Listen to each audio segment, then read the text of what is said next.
Roma Wines present Suspense.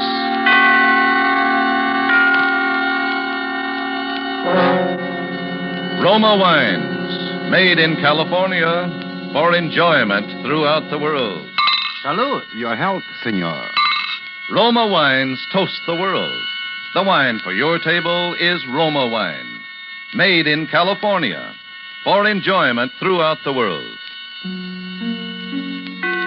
This is the man in black, here for the Roma Wine Company of Fresno, California, to introduce this weekly half hour of Suspense. Tonight from Hollywood, Roma Wines bring you as stars an old friend of these proceedings, Mr. Peter Lorre, and a newcomer, Mr. Richard Conte.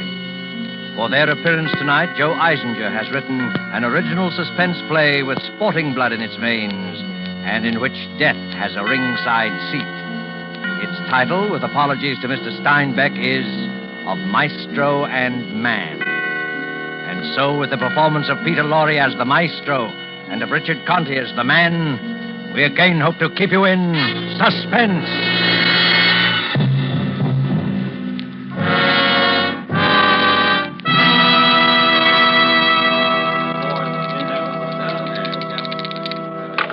The number is 8. Ada from Decatur. Get aboard, boys. Speculate so you can accumulate. Put down a handful, pick up a hatful. And he throws a 5. The money is 8. Make the point and break the joint. 7-1 the hard way. The man wants 2 4s. He'll make it the hard way. He's got a hunch. He bets a bunch. Get aboard, boys. And the dice read days in the week.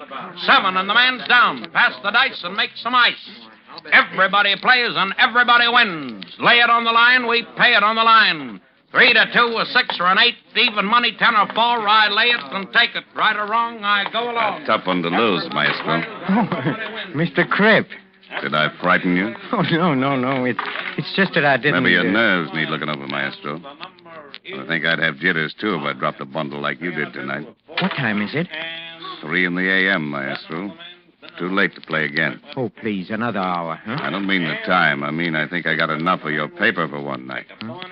My stick man just handed me these tabs, 15G. You know that my IOUs are good, Mr. Crip. You know that. That's what I wanted to talk to you about. You ever see my private office, Maestro? Right this way. Sit down, Maestro. Well, it's growing late, and This'll only take a minute. How's Ricky? Oh, Ricky. He's in the mountains. He has a vacation, a little rest. You know, it's a great little welter, that Ricky Martin. Punch like a heavy, feet like a flyweight. Yeah, fine boy to have in your stable. I don't have what you call a stable, Mr. Crip. Ricky Martin is all I've got. Yeah. All of my life I dreamed of having a boy like Ricky Martin. Not for the money, not for what he'd bring, just to own him. Like a fast horse carrying your colors. He leaves them all behind. You know, I'd be willing to trade you any 3 of my boys for Ricky Martin. Well, that's very generous of you, Mr. Crip, but I don't think I don't think you would. Well, you're a lucky man, Maestro, finding a boy like that. Yes, I am. I sometimes wonder how you did it. You haven't been in the fight game long in this town. I remember the first time I see you and your boy hanging around the garden. Yes, that's right. The fighting profession is still a little strange to me. You see, all my life I've been an impresario, you might say. In Paris, in Brussels, Vienna, ballet, opera, plays. And when I came to this country and found Ricky, I could see that here was a... Yeah, you could see, all right. Cigar? Thank you. There you are. I always say there's nothing like a good cigar to promote good feeling in a business talk. Business talk? What do you mean? A little matter of 32G. Oh. 17 you dropped last week and 15 tonight. Yes, my luck has been a little bit of... You know, that's a very impressive signature you got, Maestro. Like a professor or something. All those curls and loops, very impressive. Looks like $1 million on these tabs. I'm sure it's good for 32G. Of course it... Yeah. Of course. Yeah, I'm glad to hear you say that. Well, if that's all, Mr. Crip, That's all, Maestro. Well, then, good night, Mr. Crip. Just a minute, my friend. You're leaving something behind. What? Your IOUs. I don't understand. I figure I got enough of your paper. I want my money now.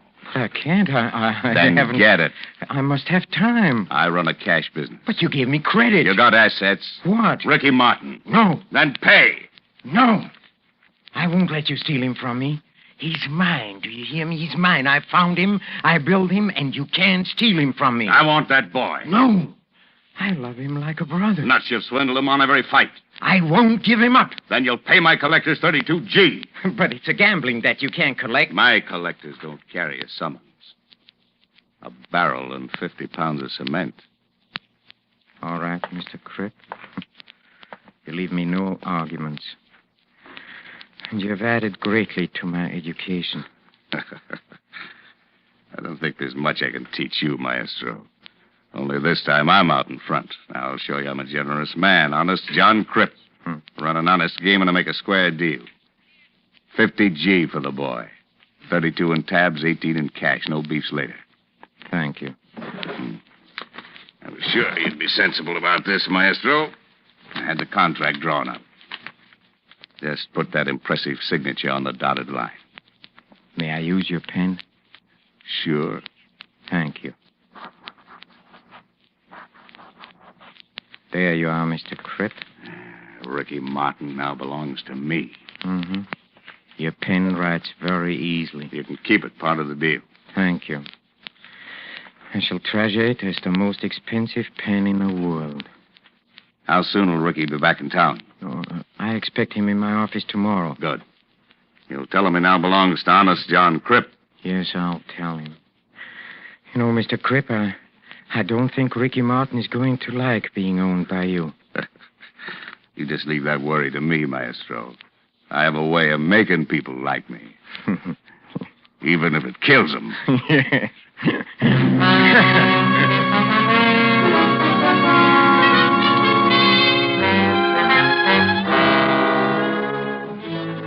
Tonight for Suspense, Roma Wines are bringing you the play called Of Maestro and Man. You have heard Peter Lorre in the prologue to this study in Suspense.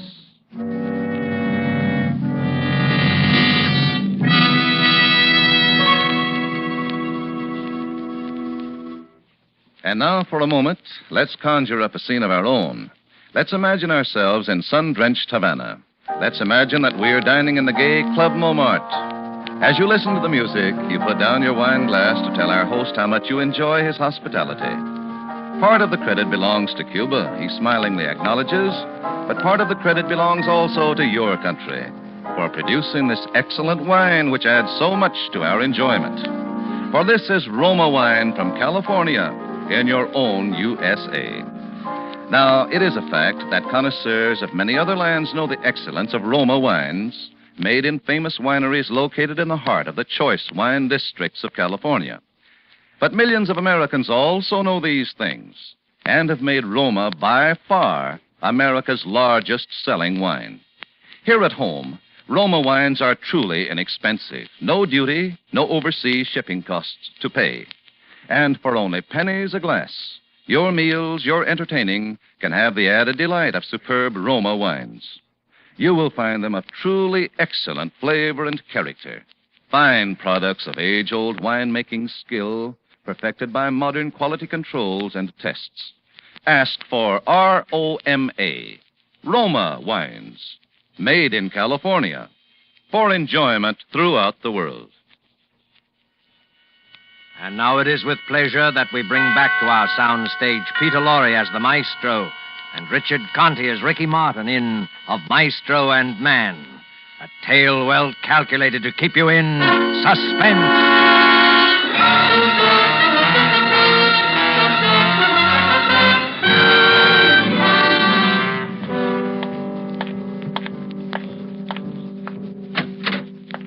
Say, Ricky hasn't come yet? Huh? Oh, no, boss. I've been sitting here in your office like you told me, but he ain't come and he ain't called. I don't understand it. I can't. And his train arrived 2 hours ago and... Hello. Hello, Maestro. Sam. Ricky, where have you... Oh, Maestro, this is Lynn Carter. How do you do? how do you do, Miss Carter? And this is Sam Lynn. He was my trainer. Hello. Ricky has told me so much about you during the past 2 weeks that I feel like... Yeah, you know how it is, Maestro. Out on the lake at night, the guy gets to rambling and... I found it all very colorful. Ricky, there's something I must tell you if Miss Carter will excuse us for it. But there's something I must tell you, Maestro. Hmm? It's about Lynn and me. You see, we... What is it, Ricky? Well, Lynn and me, we're gonna be married. Married? What? Yeah, we just, well... When I met Lynn, I don't know how to tell you this, Maestro. You know how I feel about you. Ricky, what are you trying to say? It's... Tell me. It's just that I... Ricky is trying to tell you, Maestro, that he's quitting the ring. Ricky's quitting the ring. Ricky quitting? I must, Maestro. I'm going away with Lynn to South America. Her father owns a... He wants us to live down there. I'm going to work for him. But, Ricky... Ricky, you can't. Not now. I'm just... sorry, Maestro, but don't make it tougher for me. You know I always wanted to quit, always hated it. Now I have a good reason. We're taking the plane to Rio tonight. But you can't, Ricky. You can't run out on me like this. I don't figure I'm running out on anybody. But you don't know what's happened, Ricky. You can't quit. I sold you. What? To Crip. The Crip? To that? Why didn't you ask me first? I couldn't, Ricky. I had Buying to. and selling me is so much beef on the hoof, it's so much a pound. But you know... Buy me and sell me until I can't take any more punishment and there's no Please, buyer. Ricky. That's why I'm getting out. Lynn was right. 2-3 years in the Crip stable, I'm a punching bag for the new boys. A gibbering idiot like poor Sam here. Who's that? I'm sorry, Sam. I just... Don't call me. I'll kill you. Shut up, Sam. So Lynn was right, huh? I knew it was her fault. I knew it the minute she walked in here, smelling of her perfume. All right. Yes, it's all your fault. Why didn't you leave him alone? Maestro. He's different from you. He's not your... Cut it. No. You like the way he looked in the sun, in trunks, huh? These muscles and that beautiful body. That's enough. You just had to have him. You had to bring him back to show Maestro. to your friends, huh? Great catch. You scheming, conniving, 5 cent... Ricky, don't! Sam, stop him. You'll kill him. Ricky! Ricky. Ricky, he's choking. No. All right. I'm all right now. Oh, Ricky. I should have killed him for that. Come on, let's get out of here.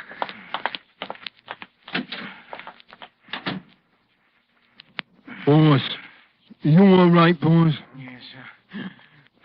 Well, he'd like to kill you, then.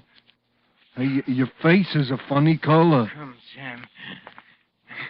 Help me to the couch. Sure, boss. Sure. There, you all right now, boys? Yes, sir. I'm all right now, Sam. You're a good boy, Sam. Sure, Sam's a good boy. Sam's no rat, but Ricky's a rat, huh? Huh, boss? Ricky's a rat. Sam, we must do something. Sam. Oh, sure, boss. That Ricky is a rat. He called me a idiot. I'll kill him, boss. Sam's a good boy. Yeah. He don't like for Ricky to do the boss no hate. I'll kill him. No, Sam. Shh, please. You must not get excited, Sam. We must think. Sure, boss.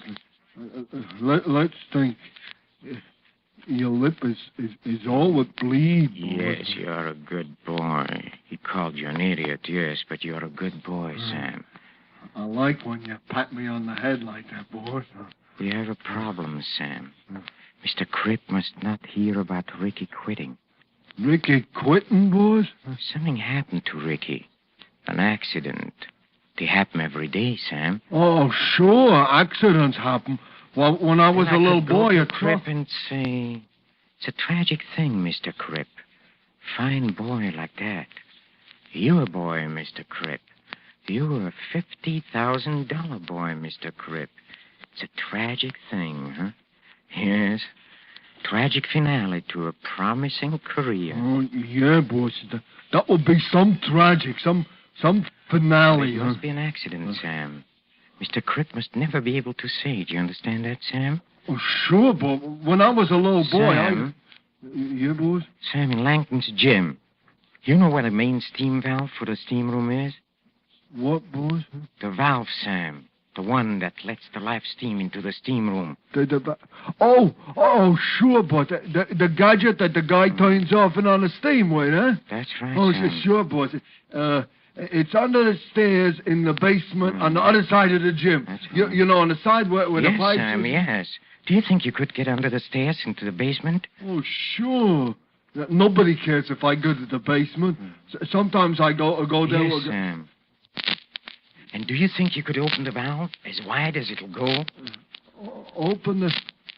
For all the steam to go fast into the steam room? Yes, Sam. Oh, boy, that's some hot, all that steam, boys. Yes. Hey, you can't stay in there in all that hot.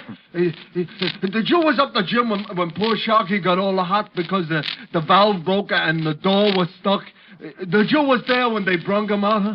Boy, that was some looking dead Sharky, all right. Yes, Sam, a very tragic accident. Some tragic, all right, boy. Sam, come here. Take my watch. Can you read the time? Well, sure. What do you think? I'm a dumb. The little hand is on a 2, and the big hand is on a 6. That's right. And that means 2:30, no? That's right, Sam. Now, look. When a little hand will be on a 5, you seen it? And a big hand on a 12, here.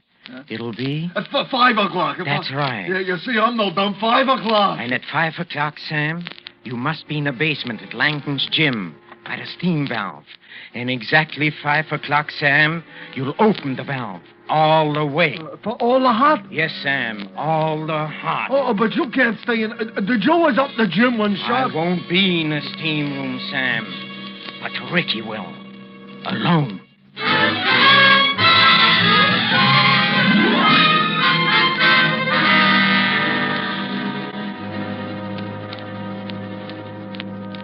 Shoreham Hotel. Ricky Martin's apartment, please. One moment, please. Hello? Ricky? Hello, Ricky. What do you want? Ricky, please, I don't know how to begin, but you've got... I've got to see you. There is so much I want to say to you. I'm sorry, Maestro. Look, Ricky, please, just for a few minutes. Please, Ricky. Look, meet me at Langton's gymnasium, huh? Look, you have all your old boxing things there in the locker room. I want you to give them to me. I want to keep them, Ricky, as a souvenir. Well, okay, Maestro. Just for a few minutes, though. I have to meet Lynn at the airport at 6. Oh, thank you, Ricky. Forget it. Meet you at Langton's in a half an hour. Fine. Goodbye, Ricky. He'll come. Ricky? And you'll get him in a steam room? Yes, Sam. Yes. I'll get him into the steam room. And I'll sit there with him and talk to him. And talk to him about this and about that. With the steam thick around us, hiding us from each other. And when I begin to feel the live heat, Sam, at 5 o'clock, Sam, at 5 o'clock, I'll be talking about old times as I quietly slip out of the room, and he'll be sitting there alone, thinking of old times, not knowing I'm gone and that he's alone, until it is too late. He will hear the sudden rush of steam and feel the scalding heat. And he'll run to the door, but it will not open. And he'll pound and scream in agony, but the door will stick. And each scream will draw burning steam into his lungs. And then they'll find him. But it'll be too late. Too late. It will be too late.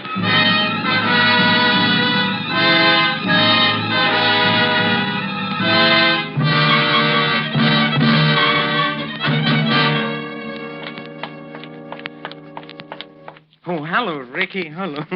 I'm so glad you came. See, I was just going to take my steam bath. I had to wait until Lynn called me. I told her to meet us at the airport at 6. Good. Come, Ricky, let's go to the locker room, huh?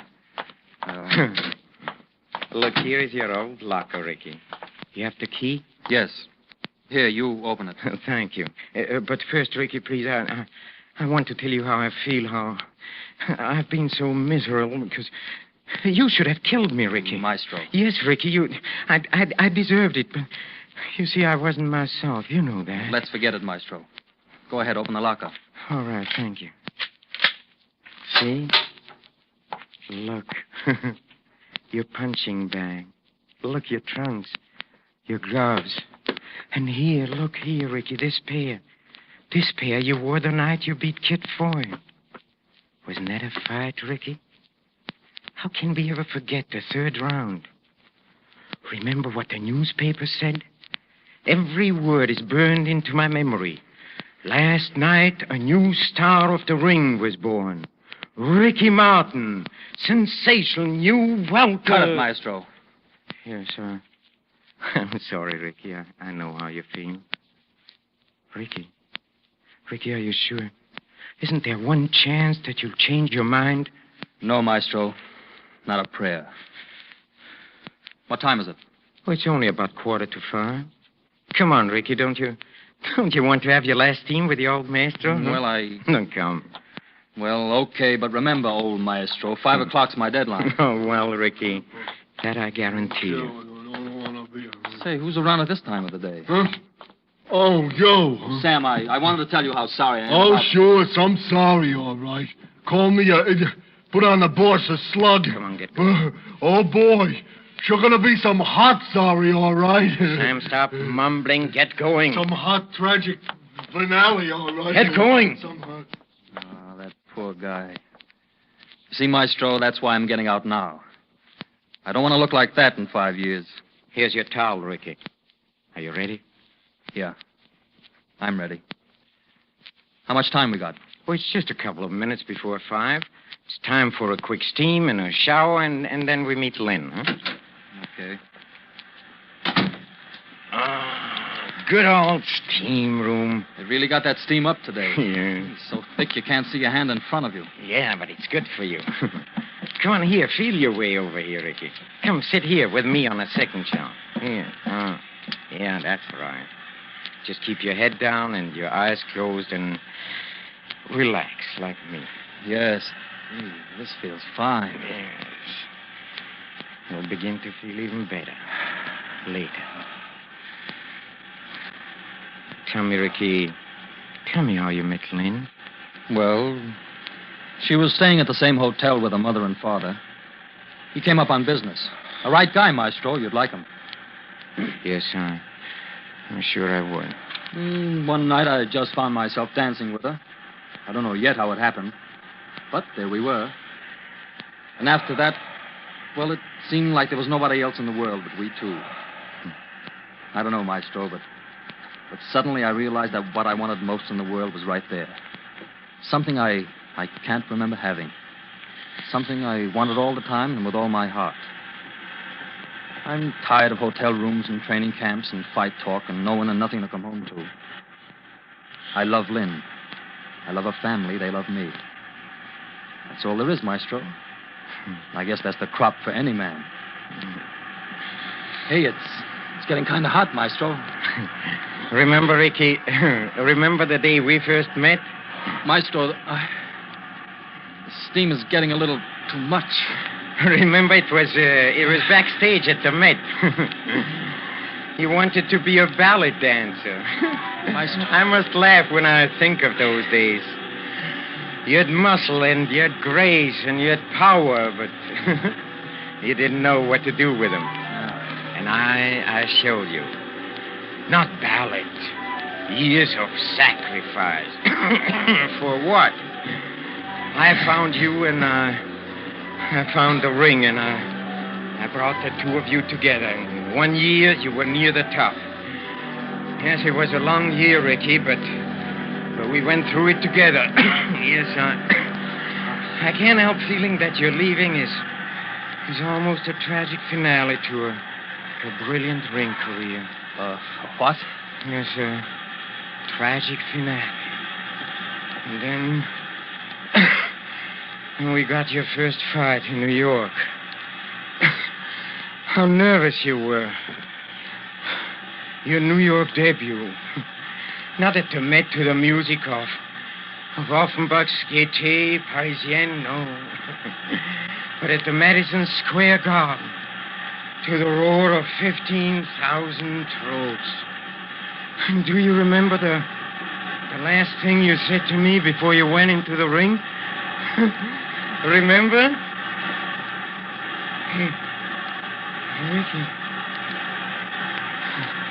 Ricky, where are you? Ricky, where are you, Ricky? Ricky!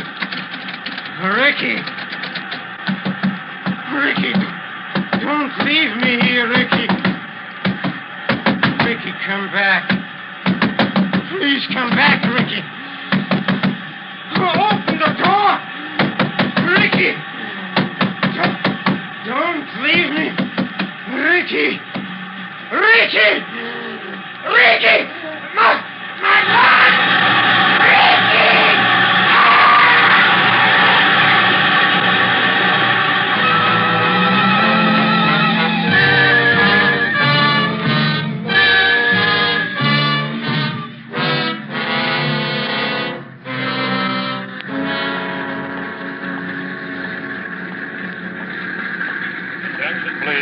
Attention, please. Will Colonel Joy please go to the reservation desk? Colonel Joy. Attention, please. Flight 17, Clipper to Rio, ready. Flight 17, ready. Mr. Gluskin, Miss Thompson, Captain J. Stevens, Mr. and Mrs. Ricky Martin. Flight 17, board, please. Ricky! Ricky's here. Hurry. Hello, darling. Sorry I'm late. Oh, come on, we've only got... Where's the maestro? The maestro? I left him in the steam room at the gym. Slipped out on him. I couldn't take it. Poor guy's all broken up. He feels like it's, well, what he'd call a tragic finale. Mr. and He'll get over Mrs. it. Ricky Martin, board Flight 17, please. Come on, darling, let's go.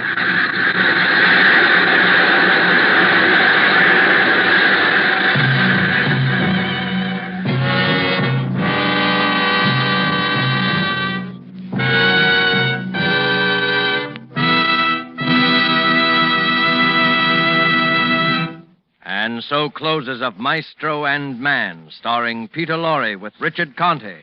Tonight's tale of Suspense. Suspense is produced and directed by William Spear.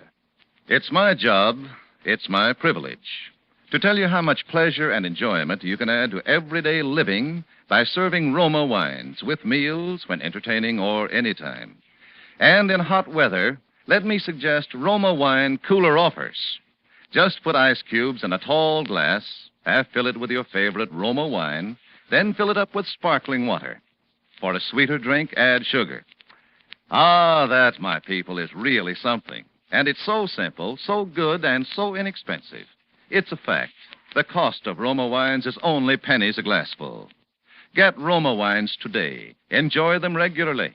If your dealer is temporarily out, please try again soon.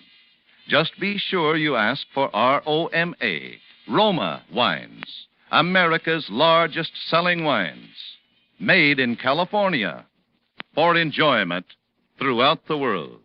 Richard Conte appeared through the courtesy of 20th Century Fox, producers of the Technicolor production Wilson.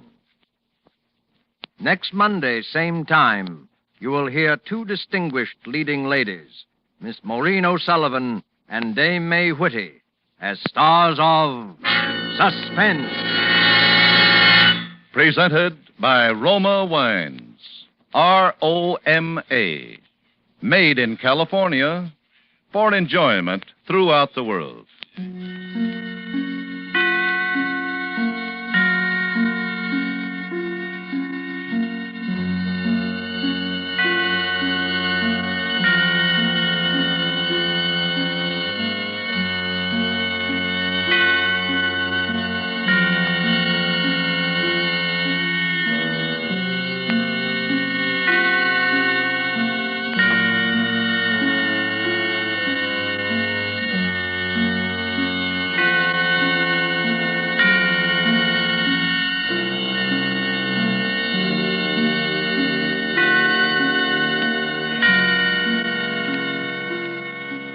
This is CBS, the Columbia Broadcasting System.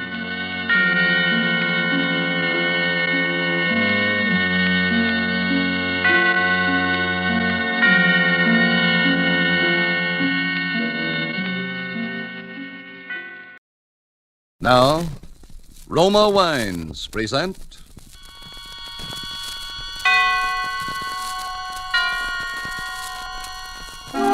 Suspense. Tonight, The Fountain Plays, starring Charles Lawton. Suspense is presented for your enjoyment by Roma Wines. That's R-O-M-A, Roma Wines. Those excellent California wines that can add so much pleasantness to the way you live, to your happiness in entertaining guests, to your enjoyment of everyday meals. Yes, right now a glassful would be very pleasant as Roma Wines bring you Suspense. This is the Man in Black, here for the Roma Wine Company of Fresno, California, who tonight from Hollywood bring an old friend at these proceedings, Mr. Charles Lawton, as star of an unusual murder study by his distinguished compatriot, Miss Dorothy L. Sayers, called The Fountain Plays. It deals with the fortunes and misfortunes of a middle-class Englishman of the name of Spiller, who lives on a little country estate with a cook and a manservant, and in the garden, yes, a fountain. And so with the performance of Charles Lawton as Mr. Archibald Spiller, we again hope to keep you in suspense.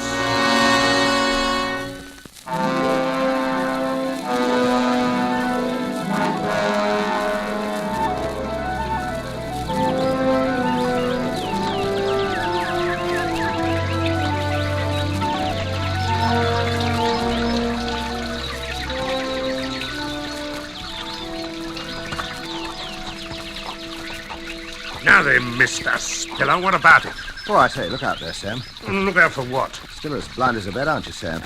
You really ought to wear glasses, you know. Don't you try and put me off. I was only trying to keep you from getting your clothes wet, Sam.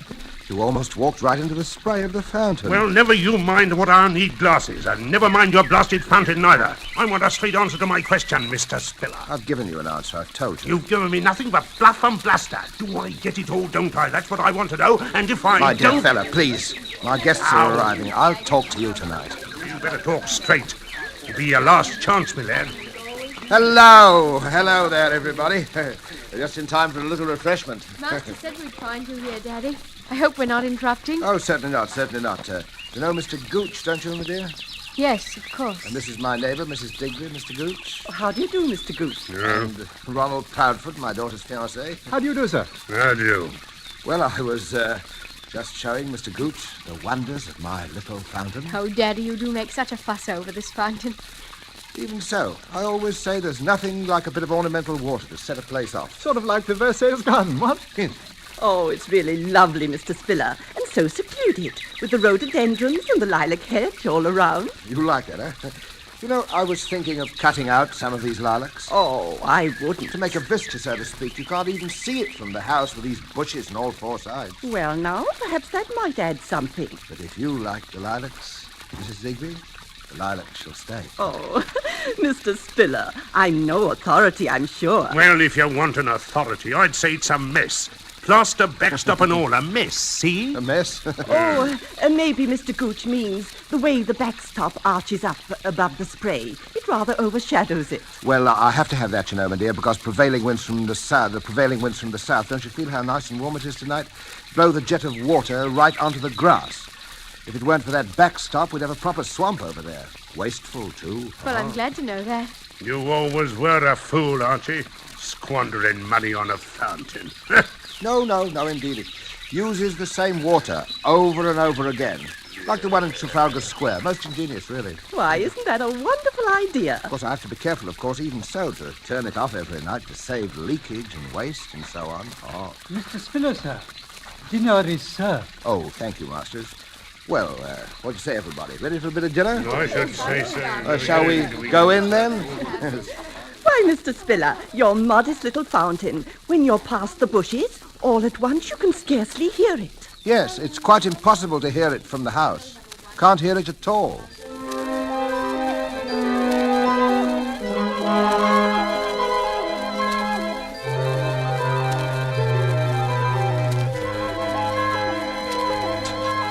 And what I says is, you see, you're not Will that be Napoleon all either. then, sir? Yes, thank you, Masters. An excellent dinner.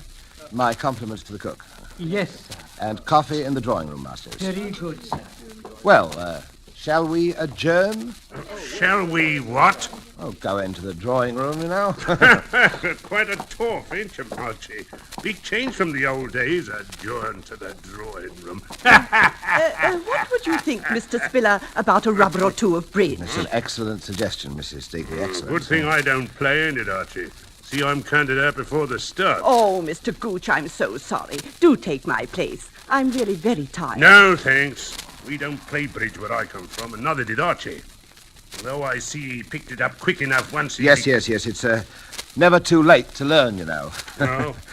Mind you don't play too long. But I want to talk to you before this night's over, my lad. Yes, of course, Sam. Yes. I'll be waiting for you up at your precious fountain, absorbing the beauties of your precious moonlight. And I don't want to wait too long, see? Right you are, old boy. Yeah. Where's the fellow masters? Was there something you wished, sir? Yes. Give me a handful of those Coronas. Only the best for your old pals, eh, Archie? Yes. Of course. Yes, of course. See you later, folks. Maybe. Well, Mrs. Digby, shall it be you and me against the youngsters? Daddy. Yes, dear? Will you tell me why you put up with that man? Gooch? Oh, no. He's not a bad sort, really. He is a bad sort. He's a rude, unpleasant, terrible man. Well, he's an old friend, you know. Not much a chap can do. Oh, Daddy, you're so soft-hearted. But if you can't do anything, I can. No, please, dear. He'll be gone in a day or two. In high time. What does he mean talking to you that way in your own home? Shall we cut the deal? Yes. Shall I? Well, I don't care. You shan't put me off. This is the last time that man's going to come into this house. I wish it were. Boorish, nasty. I just can't stand him, Daddy. Come now, dear. He's not as unpleasant as all that. What? The only time he'll ever be pleasant is in his grave, that's what. Oh, dear. What an awful thing to say. What a perfectly dreadful thing to say.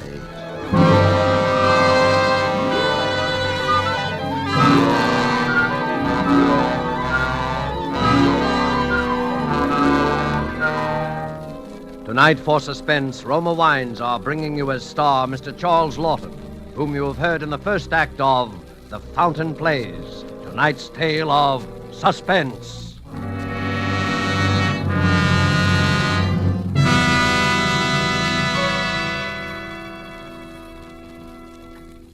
I have an interesting idea for you tonight from the keen and sensible mind of America's famed expert on parties and smart entertaining, Miss Elsa Maxwell, and I quote, "Serving a nice table wine when friends come to dinner, or with everyday meals, is one of the smartest, most sensible, and truly moderate pleasures of which I know, and one which any family can regularly enjoy, since the cost of delicious Roma Burgundy is very little. Just serve your Roma Burgundy well cooled. Enjoy it with any food, and don't worry about special glasses. Any glasses available are perfectly correct. The goodness of the wine, the added enjoyment of your food, these are the things that count." Miss Maxwell expresses perfectly what we of Roma believe. In Roma, California Burgundy, in all Roma wines, you enjoy the glorious color, aroma, and flavor of superb sun-ripe grapes. Our noted wineries, located in California's choicest vineyard areas, assure you of flavor and quality which are always good, never varying, always delightful. And so Roma quality is preferred everywhere, and you are able to enjoy these fine Roma wines at modest prices, only pennies a glassful. Remember, more Americans enjoy Roma than any other wines. R-O-M-A, Roma wines.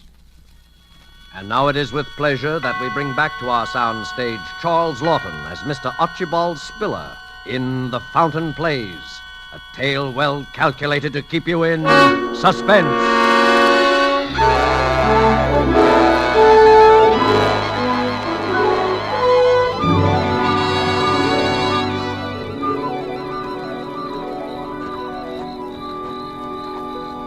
Of course, we have a very pleasant garden, Mrs. Digby, and I don't know anything that's given me such enjoyment as that fountain. Do you know that it uses the same water over and over again? Yes? It shows you, doesn't it, Mrs. Digby? The simpler pleasures are best. Oh, that's so true. Oh, well, here we are. It's been such a lovely evening, Mr. Spiller. Oh, yes. Yes. And it was so nice of you to walk me home. Oh, it's my pleasure, I assure you, Mrs. Digby. You know, I've been thinking... I'm very lucky to have found a neighbor like you at my time of life. I mean...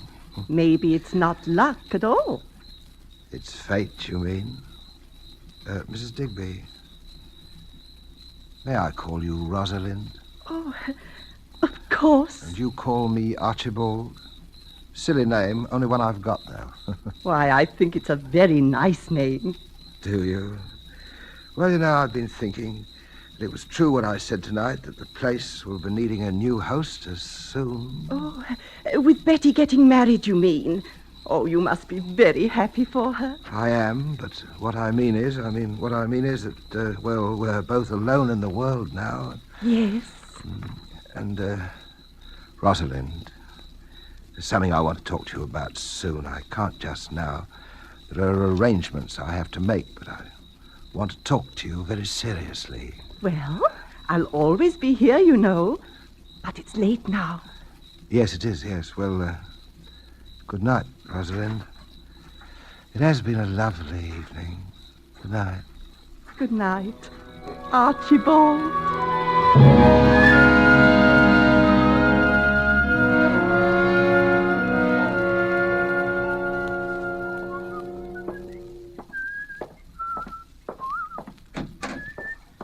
Ah, Masters. Where is everybody? Mr. Ronald left 5 or 10 minutes ago, sir. And Miss Elizabeth has retired. Oh, well. Is Mr. Gooch still in the garden? I couldn't say, sir. Shall I go and see? No, never mind. You can cut along to bed now. I'll lock up. Very good, sir. Oh, by the way, is the fountain turned off? Yes, sir. I turned it off myself at 10:30, seeing that you were engaged, sir. That's fine. Well, good night, Masters. Good night, sir.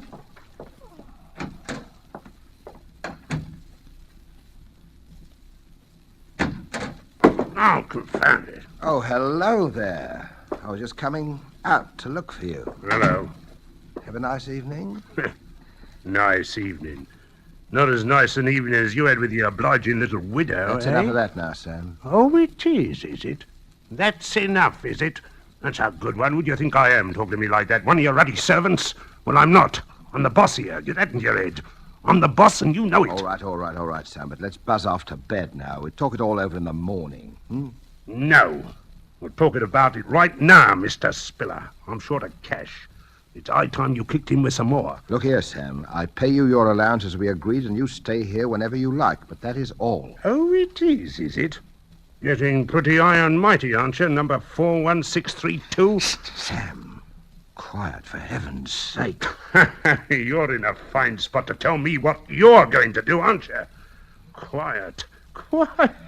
The servants, my dear. Quiet, Betty, my dear. Oh, Mr. Ronald Flapdoodle, whatever his name is. Really, Sam, you're quite impossible this evening. Impossible, eh? Impossible. But I'm not an escaped jailbird, am I? I'm not liable to be hauled back to work out 10 years hard labor for forgery, am I? Quiet. Look here, Sam. I'll give you a little extra. This once. And when I think a man like me was only in for a short stretch anyway and worked it out all good and proper, depended on the charity, mind you, of a pal was rolling in wealth. I am not rolling in wealth, and you know it. But if you'll promise me faithfully that this is the last time... Oh, sure, I'll promise. For an old pal, I'll promise anything. And just give me 5,000 down. 5,000? That's right. We've got a great opportunity. All I need is a little ready cash. Now, don't you be an idiot, Sam. Where do you think I'm going to lay my hands on that much, just like that? Now, look, I'll give you a check for 500. Ah, trying to renege on an old pal, eh? I said 5,000 and 5,000 it is, or you'll find yourself back on the rock pile. I tell you, I haven't got it. Haven't got it. You've got enough to go buying fancy fountains or playing around with the widow next door. You leave Mrs. Digby out of this. I'll leave her out of it, all right. I'll leave the old frump to you. Oh, yeah.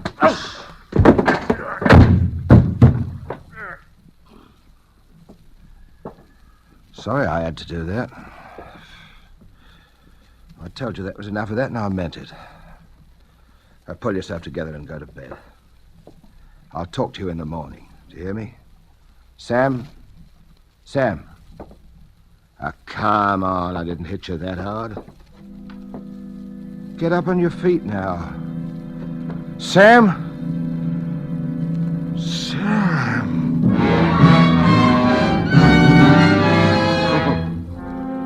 Oh, I've killed him.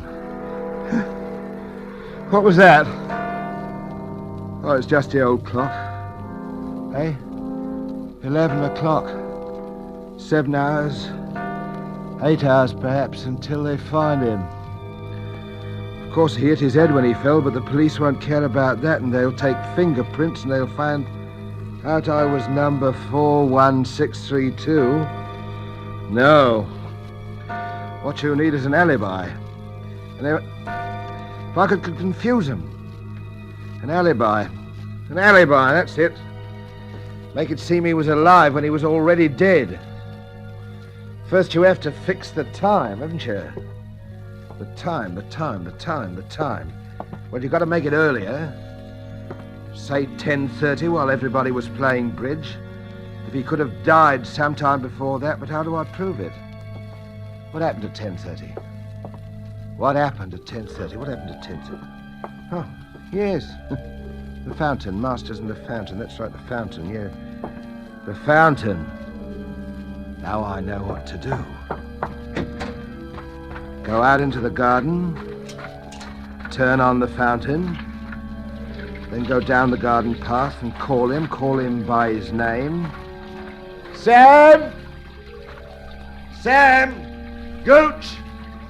Gooch! I think that'll do for that. I'll go back to the house. Say I looked for him and I didn't find him, that it was dark, the moon had gone down. Yes, but now, how do I move him? How do I...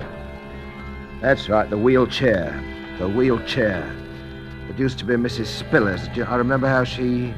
It's not time to think of her now. I'm going to try and lift him into it. Would ever have thought that old Sam was as heavy as this? Now, out of the other door, but quietly this time. Wish the wheelchair wouldn't make so much noise. Down the back path. Now, careful, boy. Hold on to yourself. I feel like running. I feel as though every window in the house were filled with faces watching. Well, here we are. I've got to lift him up again. Yeah. Lay him down on the edge of the fountain. Put one hand in the water. Put the bruise on his head, right up against the stone corner of the basin. A bit to the right. That's better. He was half blind anyway, and he fell. And now it's done. What's that? He's alive. Gooch is alive. After all that trouble, after committing practically the perfect crime, and he's alive. It's all right. It's all right. Sam? Sam? Wait a minute. Bring him to life again. More blackmail for the rest of your life. What about Mrs. Digby? Nice, plump, comfortable Mrs. Digby. Rosalind. What about Betty? She at least deserves something. No, it's better to murder. All right, murder it's going to be. He's dead already as far as the rest of the world is concerned. Now, come here. Now or never. His face is right by the water's edge.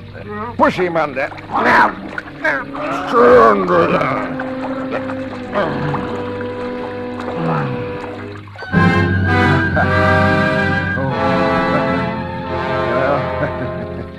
Now it's done.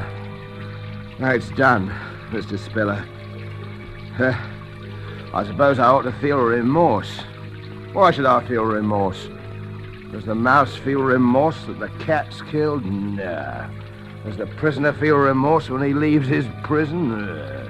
It's done and it's well done. There's nothing left but the finishing touches now. Well, we take back the wheelchair, let the fountain run another hour, and then to bed. Why should I feel remorse? Nonsense. Congratulations would be more like it. Yes, that's right. Congratulations, old man. Hasn't it turned cold?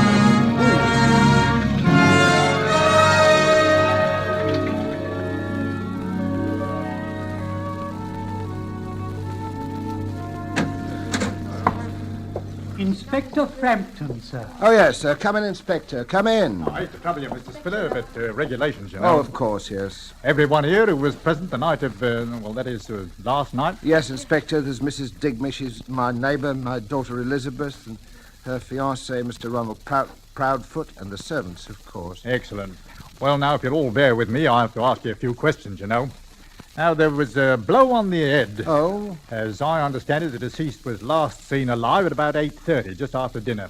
Let me see, you were the last to see him, eh, my man? Yes, sir. I believe so, sir. You showed him the way to the fountain in the garden, eh? At his request, yes, sir. I believe the deceased gentleman's eyesight was rather bad. Yes, terribly bad, terribly bad. And that was the last time he was seen alive by any of you, eh? Yes, that's right, Inspector. The four of you then played cards, I believe. Until what time? Until about 10:30. And no one left the room during those 2 hours? Then, Mr. Spiller, you accompanied Mrs. Digby to her home. That's correct, Mrs. Digby? Yes, Inspector. Now, when you returned, you were met in the hall by Masters. What time was that, Masters? About 10:45, sir. And Mr. Spiller at that time inquired after Mr. Gooch? Yes, sir. He asked if I'd seen him. And as I'd not, he suggested I might retire. But he himself would lock up the house. The others had left, eh? Yes, sir. That is to say, Mr. Ronald had left. I heard him drive off in his car, and Miss Elizabeth had retired. Then you were alone in the downstairs part of the house. Is that so, Mr. Spiller? Yes. Will you tell me, please, what you did then? Well, I'd promised the poor fellow I'd have a talk with him later in the evening, so I went to look for him. I went down to the end of the garden by the fountain. But you didn't go through the lilac hedge to the fountain? No, I didn't. It was dark by then. I couldn't see. I called Gooch several times. Did anyone hear Mr. Spiller call? I did, sir. I was half asleep, you might say. But I did hear Mr. Spiller call out. And then what did you do, Mr. Spiller? I came back into the house, Inspector, and I sat up in the library and read for a while, and about 1 o'clock I went to bed. Now, this is very important. Who turned off the fountain? I did, sir. At what time, Masters? At 10:30, sir. You're quite sure of that, eh? Yes, sir. It was the usual time. I see. And no one would have turned it on again, of course? I can't think why, sir. I see. Well, I think that makes everything very clear, Mr. Spiller. When the body was found, it was still wet from the spray of the fountain. Therefore, death must have occurred some time before the fountain was turned off at 10:30. Yes. And as all of you here were occupied up until then, from the time the deceased was last seen alive... Oh, of course, it is an accident. I said it was from the beginning. Well, it might have been either, you know.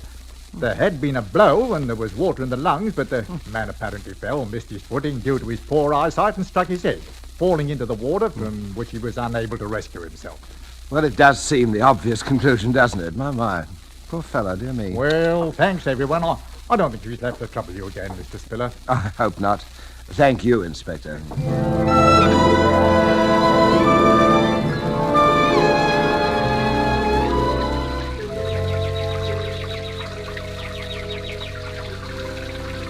Oh, Daddy, I'm so glad.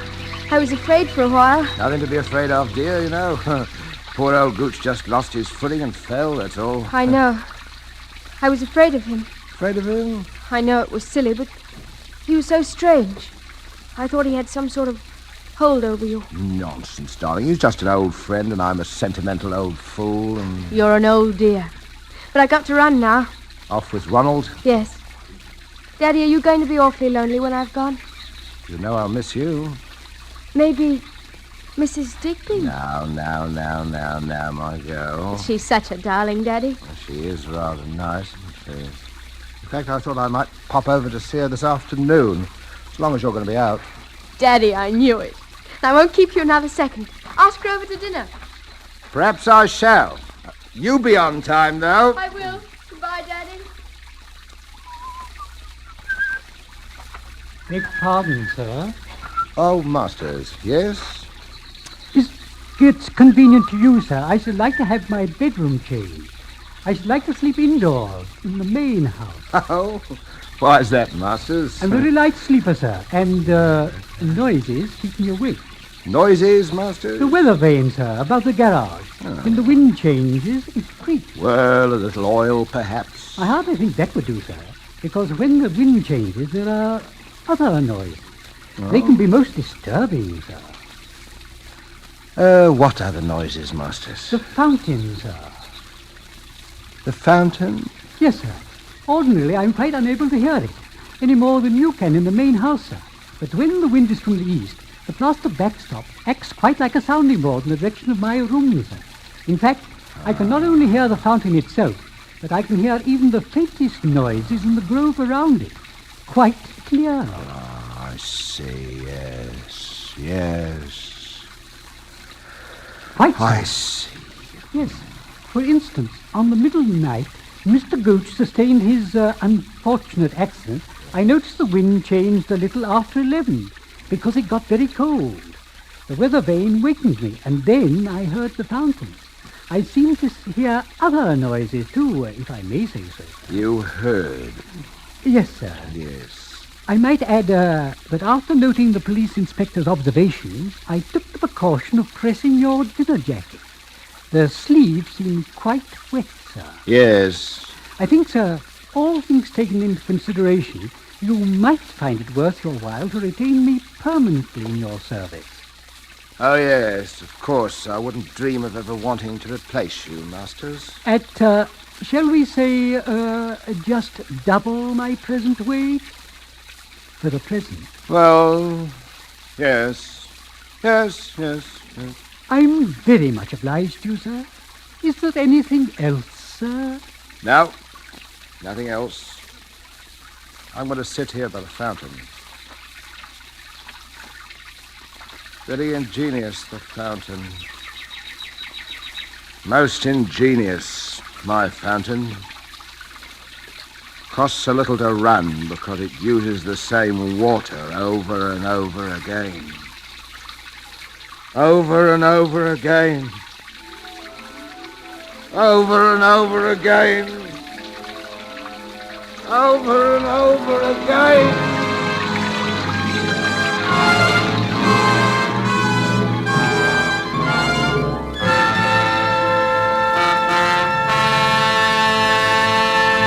And so closes The Fountain Plays, starring Charles Lawton, tonight's study in Suspense. Suspense is produced and directed by William Spear. The other day, Elsa Maxwell told us about a friend who had lived many years in wine-loving countries around the world. I gave him some of our delicious Roma, California Burgundy at dinner, and he confessed to me that he thought it every bit as enjoyable as any he had ever had. So I say, you people who do not regularly serve Roma wine are missing one of the most delightful treats daily living can offer. It's so good, so smart, yet so very simple. Take Miss Maxwell's advice. Enjoy Roma wine regularly. It's always good, unvaryingly fine in flavor and quality, and only pennies a glass. Remember, more Americans enjoy Roma than any other wines. Roma. R-O-M-A, Roma wines. Next Thursday, same time, we will have the pleasure of bringing to you Mr. Cary Grant. Make a note now for next Thursday so you won't miss Cary Grant's performance in Suspense. Presented by Roma Wines, R-O-M-A, made in California for enjoyment throughout the world. Our government has asked us to say emphatically to the women of our audience that 10,000 more registered nurses are needed in the United States Army Nurse Corps immediately. Registered nurses, those about to graduate and who qualify as senior members of the United States Cadet Nurse Corps up to 45 years of age, are vitally needed. Write to the Surgeon General, United States Army, Washington, D.C., or call at your nearest Red Cross chapter. This is CBS, the Columbia Broadcasting System.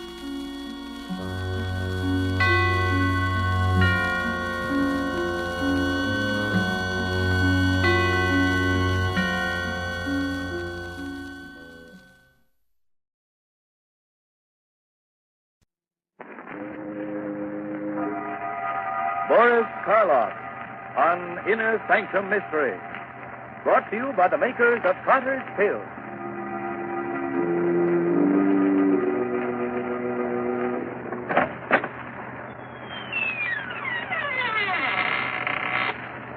Good evening, friends. Let me welcome you once more to the Inner Sanctum. This is Raymond, your host. Come in, won't you, and sit down? No, I'm not being polite. I'd prefer you to sit, you see. Because within the next 5 minutes, you're going to be so weak in the knees that you won't be able to stand.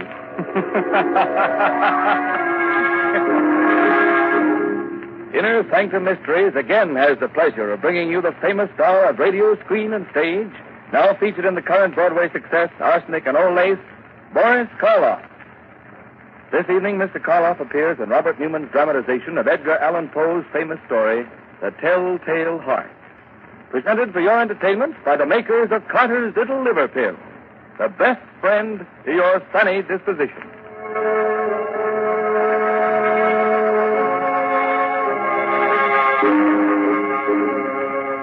And now our story. A story based on a tale by the greatest master of the macabre that ever lived, Edgar Allan Poe. The story of a man who could hear not only every sound on earth, but even things that don't exist. So, turn down the lights, call in a friend or neighbor to keep you company, and listen to Boris Karloff as Simon in A Telltale Heart. It's early evening. The sun is just setting behind a range of low hills. On top of the nearest hill is a huge rambling building surrounded by park-like grounds. A road winds from its gates down to the little village below. Down this road comes a man. He's tall, gaunt, his hair snow white. He's so busy with his thoughts that he doesn't see the small, dark man who sits by the roadside. But just as he is about to pass him... Good evening. Huh? Oh, why, good evening. Nice evening, isn't it? Nice? Why, it's the most wonderful, perfect evening I'll ever know this side of heaven. You don't say. And you can't know what it's like to feel as if you've just risen from the dead. As if your tomb was opened, and you were told that you could return to the world that you knew and loved. Can't I? You can't. You see, my name is Simon. I was a musician. 2 years ago, I went stone deaf. Suddenly. Completely. Do you know what deafness means to a musician? It's like dying. Or worse. Like dying and knowing that you're dead. Oh, I went to doctors, but they could do nothing for me. But finally, one of them sent me to see the doctor who has the place up on the hill here. Dr. Adair? Yes, Dr. Adair. He kept me with him for 6 months, and now I'm going home again. He cured you? You can hear? Hear? Listen. Listen hard, and tell me what you can hear right now. Nothing very much. The wind? Cricket? Cricket and the wind. Do you know what I can hear? I can hear the grass growing, the sap rising in the trees. I can hear the stars moving in their courses. I can hear things that no man ever heard before. Now, do you know why I said that this was the most wonderful evening that ever was? Yes, Simon. But I knew why before. You see, I just left the place up on the hill myself. You left there?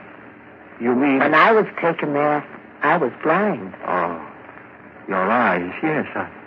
I hadn't noticed before, but they are strange. Shall we walk on together? Simon? Just where did you plan to go? Well, I've been thinking about that for weeks now. All the weeks when I couldn't leave my room. I must get used to being able to hear again, gradually. From my window, I could see an old mill, just this side of the village. Yes, it's deep in the woods, deserted. There's moss on the water wheel, and the door hangs open by one hinge. You mean that you can see it from here? My eyes have become as good as your hearing. You thought of going there, living there? For a while, until I was ready to return to the world. Oliver, why don't you come with me? Then when we are both ready, we can go back together to the world. Yes. I could do that. Think of what it's going to mean, how much we're going to be able to help people. You with your sight and I with my hearing. Help them? Yes. Yes, of course. All right, Simon. We'll go to your old mill.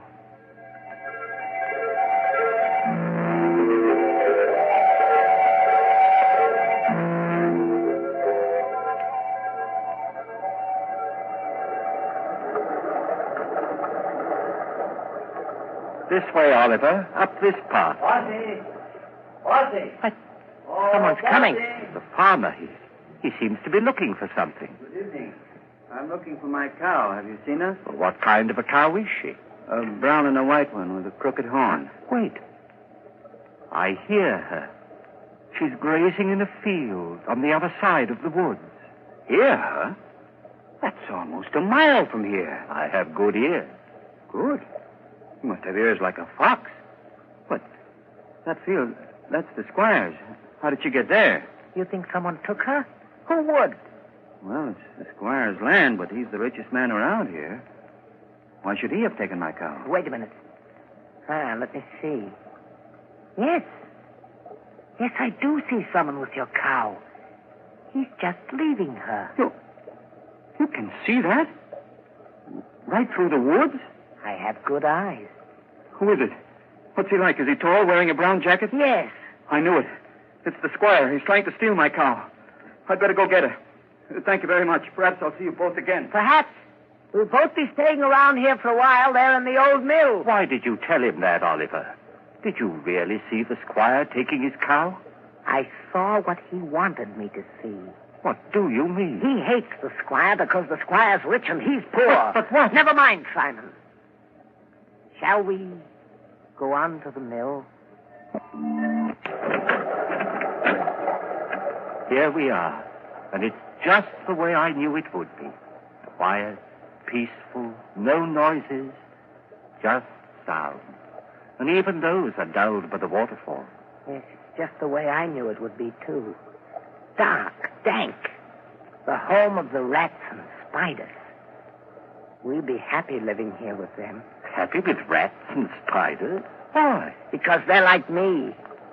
Rats see in the dark, and spiders spin webs. I don't understand you, Oliver. Must you always see the worst, the most evil side of everything? Always. But why? Don't you love people? Don't you think that this is a good world? A good world when I was blind for more than 2 years? But whose fault was that? What difference does that make? I was blind. And did anyone care that I was? No. Love people. I hate them. But, Oliver, that's wrong. You've no right to hate anyone or anything. What's that? What? It sounds like wings, like... Yes, there it is, there. A swallow. Why, it's frightened, trying to get out. Why, it's beating itself against the wall and... Oh, poor thing, it's hurt itself. Fallen to the ground. I'd better catch it. Is it badly hurt? No, I don't think so. Oh, just this one wing. Here, let's see. Perhaps we can put a splint on it, heal it. Do you think so? Here, Oliver. But be gentle. It's still terribly frightened. I will. Oh, Oliver! What are you doing to that bird? Doing... Blood, you've crushed the swallow, killed it. So I have. You killed it deliberately. You think so? I told you we all have some badness deep inside us. Even you. Here you are ready to believe the worst of me, that I'd wantonly crush a harmless little sparrow to death and... Simon. What is it? I don't know, but there's something in your face. Something that wasn't there before. I don't know what you're talking about. I'm going up to bed. Simon! Simon, wait! It wasn't he that was blind. It was I. Oh, he is bad, evil, clean through. He's like one of the spiders he loves so much, lurking here and spinning cunning webs to catch innocent people in. And what he saw in my face just now, There was something there. Something that wasn't there before. Death. Why did this have to happen to me? I was so happy just a little while ago. I loved everyone, the whole world. And now I have to kill him. And here I am, friend, Raymond, your host in the inner sanctum, who also loves everyone. So, Simon has decided he must murder his companion. Not because he wants to, but in order to keep him from spreading the hate and evil he seems to love. That's a charming idea. But if Oliver's eyes are as good as he says they are, good enough to see death in Simon's face, how will he be able to do it, Quite a problem, isn't it? Well, Raymond, everyone has problems. It's the answer that counts. It certainly does, Mr. Hurley, in a mystery drama. Yes, and in a domestic drama, too. If you don't believe it, listen to what Agnes Vale says to her husband at the dinner table. Oh, Bob, you haven't said a word about the cake, and I baked it especially for your birthday. After 30, no one wants to be reminded of birthdays. Oh, that's silly. Besides, a person's only as old as they feel. Well, if that was the case, I'd be about 60. You mean 90. No one could save up the grouch you've got in only 60 years. If you felt as irritable, low, and out of sorts as I have lately, you'd be grouchy, too. Of course I would. Anybody would. So the thing to do is not to feel that way. What can anyone do about it? Very simple, my dear. Try Carter's little liver pills. Right, and when you don't feel good, try Carter's little liver pills. They do the work of calomel but have no calomel in them, for they are simple pills made of vegetable drugs. They wake up the flow of one of our most vital digestive juices. When this vital juice flows at the rate of 2 pints a day, it helps to digest our food and bring back the glorious feeling that goes with regularity. Then most folks feel like happy days are here again. But be sure you get the genuine Carter's little liver pill.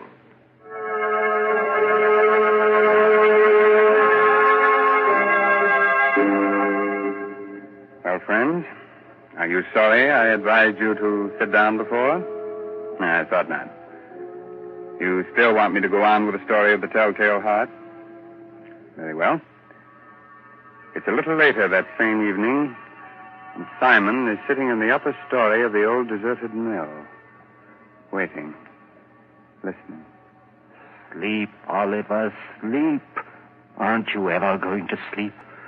Oh, I know you're lying down. I heard you getting undressed. I even heard the thread snap when you pulled that button off your shirt. But you're not asleep yet. I can tell by your breathing, the way your heart's beating. And that's what I must wait for. The time when you're really asleep. When you close those hawk eyes that can see even in the dark. That could read murder in my face when I didn't know it was there myself. Wait a minute. There. Now you're asleep. And now I must go. Easy with the door. Careful. And even more careful going down the stairs. Shh. Don't creak like that. Suppose he wakes. No, he can't. He won't wake up. He can't. And even if he does... here we are. The door to his room. How shall I do it? Those sacks he's using as a pillow. If I pull them out and held them over his face and smothered him, that's it, yes. Then I wouldn't have to touch him. I wouldn't. Who's that? Who's there? There is someone there. I can see you. It's Simon. Yes, it's Simon. What do you want? What are you doing here? I know you've come to kill me. Yes, Oliver. I've come to kill you. Philip, you can't do that. You can't. Yes, Oliver, I can. And I have to. Oh, please don't struggle like that. I'm stronger than you are. You can't get away from me. You can't. You can't.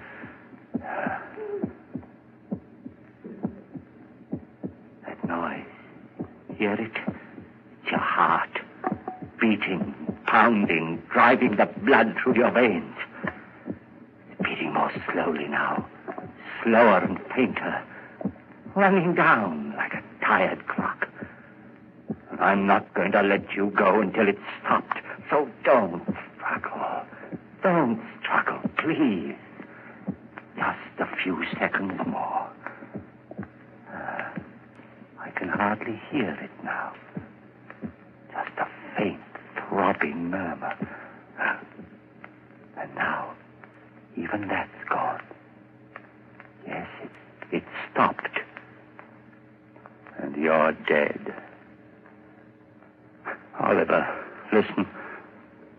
I didn't want to do it. I didn't, but I had to. You were only interested in hurting people. That's why I had to do it. And that's why I'm not going to give myself up or confess that I killed you, because I can still help people. You understand, don't you? That's why I must get rid of your body, hide it somewhere. Oh, what am I to do with you? I know. I'll keep you here, tear up the floor and hide you underneath it. Yeah. Let's see now, this crowbar. And this one here, there. That should be big enough. And now, in you go.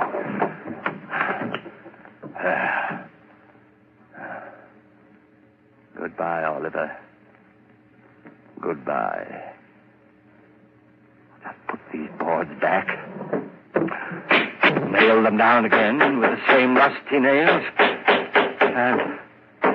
And it's done. Now I'll spread this dust over the cracks. No one will be able to tell what I've done. No, not even with your eyes. If you could still use them. What's that? A light. A lantern outside. Someone at the door. Maybe Crispy's come back again. Yes? Who is it? It's Trent, the constable. The constable? What do you want?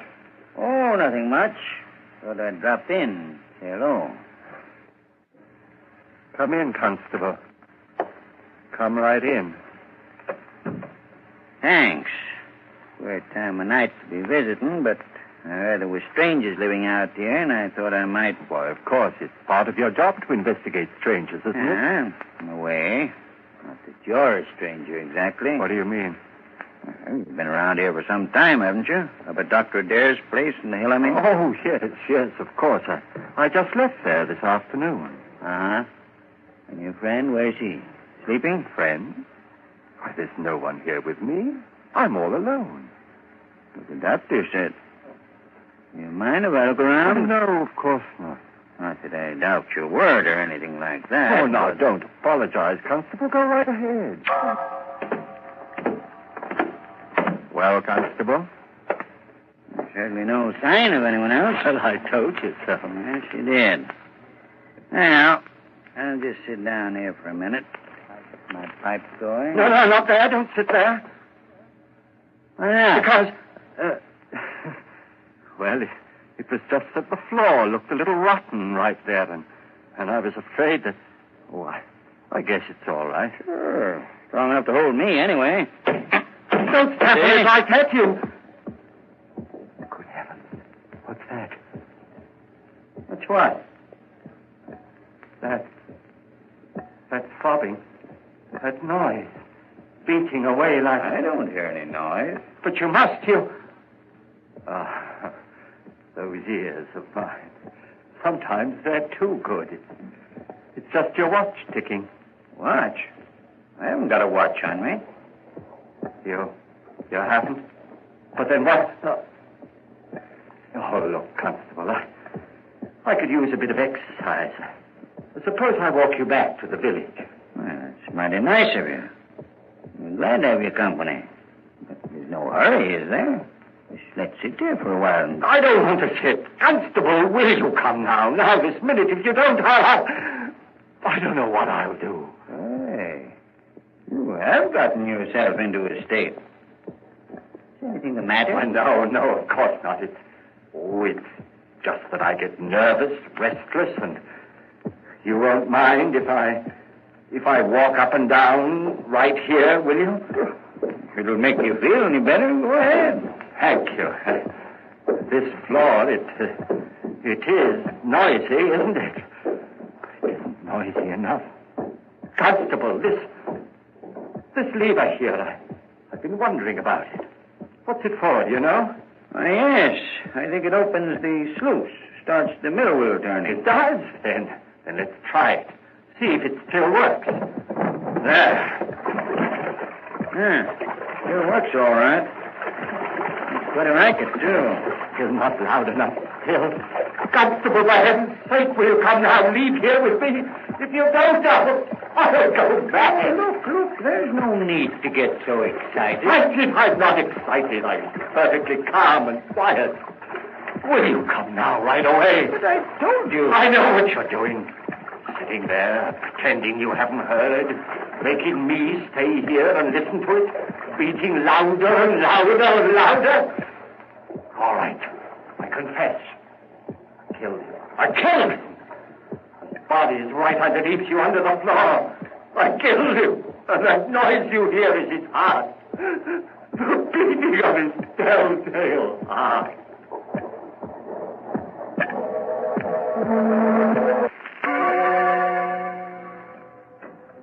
Hello, Dr. Adair. Oh, Constable, hello. Well, did you find them? Yes, Doctor. I'm glad. Some of my boys will be bringing the other one, Oliver, along in a little while. Bringing him? What's the matter with him? Well, sort of. They were in the old mill by the river. Simon had evidently tried to kill Oliver, but he hadn't done a good job of it. He nailed him up underneath the floor. And when we got him out, he was unconscious. He's still pretty weak. I see. Bring Simon in, will you? Sure. All right, Simon. In here. Yes, Constable. Now, turn him around so that he's facing me. That's it. Well, hello, Simon. Hello, Doctor. Simon, why did you run away from here this afternoon? Run away? I didn't run away. I left. What need was there for me to stay when I was cured? Oh. And what you did, or rather tried to do to Oliver? That was wrong. I know it was wrong, but I had to do it. He was bad, Doctor, bad. He hated everyone, wanted to hurt them, and I couldn't let him. You know, it's strange, Constable. 2 men, both mental cases because of a sudden affliction. But while Oliver's blindness made him hate, Simon's deafness filled him with love for all mankind. Deafness? You mean he's deaf? But when you talk to him, he answers you. Yes, he reads lips. That's why I had you turn him around, so he was facing me. But he's stone deaf. He will never hear again. What's that you're saying? Deaf? But I'm not deaf. Why, there's no one can hear better than I. No one. I heard everything when I left here. Things no man has ever heard before. The song of the swan. The breathing of the fish. Why, I even heard the beating of Oliver's heart. After I'd killed him. Yes, Simon, of course. I'm not deaf, I tell you. I'm not. I'm not.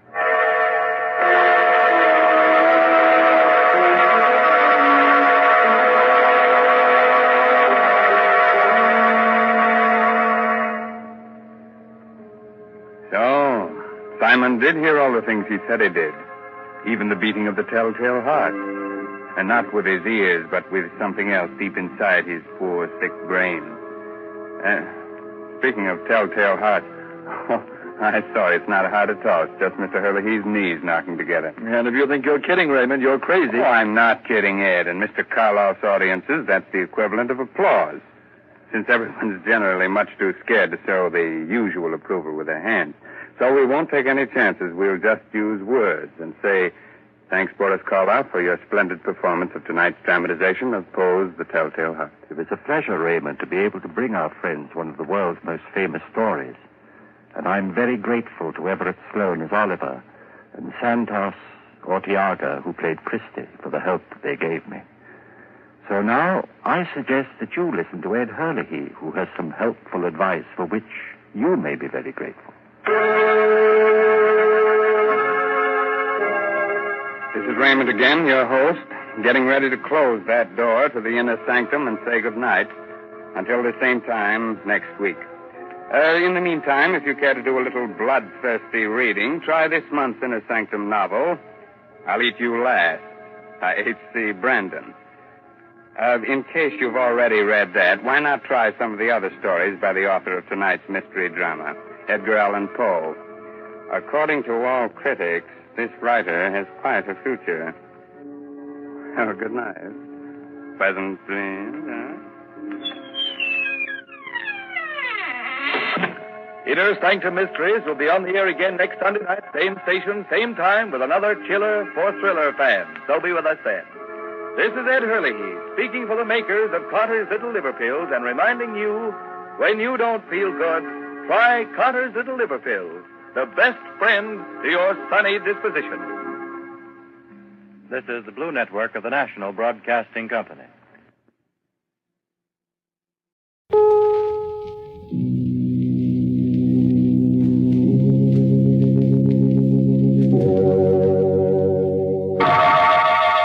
Inner Sanctum Mysteries, brought to you by Bromo Seltzer. Fight headache 3 ways.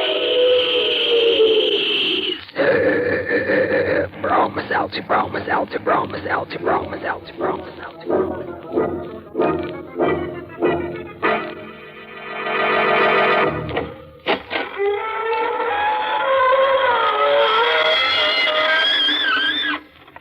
Good evening, friends of the Inner Sanctum.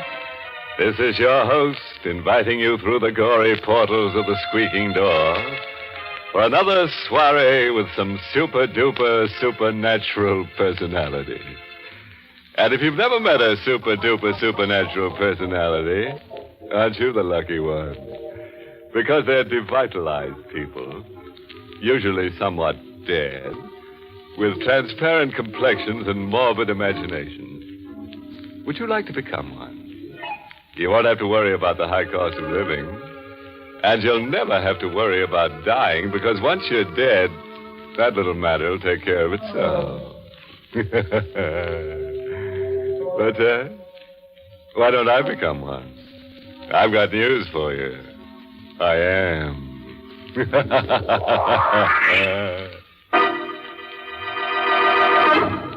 Tonight's Inner Sanctum mystery, Death Demon, was written by Milton Lewis and stars Everett Sloane in the role of Howard with Ann Seymour as Gilda, and is presented by the Emerson Drug Company of Baltimore, Maryland, whose registered pharmacists compound Bromo Seltzer, the headache product that fights headache 3 ways. Bromo Seltzer helps the pain of a headache quickly and pleasantly, and also helps the jittery nerves and stomach upset that may accompany a headache. No wonder in a recent representative nationwide survey, druggists report that of all headache products dispensed at their fountains, the overwhelming favorite is Bromo Seltzer. All right, friend. Let's stop all this ghoulishness and let's get grim.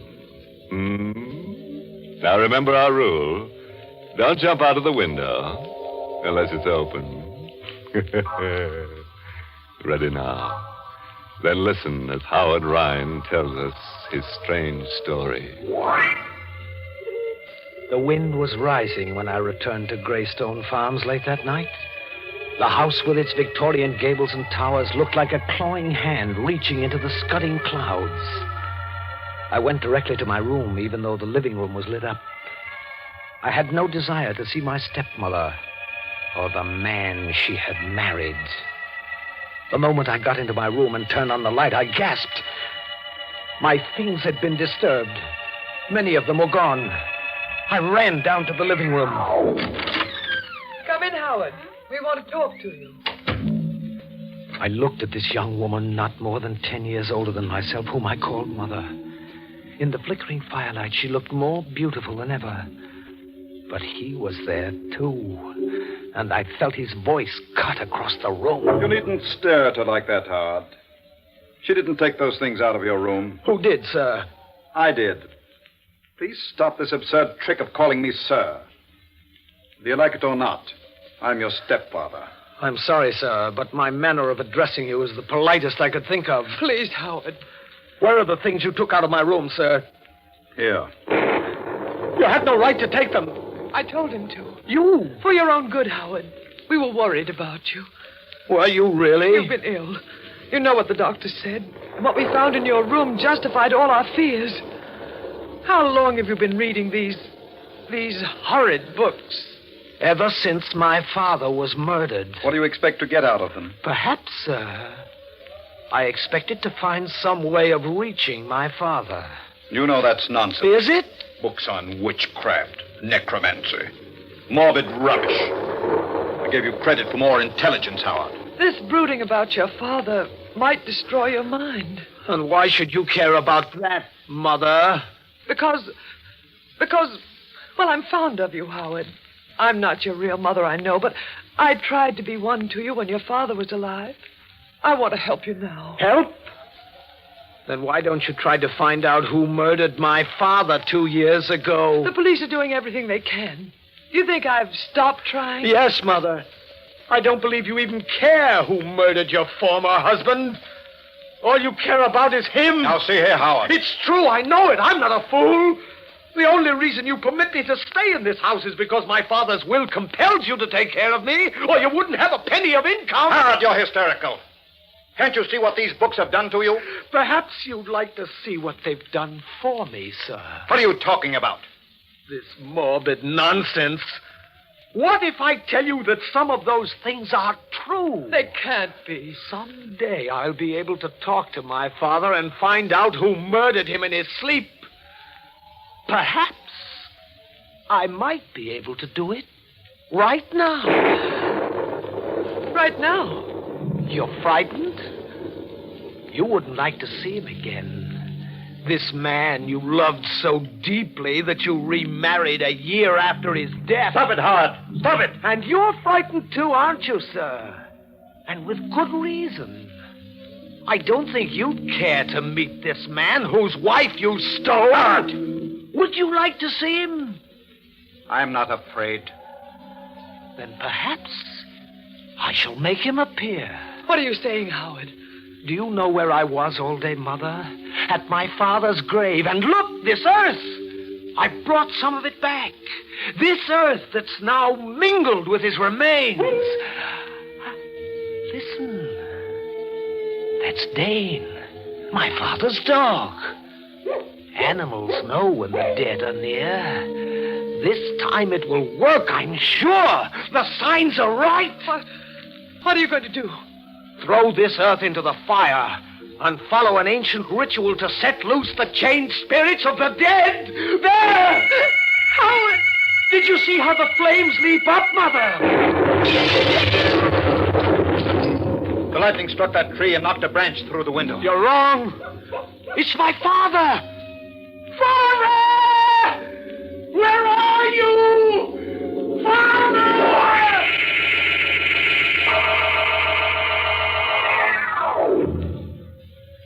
They didn't believe me.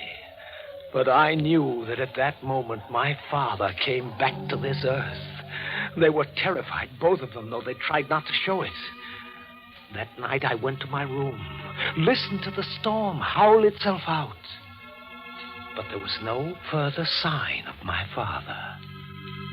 I must have slept, perhaps dreamed, because I heard a voice I hadn't heard in 2 years. I recognized it, still thick with the accent he had acquired from his boyhood in Europe. My son, wake up and find the person who murdered me. Wake up, my son, wake up.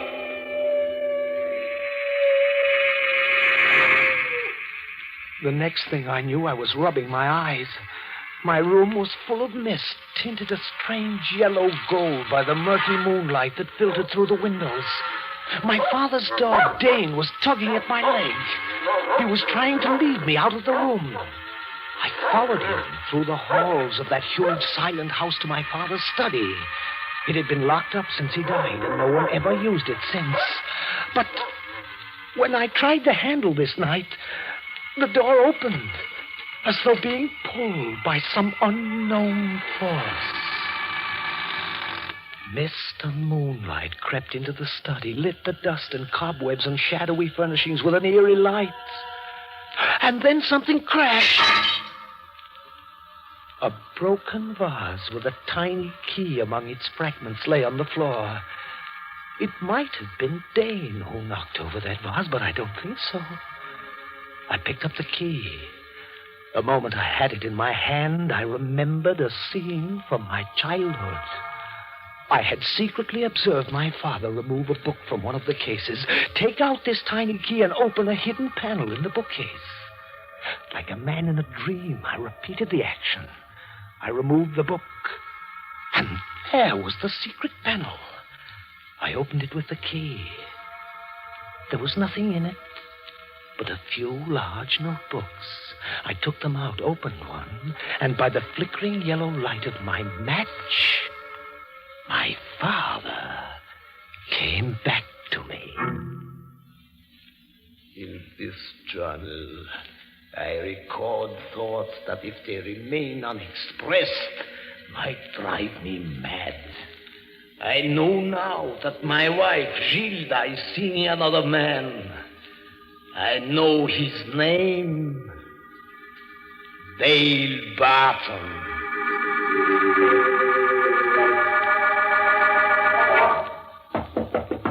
Howard,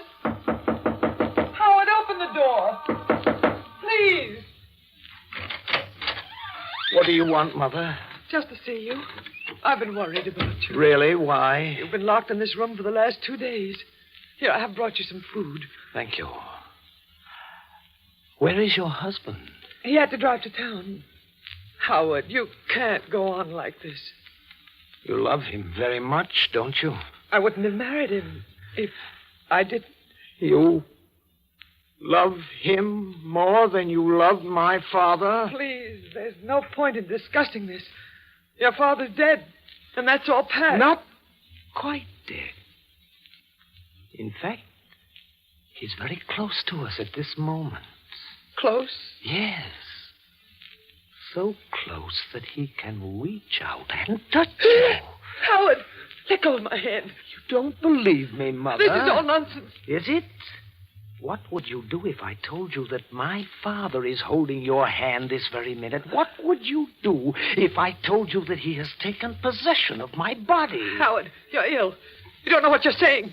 Did you know Dale Barton before my father was murdered? No. I only met him after your father died. You lie. That's his voice. You have been seeing Dale Barton for months. I know. I followed you. No. I talked to you about it the day before I died. You swore he meant nothing to you. Let go of me. Let go. Did you kill me? No. Answer me. Did you murder me? You once said you hated me. Let go of me, please. You said you loved me even on the day I was murdered. You're hurting me. Did you murder me? Was it because of him? Tell me. Help me! He's going to murder me! Help me, someone! Hurry, you crazy fool. What's going on here? Dale, help me. He wants to kill me. Howard, let go of her. No, she's mine. No. Dale. Oh, Dale. Come, Gilda. I'll take you out of here. He led her out of the room while I lay on the floor. Had she murdered my father? Had he? I knew at last I had the means of finding out. There were thick vines outside my window, and late that night, as I had often done when I was a boy, I carefully, quietly climbed down them, stopping at a point outside their window. I clung to the wall like a bat, and I heard them talking. Did you hear his voice? You don't actually believe. I don't know what to believe. He looks so much like his father. When he seized me, spoke to me, it was his father. Gilda, you're being foolish about this. Am I? On the day William was murdered, Howard was away at college. How could he have known what we talked about? And he did know. That boy seemed to know every word. That boy, or is he his father? Gilda, Do you know what you're saying? Yes. This isn't an ordinary thing. There's nothing you can do about it. Oh, yes, there is. I climbed back to my room to think. I dared not go to sleep because I knew my father had been murdered in his sleep. And if they had murdered him, they'd certainly have an excellent reason to kill me. I thought of running away, but then I would never find out. I know now why I couldn't run away. My father within me was holding me there. I lay down on my bed to rest.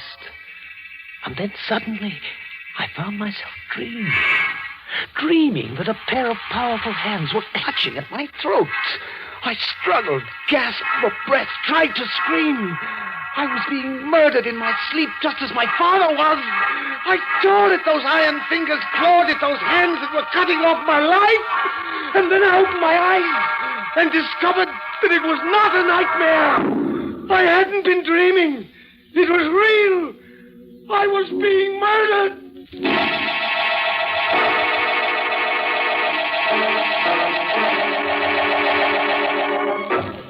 You are listening to Inner Sanctum, brought to you by...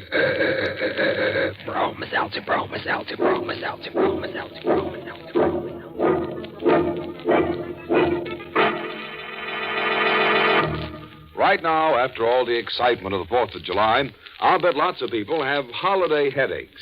If you're one of those unhappy folks, I'll tell you how to get fast headache help. Just take a sparkling, refreshing glass of Bromo Seltzer. You'll find that Bromo Seltzer fights headache 3 ways fast. First, Bromo Seltzer helps the pain of a headache and does it quickly and pleasantly. Second, Bromo Seltzer helps calm, jumpy, jangled nerves. Third, Bromo Seltzer helps soothe an upset stomach. And since stomach upset and jittery nerves may team up with an ordinary headache, it makes a lot of sense to insist on Bromo Seltzer, the headache help that's famous for fighting headache 3 ways.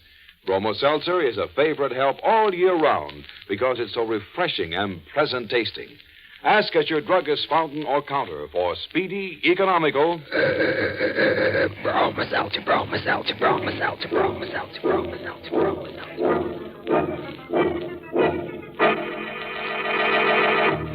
Well, friend, your breathing spell is over. Now it's time to lose your breath again, so let's get back to our story. Now, what did we do with the corpse? Oh, yes. We were interrupted while we were making one. And if you remember, the corpse belonged to Howard Ryan, the young man who was telling us this story. He had just discovered that his dream had come true, and someone was choking him to death. That's a nice way to wake up from sleep, isn't it? Well, let's have Howard tell us what happened. My eyes focused through the haze, and I recognized Dale, my stepfather. They were his hands that were around my neck. Suddenly I heard Dale bark, and the door flew open, and like a writhing cannon shell, the dog flew through the air at the throat of my stepfather. A moment later, I felt his hands release me as he shouted. Stop him! Go on, Howard! Just kill me! I'll kill you! For a moment, I did nothing. I knew I wanted him to die, but I still wasn't sure if he had killed my father. I suppose I was a fool, but I yelled, Dane, stop it! Down, Dane, down! Here, Dane, come here. Howard, who opened the door? I want to get out of here. Not yet. Why? Are you going to turn that dog loose on me again? Perhaps. You want to kill me? You tried to kill me. Kill you if you lost your mind completely. I woke up with your hands around my throat. You're insane. I was trying to pick you up from the floor. You're lying! I'm not. I heard you moaning and screaming, and I came up to see what was wrong. I found you on the floor. You were having a nightmare. Was I? Of course. Why should I want to kill you? Because I may find out how you murdered my father.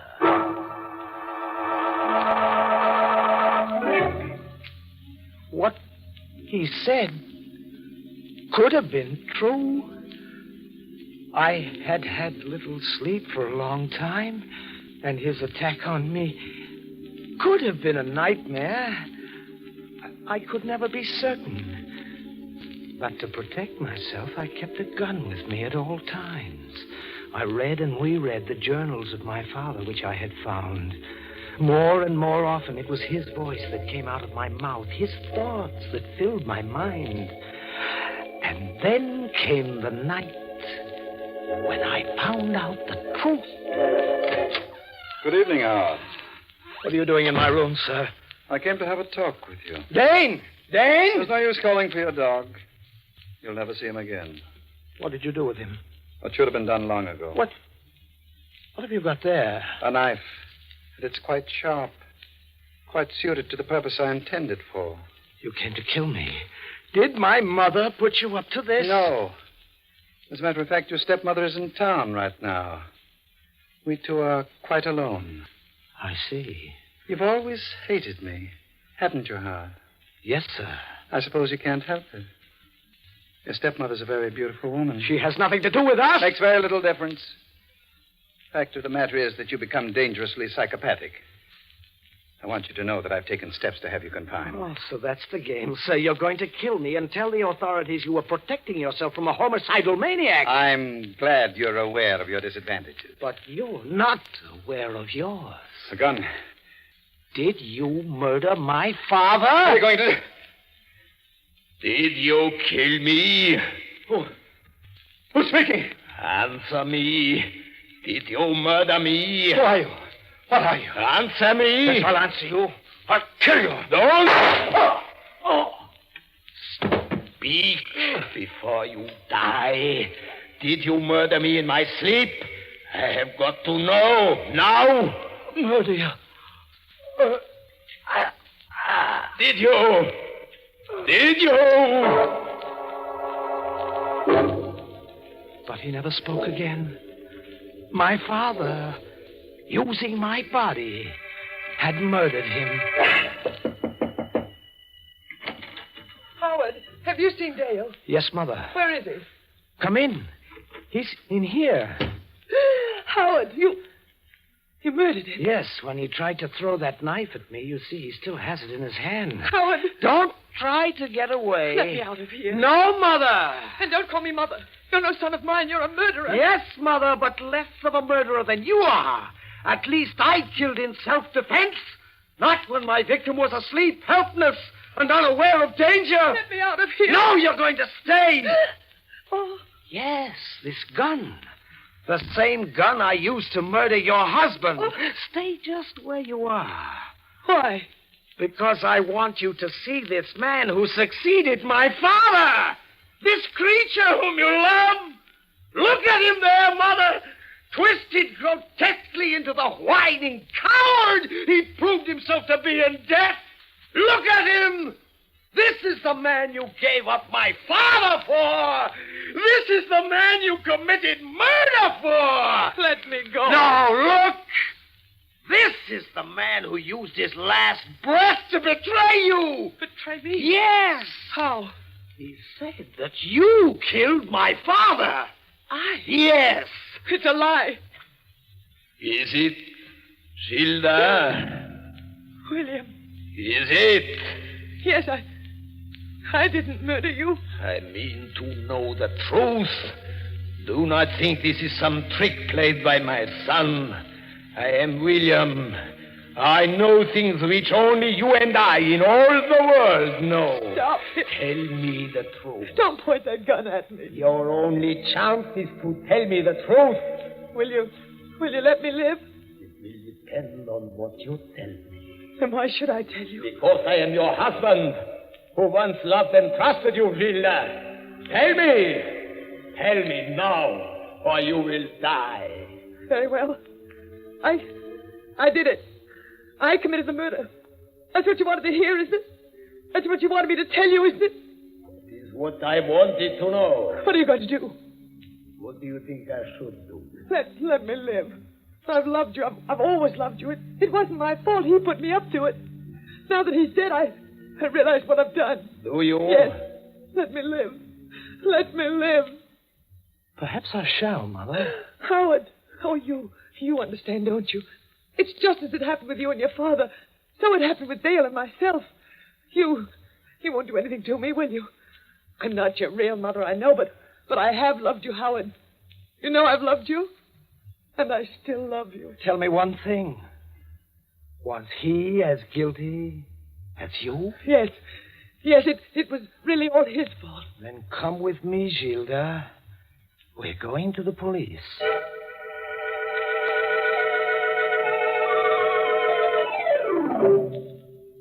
And that's what happened, Inspector. She finally confessed. And I brought her here. Have you anything to say, ma'am? Yes, Inspector. Well? Everything I told my stepson, every word of my confession was a lie. Mother! This boy's insane.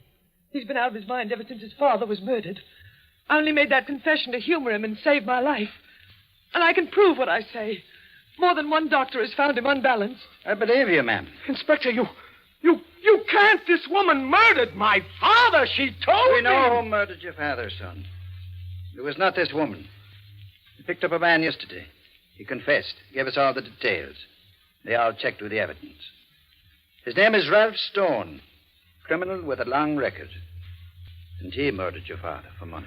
Then it wasn't my mother. No, it wasn't your stepmother, no. It was her husband, Dale Burton. We learned that he hired this Ralph Stone to commit the murder. Then I was right. My father knew what he was doing when he made me pull that trigger. I wonder, son. Because you're under arrest for murder.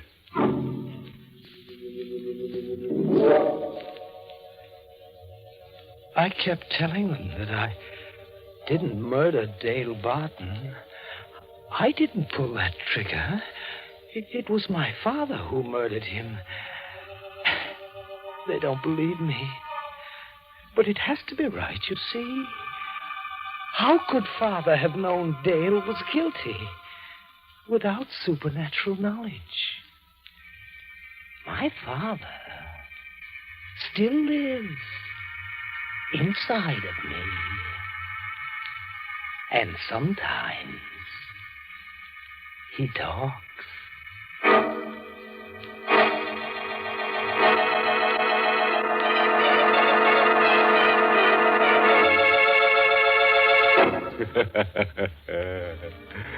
Well, friend, there's nothing wrong with little old Howard. Just a little bit nuts, but who isn't? And how'd you like someone to possess you someday? Just think, you could lead a double life for the price of a single. In fact, you may be able to save money because, as everybody knows, two can live cheaper than one. Which brings us to the moral of tonight's story, taken from the croonings of Nature Girl, who warbled, "Don't drop dead except in bed, otherwise you can break your head."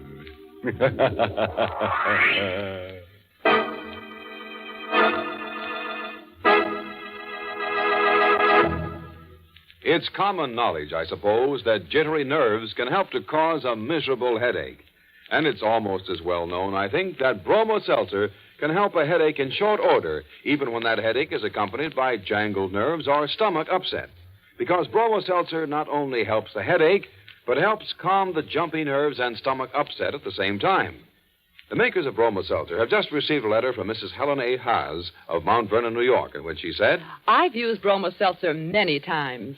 As director of a children's dramatic school, many times jumpy nerves bring on a headache. But thanks to your fine product, a headache no longer creates a problem." Thank you, Mrs. Helen Haas. You pointed out once again what millions of smart men and women know. Bromo Seltzer fights a headache quickly and helps calm jumpy nerves, too. What's more, it's so pleasant tasting, it's actually refreshing. Caution, use only as directed. If headaches persist or recur, see your doctor. But for ordinary headaches... Fight headache 3 ways. Bromo Seltzer, Bromo Seltzer, Bromo Seltzer, Bromo Seltzer, Bromo Seltzer.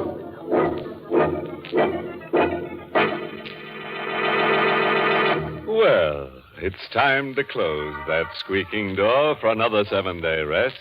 Until next week at this time, when Bromo Seltzer brings you another Inner Sanctum Mystery, directed by Hyman Brown. Oh, by the way, this month's Inner Sanctum Mystery novel is Report for a Corpse by Henry Kane. Next week's tale is titled Death is a Magician. A guy loses his girl, loses his mind, and meets a magician named Marco. Now, Marco makes an easy mark of our hero, and in turn, our hero uses Marco for target practice in a marathon murder. Marco, you see, just won't stay dead. Sound scramble. See us next Monday, friends, and we guarantee to scramble you some, too. Until then, good night. Pleasant dreams.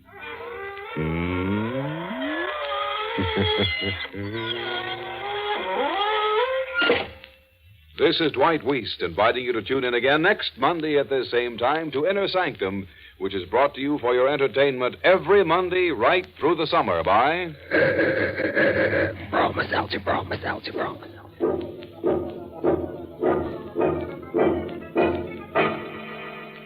This is CBS, where 99 million people gather every week, the Columbia Broadcasting System.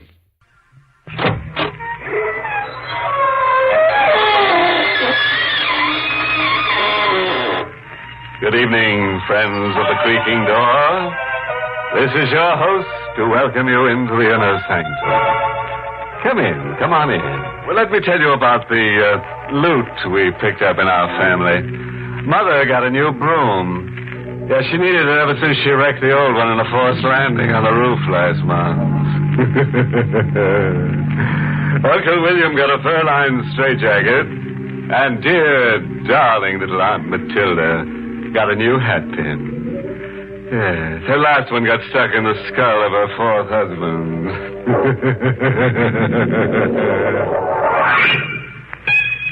All right. Turn your lights low and your radio up. And remember that all the actors getting killed on this program are being well paid for it. The winter winds moaned around the gabled house like a wandering band of wailing women. As Caroline Giles, puzzled and frightened by something she's seen in the gathering dusk, makes her way into the living room. This is young Mrs. Giles' first night at the family mansion built by her husband's grandfather. Only this morning, the attractive bride arrived after a honeymoon trip in Europe. When she enters the huge, shadow-filled room, she notices the servant girl at the window. She's a young girl, the only other person in the house. And Caroline can see that she's scarcely able to control the terror she feels. Mary? Yes, ma'am. What's going on out there? Nothing. When will Mr. Giles be home? He should be here within an hour. Why are those cars stopping out there? Cars, Mrs. Giles? Oh, really, Mary? You must see them as well as I do. 3 of them stopped within a few minutes. Look, there's another one. Maybe that's Mr. Giles. No, the car isn't coming into the driveway. It's stopping outside. Who are these people, Mary? I don't know. Why should they stop outside? What did they want? I don't know. Oh, Mary. You don't know. There's no reason to become hysterical. Mrs. Giles, come away from the window. But why? You don't know them. Oh, please come away from the window. Mary, why? Now... I've warned you. They're throwing rocks through the window. Get down, Mrs. Giles. Get down on the floor. You'll be hurt. But Mary... Oh, please. Mrs. Giles, just pray that they don't come in here. Just pray that they don't. Wait a minute, Mary. I hear sirens. It's the police. Oh, the police. Oh, thank heavens. They'll make them go away.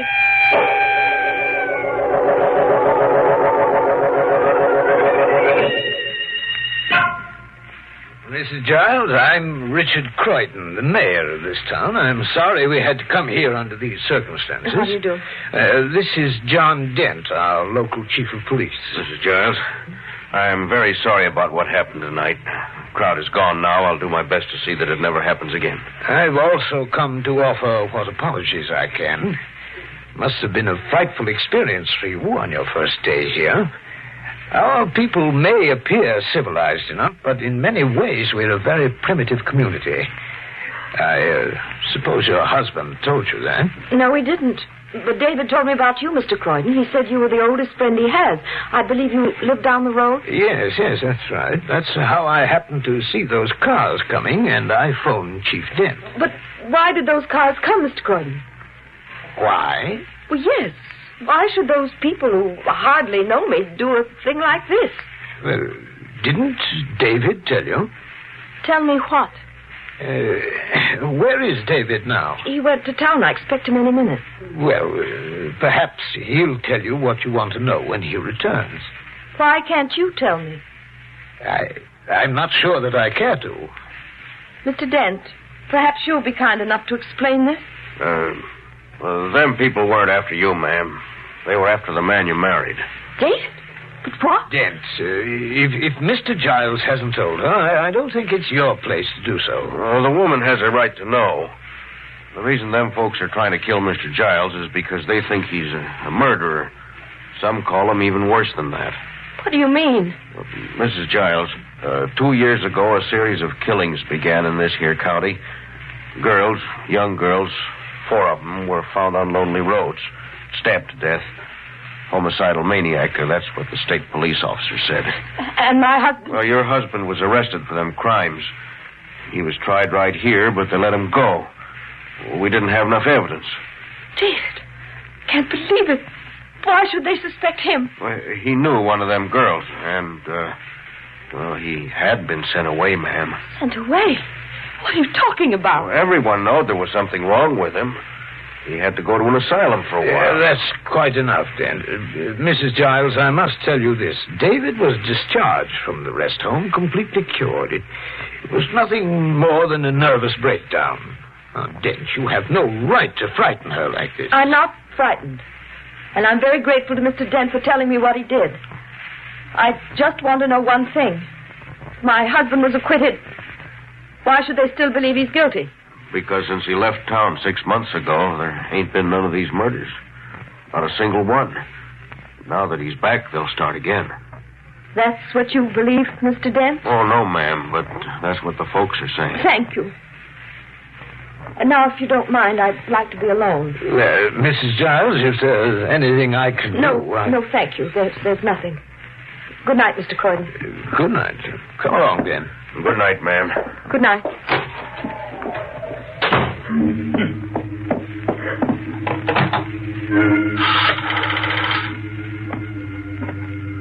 Hello? Operator, will you give me the number of the railroad station, please? No. Never mind, operator. Don't bother. Are you going to leave, Carolyn? David, you heard. Yes. And I heard everything else my very old friend, Mr. Dent, told you. I was behind the other door. Then why didn't you come in? Why ruin their fun? Besides, I was curious to see just what your reaction would be. David, why did they have to tell me? Why couldn't you? You think this was an easy thing to tell to a newly married bride? I would have found out sooner or later. I did plan to tell you, Carolyn, in due time. That's why I ordered Mary not to say anything. Darling, it isn't true. This is all an insane dream, a nightmare. No, Carolyn, it's not a dream, but in many ways it is a nightmare. Were you going to run away from me, Carolyn? Is that why you phoned the station? Yes. Carolyn, if you want to leave me, I can't blame you. I realize it may be asking a little too much of any woman to be my wife and to live here. Why did you come back here, Dave? Because I want to prove to them that I'm not what they think I am. And I was hoping you'd help me. I thought maybe you loved me enough for that. Carolyn, I'm terribly sorry it must end this way. I'm not going to leave, David. Carolyn, I hope you understand what you're saying. You may be risking your life by remaining here. I love you, David. I'll risk it. I want you to be certain, because in the end I may fail and be put to death. To death? Yes, there are going to be other murders. Other murders? Don't ask me how I know this, but I'm almost positive that sometime tonight a girl in or near this community will be killed, brutally stabbed to death. I'll have to go out tonight and see if I can prevent it. Do you still want to remain? Why are you telling me this? Because I want to know if you really love me or if you said what you did to placate a madman, to quiet a homicidal maniac who may still murder you. Are you going to stay, Carolyn? Yes. I'm going to stay, David.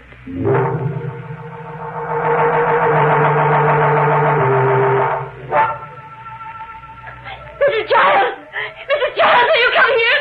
I'm coming, Mary. Mrs. Giles. There, Mary. Now just try to calm down. I saw them. I saw them out there. Mary, try to pull yourself together. tell me what you saw. There was a man out there. A man moving around. Are you sure of it, Mary? I don't see anyone. Well, maybe you can't see him from here, but I saw him from the window of my room. All right. Let's look out the window of your room. I don't want you to think I'm seeing things. I'm not the kind of girl who sees things. I didn't say you were, Mary, but Well, I don't notice anything unusual from your window either. You don't see anything? Just the lawn, the tree. Mary, I know we've all been under strain today. I guess we're a little jumpy, aren't we? I guess so. But I wish Mr. Giles were here. I don't like us two being alone. I know, Mary, but it can't be helped.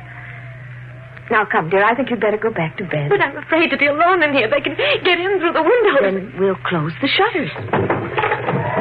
Help me, Mary. All right, ma'am. There we are. The outside doors are all closed. Yes, I locked them myself, but still, this is a very old house. They can get in. Well, there's a lock on your door that works quite well. You can lock the door from the inside, and then you'll be as safe as you can possibly be. All right. I'll do that when you go. Very well, Mary. I'll go back to my room. I'm sure you'll sleep now. Good night. I hope so. Good night, Mrs. Giles. Did you lock the door, Mary? Yes, I just did. I'm turning out the light now. I'm sorry I troubled you, Mrs. Giles. Good night. Good night.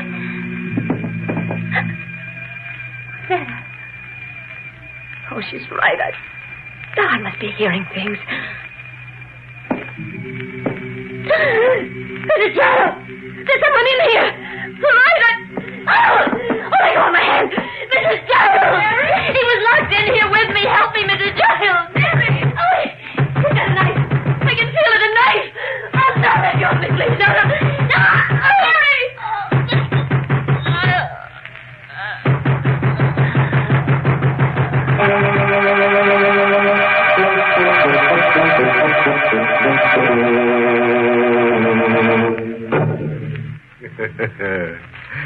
Well, friends, this is your host again.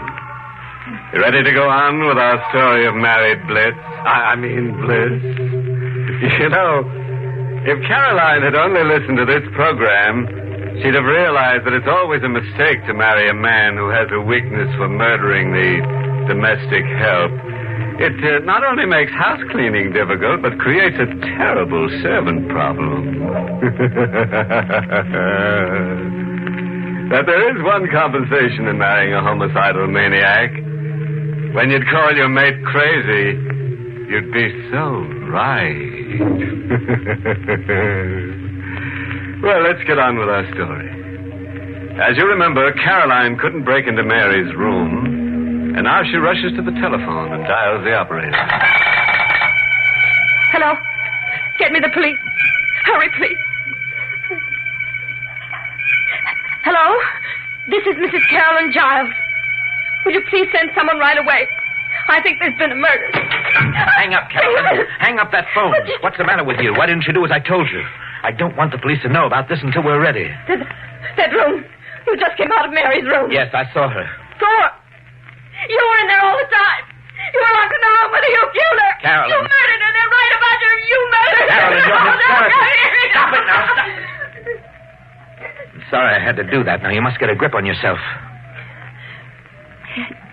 Yes, David, I'll be all right. I'm all right now. How did you get into her room? I heard screams when I parked the car. The window to her room was open, and I climbed through. I saw her on the bed, and then I unlocked the door and came in here. You found the window open? But I locked it myself. I bolted the shutters. Well, it's open now. When did you bolt the window? A little while ago. The murderer must have been in the room hiding, and she locked herself in. I guess he escaped through the window. Yes. Perhaps that's what happened. You still think I killed her? I don't know what to think anymore. The way you came from her room. I explained that. Yes, I suppose you did. Carolyn, now listen to me. If I killed her, do you think I'd be talking to you now? Here, look. Gun. If I'd murdered Mary, the next step would be to kill you. And you see how easy it is for me to do it. Now, Carolyn, you believed in me before. I'm asking you to believe in me again. I don't want the police to know I left this house tonight. Dent's like the rest of them. He hates me. He'd be glad to accuse me of this crime. Now, Carolyn, I want you to say I was home all night with you. And if I don't? I've got this gun, Carolyn. If you let me down, nothing much will matter then. Now, that might be the police, Carolyn. I'm going to open the door. Good evening, Mr. Giles. Good evening, Dent. You got here quickly. Maybe that's because I was kind of expecting to come. Oh, have you been watching my house? I ain't saying. When I got that radio call, I didn't lose any time. Oh, Mrs. Giles, you phoned in something about a murder? Yes, our girl, Mary, she's in there. Oh. Mr. Giles? Are you accusing me of this too, Dent? Well, it's mighty funny, right here in your own home. This time I can easily prove that I had nothing to do with it. My wife and I were together all night. Is this right, Mrs. Giles? That's right, Mr. Dent.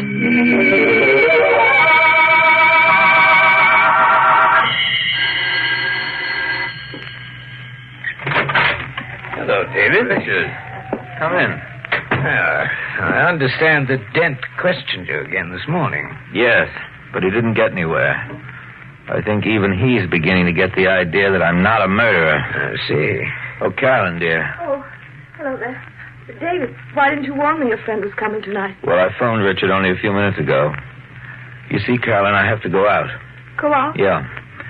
I didn't want to leave you alone after everything that's happened. I know, but... Well, couldn't we come with you, David? No, I'm afraid not. Why not? Well, it might be dangerous. David, where are you going? I'm sorry, dear, but I can't tell you. It won't be a long trip. It's only about 20 miles or so. That's all the information I can give you. Has this something to do with these murders? Perhaps. Now, David, I wouldn't advise you to take matters into your own hands. I'm afraid I have to, Richard. You see, the police haven't gotten very far, and my life is at stake. Your life? Isn't it obvious? The people are stirred up about these crimes. Who can tell when one of them may take it into his head to murder me? It's becoming a matter of the killer's life or my own. Furthermore, there's another reason why I must solve this. A reason I can't divulge right now. Why not? Darling, please don't ask me. I think that after tonight, all this will be over. Bye, Richard. Goodbye, Carolyn. Bye.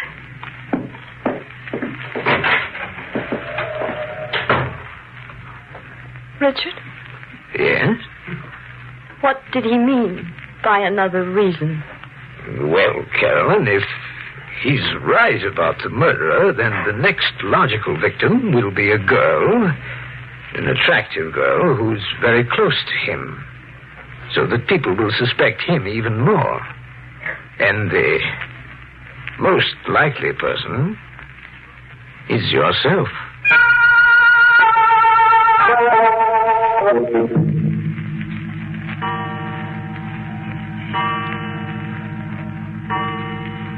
10 o'clock.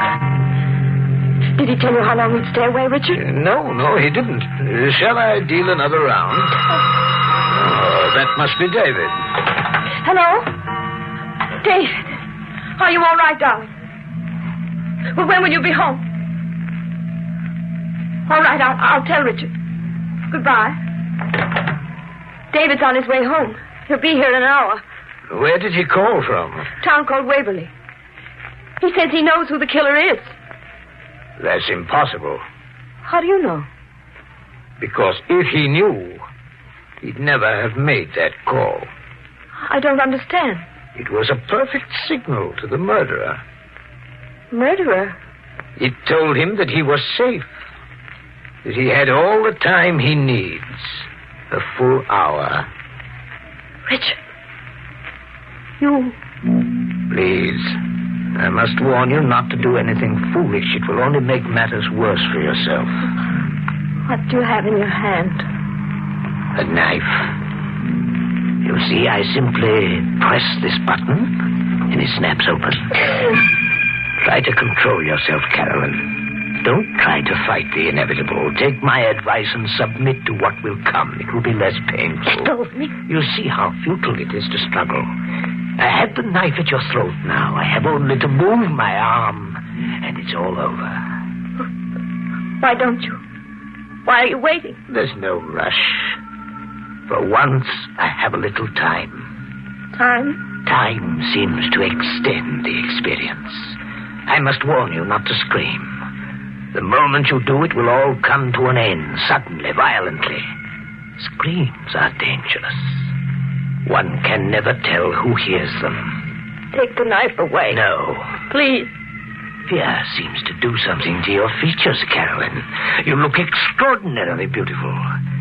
And I must compliment you on your self-control. You still haven't even raised your voice. You can't get away with this, Richard. David will come home and find you. That's not quite how it will happen. David will come home and find you. I shall have the rare pleasure of seeing his reaction. And then it will be his turn. You're going to kill him? Yes, it will be a new experience. I've never murdered a man before. It can't possibly work. You'll be caught. I plan to be. But I shall plead self-defense. Everyone will believe me because I'll tell them he murdered you. It's very difficult not to scream, isn't it, Carolyn? They won't believe you. They'll never believe you. Oh, yes, they will. My police commissioner hates David because he was freed after Dent arrested him. And his position also depends upon me. Oh, I admire you, Carolyn. None of the others held out this long. You must almost be insane with fear and terror, aren't you? And yet... I won't scream, Richard. I won't. In the end, you will. I won't. You must. I won't. You really are extraordinary, Carolyn. I won't.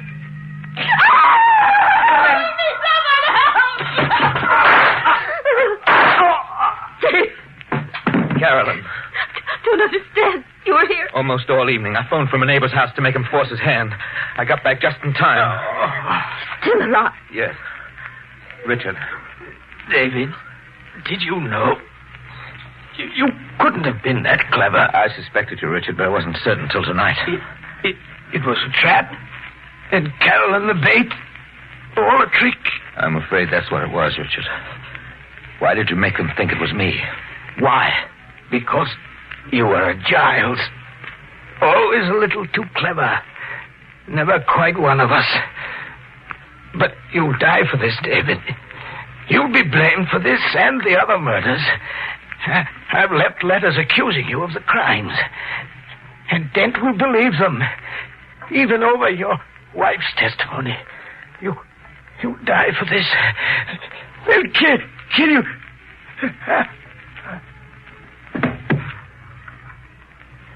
He's dead. David, is it true what he said about the letters? Probably. Dent will never believe me. Good evening, Mr. Giles. Dent. Yeah. Been out there all night. When I heard the shots, I came running in. So you killed him? Yes, but I had to, Dent. He was going to murder my wife. That's true. He's the homicidal maniac you've been looking for. You've got to believe that, Mr. Dent. Of course I believe it, ma'am. Been suspecting him for a long time. Ever since he spread them stories to folks about Mr. Giles. And I heard what he said before he died. You've got nothing to fear now, Mrs. Giles. You and your husband can live here and we'll be proud to have you. And some folks will be mighty ashamed about what they've been saying and doing. I reckon I'd better call in, get them to take this man away.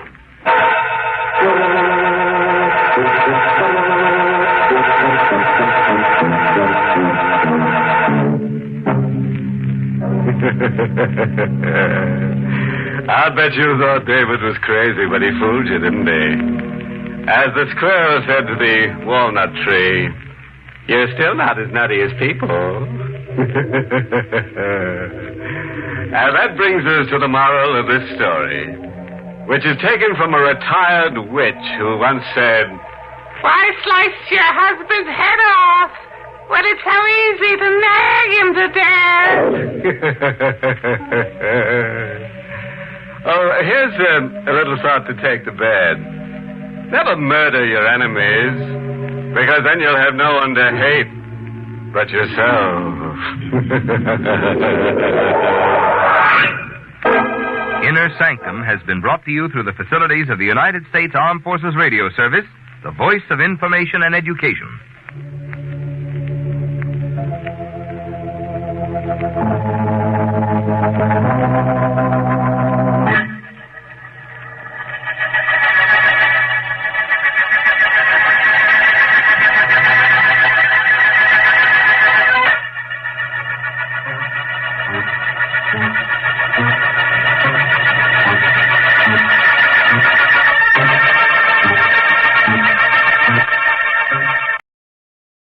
Roma Wines present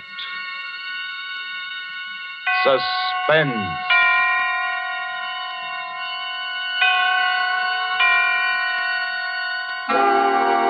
Roma Wines, made in California for enjoyment throughout the world. Salud. Your health, senor. Roma Wines toast the world. The wine for your table is Roma Wine, made in California for enjoyment throughout the world. The Roma Wine Company of Fresno, California, welcomes you again to this weekly half hour of Suspense. Tonight from Hollywood, Roma Wines bring you as stars Miss Geraldine Fitzgerald and Mr. Richard Wharf. Miss Fitzgerald and Mr. Wharf are with us to play in an unusual tale by the unusual James Thurber, called A Friend to Alexander. But before we raise the curtain on tonight's tale of suspense, let's take a little journey. A journey in fancy to lovely Bermuda. On the sun-drenched terrace of the Coral Beach and Tennis Club, an American guest raises a toast to the beauty of this enchanting paradise. As the glasses clink, his Bermudan host replies, "I am touched by your gracious compliments, and proud that these beauties are ours. But you, too, have much to be proud of. Like this wine, it is so superb, so perfect, we willingly assume extra expense to import it from your California, for this is your own Roma wine." Yes, it is. The same Roma wines we Americans take for granted are prized luxuries in far-off lands, treasured and saved for special occasions. How lucky that you can enjoy the subtle bouquet and exquisite flavor of famed Roma wines as an inexpensive, everyday delight. For, unlike wine lovers in other lands, you enjoy Roma wines without high import duties, without extra shipping costs. Actually, at only pennies a glass. No wonder that Roma wines are by far America's largest selling wines. Enjoyed in millions of homes, produced with a combination of age-old winemaking skill and modern scientific quality control that make each thrilling sip perfection. For uniformly fine wine at reasonable cost, do what millions of others do. Ask for ROMA, Roma Wines, made in California, for enjoyment throughout the world. And now, with James Thurber's poignant and strange story, and with the performance of Richard Wharf as the man who was a friend to Alexander, and of Geraldine Fitzgerald as his wife, Bess, who relates these events to us, we again hope to keep you in suspense.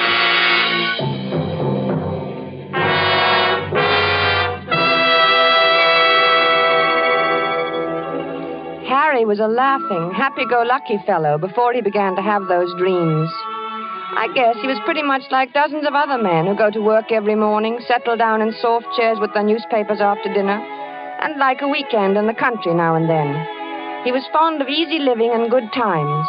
Like everyone else, he talked of the war, rationing, tires, and his golf scores, until those nightmares began to plague him. At first, I was amused. You know, I've been dreaming about Aaron Burr every night. What for? Well, how do I know what for? Aaron Burr's a funny person to be dreaming about nowadays. I mean, with all the countries in the world at war with each other. What's so funny about dreaming? Maybe you're upset. Everybody dreams, don't they? I don't know why you see Aaron Burr in your dreams. Well, I do. Where do you see him? Oh, places. Washington Square, Bowling Green, or on Broadway. Even here on 55th Street? No, mostly downtown. I'll be talking to a woman in a Victoria, a woman holding a white lace parasol. Oh. And then suddenly there will be Aaron Burr, bowing and smiling and smelling like a carnation, telling his stories about France and getting off his insults. Who is the woman in the Victoria? Huh?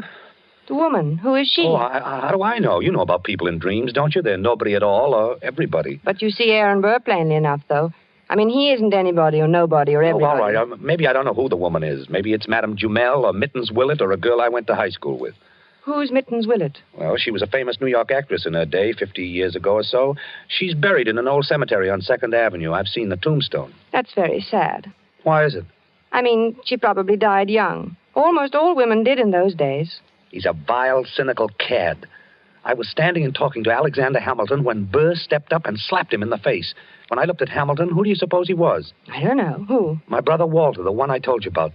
The one who was killed by that tramp in the cemetery? Harry, I never could get that story Well, I've told you straight. about it a dozen times, that the tramp came up to him when his back was turned. But what was he doing in the cemetery? Well, that's not the point. He was killed.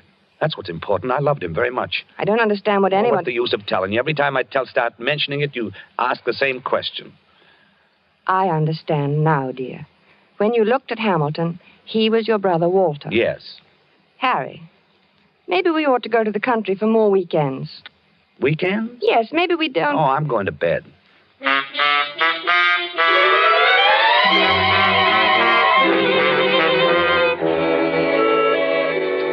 For a time that evening, I worried about Harry.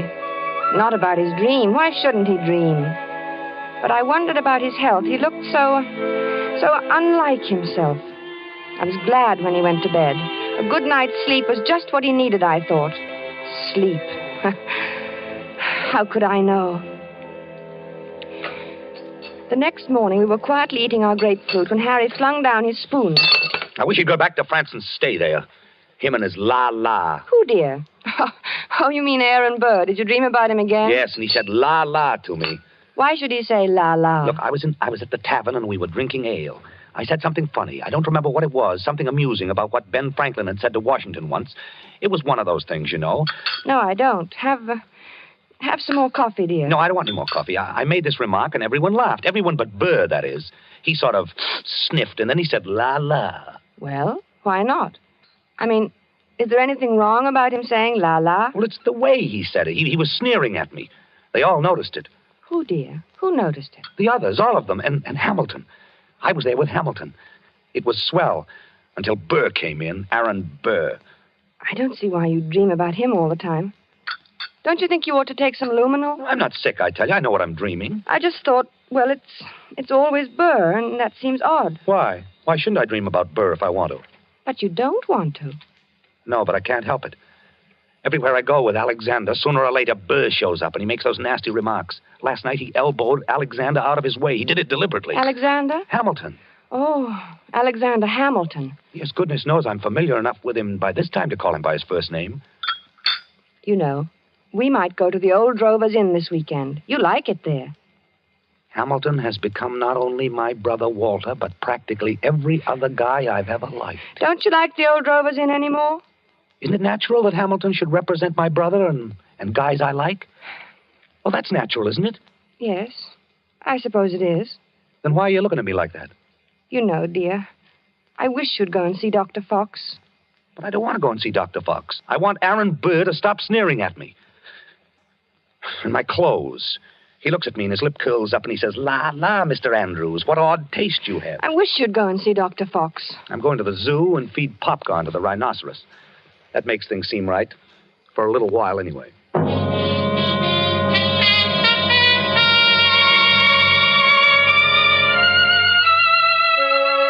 thought he'd forgotten all about that ancient pistol duel, because for 2 days after that, he lost his haggard, tired look and actually seemed cheerful.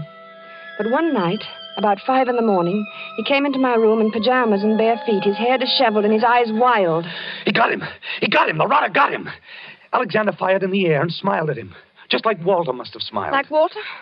Oh, yes, dear, your brother Walter, who was killed in the cemetery. This was at Weehawken in New Jersey. What?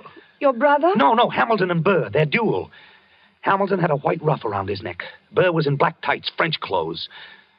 Alexander lifted his pistol and fired in the air, and then he smiled at Burr.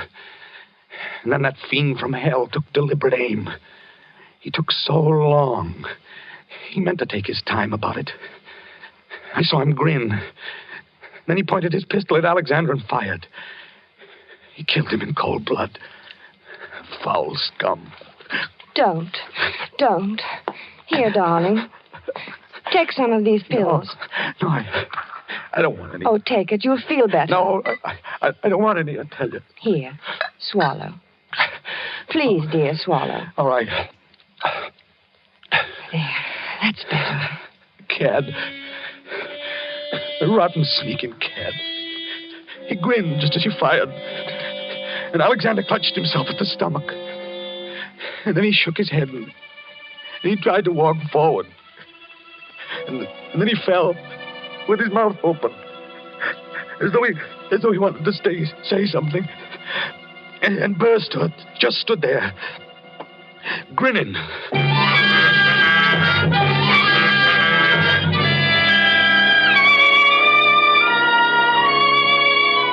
I finally got him to see Dr. Fox, and he said Harry was fine, heart perfect, everything. But Aaron Burr did not lead my husband to sweeter or more peaceful dreams. Harry said nothing about it for several mornings, but I could tell he was still being tortured by these ghosts. He brooded over his breakfast. He didn't answer me when I spoke to him. What was that? Only my butter knife, dear. Oh. Harry, are you still dreaming about that man? I wish I hadn't told you about it. Forget it, will you? I can't forget it with you going on this way. Can't you forget I mentioned it? What does he do now? He goes around bragging that he did it with his eyes closed. He says he didn't even look.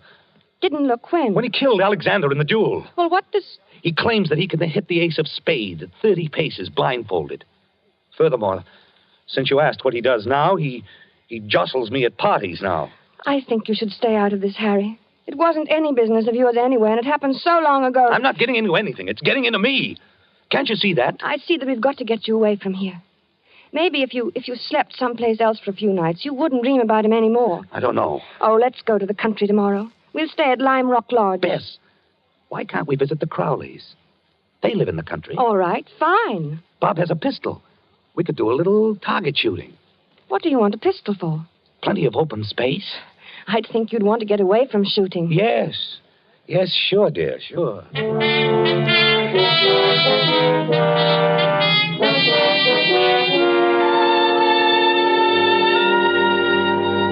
The vacation seemed a success at first.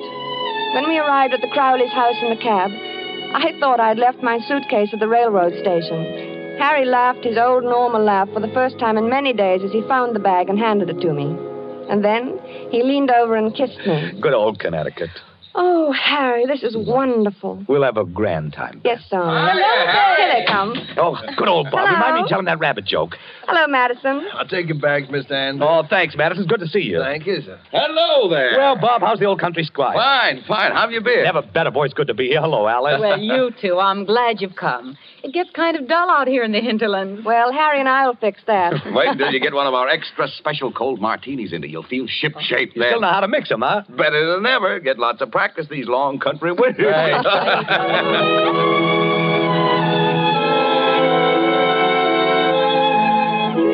It was grand, seeing Harry's face relaxed and smiling over his cocktail glass.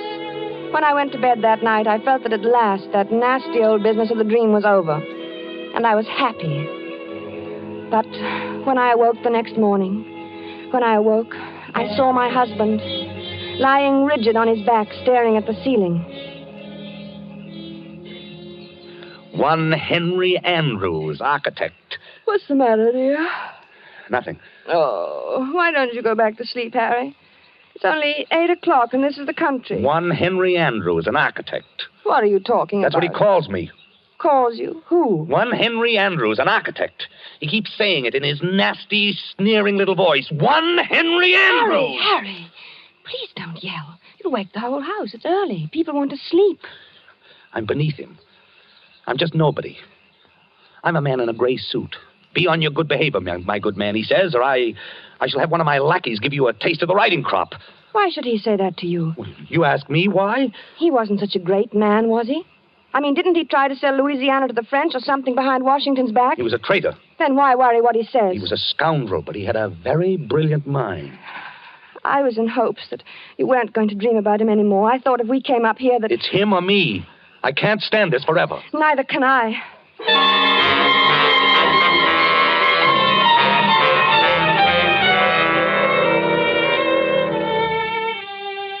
As I had expected, Harry spent most of the afternoon with Bob shooting at targets.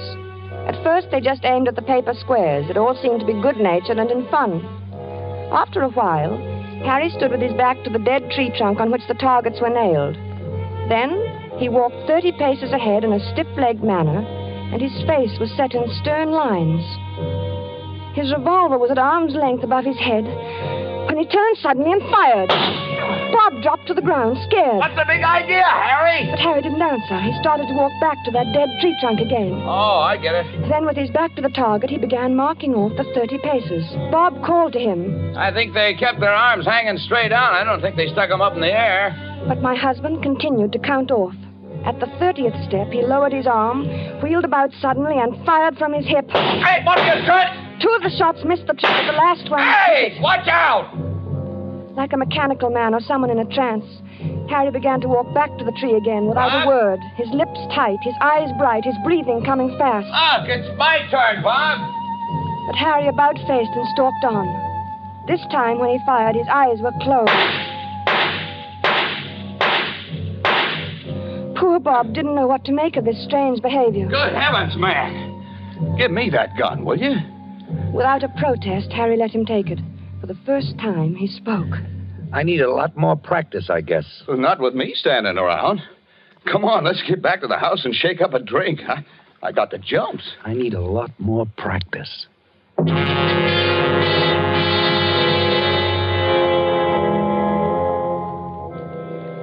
I guess I must have slept soundly that night because I didn't hear him leave the room.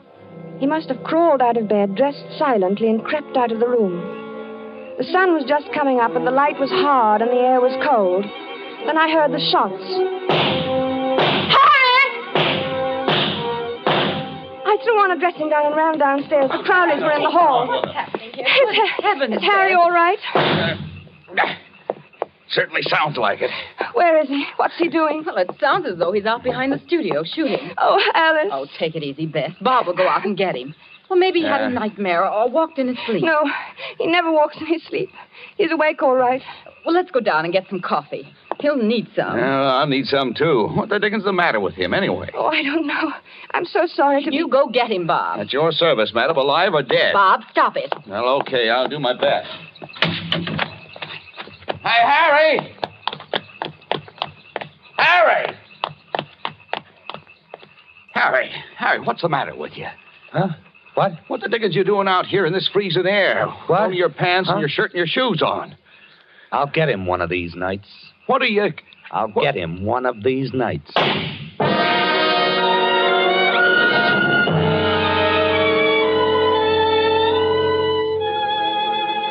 By this time, I was really frightened. When we returned to the city, Harry was the picture of gloom. Our first night back. I looked at him as he lay on the chaise lounge in my bedroom in his blue dressing gown, smoking a cigarette.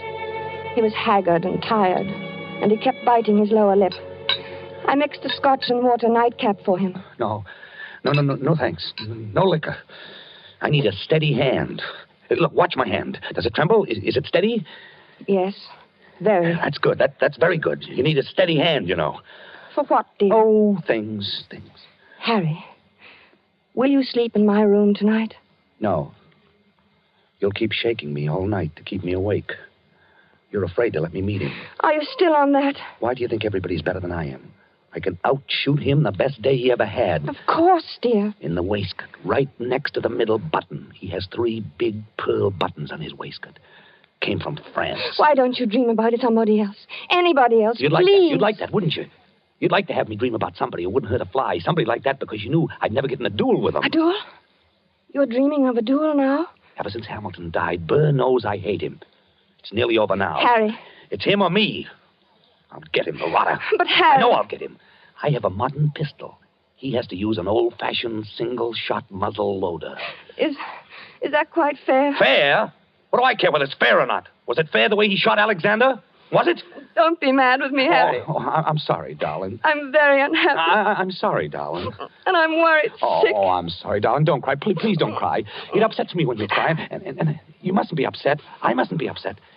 I must be very calm and rested. My hand must be steady tonight, especially tonight. I'm so worried, Harry. Oh, don't worry about me. I'll be all right. I'll be fine. My hand is like a rock.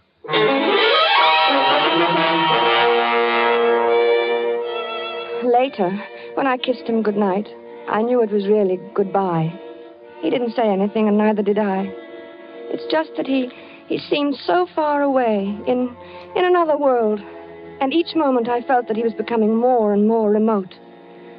Something told me he wasn't coming back.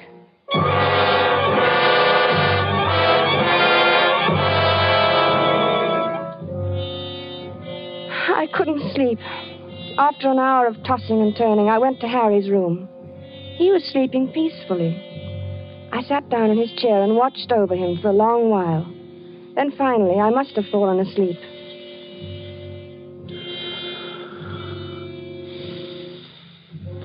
A beautiful morning.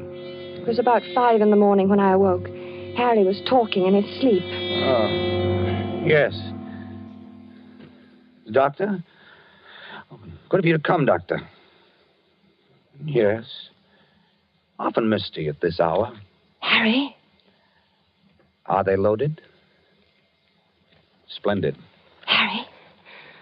Wake up. Yes, I'm perfectly ready. Is Mr. Burr? He is. Good. Shall we proceed? No, I do not care to make any statement. Wake up. Very well. Harry? I understand it perfectly. 10 paces. Turn and fire at the dropping of the handkerchief. Yes. 10 paces. Harry! Harry! Thank you for acting as my second, Mr. J. It's, of course, extremely good of you. Very well, then. I'm quite ready.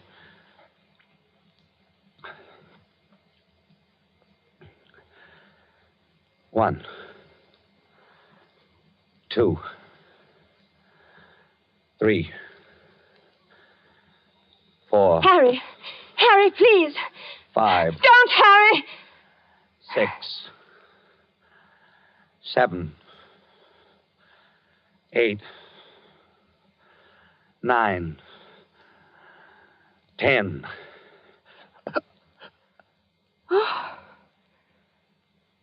Harry? Harry, dear. Harry?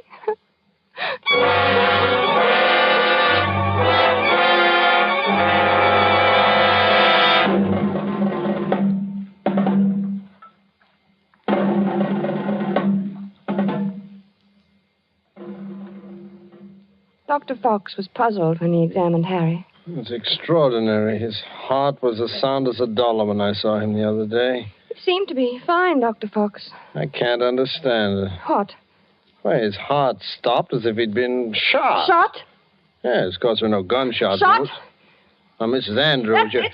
Shot? Oh, no, you'll have to calm yourself. You can't help him now. I should have known it would happen.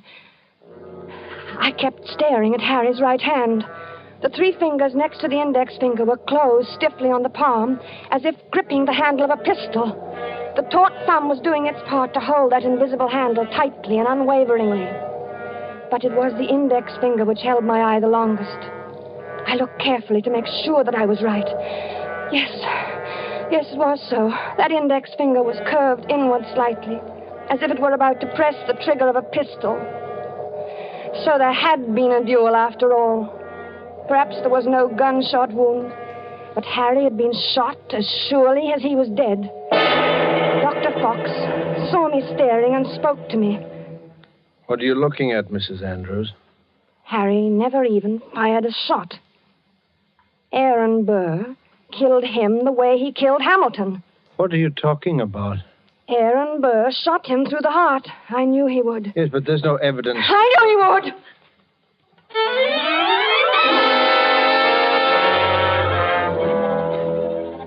Then Dr. Fox put an arm around me. He looked at me gently and a bit frightened, the way I used to look at Harry when he told me about his dreams. He led me to his assistant and whispered something. He thought I didn't hear him, but I did. She's crazy. Stark, raving crazy. I let the assistant take me away. Maybe he thought I was crazy, too. But now, I knew. Aaron Burr got Harry. Just as he had killed Hamilton in that old quarrel long ago. I knew he would. I knew he would!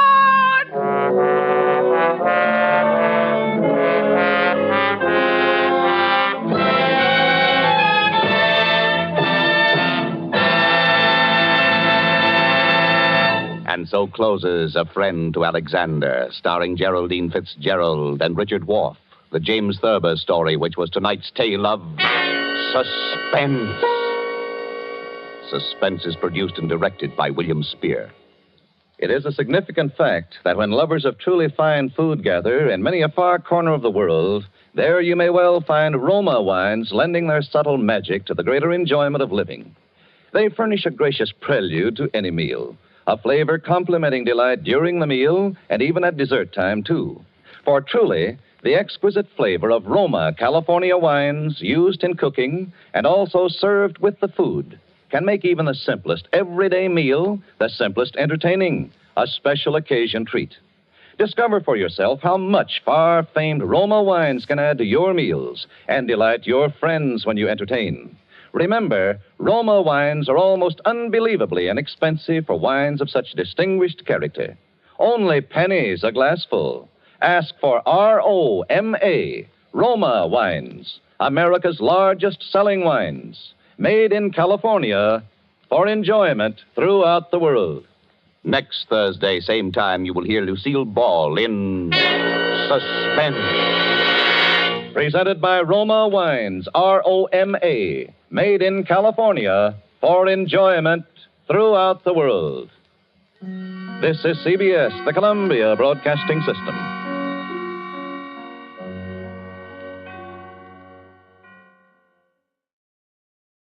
In the event of any important news developments, the sponsor will interrupt this program.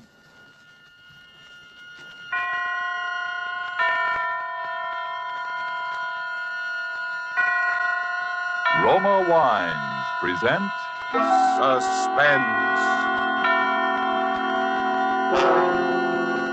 Roma Wines, made in California for enjoyment throughout the world. Salud. Your health, senor. Roma Wines toast the world. The wine for your table is Roma Wine, made in California for enjoyment throughout the world.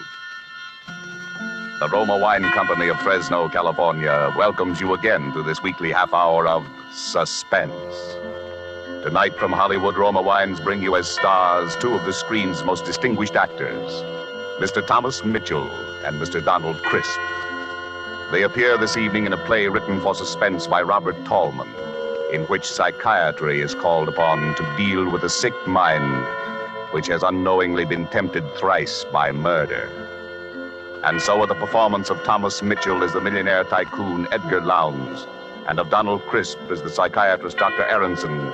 We again hope to keep you in suspense.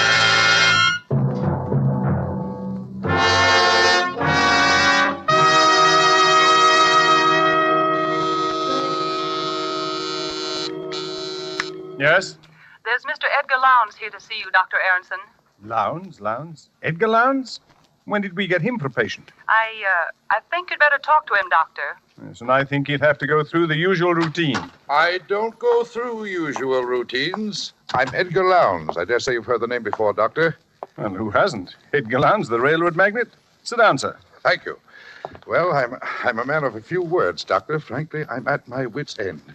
Why, if my business associates had any idea I was consulting a psychoanalyst, I'd be laughed off the floor of the stock exchange. But we'll never mind that. It's these headaches, Doctor, I've been having. And aspirin, codeine, nothing seems to help. How long has this been going on? A little over a month. Since the death of my wife, in fact. We were very attached, you know. Very attached. Her death was a shock to you? No, I wouldn't say a shock precisely. She's been an invalid for years. Bad heart. Wasn't so much what happened the night she died, but the way it happened. Oh, but why shoot off my mouth to you about it? I've told the story 1,000 times till everybody's sick of hearing it. Well, perhaps you haven't told all the story, even yet. Well, as a matter of fact, that's the truth, Doctor. There's one little thing I left out. But the funny part of that is I didn't know it myself till yesterday. And what was that? Well, I was dressing for dinner. I was getting ready to go out when in comes my wife's servant. You know, her nurse. She's all aflutter about something and... Mr. Lowndes, I hope you'll forgive me for bursting in like this, but Mrs. Lowndes... Yes, speak Well, up, she's Sarah. resting quite well, Mr. Lowndes, but she did have that little attack this afternoon, and I can't be here this evening. And what with the servants' night out being tonight, I thought... Yes, you thought I'd better stay with her, and I certainly will. Now, you just go along about your business. I look after Mrs. Lowndes personally. Oh, I knew you'd see it that way. You're a good, considerate man, Mr. Lowndes. Edgar. Feeling a little rocky, darling? Well, old Edgar's not going to let you down, not even if it means losing that war contract. Oh. I'm going to sit right here with you, sweetheart, and Lowndes, Reed, and company can go hang. Oh, no, Edgar. There's no reason for you to stay, really. There isn't. Just the same, I'm going to stay right here with my little wife this evening. Really, Edgar, it's not necessary. If you'll just get the brown bottle out of the medicine chest, the digitalis, and leave it here by my bed with a glass of water. And leave you here alone in this big house feeling the way you do? Not much, not for 100 war contracts. Now, Edgar, do as I say. Just leave the medicine here by my bed, and everything will be all right. Now, go on, darling, and do as I say. Please, it's the brown bottle. Now, Dr. Aronson, what would you have done under the circumstances? After all, I'd left her alone before and nothing had happened. And this dinner was important in a business way. That night was my big chance. Your big chance? Yes, I suppose it was. Well, to make a long story short, she died while I was out. Now, if only I'd stayed with her. That's what I kept telling myself. And people I told the story to kept telling me that I shouldn't reproach myself. After all, it could have happened to anyone. And then yesterday, I was packing up her things, and I came across this bottle in the medicine cabinet. It was the digitalis. I'd left the wrong bottle by her bedside. That was what drove me nearly crazy, Doctor, finding that bottle. It was bad enough leaving her alone, but making a blunder like that on the medicine, why, it made me feel almost like I'd murdered her. But as you say, it was your big chance. Huh? What do you mean? What are you trying to tell me? You mean you think I wanted to get rid of her? You say that, Mr. Lowndes. I didn't. But I see our time is up. I can't talk to you anymore today. Oh, but you've got to. You can't leave me up in the air like this. Why, you've practically accused me of wanting to murder my wife. Perhaps we'll understand your feelings towards your wife better, Mr. Lowndes, when we've discussed the others. What others? Hey, what are you trying to give me? Relief, Mr. Lowndes, for those headaches of yours.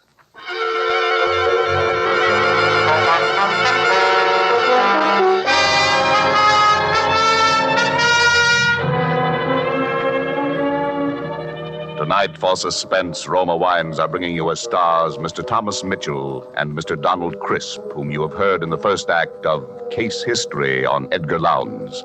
Tonight's tale of Suspense.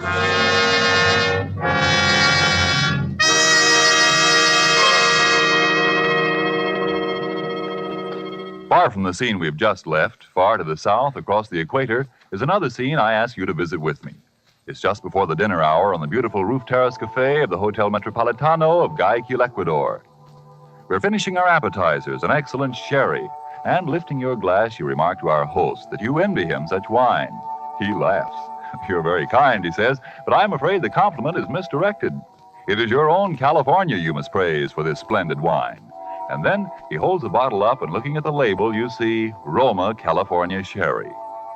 This could easily happen in many far countries, where discerning tastes have found Roma wines a luxury, imported and treasured.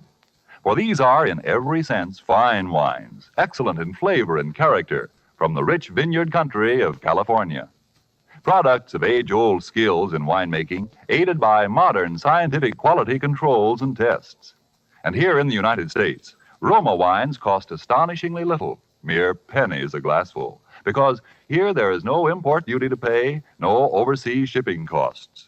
Such enjoyable flavor and quality, such low cost, such high wine value have won tremendous popularity for Roma wines. They are by far America's largest selling wines, enjoyed by millions with meals when entertaining anytime. To enjoy these delights yourself, ask for ROMA, Roma wine, made in California for enjoyment throughout the world. And now it is with pleasure that we bring back to our soundstage Donald Crisp as Dr. Aronson and Thomas Mitchell in the title role of Case History on Edgar Lowndes. A tale well calculated to keep you in suspense.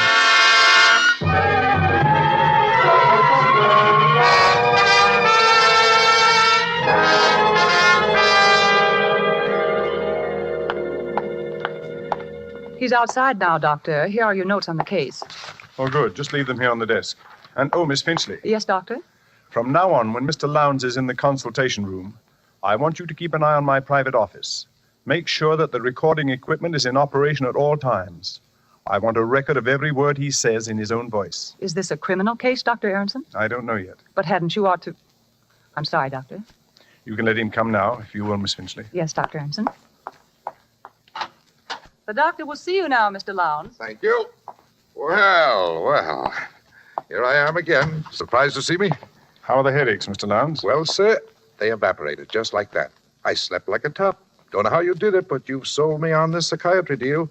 So I thought while we were at it, Doctor, I might as well straighten out a couple of other little things that have been worrying me. I rather thought there were others. Now, listen, Doctor, don't start talking in riddles again. Maybe you were right. Maybe I did want my wife to die. Unconsciously, of course. Well, why not? She'd been an invalid for years, always complaining, never really getting anything out of life. Yes, sir. After I left your office yesterday, I thought the whole thing over, and I said to myself, Edgar Lowndes, you look at this thing squarely. Maybe you killed her. Maybe leaving the wrong medicine by her bed that night was not so much of an accident as you think it was. So what? You did her a favor. You did yourself a favor. She never really loved you anyway. If Jim Bascom... Who's Jim Bascom? Why, he died in a railroad accident. We were brakemen together on the old nickel plate road. Jim and me were like twins. Roomed together, worked together, liked the same thing, even fell in love with the same girl. Why, I remember the night it happened. We were leaving on the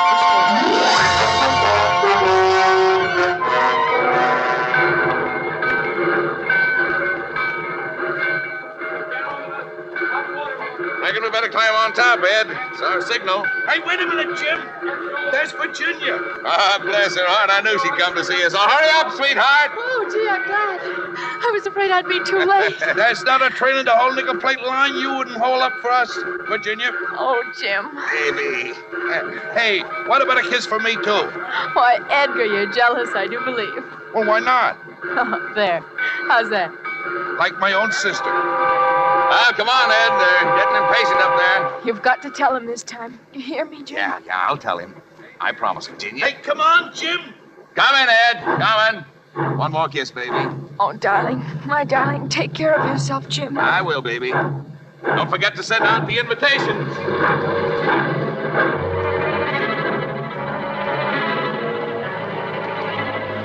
I knew when I saw him kiss her like that, it was all up for me with Virginia. Jim told me when we were crossing the divide. He and Virginia were going to be married the minute they got back to Milwaukee. We were carrying an extra heavy load that haul, and when we started down the pass... Ed, for the Lord's sake, watch me close. Don't turn your wheel till you see me turn mine. One jolt away, this train's rolling down the grade, and we'll all land in the ravine. Sure, Jim. Don't worry. I gotta be in good shape for that wedding, remember? Yeah, I remember. I watched him walk back along the cars. It was pretty dark, and I had a cinder in my eyes since we left Salida. I thought I saw him reach the brake wheel on the other car and signal to me. I grabbed the wheel in front of me and braked my car with all the strength of my body. Hey! For the Lord's sake, Ed! We rolled, free of the car behind. The coupling on Jim's car had broken. The light changed as we crossed the switch, and the runaway cars raced out at a dead-end spur.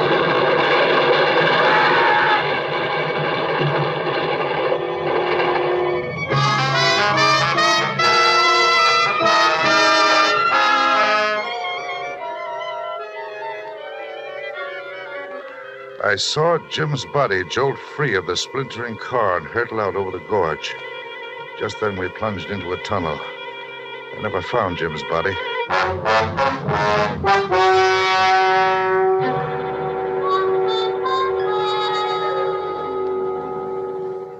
Well, so you can see why I think of trains in connection with death, can't you, Doctor? Yes. Yes, the association is quite clear. Uh-huh. Now, you're thinking I killed Jim, too, aren't you? Isn't that what you're thinking? Is that what you're thinking, Mr. Lowndes? I don't know what to think. Say, what are you trying to do to me anyway? I came here to get professional advice. You're trying to drive me crazy. If that's the way you feel, perhaps you'd better try another doctor. I will. By George, I will. That's just what I'll do. Well, good luck, Mr. Lowndes. Huh? No hard feelings? No, of course not. And you won't tell anybody about... Why, what is it, Mr. Lowndes? You're trembling. There it is again. It's happening again, Doctor. Say, Doctor, you've got to help me. You've got to. Forget what I said about getting another doctor. I need help. Mr. Lowndes, calm yourself. What is it? What's happening again? I'm hearing it again. The train. Like in the dream. Make it go away, Doctor. But I hear it too, Mr. Lowndes. It's just a commuting train that passes over the bridge out there. Look out of the window. You can see it. Oh. Oh, of course. Thank heaven. I thought the dream had... You never told me about a dream before. No, and I'm not going to. You know too much already. Yes, Mr. Lowndes, I'm afraid you're right. I know too much already.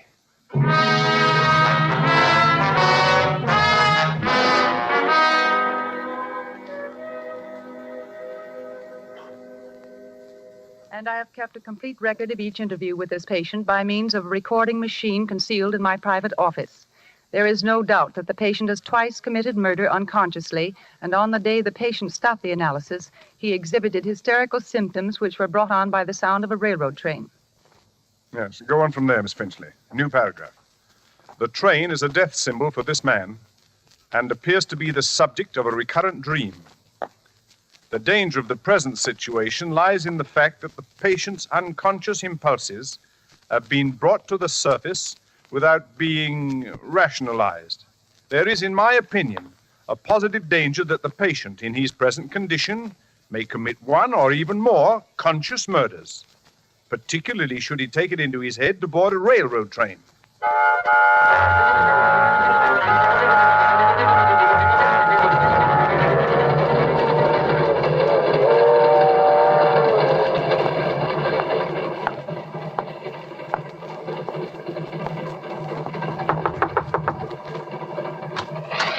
Yes, sir? Pardon me, but I noticed you were traveling alone, too, and I wondered if you'd like to join me in a little game of cards. Oh, well, that's a great idea. Come on in. Thank you. Railroads are my line. Edgar Lowndes. Not E.J. Lowndes. Uh-huh. Oh, well, this is in the nature of an honor, sir. You're something of a tycoon, Mr. Lowndes. Thanks. My name's Ellis. Neckwear is my line. Mr. Ellis, say, I could use a couple of neckties. Got any samples with you? Oh, sure thing, Mr. Lowndes. Right here in this case. There you are, sir. Take your pick. Compliments of the Swalligan Cravat Company. Now, this one strikes my fancy. Well, go ahead. Take it. See any others you like? Well, let me think. Oh, hey, there's another tray under there. Say, hey, look. What? Out the window there. You see it? I don't see anything. What are you doing? Stop! So his line was neckwear, was it?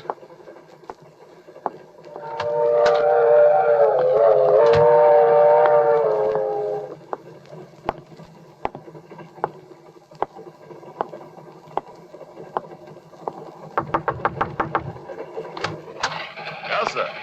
Pardon me. But I noticed you were traveling alone, sir, and I wondered if you'd like to join me in a little game of cards. Oh, that's a good idea. Come in. My name's Jenkins. Cutlery's my line. Knives, scissors, and surgical instruments. What's your line?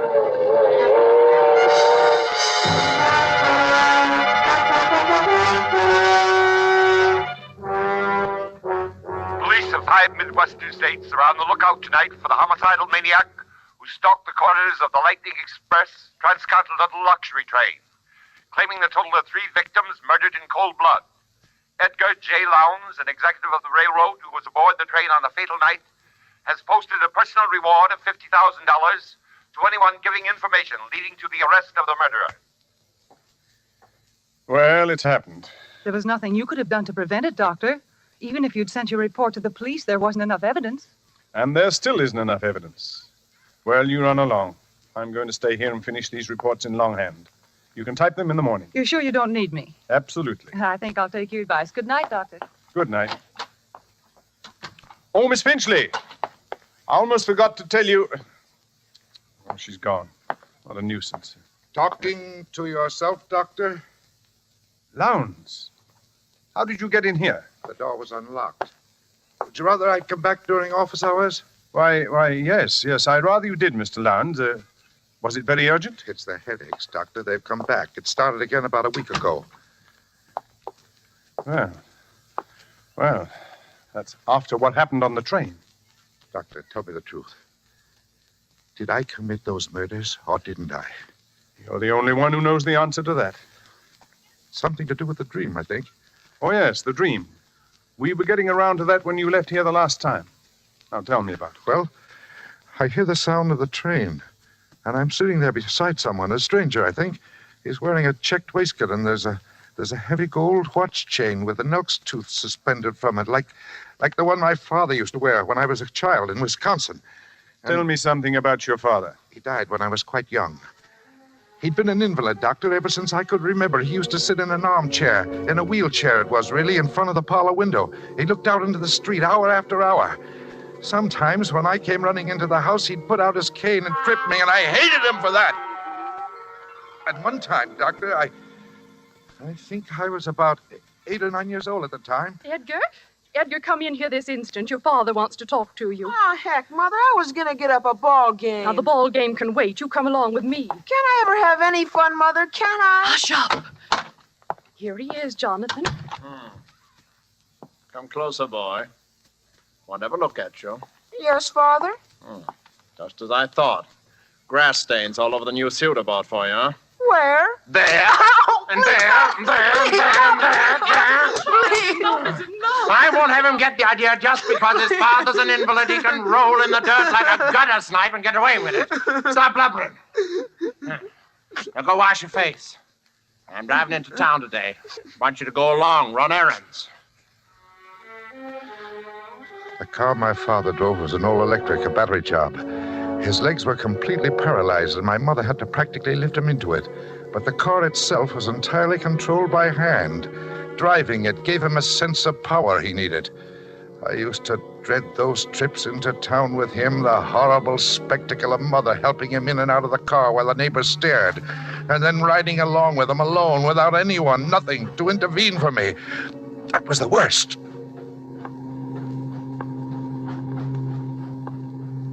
Well, speak up, boy. Why don't you say something? Cat got your tongue? No, sir. I don't know why I had to raise a boy like you. You don't even keep me company on these trips into town. Poor helpless invalid, your own father. I'm sorry, sir. You're sorry. I think I'll give you another caning when we get home, just to make good and sure you're sorry, huh? What do you say to that? Oh, bother. Now look what's happened. Stalled. Battery's run down again. Get out and open the hood in the back, boy. You see a switch there. Turn it to the left where it says reserve battery. Hurry up. We're stopped right on the railroad track. Turn the switch to the left where it says reserve battery. Yes. Hurry up. There's a train be along here any minute. Oh, yes, Father. Don't just stand there looking stupid. Go and turn the switch, as I told you. What's the matter with you? Have you gone crazy? Don't you hear the train coming, Edgar? Edgar, you want your father to be killed? I can't get out of here by myself, Edgar. Now, please do as I say. No, the train could kill you for all I care. I'm going back home. Son, don't you understand what you're doing? You're murdering your own father. Now, this is murder. Murder, I tell you, murder. Murder.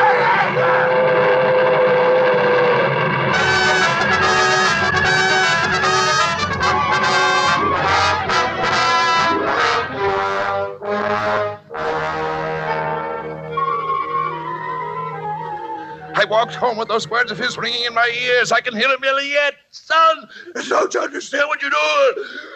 You're murdering your own father. Murder! It's murder, I tell you! It's murder! Murder! But I never felt a qualm. Those words were like sweet music to me, Doctor. Well, that's the end of the story. But it's only the beginning. When I walked into this office for the first time, I was a man suffering from headaches, seemingly brought on by grief over the death of a loved one. Now I see myself as a man who murdered his father, his best friend, and his wife, who must kill and kill again, because every time I kill, I'm killing him, my father, whom I hated beyond all comprehension, and for whom one death agony was not enough. Now that you know all about these things, my dear doctor, I'm afraid that you'll have to be the next on my list. Put that gun away, Edgar. You don't really want to kill me. I'd be a fool if I didn't. Well, the headaches will come back, Edgar. There'll be no one here to cure them. They won't come back. You showed me what caused them, didn't you, Doctor? You'll have worse things than headaches. You'll begin to hear things. You'll have delusions. You'll think you can hear a train passing outside at this very moment, don't you?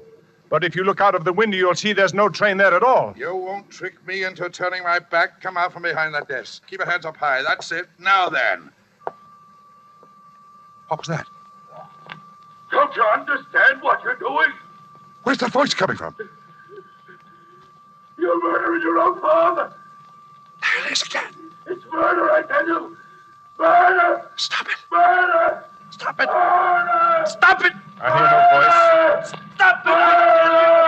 I can't stand it. I'll kill myself. Then give me the gun, Edgar. Please, Doctor, make it stop. Take it away. Only here. Make it stop. That's enough, Miss Finchley. Shut it off. Are you all right, Dr. Aronson? Yes, thank you. You almost had me thinking I was hearing voices. Well, I did hear voices, and that's why I came back. And I remembered about you wanting Mr. Lowndes' interviews recorded, so I went in the other room and started the machine. When he became violent, I played back the last part of the record, thinking it might divert his attention. Good girl. We've got all the evidence we need now to put Mr. Lowndes where he can't do any more harm. You may have evidence, but you haven't got me, and you won't get me alive. Dr. Aronson, the window! Stop him! Sorry, Doctor. I can't wait. I've got to catch a train. Hey, Jim! Wait for me!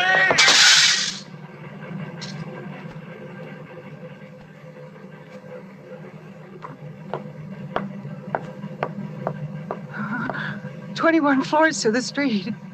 Or is it 20? Do they skip 13 in this building?" Well, it doesn't matter to Lowndes. He's back with his friend Jim Bascom on the old nickel plate line. Listen. It's just crossing the divide.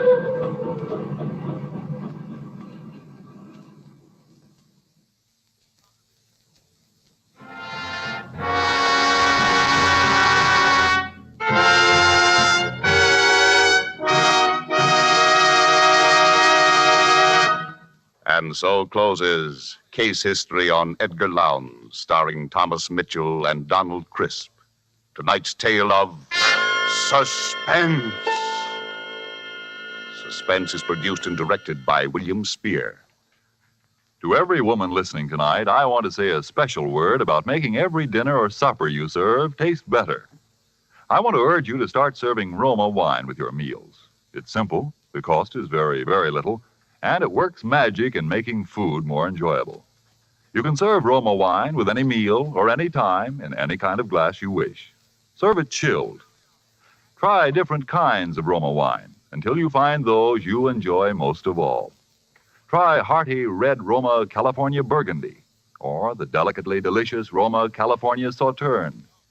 The cost is mere pennies a glassful, but you'll find even a pickup supper tastes like a banquet. Get Roma wines today, and if your dealer is temporarily out of them, please try again soon. Just ask for R-O-M-A, Roma Wines, America's largest selling wines, made in California for enjoyment throughout the world. This is Donald Crisp. I'm sure I speak for both Mr. Mitchell and myself in saying how much we've enjoyed appearing this evening as the guests of Suspense. which I'm sure must be one of your favorite programs, as it is one of ours. Next week's stars of Suspense will be Geraldine Fitzgerald and Richard Wolff, who appear in one of the most extraordinary stories by that most extraordinary writer, James Thurber. Thomas Mitchell will next be seen in the 20th Century Fox production of Wilson. Donald Crisp will be seen in the coming Metro-Goldwyn-Mayer production National Velvet. Next Monday, same time, you will hear Geraldine Fitzgerald and Richard Wolff in Suspense. Presented by Roma Wines, R-O-M-A, made in California for enjoyment throughout the world. The following message from our United States Treasury is brought to you by Roma Wines. The invasion is on, the biggest in history, and it needs backing that is equally big. So back the attack. Buy war bonds. Buy more than before.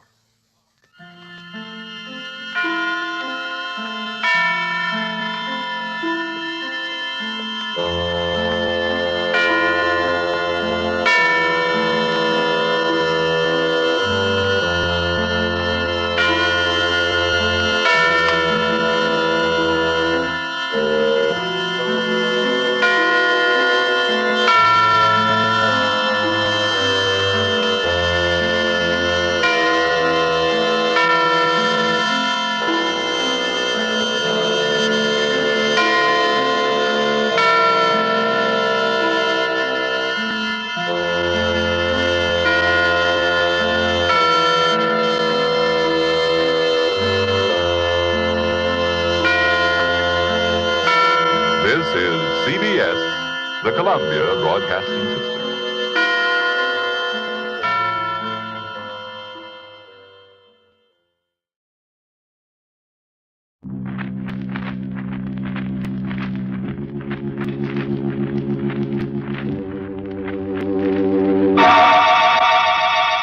Bromo Seltzer, made by the Emerson Drug Company, invites you through the creaking door for tonight's Inner Sanctum Mystery, titled Beneficiary Death, written by Ed Adamson and Bob Sloan.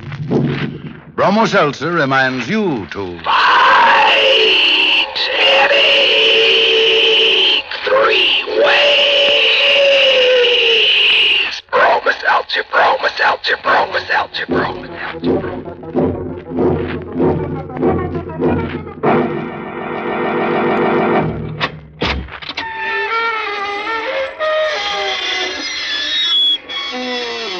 Good evening, friends of the creaking door.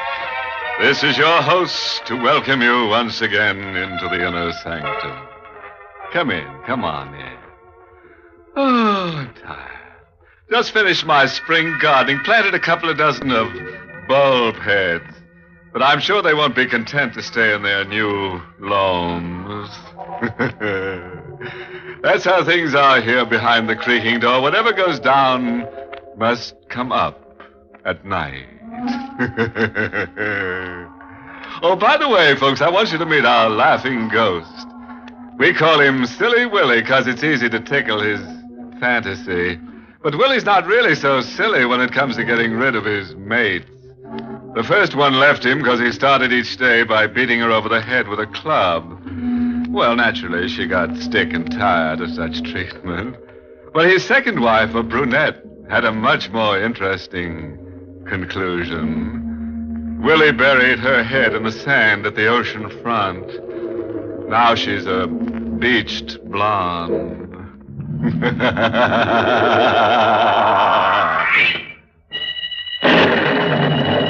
Horror has many sides.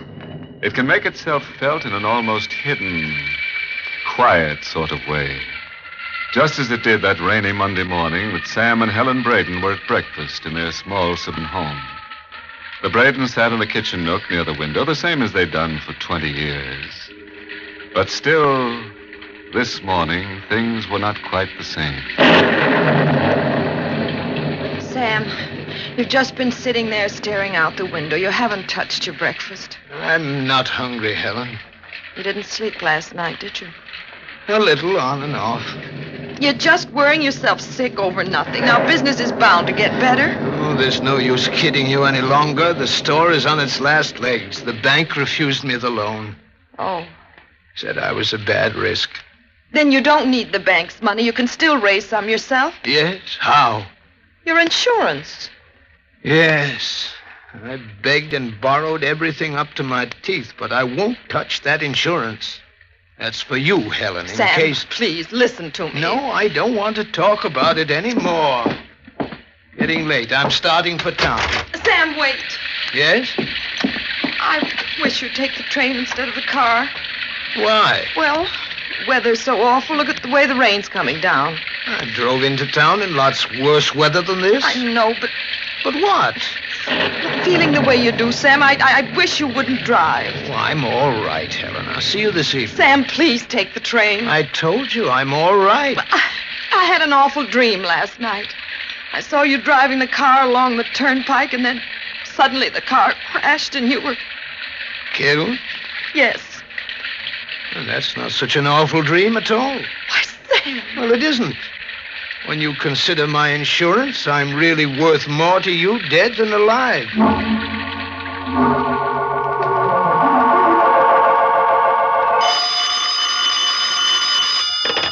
Hello? Mrs. Brayton? Mrs. Samuel Brayton? Yes? This is Sergeant Land with the Merrick Police. Police? It's about my husband. Yes.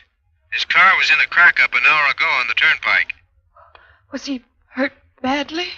I'm sorry to tell you, Mrs. Brayton, but he's dead. Oh. Mrs. Brayton? Mrs. Brayton? Yes. It's only a formality, but you'll have to come down to the county morgue personally to claim the body. Did you hear me? Yes, I heard you. Oh. Helen? Why are you crying? Sam, why did you do it? I didn't want the insurance money. I wanted you to come back. But I have come back. Please tell me you were killed in the auto crash. Just the way I dreamed it. I saw your face. Just the way it is now. Covered with blood. Sam, I only wanted you to live. Why are you talking that way, Helen? I am alive. No. Here, touch me. Sam, don't. You mustn't be afraid. Touch me. Sam, please. There. Feel my hand. It isn't cold. You're not dead. You're alive. But your face in that call just now. There was an accident. The car was coming toward me. I swerved to get out of the way, and then everything went black, and the next thing I knew, I was standing at the front door outside. But the police found your body in the wreck. They asked me to come down to the morgue and claim it. My body? They said you were there, dead.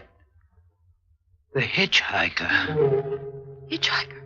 Just before I got onto the turnpike, I picked up a tramp. I was giving him a lift into town. Wait. What is it? My wallet. It's not in my pocket. It must have fallen out in the crash. Then that's why they thought it was you. Yes. Helen, what are you going to do? Call the Merrick police and tell them you're alive. Put that phone down. But they should know. Put it down. I'm not alive. What? To all intents and purposes, that's my body down at the morgue. Don't understand. This is our chance, Helen. Don't you see? What are you trying to say? It's very plain and simple. My $25,000 life insurance.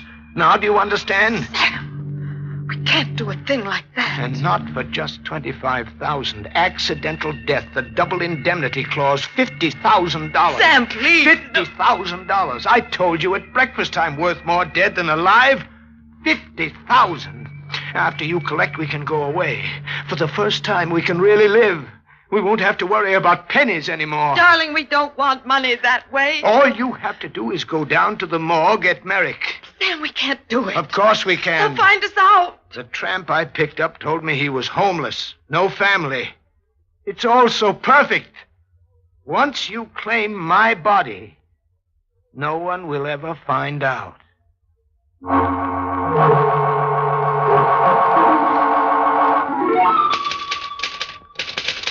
Now, Mrs. Braden, just one more thing to be filled out on this form.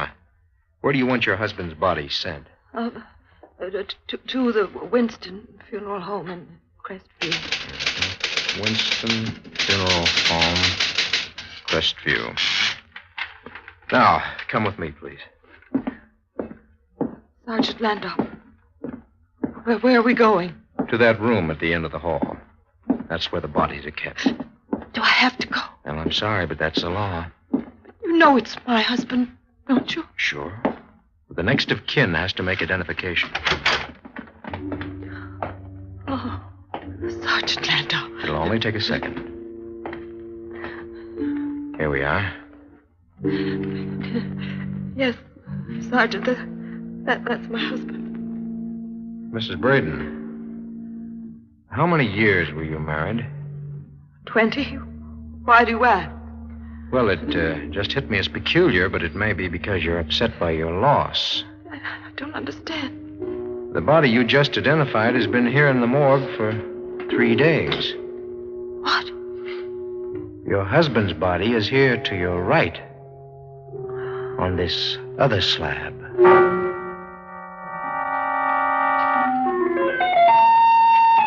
You should have been more careful. You could have ruined everything. I was so frightened, Sam. I didn't know what to do.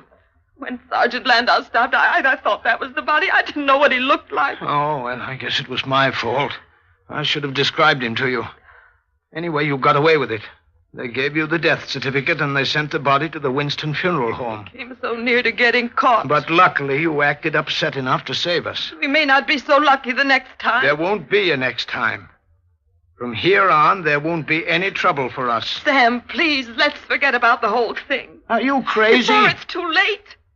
We can still save ourselves. We can say you had amnesia and just turned up. They'll believe that. And let $50,000 slip through our fingers? But we never did anything wrong in our lives. You know we're not the kind of people to do a thing like this. Someone's at the door. All right, get hold of yourself and answer it. Who could it be? I'll hide in the closet here.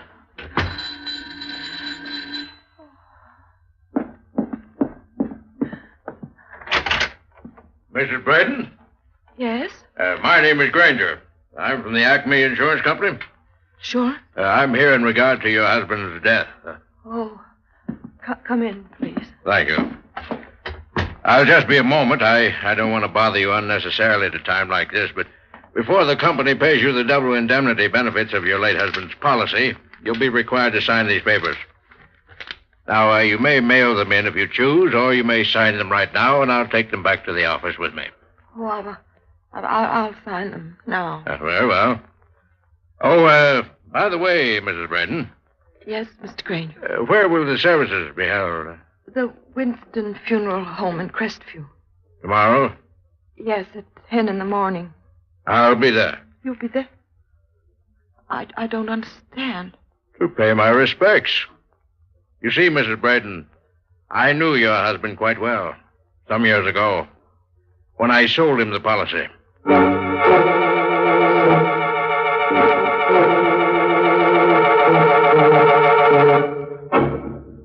Bromo Seltzer, famous for fast headache help, is bringing you Inner Sanctum. Bromo Seltzer, Bromo Seltzer, Bromo Seltzer, Bromo Seltzer, Bromo Seltzer, Bromo Seltzer.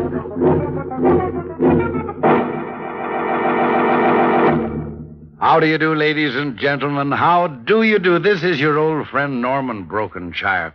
The other day, I heard a fellow speak of the hour between 5 and 6 in the evening as the headache hour. Now, if you get a headache about this time or any time, I hope you'll remember Bromo Seltzer. For Bromo Seltzer is a friend in need when you've got a headache. It's true, neighbors. Bromo Seltzer not only quickly helps the pain of a headache, but it also soothes the upset stomach and the jittery nerves that may come with it. Yes, Bromo Seltzer gives you three-way headache help that's fast and pleasant. Now, by pleasant, I mean Bromo Seltzer is pleasant to take, actually refreshing. Try Bromo Seltzer next time you get an ordinary headache. Try it on this guarantee. You must be satisfied or your money back. All drugstores carry Bromo Seltzer at their counters and fountains. For fast three-way headache help, ask for Bromo Seltzer, Bromo Seltzer, Bromo Seltzer, Bromo Seltzer, Bromo Seltzer.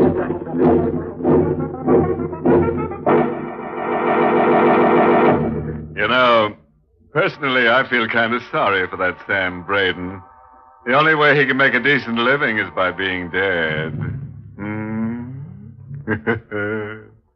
Well, that's fate for you. Everything was going pretty well until that insurance guy Granger turned up and said he was going to pay his last respects to Sam. You see what happens when you fool around with death? Things go from bad to hers. Well, now let's get back to our tale and the troubled Braden. Of all people for the insurance company to send out here, it had to be Granger. Told you we couldn't get away with it. Well, we're not finished yet. Granger told you that you'd probably get the check from the insurance company tomorrow. But in the meantime, he'll go to the Winston funeral home. He'll know that's not you in the casket. You'll never know. What are you doing? Something we should have done right after Granger left here earlier this evening. Here, take this phone. I've dialed the Winston funeral home. But what? When they answer, you tell them that you changed your mind. There'll be no services tomorrow. You've just found a paper signed by your husband in which he requested that he be cremated immediately after death. They'll be suspicious. I'll write the note now. That'll cover it. Haven't they answered yet? No. You've got to get that body out of there before tomorrow morning. Still no answer? No, not yet. I better hang up. It must be closed for the night. If we wait until tomorrow morning, it'll be too late. Then what'll we do? There's only one thing to do, Helen. We're going over to the funeral home and get that body out ourselves.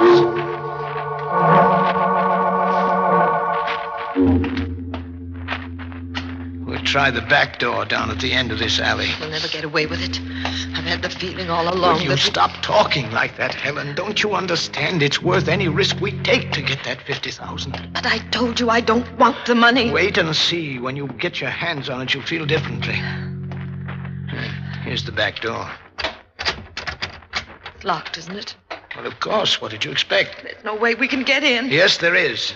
I'll break the glass panel and then reach in and turn the lock. Someone might hear us. You're just making things worse by talking that way. Besides, we looked out in front, didn't we? There's not a soul around.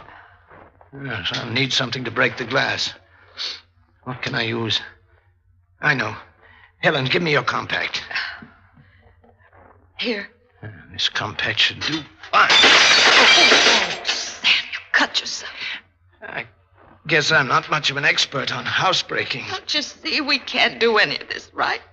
Because we're not people for a thing like this. Then we make ourselves that kind of people. We'll manage. We did so far. I'll have this door unlocked in a second. There. All right, come on, Helen. Can't I wait here? No, I need your help. Come on. Sam, I'm so frightened. You mustn't be. Just try to think of the money. Just try to think of all the pleasure we'll have with it. We'll never enjoy it. We'll never have a happy moment again. Please, Helen, don't say things like that. Here are the caskets. I'll see what this tag says. Sarah Adams. All right, we try the next one. Samuel Braden. All right, Helen, you get down at the other end and help me lift the lid. Oh, Sam, please, I can't. I just can't. All right, I'd do it myself. Helen, what's wrong? What is it? The coffin. There's no one in it. The coffin is empty. But you had the body sent here from the morgue. Yes. And this coffin tag has my name on it. What could have happened to the corpse? Where can it be? Someone came in. Footsteps. They're coming this way. I can't let anybody see me, and there's no time to get out the rear way. Wait, I know where to hide. Sam, what are you doing? The only safe thing. I'll hide in this coffin. But what'll I do? What'll I say? I don't know, but try to carry it off the best you can. Good evening, Mrs. Braden. I had an idea I might find you here. Oh, you don't have to be afraid of me. I won't hurt you. Who are you? My name is Stephen Winston. You own this place. That's right. We've never met. How do you know who I am? I've made a point of knowing Mrs. Braden. As a matter of fact, I've just come from your house. I'd planned on having a talk with you about the ceremonies tomorrow. Oh, by the way, don't you know it's illegal to force your way into an establishment? But I tried to get you on the phone, Mr. Winston. There was no answer. I thought perhaps your line was out of order, so I came down. I wanted to talk to you, too. About the ceremonies? Yes. Do you mind telling me how you got in here? The rear door was open. That's odd. I distinctly remember having bolted it. However, first I have something very interesting to show you. Mr. Winston, what are you doing? Lift up this coffin lid. No, don't. Why not? I can't bear to see you. Well, that isn't the reason, is it, Mrs. Braden? That isn't the reason at all. What do you mean? You've already opened this coffin. You know there's no body in it. Isn't that the reason? Yes. I thought so. You probably wonder what's happened to the body that was in it. Well, I'm happy to relieve your mind of the anxiety. I have the body down in the basement, hidden. What? Why did you hide my husband's body? You can drop the act, Mrs. Braden. I know that wasn't your husband's body. No. Yes, of course. I once met your husband. I rarely forget a face. The police would be very interested in your game, but the police don't have to know, necessarily. What do you mean by that? Now, look, Mrs. Braden, I'm a businessman. The police don't have to know about this at all, providing you make it worth my while. You want money? Yes. $10,000 should seem to be a fair sum. I suggest, Mrs. Braden, that you get in touch with your dear departed husband and tell him my terms. 10,000 or jail for both of you.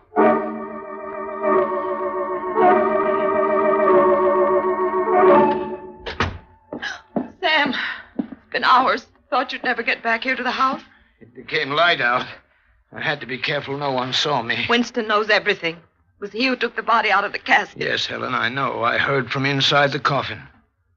He wants money. We mustn't give it to him. Of course not. He'd go on blackmailing us until he got every cent of the $50,000. That's not what I mean, Sam. It's a good thing you didn't tell him I was in that coffin. Darling, please listen to me. I've been waiting for you to come home. I wanted you to be the one to call the police. Call the police? You've got to. If we make a clean breast of everything now, they may not be too hard on us. We're not telling the police anything. Then Winston will. No, he won't. Winston is dead. What? I killed him. I buried his body where it will never be found. Sam. I had to do it, Helen. Things had gotten so that I just had to.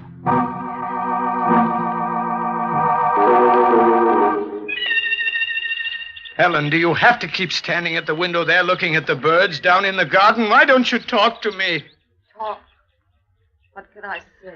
You can find something to say to make me feel a little better about it. How can you feel better about killing a man? It isn't that I wanted to do it. I had to. You've got to understand that I never had the makings of a murderer in me. No, Sam, you didn't. Until the thought of that $50,000 made you one. Why do you keep saying that? There's nothing I can do about it now. I can't go to the police. They'll sentence me to death. You wouldn't want that, would you? No, Sam, I wouldn't want that. Well, then what can I do? I don't know. Well, there's one thing I know we've got to do, and that's move away from here where no one will know us. Maybe then we can start over again. Maybe then things will be all right between us. Maybe. Sure they will. The $50,000 will make all the difference. What's the matter? Why are you looking at me that way? We can't take that money now. After all I've done? After what you've done, that's just the reason. You're not making sense. We couldn't get anywhere without money. We'd have to get it some way. We need a lot of money to... Helen, look. There's the mailman coming down the walk. I bet he's got the insurance company check with him now. You better go down and see. All right. Why did you stop, Helen? All you have to do is go down the stairs and open the door. I've made up my mind, Sam. We're not taking the money. But you know we need it to save ourselves. Not that kind of money. Now, look, the mailman must have that check. That's why he's ringing the bell. It was sent registered. You'll have to sign for it. I'm not going down to get it. You are. Hurry before he goes away. Now, go on. Don't stop. Let go of me. I'm not answering that ring. Yes, you are. You're opening that door and signing for that letter. I have to drag you down. Helen, down the steps. Helen! Helen! I didn't mean it, darling. I didn't mean it. I didn't. No, you didn't. You couldn't help yourself. I understand. Sam. Yes? The money. You can't have it now. I'd have to sign the check, and I won't be able to. I'm glad about that. Wasn't meant for us. Never would have brought us a happy home. Helen.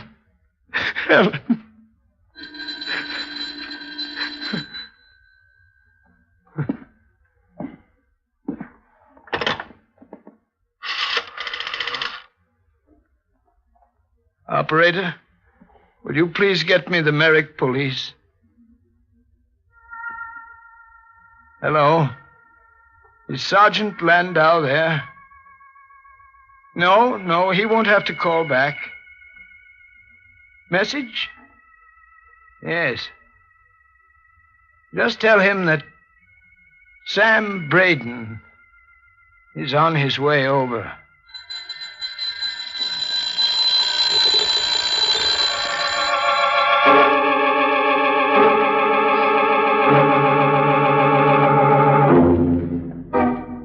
Now that's what I call a significant ending. No doubt there for whom the doorbell tolls. That Sam and Helen sure were bunglers. They handled a cold corpse like it was a hot potato. But before Sam went the way of all burnt flesh for the insurance murder, he was heard to say that honesty is the best policy. Well, anyway, now he's got a coffin to call his own.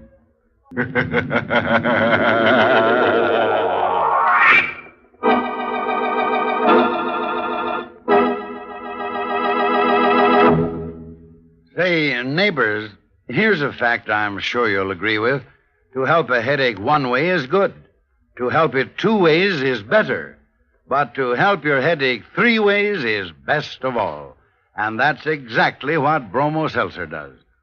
First, Bromo Seltzer helps the headache itself, and fast. Then it soothes the upset stomach and jittery nerves that may team up with your headache. And that's not all, neighbors. Bromo Seltzer tastes good. You'll actually like sparkling, refreshing Bromo Seltzer. Convince yourself. Try Bromo Seltzer the next time you get a headache. Remember, where others fail, Bromo Seltzer works. Caution, use only as directed. And, of course, if a headache persists or recurs, see your doctor.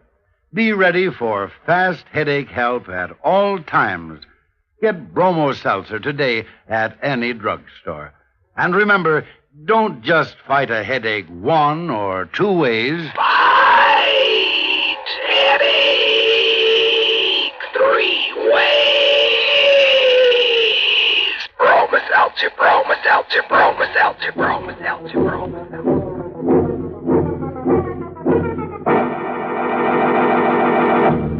Well, it's time to close that creaking door on tonight's Inner Sanctum, which featured Everett Sloane as Sam and Barbara Weeks as Helen.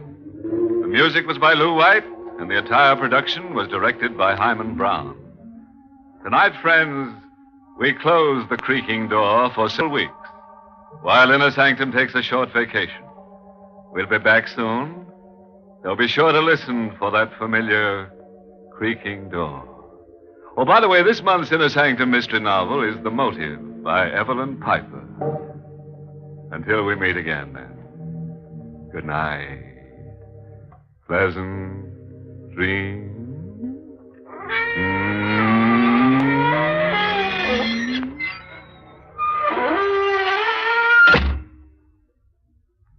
Hello, this is Jimmy Stewart with a special kind of an invitation for you. It's to hear the premiere broadcast of the Hollywood Star Playhouse on Monday, April 24th. Gloom of Night is the title. I'm going to be in it. I think you're going to enjoy this new series of plays. They'll be written by Hollywood's leading writers. And this is Norman Brokenshire speaking for Bromo Seltzer, inviting you to tune in next week, same time, same station, when Bromo Seltzer will present, direct from Hollywood, that famous movie star Jimmy Stewart in an original mystery thriller entitled Gloom of Night. In this exciting story, Mr. Stewart plays a mail carrier who is also a tall storyteller. He matches wits with a murderer single-handed because no one will believe his warnings. Don't miss Jimmy Stewart in Gloom of Night, brought to you next Monday night on the premiere broadcast of Hollywood Star Playhouse by...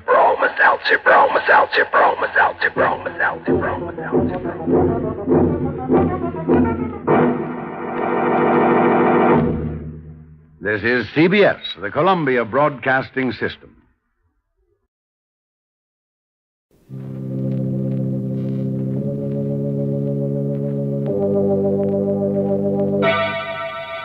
Colgate Tooth Powder presents Inner Sanctum Mysteries.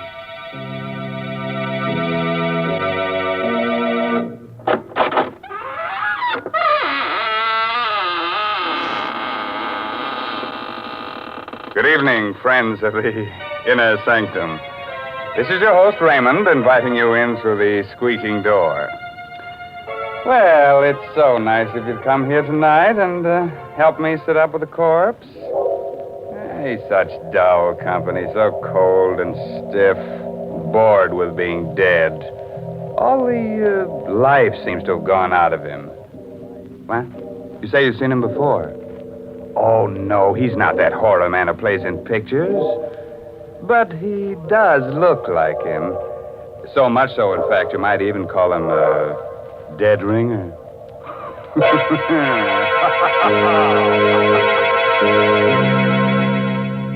Tonight's Inner Sanctum Mystery, Voice on the Wire, is an original radio drama by Robert Sloan and stars Miss Leslie Woods in the role of Geraldine Reeves. It's produced under the direction of Hyman Brown. Use Colgate tooth powder. Keep smiling just right. Use it each morning and use it at night. Don't take a chance with your romance. Use Colgate tooth powder. Romance. What is romance? Romance is the light on the path of love, but a light so delicate that even a breath may put it out.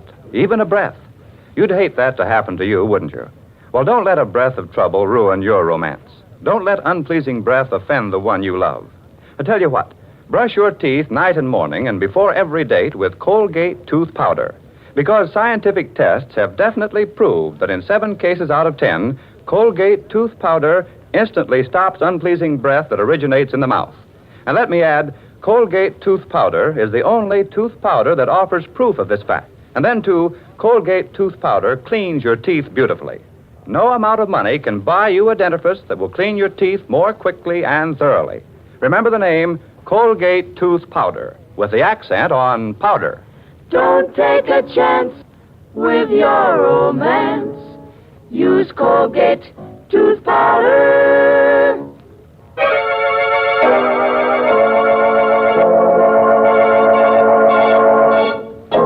No doubt the telephone is an ingenious invention, but as far as I know, no one as yet has been able to commit murder over it, although many people have wanted to. Still, there are worse things you can get on the phone than the wrong number, especially if you happen to call the voice on the wire. On a long, narrow island just off the shore of one of our larger lakes, Mrs. Geraldine Reeves, widow of the late composer David Reeves, lives alone in a gaunt, gray shingled house. Only a few hundred yards away are the charred remains of her former home, where David was burned to death in a fire just 2 years ago. It's after dinner now, and as the clock in the hall strikes 8. You've got to get hold of yourself, Geraldine. I can't help it, Doctor. You see, it starts every night about this time. What starts? The music. David's last composition. I hear it being played on a piano. And the notes seem to come from the old house, the house where David died in the fire. Well, perhaps someone is playing that piece on the piano.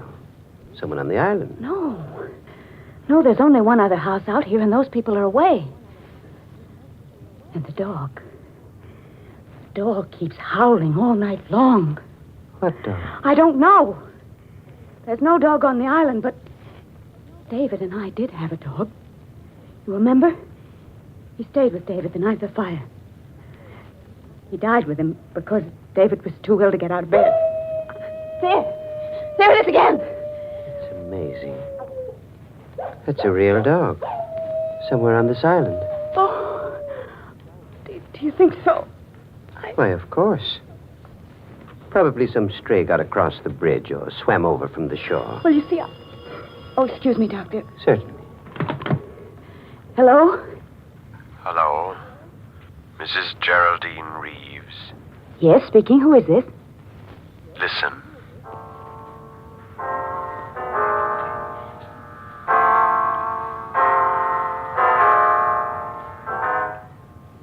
Good heavens!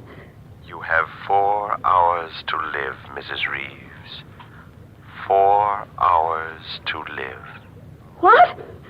What did you say? Hello? Hello? What's the matter, Geraldine? The music.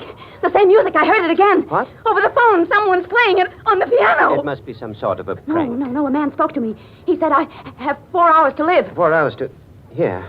Let me have that phone. No, it's no use. He's rung off. Well, we might be able to trace the call. Hello. Operator. Operator. Somebody's trying to kill me. Hello, operator. Operator. What's wrong, Doctor? I'm afraid the wires have been cut. We'd better get into my car and drive into town right away. Yes, it isn't safe for me to stay here another minute.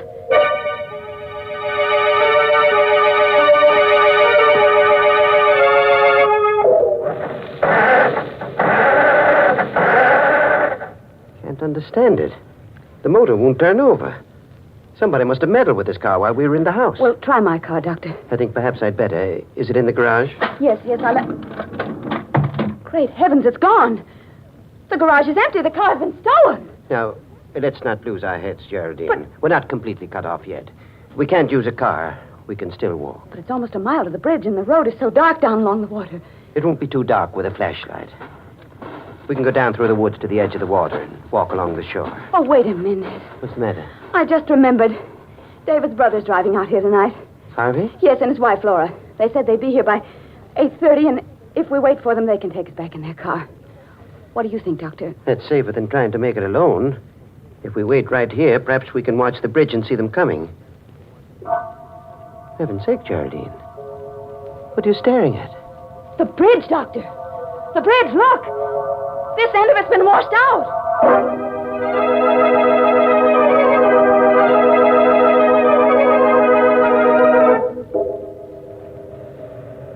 Oh, Doctor, this is crazy, searching for a telephone wire in back of the house. If we're seen out here, there's no telling what might happen. Please, Geraldine. We've got to find out where that wire was cut and splice it together again. It's our only chance of reaching the police. But it's almost 9 o'clock. We've wasted an hour already. If I'm not out of here by 12... Stop it, Geraldine. Stop it. I'm sorry. I didn't mean to. What's that? It's the dog again.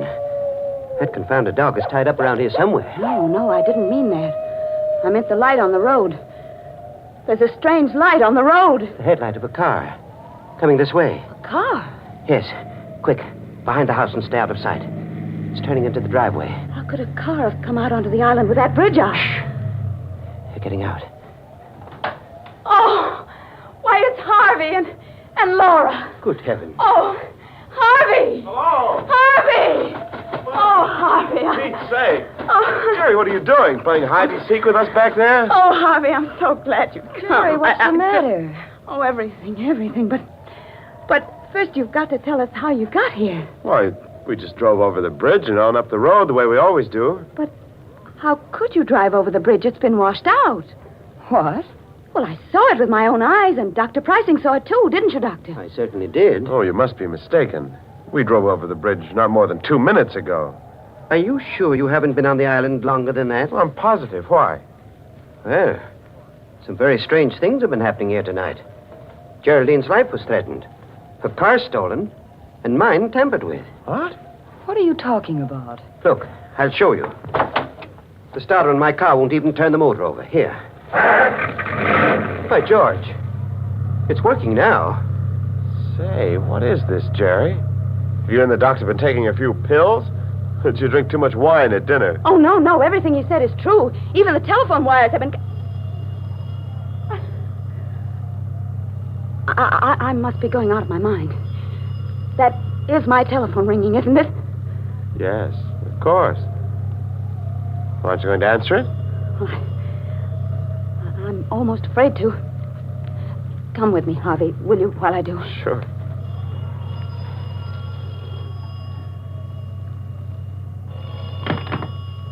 Hello? Hello. Mrs. Reeves. Yes? Listen.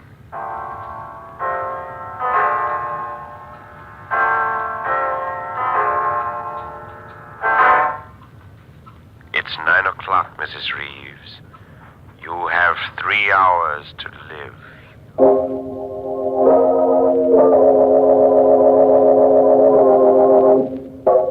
I can't stand this waiting, this endless waiting. Why don't the police come? Easy now, Jerry. They'll be here. You only phoned them a few minutes ago. Something can happen before they get here. I have a gun ready, just in case anything should happen. And I won't hesitate to use it. You have a gun, Doctor?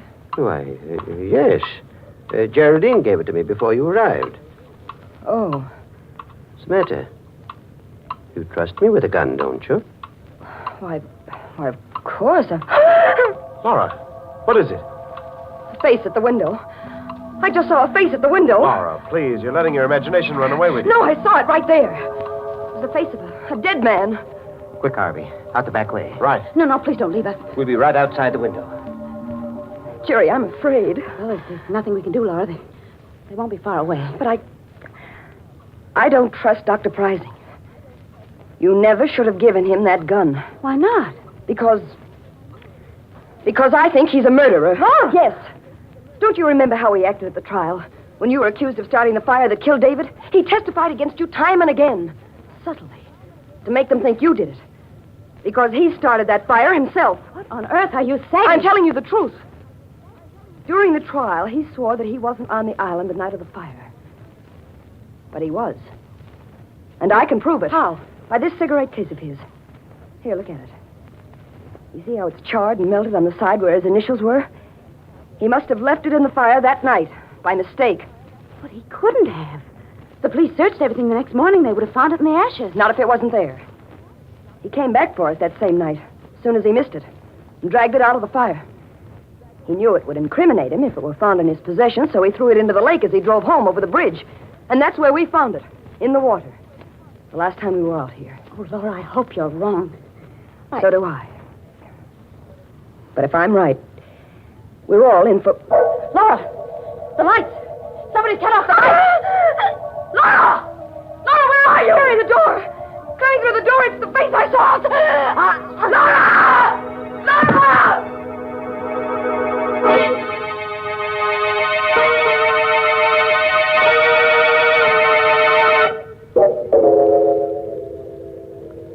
It was meant to be me, Harvey. Whoever came through that door intended to kill me. Jerry, please. How is Laura, Doctor? I'm afraid I can't do anything for her, Harvey. She's passed on. Oh. Laura.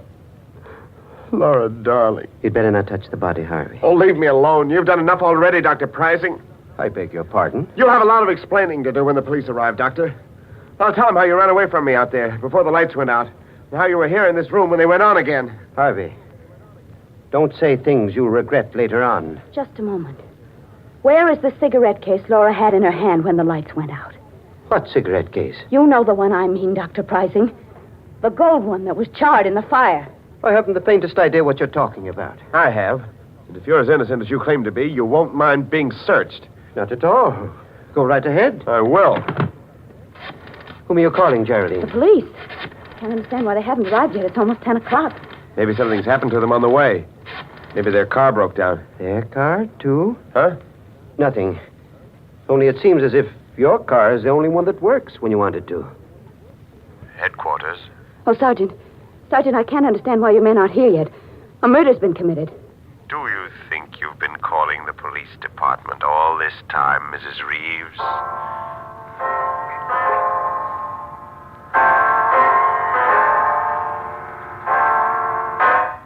David's music. It's 10 o'clock, Mrs. Reeves.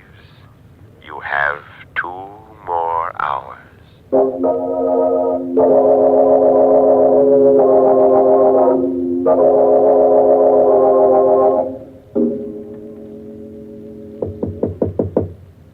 Jerry, are you in your room?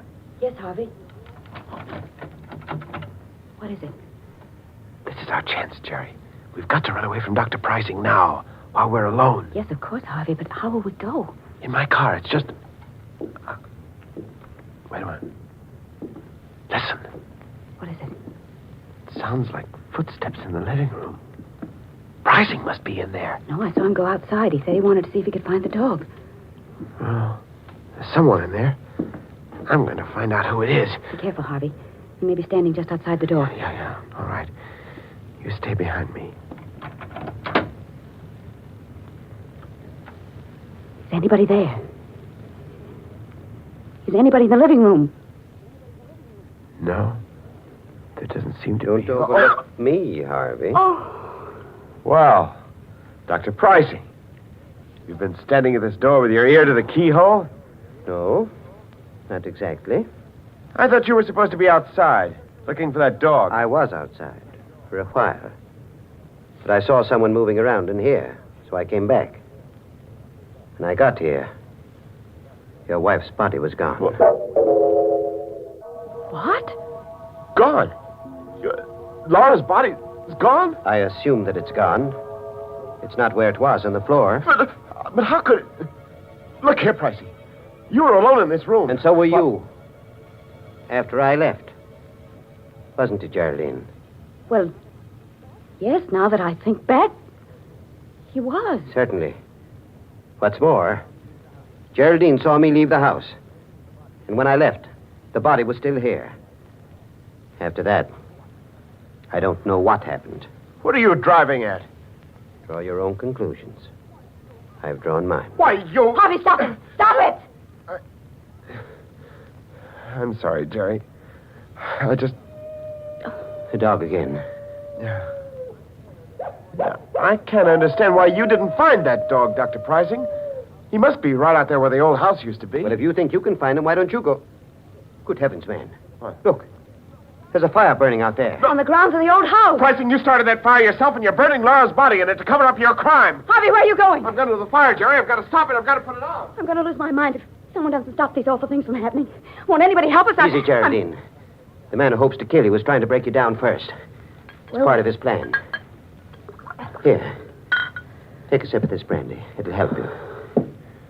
All right, thank you, Doctor. What's the matter?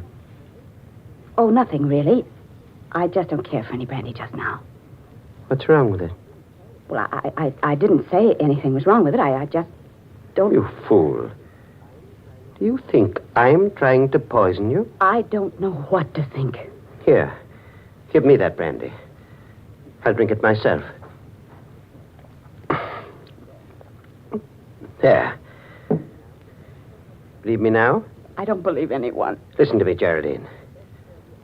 I'm the best friend you have in the world right now. You've got to understand that. Because there isn't much more time. We've got to get away from Harvey while he's still out there. What do you mean? Can't you see? He's trying to kill you. That's a lie. It isn't, Geraldine.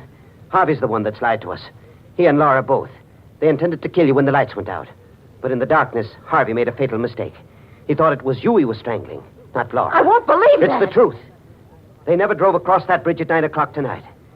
They've been here on the island all evening. How do you know? Because we saw that bridge with our own eyes. And I saw it again just 5 minutes ago. It's still down. You're lying. Come out and see it for yourself. You're just trying to get me out of this house. Stop being such a fool. Here, take this gun. If it'll give you any security, take it. And hold it in my back while we're out there. But for heaven's sakes, let's get away from Harvey while there's still a chance. All right. Give me the gun. Here. Now you keep in front of me all the time. And I'm warning you. If you make one false move, I'll kill you in cold blood.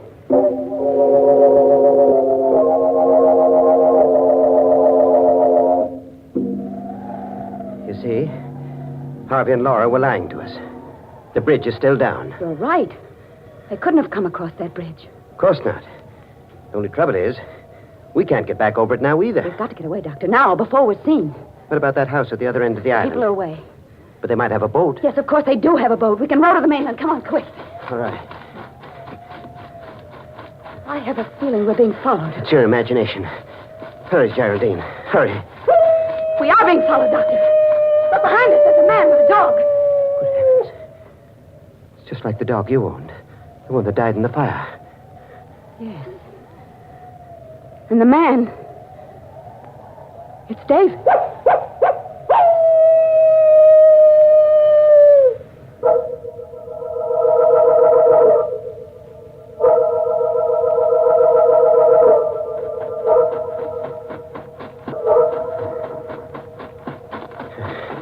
We've lost them. Lost them in the woods. They can't be far behind. Doesn't matter now. The house is just ahead. But the boat, Doctor. The boat's not at the landing. It must be. Well, it isn't. Can't you see it isn't? Perhaps it's around and back. No, that side of the house faces the road. And we'll have to break in and hide here until morning. Our best chance is to be inside, where we can protect ourselves. After all, you still have a gun. But I hardly know how to use it. Then give it to me. No. You still don't trust me, do you? I don't know, Doctor. But I'm the one who's been threatened, so I really should have the gun. Very well. Wait here. I'll break through the window and come around on the inside. Did you hurt yourself? No. I'm all right. Just wait there for me and I'll unlock the door. Oh, hurry, Doctor, please. Hurry. They're on our trail again. Come inside, Geraldine. Quickly. And lock the door behind you. What's wrong, Doctor? Nothing's wrong. We're in luck. There's a phone here. If it hasn't been disconnected. Hello. Hello, operator. This isn't the operator. Tell Mrs. Reeves it's 11 o'clock. She has one more hour to live.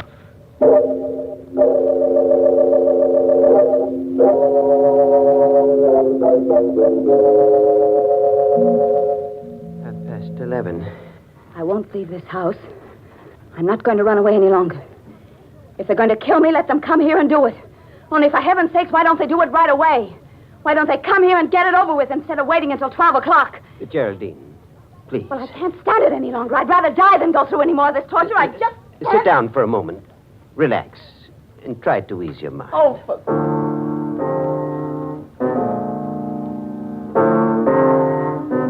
Dr. Prizing, what are you doing? Playing the piano. I thought it might relax you. But that melody... You! You're the one I hear at night, playing David's music. Playing it right here in this house. Yes, Geraldine. I've rented this house to protect you from David and the dog. Well, stop it! Stop playing that piece! Stop it! Now stay where you are. Don't be afraid. I won't harm you. As long as you have that gun. But the gun won't stop David. David's dead. Is he? Listen. He's right outside the door. And in a moment, He'll be here to take you with him. No!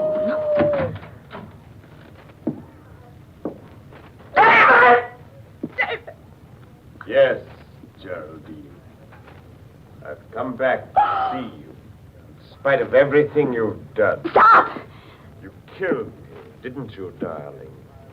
You started that fire because you knew I was too much of an invalid to get out of bed. Stay where you are! You hated me, Geraldine. Stop! No. Your bullets can't harm me now. Nothing you can do can harm me. Because I'm dead and you're still alive. Oh, David. David, forgive me. I didn't know what I was doing that night. Please believe me.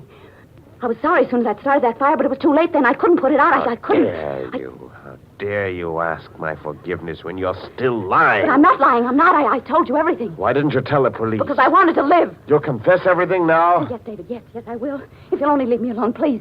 It was my cigarette case Laura found in the water. I'd thrown it over the bridge that same night after I took it out of the fire. Well, I guess that's all we need, Harvey. A full confession with 2 witnesses. Harvey! Yes, Geraldine. I do look like my brother in this dim light. And the dog Laura's holding outside is the same breed as the one you own. Laura! Laura! Did you say Laura was alive? Very much so, Geraldine. Wasn't hard for me to pretend being dead. With the doctor keeping you away from my body. Then you were all in this together. You forced this confession out of me. Yes, Geraldine. The blank cartridges Dr. Pricing slipped into that gun of yours really turned the trick. Oh, excuse me. Hello. Oh, hello, Inspector. Yes, it's all right now. You can hook the wires up again. She's told us the truth. And you'd better get to work on that bridge right away. It's still down.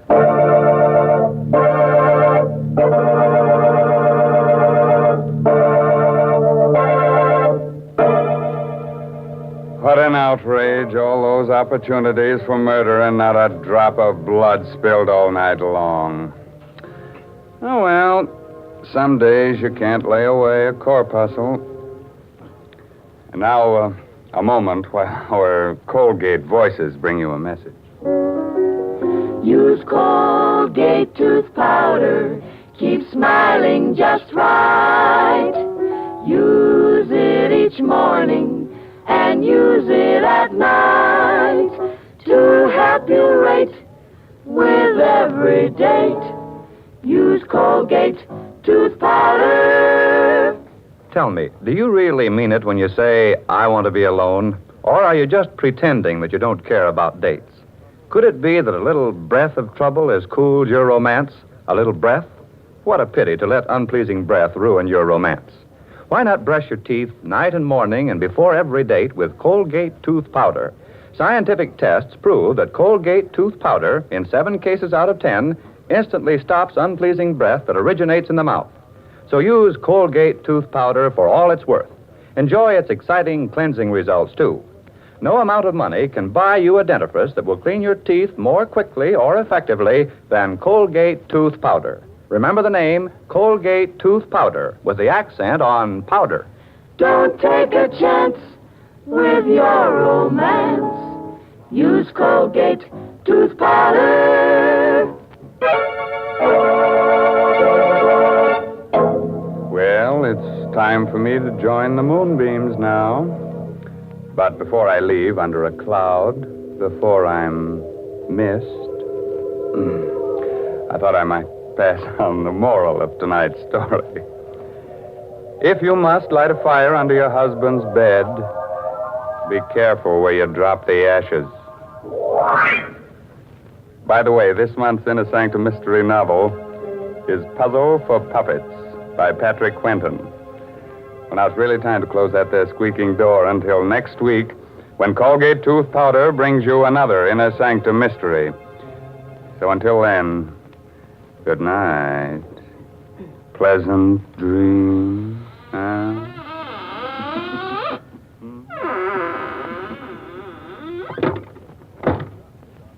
Latest reports from doctors on the 14-day Palmolive plan. Kansas City reports better complexions for 93%. New Orleans reports better complexions for 97%. In city after city, doctors tested the 14-day Palmolive plan on all types of skin, and 2 out of 3 of all women tested got better complexions in 14 days. What is this 14-day Palmolive plan? Wash your face 3 times a day with Palmolive soap. Then, each time, take 60 seconds more to massage Palmolive's lovely soft lather onto your skin as you would a cream. Then rinse. This cleansing massage with Palmolive's lather brings your skin its full beautifying effect. See what Palmolive can do for your skin in 14 days. Remember, doctors prove Palmolive's beauty results. Remember, another Inner Sanctum Mystery next Wednesday night. This is CBS, the Columbia Broadcasting System.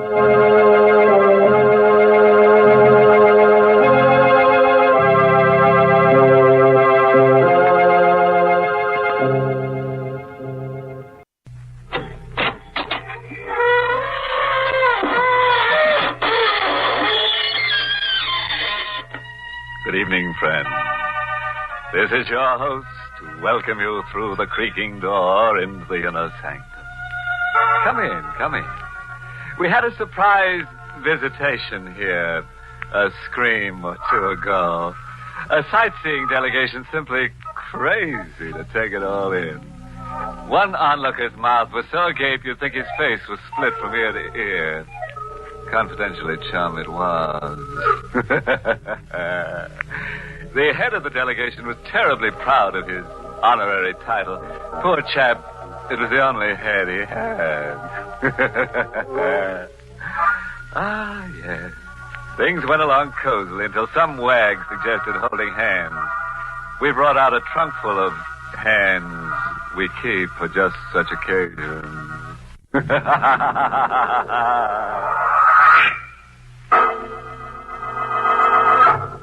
Tonight's Inner Sanctum Mystery, Between Two Worlds, was written by John Robert and stars Mason Adams in the role of Sam, with Ann Shepard as Connie. It's Yuletide week in South Chicago as a flash electric storm whips the streets. Inside the 10th District Police Station, Chief Matthews and his clerk Daly are passing the time over a game of chess. Suddenly, like a bolt from the heavens, a window pane crashes, and a parcel fastened to a fist-sized rock drops to the station house floor. It's a package tied to a rock, Chief. And what's in it? A notebook, Chief. A 5-and-dime notebook. And all written up like a confession. It's signed Sam Tyler. Sam Tyler, never heard of him. Read me what Sam Tyler's got to say. Ever come face to face with death and just stand around helplessly waiting for it to tap you? Waiting for the final count. While you're waiting, your heart is a big clock ticking off your doom. And inside your head, a moving picture's going on. You're looking at the story of your life. And it's not a pretty story. It's all black. It's all bad. You hate to die without a single good mark in the big book. If you only had just enough time to chalk up one good deed. It happened like that with me. I came face to face with death. Death was Nick Fazenda. I'd lost face with Nick. The big guy liked his racket boys tough and nerveless, and I had a streak of chicken, Nick said. I had a streak of chicken. And I knew too much to be trusted alive. What do you want, chicken? Nick, don't do it. Give me another chance. Dying like this scares me. What's waiting for me after you pull that trigger, Nick? I haven't done one decent thing since I was born. Kid, you picked the wrong setup. You should have joined the Boy Scouts. So long, chicken. The shot made a noise like a TNT charge, but I hadn't felt the impact. I hadn't felt anything. Either I was paralyzed with fear or dead to feeling. Or Nick had missed. I watched Nick stare unbelievingly and aim again. An easy bullseye at 5 yards with Nick a crack shot, but still no impact. I was still standing up. Kid, hold on. You're dead. No, Nick. I'm alive. You can't kill me. Nick, you're seeing a miracle happen. You're crazy. Nick, I'm going to get that chance. I'm going to live. 2 more shots, but still no impact. I was alive, uninjured. Something was happening to Nick. His face was purpling as if he was suffocating. As if some invisible stranger had his hands around Nick's throat, strangling him. I'm choking to death. Help! Nick was on the floor. I watched the color wash out of his face, watched him go rigid. I crouched and listened to his heart. Not a sound. Not a murmur. He was dead. Nick had dropped dead. I'd seen a miracle happen. I hopped a midnight freight heading east. I was in a boxcar loaded with crates of eggs, still sweating over my narrow escape, when I got a spooky feeling that I wasn't alone. I lay still, choking back my breath with my hand tight around Nick's gun. You have no need for the gun, Sam. How did you know my name? I know all about you, Sam. Put down your gun. It's up and the trigger is cocked, so no tricks or you're a goner. A goner. Too late for that, Sam. I am a goner already. What kind of crazy talk? I died, Sam, just 1 year ago. You're your own ghost. Get your hands up high, Mr. Whisker, so I can frisk you. I reached to frisk Sloppy's pockets for a rod, but there was no one to touch. I was only grabbing at empty air.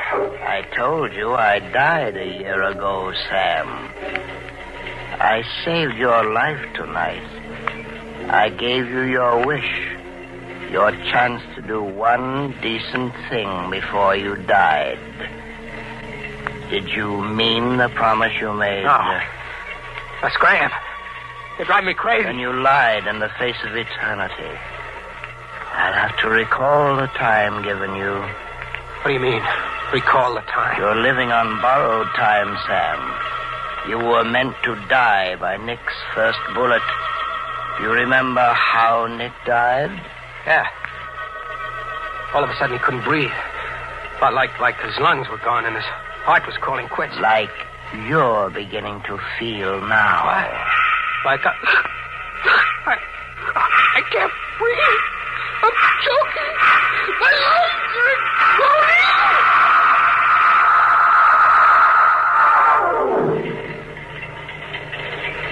When I came to, Mr. Whiskers was smiling over me. You did mean your promise to tomorrow, didn't you, Sam? Sure I did.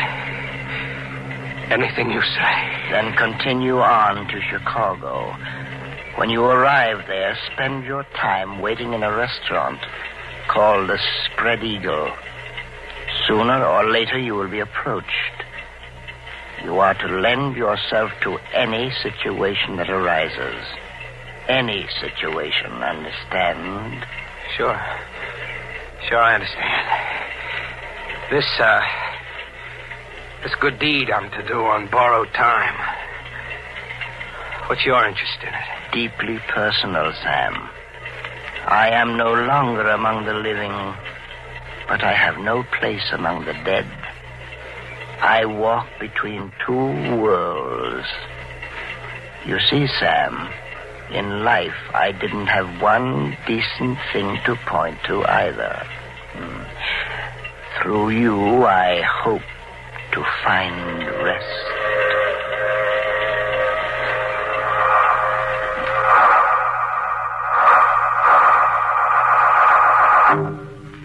In Chicago, I tried to get Mr. Whiskers out of my mind. I'd had a bad dream. It had to be a bad dream. I went to the Spread Eagle, afraid not to. I just sat like a frozen mummy ordering ham sandwiches I couldn't eat and coffee I couldn't swallow and listening to downbeat piano music. Mind if I join you? Pull up a chair. I'm Tresca, Sam. You know my name, huh? I know your name and all about you. Where you come from, your record, and why you're on the lam. You know all about me, too, huh? I've watched you. I had a confidential operative check into your pedigree. What for? Well, frankly, because I need just such a person as you. For a certain venture I'm involved in. What do you mean, just such a person as me? I wanted a man who's at home in, shall we say, unconventional activities. A man I can trust because he doesn't dare go to the police or even to the underworld. And I'm your man, I guess. You definitely are. Okay, let's go. Well, you agree just like that? Without even discussing price or the nature of the work? You said I was your man. Fact is, Tresca, I'm your man, and there's nothing I can do about it.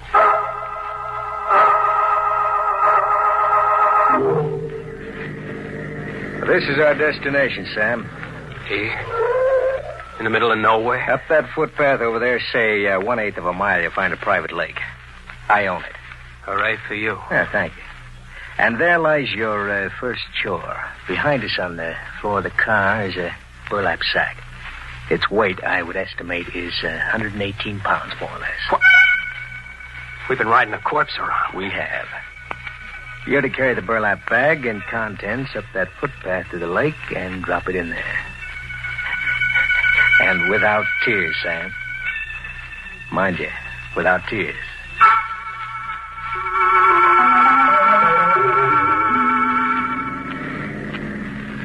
From this point on, as the saying goes, we're in business, Sam. What's the next event? Wedded bliss. For you. I'm to get married? You are. Tomorrow evening, you'll call on your radiant bride-to-be at this address. 15 Cantilever Walk. Yeah. And try to look more cheerful, Sam. Love comes but once into every man's life.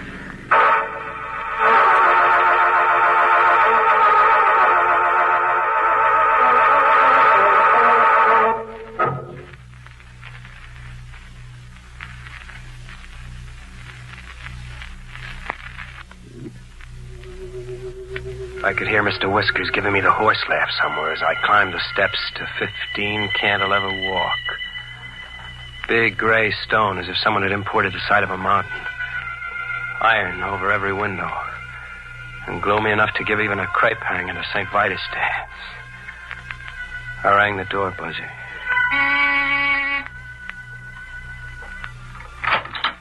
Hi, Sam. Do I kill the bride before or after the ceremony? Make yourself at home, Sam. Wander about. I'll see what's keeping your blushing bride. I wandered about with my eyes popping over the expensive layout. Whatever Tresca's game was, it wasn't penny ante. The joint screen, big stakes, right down to the needlepoint footstool. Where did Mr. Whiskers figure in it? A minute later in the library, I began to catch on a little. Mr. Whiskers was right in the game. There, sitting over the fireplace in a big gold frame, was Mr. Whiskers. You like the portrait, Sam? Yeah. Yeah, it's quite a painting. Who is Mr. Whiskers? Mr. Whiskers. That's a trifle irreverent, but an apt nickname. He was my brother Stephen. Was, huh? He's dead? You sound as if you were ready to dispute it. I just asked, is he dead? Very much so. Dead and buried. Your manner is a little odd, Sam. I'm sorry. I'm Reggie. Get married is an idea I've got to get used to. Well, then meet your bride. That's one way of bringing the idea to roost. Constance. Sam, this is my niece, Constance. Constance, this is your fiancé, Sam Tyler. Hello, Sam. Hello. Well, I'll leave you to get acquainted. You want to exchange premarital views on love and homemaking. There wasn't a blush in my blushing bride. Her cheeks were chalk white. Her face had the look of death, like some creeping sickness had already called 2 strikes on her. She sat down at the piano. I stood watching her. Looks like you're stuck with me, kid. If Tresca has his way. Tresca will have his way. What's your angle, kid? Why is the niece of $1 million layout ready, willing, and able to marry a deadbeat ex-con and mug? I'm obliged to marry. What do you mean, obliged to marry? The terms of my father's will. I inherit his estate at midnight tomorrow. Only if I married. It's beginning to make some sense.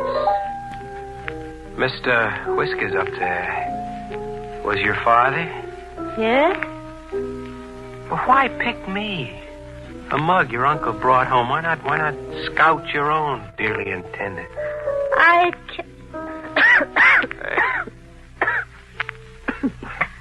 I'm not well enough to... Hey, you sound as if you're not even well enough to live. No, Sam. I'm not well enough to live much longer. We were married, with Tresca and the scrub woman standing as witnesses. I shacked up in the big jail at 15 Cantilever Walk. I was the legal husband of an heiress, but I wasn't congratulating myself on my good luck. There was a hidden gimmick somewhere. I pried. I searched Connie's room. I found the hidden gimmick in a lady's handbag. The handbag was crammed with the usual junk girl stock, a powder case, lipstick, nail file, comb, plus a driver's license and a Christmas Club bank book. But they weren't in Connie's name. The name on them read Ann Powers. I got it as fast as I read the name. The girl was a ringer, another patsy in Tresca's game. You needn't feel too guilty, Sam. What? I left my handbag where you could find it. I had to look. Tresca killed his niece and hired you to stand in for her. You going to deny that? No. How did you come to fall in with Tresca? I was in a restaurant. Tresca came along and hired me. My life, Sam, every bit of it hadn't been good. I couldn't die, leaving it all bad. You wanted to do one decent thing before you died. Yes. You made the wish, and Mr. Whiskers appeared and took you up on it. He sent you to Tresca, and Tresca hired you. You're going to tell me that's what happened? You're hurting me. Is that what happened, I asked? No! You don't know anything about this obsession you have with Mr. Whiskers. What good deed can we do around here, kid? Tresca murdered his niece to steal the estate for himself. We just pawned. Hooray for Tresca. Connie's father left the money to charity if his daughter failed to marry. Constance refused to marry. She wanted the bundle to go to charity. Yes, to atone for her father's past. His life hadn't been much either. $1 million to charity, that's a lot of squaring up. That could be our one decent act, yours and mine, Sam. Make Tresca's scheme fail.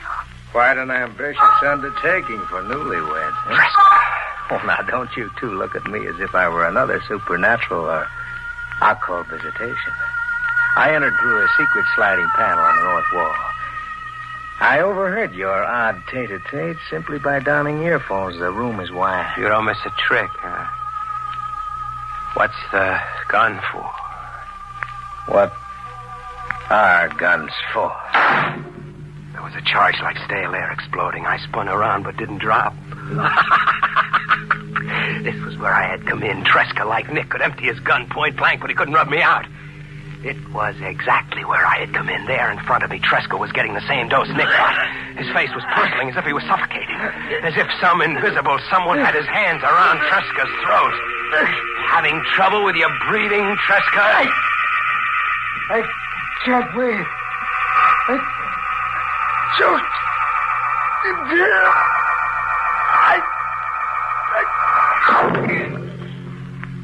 He was on the floor, rigid, out for keeps like I'd seen Nick once. Is he dead? Deader than a doornail.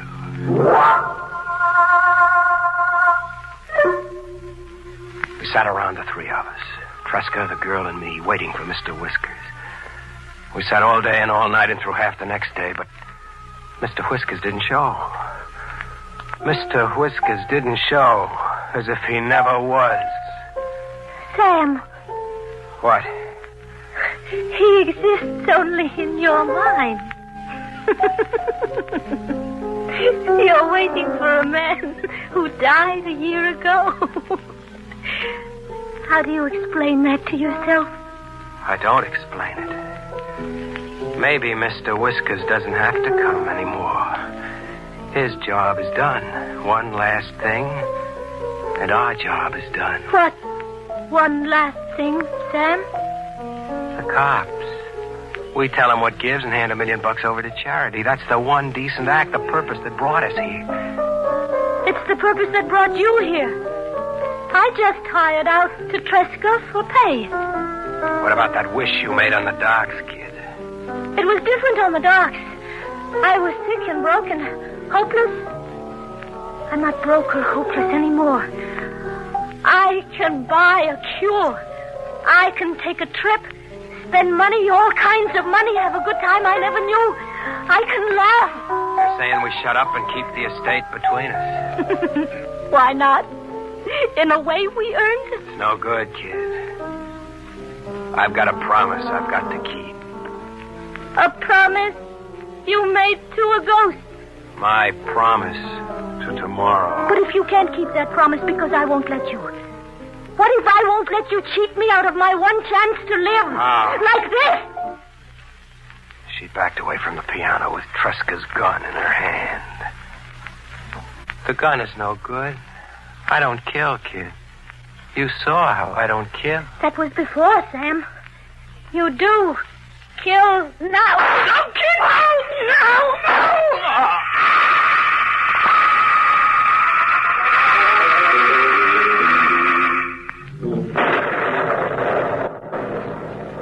There's one last line, Chief, short of a dying scribble. The girl was right. I did kill now.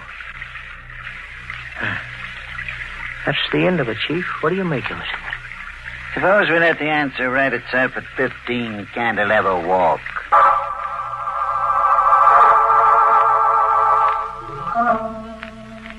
Well, the confession's the McCoy, all right. That's Sam Tyler on the sofa, Tresca on the floor, and there's the girl out cold, still holding the gun. Got any pulse? No, she's dead. No visible cause, Daly. Just dead. I'm getting a faint pulse on Tyler.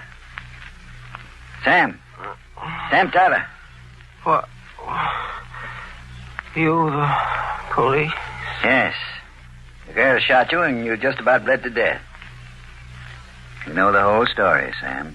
So the girl got to do that last decent thing after all. The girl didn't do anything. Her heart blew out after shooting you. We read your confession down at headquarters. My confession? Yes. This 5 and dime notebook. Yeah, see it? It was tied to a rock and tossed through the window at headquarters. You wrote it, but what we want to know is who delivered it.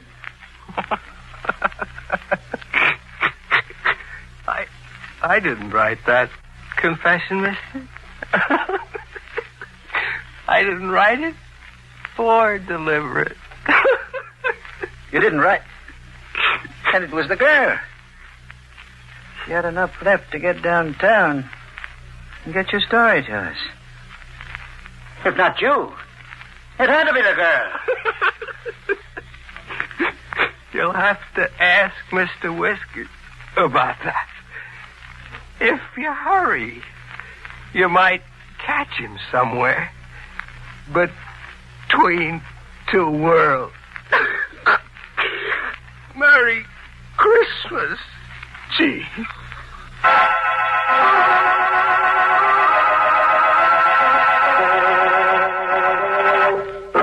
An irate taxpayer just told me the state of Illinois intends to mail a bill to Mr. Whiskers for that broken police station window. They're busy digging up a dead postman so he can speed delivery of the bill out of this world. said about Tretzka. A perfect plot gone to pot because his brother, although kaput, wouldn't stay put.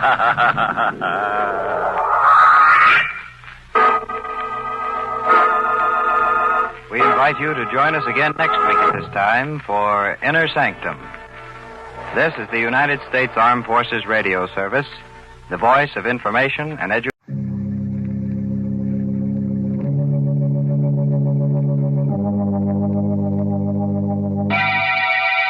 Lipton Tea and Lipton Soup present Inner Sanctum Mysteries.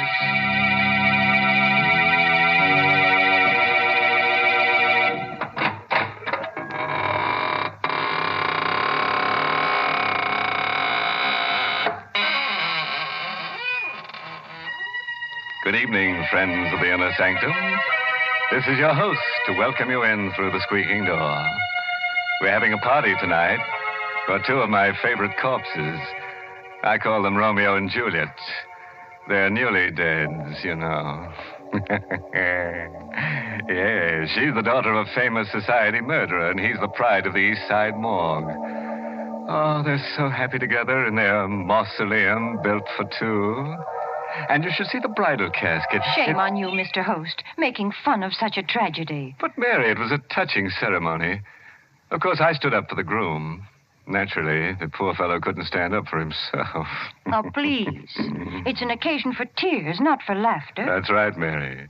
Why, when the bride appeared wearing her grandmother's shroud, everyone had to be cheered up with Lipton tea. Now, that's enough. I will not have Lipton's mentioned at a time like that. Lipton tea is for people who know how to enjoy life. These are the folks who really appreciate Lipton's famous brisk flavor. Yes, that word brisk. B-R-I-S-K makes a big difference when you're sitting down to a cup of hot tea.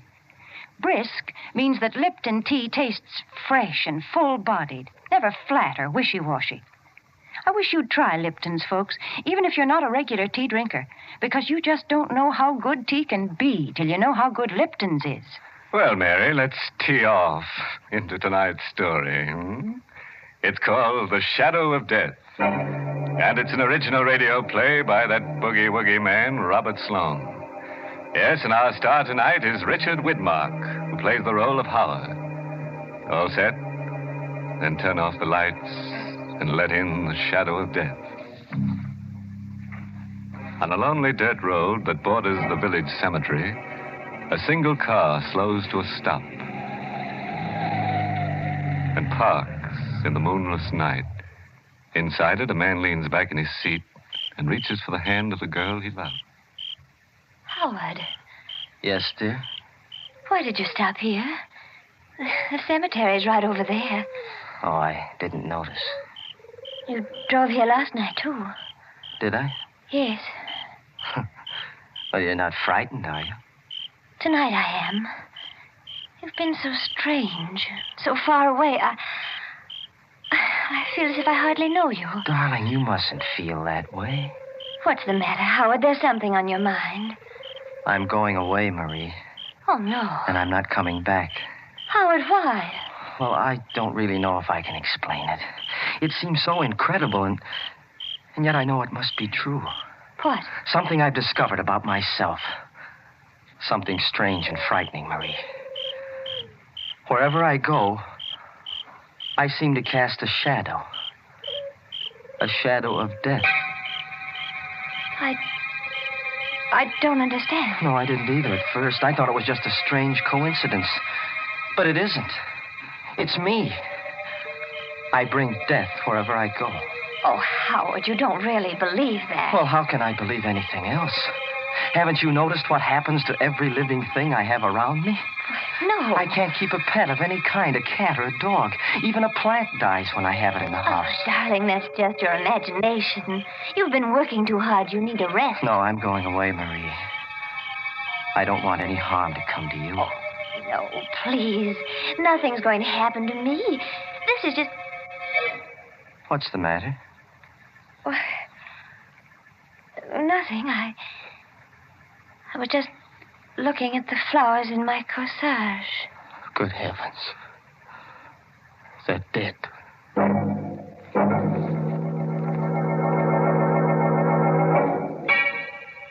You don't believe me either, do you, Doctor? Well, let's not put it on that basis, Howard. After all, I've been trained to look for the physical causes of death, not the supernatural. Then what do you think I should do? Frankly, I'd like you to spend a few weeks away from these surroundings. Go up to the sanitarium I told you about. They'll take good care of you up there. All right, Doctor. I'll make arrangements to go tomorrow. But I know it won't do any good. You'll be surprised, Howard. 2 or 3 weeks from now, you look back on this as a... Yes? That's strange. Those goldfish in my aquarium. They're all dead.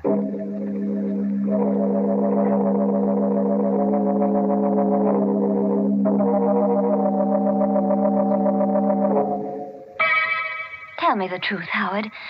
Are you comfortable here in the sanitarium? They don't believe me. They don't believe that people die when I dream about them.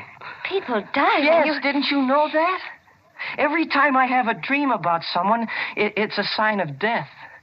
And the next morning when I wake up, I look in the obituary column and I see the name of the person I dreamt about. Howard, what have they done to you here? Nothing, only they don't believe me. The dreams, I mean. I had to prove it to them this morning. And it made me feel very bad. What made you feel bad? The dream I had last night. I killed a man, Marie. What? I killed him in my dream. Oh. He was a good friend of mine, too. He lived right across the hall. Oh, Howard, please, you've got to get hold of yourself. But I'm afraid, Marie. I don't want to dream anymore. Oh, darling, I can't bear to see you this way. What way? I'll get you out of here. I promise, Howard. I'll get you out of here today.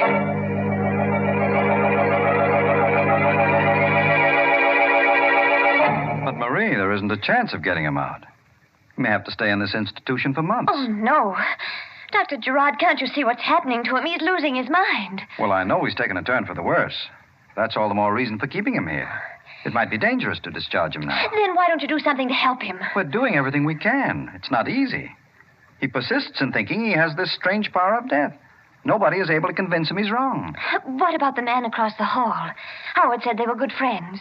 That's another thing. They were good friends. But unfortunately, that man died this morning.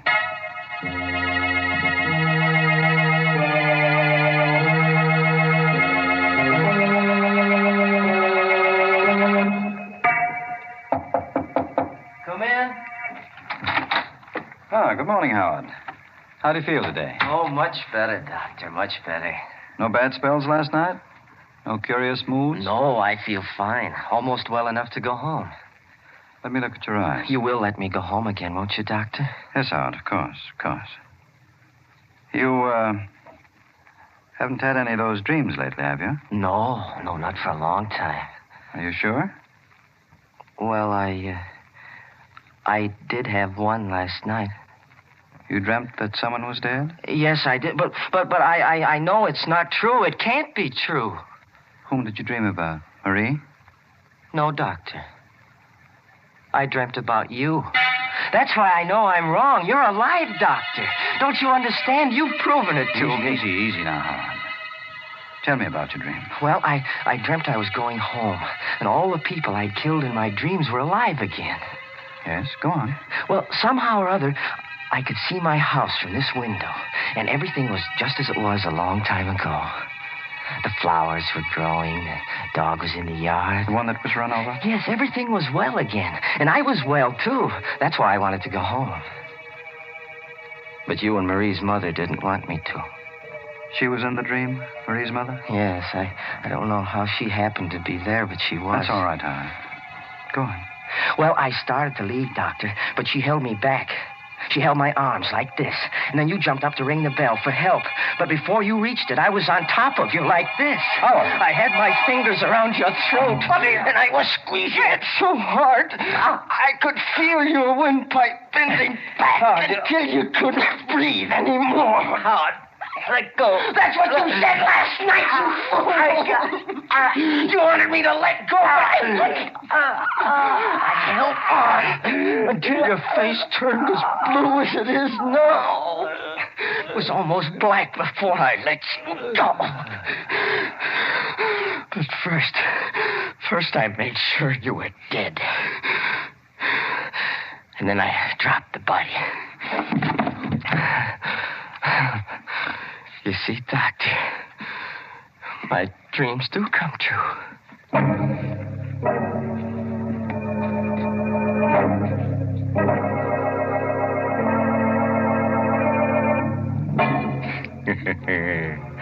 Well, have you had any good dreams lately?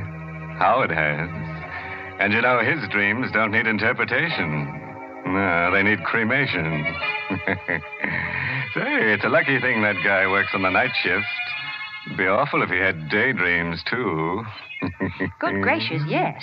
His dreams not only walk, they commit murder. Mary, I was about to say that. Please leave the jokes to me. How would you like it if I talked about tea? Hmm? Well, for goodness sake, I listened to the story, too. And I must say, I'm glad I'm not his, dream girl. That does it.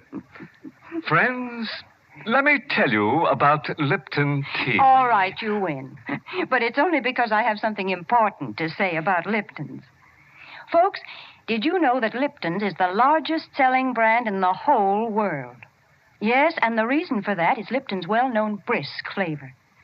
You know, that word brisk is the tea expert's word for tangy, full-bodied tea, for Lipton tea. Lipton's is always fresh and spirited, never flat or wishy-washy. That's why lots of people drink it not just at meal times, but whenever they're taking it easy for a minute during the day. So, folks, try Lipton's and get acquainted with that brisk flavor.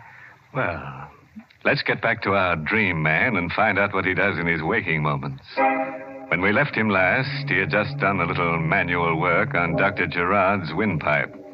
And now, as the good doctor lies comfortably on the sanitarium floor, Howard is in the process of going through his pocket. Well, I'll have to have the keys to your car, Doctor. I'll need them to get back home. I hope you won't mind if I hide you under this bed.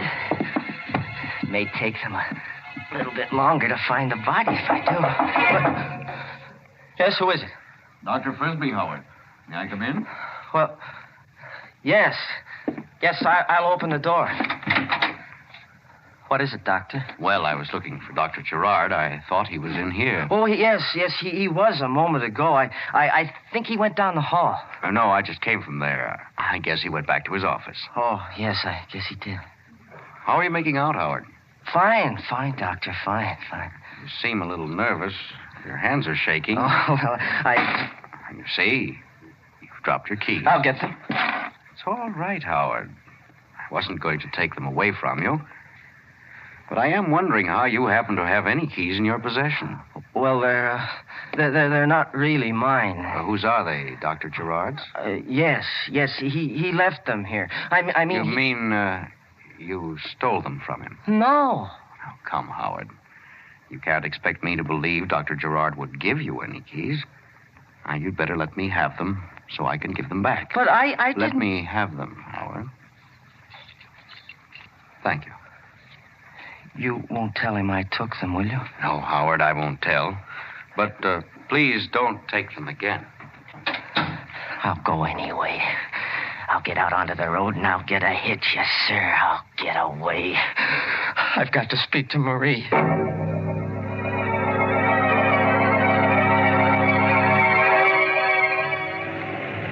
Going down, mister?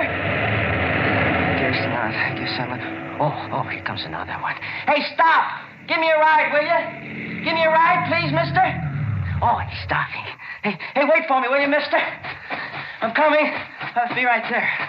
Oh, gee, thanks, mister. You going into town? Yes, Howard, but you're not. Dr. Frisbee. Yes, I've been watching you ever since you took those keys. I thought you'd try something like this. Well, I had to, Doctor. I understand. Better get in the car, Howard, so we can talk this thing over. All right. You know, it's silly to run away from our place up there. If you really want to go home, all you have to do is ask. I did ask. When? This morning. Oh, wait a minute. Don't start the car. Why not? There's a truck coming. In back. Where? Oh, Howard! Let go of me, Howard! I've got to have this car, Doctor. When I'm finished with it, I'll return it to you.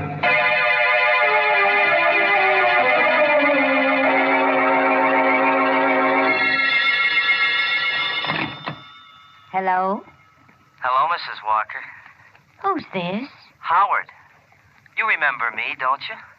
Howard, where are you? In a telephone booth around the corner. You're not in the sanitarium? No, I've been discharged. Dr. Gerard said I could go. You mean you're well again? Yes, I'm completely cured. Oh. Oh, I see. You don't sound very happy about it, Mother. Where's Marie? She's out on a date. When will she be back? Well, I don't know, Howard. She didn't say. I've got to see her again, Mrs. Walker.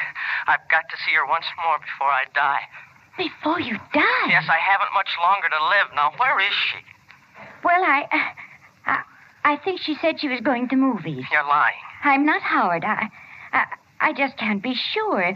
But if you go to the theater, you might find her there. You don't want me to see her, do you? No, not until I've spoken to Dr. Gerard. Why? Don't you believe me? Don't you believe I'm well again? No, Dr. Gerard... Never mind what he said. Mrs. Walker, you mustn't dislike me. I'm very fond of you. You are, Howard? Yes. I've been thinking a lot about you lately, while I was in the sanitarium. Last night, I even had a dream about you.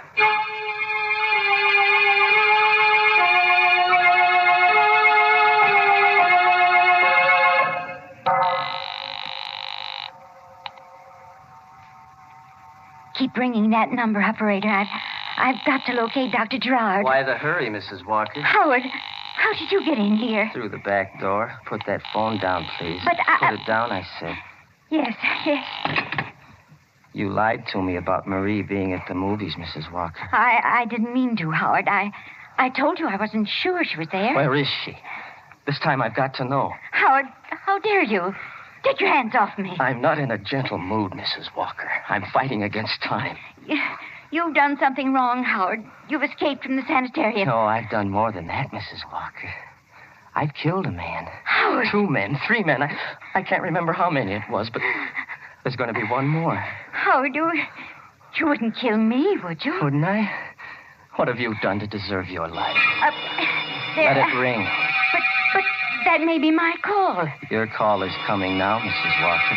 Howard, please, put down that knife. Will you tell me where Marie is? I told you I don't know. I don't know. Then I'll wait for her. Right here. Howard, you can't. No, you can't. Oh! Yes, I can, Mrs. Walker.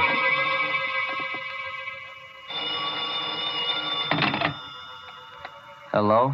Hello, this is Dr. Frisbee Sanitarium calling. Is Mrs. Walker there? I'm sorry. You have the wrong number.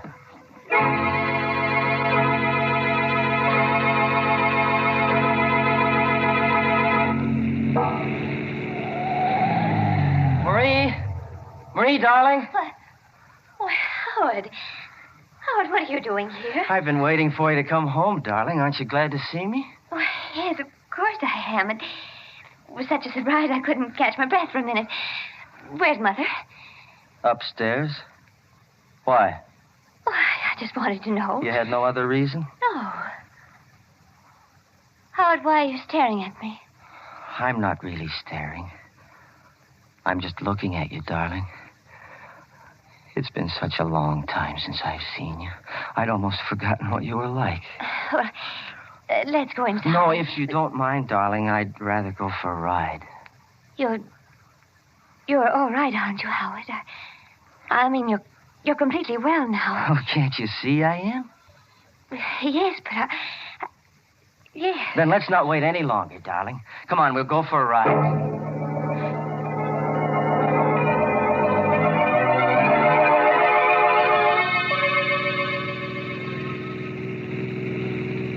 Getting late, Howard.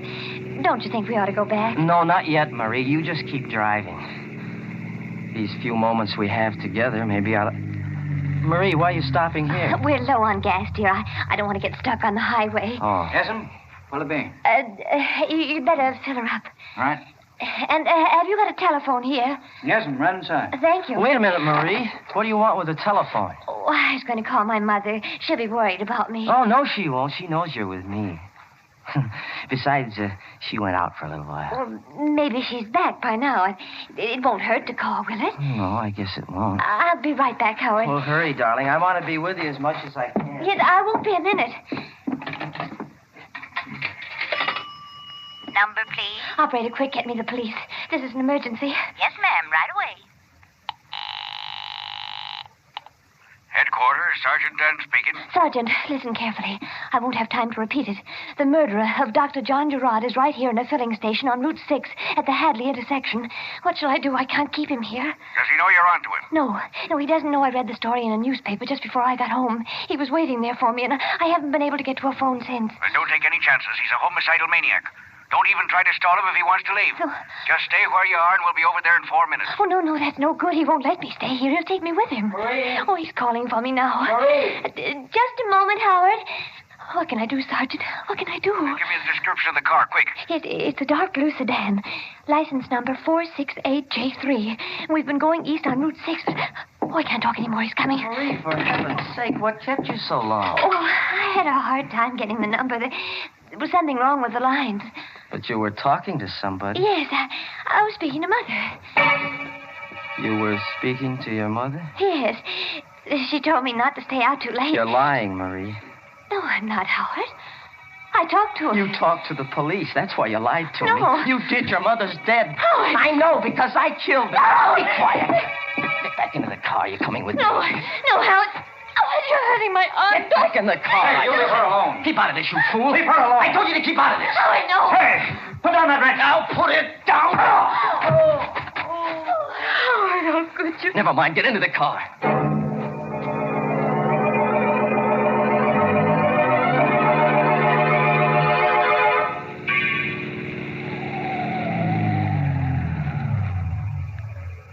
Howard, why are you stopping here? Don't you know where we are, Marie? This is the cemetery. Where we stopped before. Yes. I like it here. It's so quiet and peaceful among the dead. Let's walk through the grounds. Howard, please. Why not, Marie? We're among friends.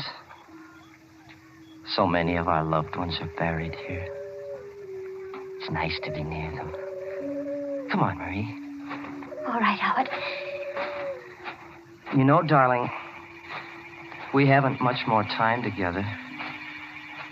The shadow of death has fallen across our path.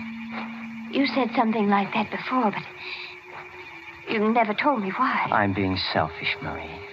I know I have to die, and I want you to come with me. Why do you have to die, Howard? Because I haven't been true to myself, darling. I haven't been true to this power I have. The power of death? Yes. I've helped it along sometimes. Like that dream I had about my friend in the sanitarium. Like the flowers in my garden. Like those fish at Dr. Gerard's. You killed them? Yes. I knew they were going to die. But I shouldn't have helped them. That's why I'm being punished. But Howard, why are you punishing me? I don't want to die alone, Marie. We've been away from each other so much, darling. I want us to be together from now on. But... Don't be afraid, darling. I'll be gentle, Marie.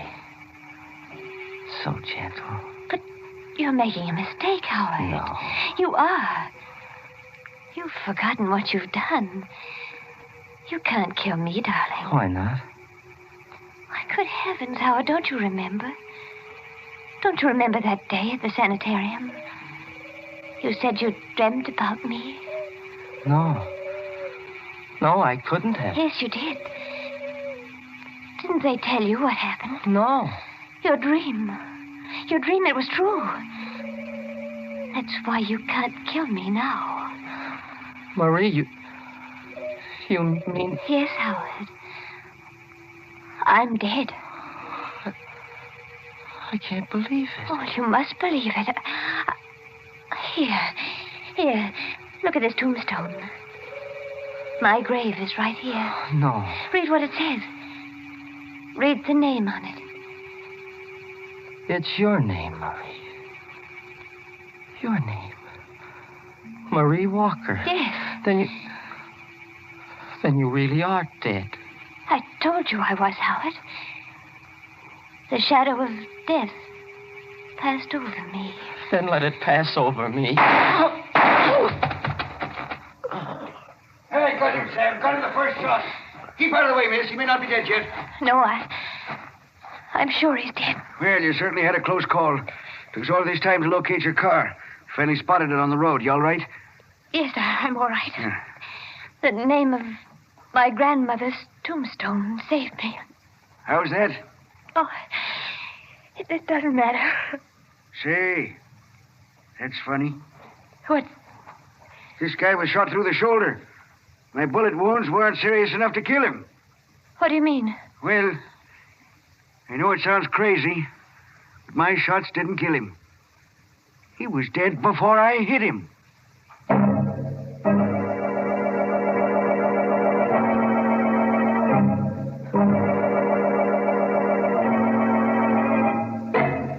What a shame. Wasting two perfectly good bullets on a guy that was dead all the time. Well, at least they won't have to go far to bury him.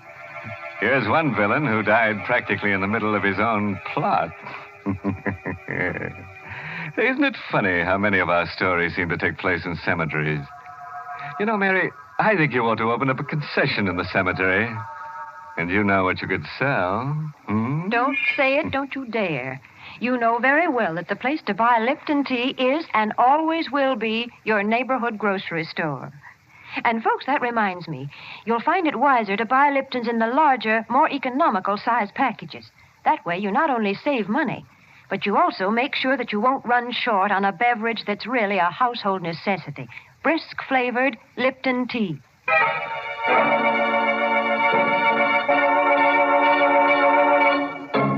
Well, before I put the skeletons back in their closets, I'd like to give you a parting word of advice.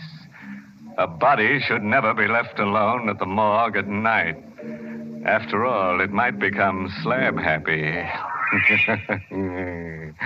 Oh, by the way, this month's Inner Sanctum Mystery novel is The Whistling Legs by Roman McDougald. Yes, and let me tell you about next week's Inner Sanctum story. Directed by Hyman Brown and brought to you by Lipton Tea and Lipton Soup. You know, usually our stories are about people who live 6 feet under the ground. But for next week, we've dug a lot deeper. In fact, it takes place in China. And as a special added attraction, we've unearthed a new kind of character for you. Unearthed is right. This guy's been dead for 20 centuries. And now it's time to close the squeaking door, so good night. Pleasant dreams.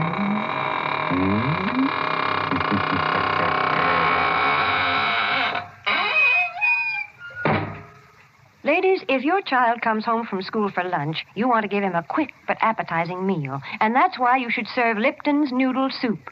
You see, Lipton's takes no time to prepare, and yet it has a fresh-cooked, old-fashioned chickeny flavor, and it's just swimming with tender golden egg noodles. Your children will love Lipton's grand homemade taste. So don't forget to serve Lipton's noodle soup. And don't forget to tune in next Tuesday night for another Inner Sanctum Mystery. This is CBS, the Columbia Broadcasting System.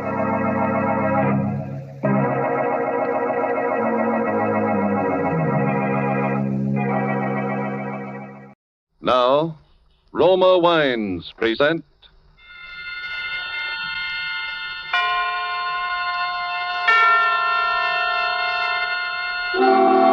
Suspense. Tonight, Black Path of Fear, starring Brian Donlevy. Suspense is presented for your enjoyment by Roma Wines. That's R-O-M-A, Roma Wines. Those excellent California wines that can add so much pleasantness to the way you live, to your happiness in entertaining guests, to your enjoyment of everyday meals. Yes, right now a glassful would be very pleasant as Roma Wines bring you Suspense. This is the Man in Black, here for the Roma Wine Company of Fresno, California, who tonight from Hollywood bring you as star Mr. Brian Donlevy. And so with the performance of Mr. Donlevy as Bill Scott in the Cornell Woolrich bestseller, The Black Path of Fear, we again hope to keep you in suspense.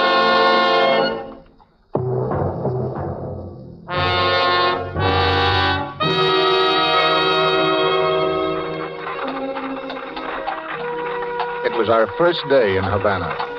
We'd taken a hack, an open horse-drawn carriage, and spent the afternoon driving around to see the sights. She was always crazy about jade. So in Chinatown, we stopped in a little curiosity shop the driver steered us to. We bought a few gadgets there and started back towards the main part of the town. It was getting dark, and she snuggled up close to me in the carriage. And... It's been a wonderful day, Scotty. Yeah. I was scared at first. A couple of times I thought I saw him in the crowds there, Chinatown. I guess it was just my imagination. Sure it was. He wouldn't try any rough stuff this far from his home base. He may be a little Caesar around the nightclubs back in Florida, but here in Cuba, he's just another alien who'd better not get caught packing a rod. He said he'd get me if I ever left him, no matter where I went. Well, he sent us a radiogram wishing us luck. Yes, that's what worries me. He didn't say which kind of luck. Hey, what's this, driver? Hey, Sloppy Joe, senor. Big attraction of Havana. Of course. Sloppy Joe's. Want to go in, darling? Why not? We can only die once. So I paid the coachman, and we went into Sloppy Joe's. The place was jammed to the sidewalk line and so noisy you couldn't hear yourself think. It was like a football scrimmage when you moved and like sardines in a can when you stood still. Then suddenly the crowd divided in front of us like the Red Sea, and a little photographer came through, using an old-fashioned tripod for a battering ram. He set up his camera and pointed it in our direction. The senor and the lady would like a picture for to show their friends back in the estate. No. Please, Scotty, we've never had a picture taken together. Together? With 40,000 people jammed up against us on all sides? Oh, well, instead, maybe you come to my studio. Calle Barrios is not far. Nah, go on. Shoot it here. Go ahead. Make pose, please. Mucho love. ¿Sí, cómo no? Eso es. Hold it. No. That is all. I have the picture. Well, he's taking us now, darling. Oh, come on, honey. Everybody's looking at us. Don't rush me, Scotty. Huh? Give me time. What is it? Why are you so limp, Eve? I knew we wouldn't make it. What do we care? Part of the night's better than none at all. Eve! Just stay with me a minute. Won't take long. Darling, what happened? What happened? Scotty, that was the first picture we ever had taken together. Huh? Let me know how it turns out. Eve, darling. She's dead. She doesn't move anymore. Somebody do something, will you? She's been knifed right here in my arms.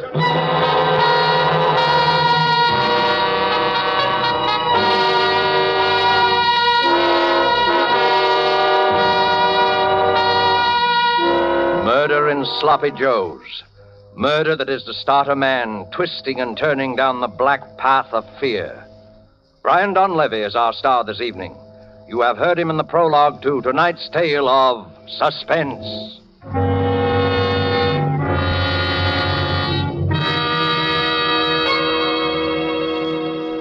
In Havana, one gathering place of fashionable people is the charming Pan American Club. A dinner party is in progress, and the Cuban host has just risen to return a compliment which has been paid him by a guest from the United States. Lifting his glass, he says, "Thank you, my friends. Thank you also for telling us about the perfect climate and soil of California, from which come these delightful Roma wines. Now we can understand how such perfection is possible, such magnificent quality as we enjoy in Roma wines." Well, such praise of Roma wines in foreign lands can only mean that they are truly magnificent in quality. But remember, you here in the United States can enjoy these distinguished wines at remarkably low cost, only pennies a glass. Roma wines bring you a unique combination of California's perfect soil and climate, age-old winemaking skill, plus modern tests and controls, which make Roma so constant in quality, so uniformly fine. Discover for yourself the delightful flavor and goodness which have made Roma wines America's largest selling wines. Ask for ROMA, Roma wines, made in California for enjoyment throughout the world. And now it is with pleasure that we bring back to our soundstage Mr. Brian Donlevy, who, in the person of Bill Scott, continues his narrative of The Black Path of Fear. Tonight's tale of Suspense.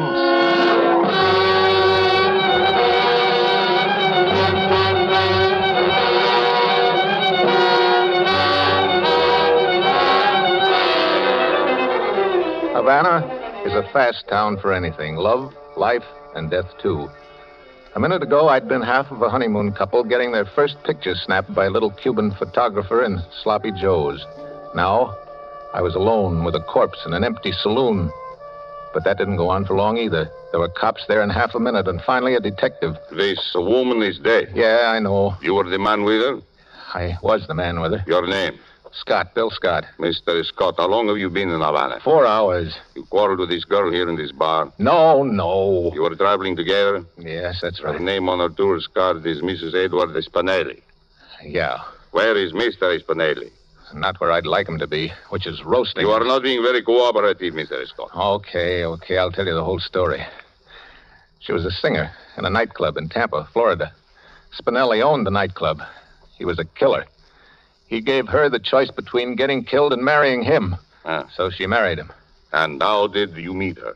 I worked for Spinelli, too. I drove his car. You are not a chauffeur by profession, are you, Mr. Scott? No. I took the job to get her away from him. Is there anything wrong in that? The murder weapon, this knife. What do you know about it? What are you driving at? Is this your knife, Mr. Scott? No, but it's a pretty close match. I bought one just like it this afternoon in a curiosity shop. Wait a minute, I'll show you. I've got it in my pocket right... Cuidado, Wait a minute. Don't get so excited. All right, it's in that pocket right there. Fish it out yourself if you want to. There is no knife here. But there's got to be. It was a knife with a jade handle, like this one, with a monkey carved on it, but the monkey on the one I bought was holding its hands over its ears. There were 3 of them in the shop. You know, the type, see no evil, hear no evil, speak no evil. I only know that you bought a knife this afternoon, that you no longer have a knife and that the knife has been used to stab this woman. But it's not the same knife, I tell you. I can prove it. Give me a chance to prove it, will you? All right, Mr. Scott. I will give you a chance.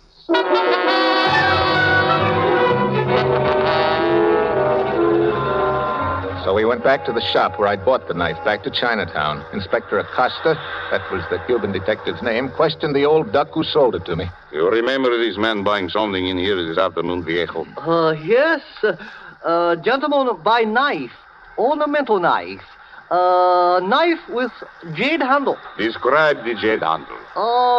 Jade handle have monkey. We know that. Describe the monkey. Pretty sure... monkey hiding eyes. So, see no evil. You're crazy. What's the matter with you? What are you trying to do to me? I bought the one holding its ears. You know it. Tio Chin, this man's life may depend on what you are saying. But you absolutely sure? Come by 3s. First one is sold to this gentleman. Other still got. Can show you. Can lie in your teeth. Listen, Acosta. So what if he shows you the set with that one missing? He's probably got 100 sets in the storeroom. Only one set important. Can show customs invoices. How did this man and this woman act when they came into the shop? Lady act scared, very scared. I told you, she was afraid Spinelli was going to have her bumped off. Well, he did it. And this guy has been paid to frame me. Can't you see that? I am sorry, Mr. Scott, but I must place you under arrest for the murder of Mrs. Eve Spinelli.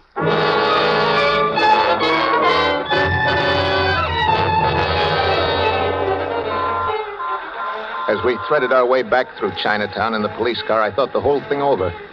I came to a decision. The car fitted in the narrow lane like a cork in a bottle. If it should come to a halt in front of the door of a building... And finally it did. Just that. I bolted. They came after me fast. The door I ducked into opened into a pitch-black hallway. I groped around till I found a flight of stairs, and I started climbing.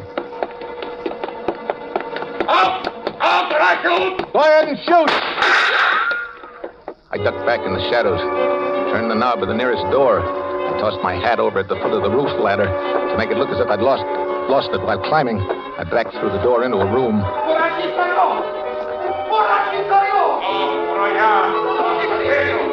In the dark room, I stood very still and listened. They were separating to case the roof along the block. I was safe for a few minutes anyway. Tried to figure out where I was. Room. A dark room. I strained my eyes into the blackness. Then something cold and metallic found the side of my neck. It was the business edge of a knife. Blade. A light snapped on. Bueno. No hablo español. No te mueva. Oh, take it easy, will you? I can't talk your language. Put that knife down, will you? Te quiero estar aquí. Polizei. Verstehen? Understand? Comprende? Look, out there on the stairs, I don't know how to say it. Polizia. They're after me. Cops. Cops? Why didn't you say so before? I hate cops. Oh, you talk English? I ought to have been in enough of your jails to take out naturalization papers. Hey, get over here. I do what I can for you. They're coming back. I better get out of here. Don't be a fool. There's 20 of them down in the street now. They sure must want you bad, Chico. They say I killed my girl. They say wrong? They say very wrong. Another man took her away from you? No. I took her away from another man. Then any fool of a policeman knows you did not kill her. You never killed what does not belong to you. Only what does. You tell them that. Oh, here comes Payday. Quickly, get into the cot there. Cover yourself up. What? But... Do as I tell you. Take off that shirt. Don't stop for the buttons. Tear it off. Well... Now then, face the wall. Wait a minute. What are you doing? Keep perfectly still. Don't rub against the covers. See? Now, don't move.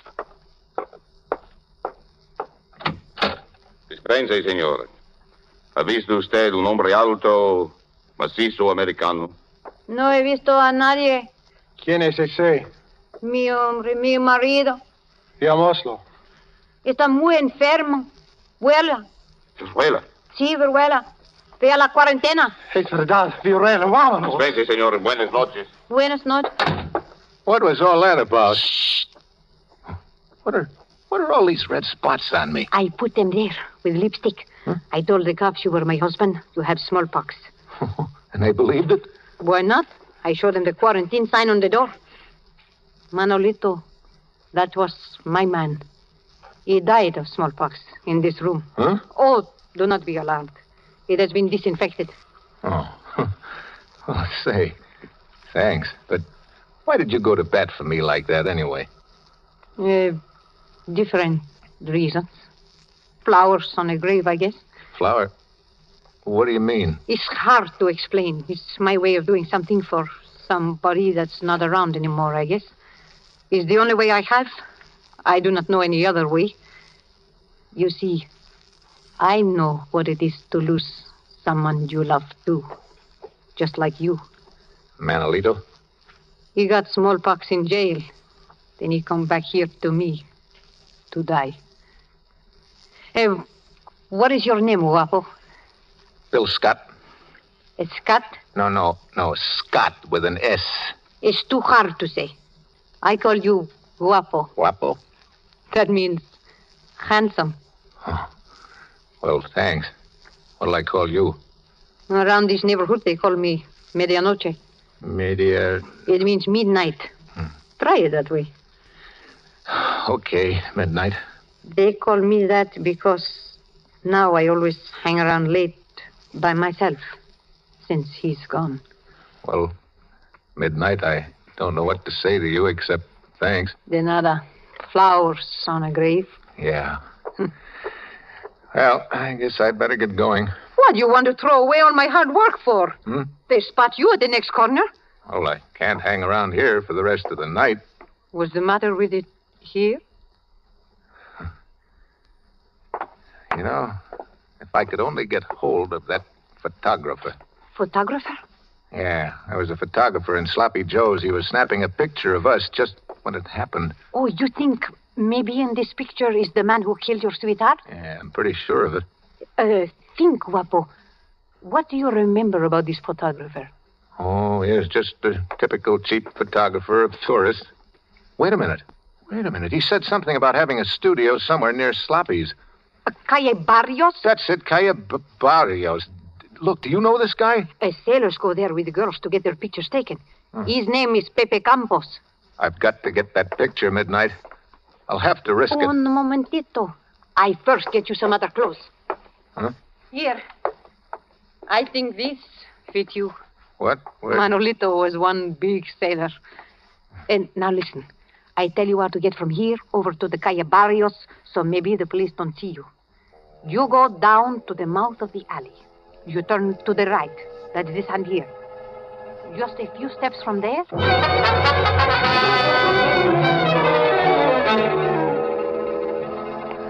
It was so dark, I almost had to feel my way along the streets. Suddenly, out of nowhere, came a voice.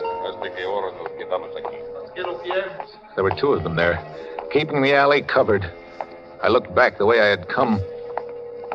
Someone was coming toward me through the blackness. I waited there, paralyzed. ¿Qué tal, marinero? What? Are you lonesome? Yeah. Yeah. Hey, you want a drink, sister? Well, look, walk close to me like this. Huh? Now, lean up closer. Get your face up under mine, honey. That's it. Give me a little more affection.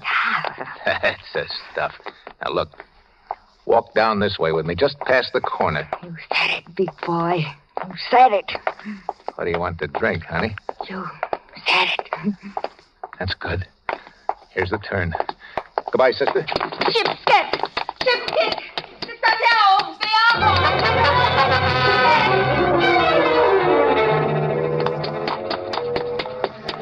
I was afraid of yelling. I'd attract the cops, so I took off down the street, and then I ducked into the alley to catch my breath. I looked up. There was a sign on the shop. Campos Retratos y Fotografías. At first, I didn't get it. Then, all of a sudden, I knew. I was there. I opened the door and walked in. Senor? Look, you took a picture this evening of me and a lady in Sloppy Joe's. I want that picture. No me recuerdo. I do not recall, senor. Now, look, there was trouble right afterwards. You know, a lot of noise, remember? Oh, si. I remember. I am just developing the pictures I have taken today. You come with me. This is my dark room. The very latest equipment. Kodak. Yeah, but where's that picture? Oh, right here. In the bath. Oh. Yeah. It's beginning to come through. Si. Yeah. Yeah, that's us. Oh, someone leans over the lady's shoulder, no? Yeah, let's have some more light on the subject, will you? This is someone you know, senor? Yeah. It's someone I know, all right. His name is... Never mind the name, Scotty. I'll introduce myself. Spinelli. Stand over against the wall, Scotty. You too. Well, I'm glad you found this picture, Scotty. I was kind of nervous about having a thing like this floating around. You can understand my feelings. You surprised me, Spinelli. I didn't think you even had the guts to stab a woman in the back without your gorillas around to protect you. Don't make me angry, Scotty. I'm in a bad mood. I didn't know you were smart like you are either, Spinelli. I apologize. You know, that was a cute trick, hiring a cab driver to steer us into that shop in Chinatown, but what I still can't figure out is how you switched those knives. I didn't. I still have the knife you bought. I frisked it out of your pocket. Now I'm going to give it back to you. Would you like to see it first? There. It's pretty, ain't it? Eve always had an eye for jades. This is definitely the best of the three. It's a pity to spoil such a pretty knife, but the revolver, it makes too much noise. Yeah, I think I'll use the knife on you, too. I like things symmetrical. Like Romeo and Juliet, ain't it? What's that? Don't move, Scotty. Guapo, are you in here? His sweetheart not dead an hour, and already he has another. Midnight. Get out of here, quick. This man is a killer. Oh, I'm not afraid of you, big boy. Keep away from me and don't try any funny business. Oh, my hombre, he was just like you. He talk very mean. But he don't hurt me. Not one little bit. I don't only talk big, sister. I got a job to do here. I'll talk to you when I shut your boyfriend's trap for good. My boyfriend? Ha! Are you kidding? Go ahead, finish him off. He took a powder on me. I come after him only to collect. On the cuff, huh? Oh, Scotty, you ought to be ashamed of yourself. On the cuff. Hey, you are rich, huh? You got big diamonds. Say, I like you, mister. Stop mooching around. Midnight, I tell you, this guy's a killer. Watch out. Ah, shut up. There, huh? How about it, big boy? Come on. Stick around, baby. I can use talent like yours. Kiss me, big boy. Later. Now. All right, yell very loud. Hey, Make big trouble.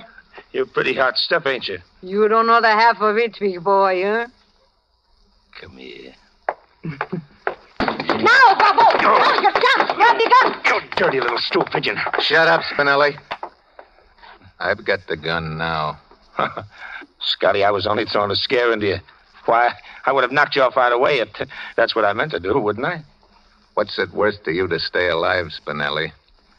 Scotty, $100,000 in the bank right here in Havana. Just let me go over that table there. Check the bearer, no strings. Spinelli, I want Eve back again. 200,000. Chicago account thrown in. 250,000. That's $250,000, Scotty. I want Eve. You can't bring the dead to life, Scotty, but you can be rich. Kill me and you get nothing but a murder rap. The picture don't show me sticking the knife in her. The knife don't mean anything. Chin and the driver never talk. You're just fixing up a nice murder rap for yourself, Scotty. Shut up. Stand over under the lights, Spinelli. Huh? I don't want to miss. Scotty. Don't do it, Scotty. Scotty. Scotty! Win. Scott.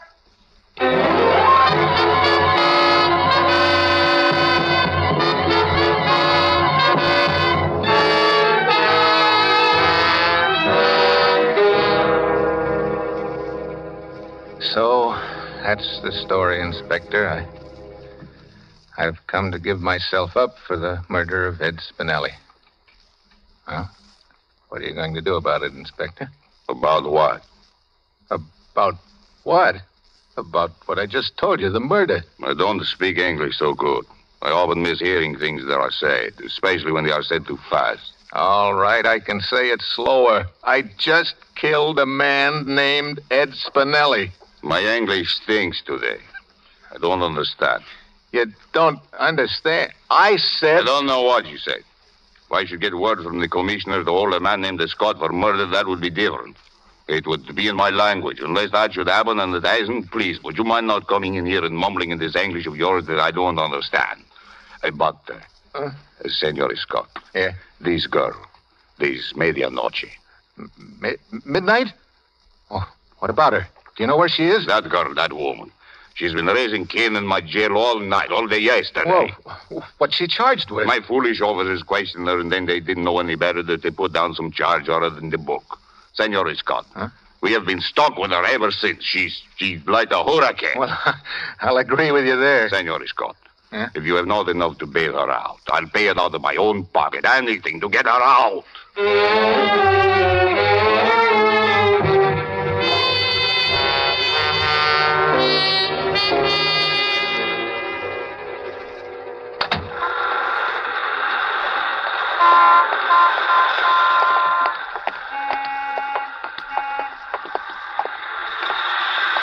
Well, midnight.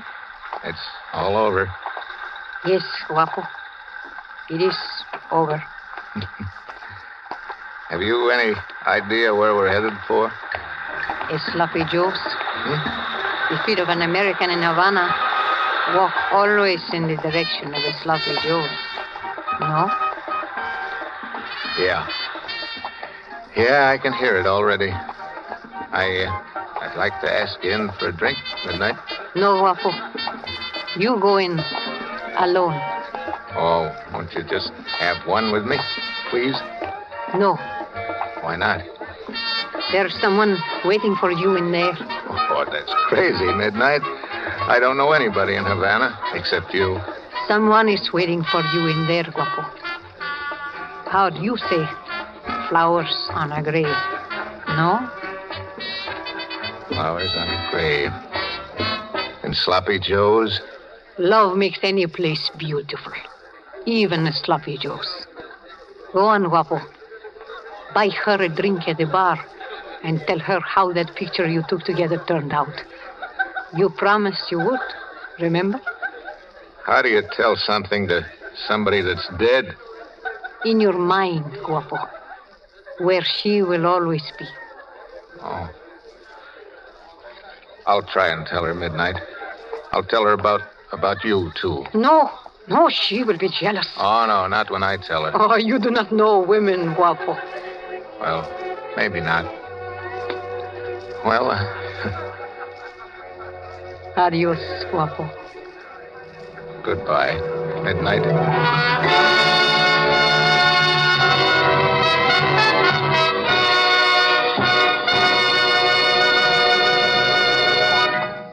And so closes The Black Path of Fear, starring Brian Donlevy. Tonight's study in Suspense.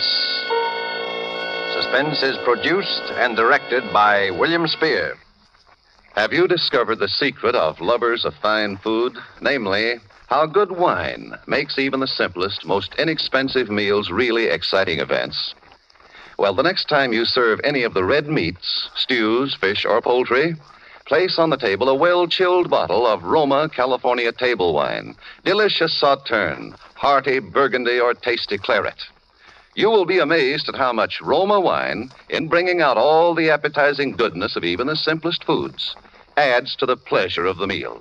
How it makes even a simple meal a feast. And remember, Roma wines cost you only pennies a glassful. So any home can afford the pleasure they give to everyday living. Ask for ROMA, Roma Wines, America's largest selling wines, made in California for enjoyment throughout the world. This is Brian Donlevy. Our government has asked us to bring to the attention of women listeners a very important message. In spite of our wonderful victories on all the fighting fronts, we must remember that the war is by no means over or nearly over. Hundreds of thousands of women must get into war work this year. You are desperately needed, both because you are admirably fitted for these jobs and because you represent the only adequate source of labor to replace the men in the armed forces and in the heavy war industries. Go to the United States Employment Service office and ask for information about the kinds of full-time or part-time jobs for which you are best suited. Brian Donlevy will soon be seen in the starring role of Metro-Goldwyn-Mayer's Technicolor production, An American Romance. Next Thursday, same time, Olivia de Havilland and Reginald Gardner will be your stars of Suspense. Presented by Roma Wines, ROMA, made in California for enjoyment throughout the world.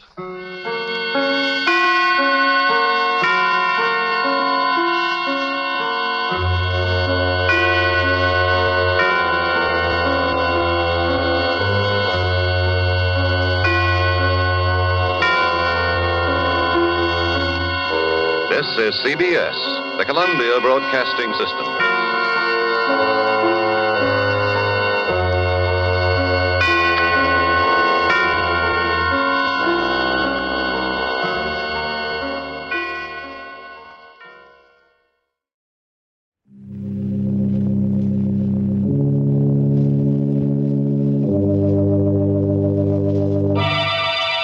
Lipton Tea and Lipton Soup present Inner Sanctum Mysteries.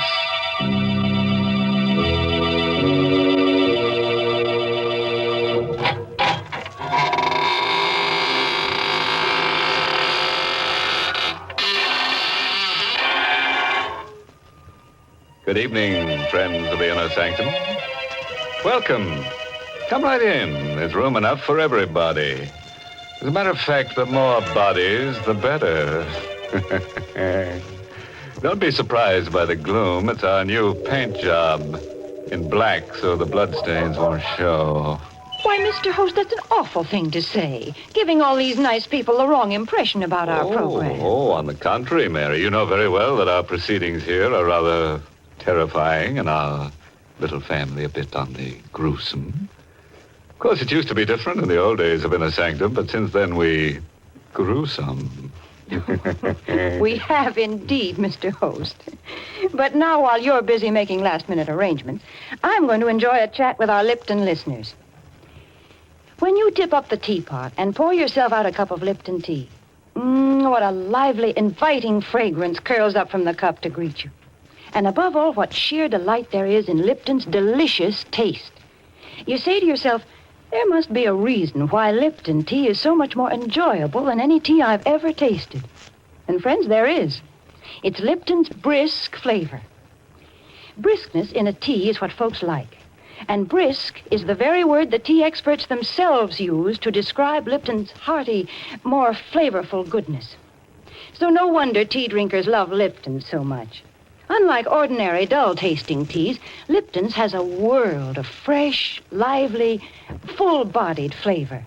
And because it's brisk-tasting, more people buy and enjoy Lipton's than any other brand of tea in the world. Chances are you'll prefer it, too.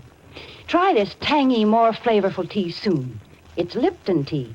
Brisk-flavored Lipton tea. And now, friends, draw up your chairs. Dim the lights and listen to a story designed to freeze the spine and set the teeth on edge. It was written by Michael Sklar and Richard Manoff, and it's called The Confession. And our star is Santos Ortega, who plays the role of Alex.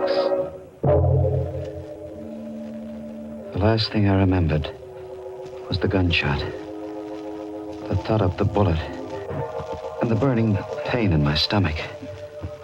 And everything got black.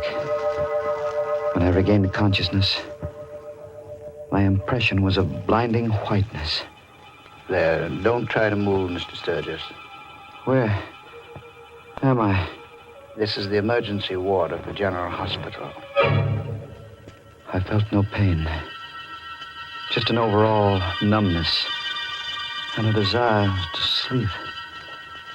Am I going to die? Yes. How much time have I got? A couple of hours. Doctor, I want to make confession. I want to confess to murder. I told the doctor about the money and Lenore. She was much younger than I. And she thought because I owned a little drugstore, I must be prosperous. And I suppose that's why she married me in spite of the difference in our ages. But there wasn't any money for fun or nice clothes. So she became restless. But I loved her. And I did my best. Until the other night in the drugstore. It's 12 o'clock, thank heaven. Time to close up, Alex. 5 more minutes, dear. Another customer might come along. Just like an old man chasing pennies, never getting anything out of life. Be reasonable, dear. I'm trying to make a living for us. Is this your idea of a living? Is this what you promised me before we were married? I know it's not what you deserve, Lenore, but someday... Oh, you make me sick. I must have been crazy when I married you. Lenore. I'm going to say something I've had on my mind for a long time, Alex. Rather than go on this way, I'd prefer to be dead. Look at you. I don't have to put up with you. I'm still young, Alex. So there it was. Out in the open. An old man with money would have been acceptable. But because I had no money, she was going to leave me. I wanted to plead with her. I would have gotten down on my knees. But before I could say anything, the street door opened. And a man stumbled into the store. Oh, Alex, look! Help me. Quick.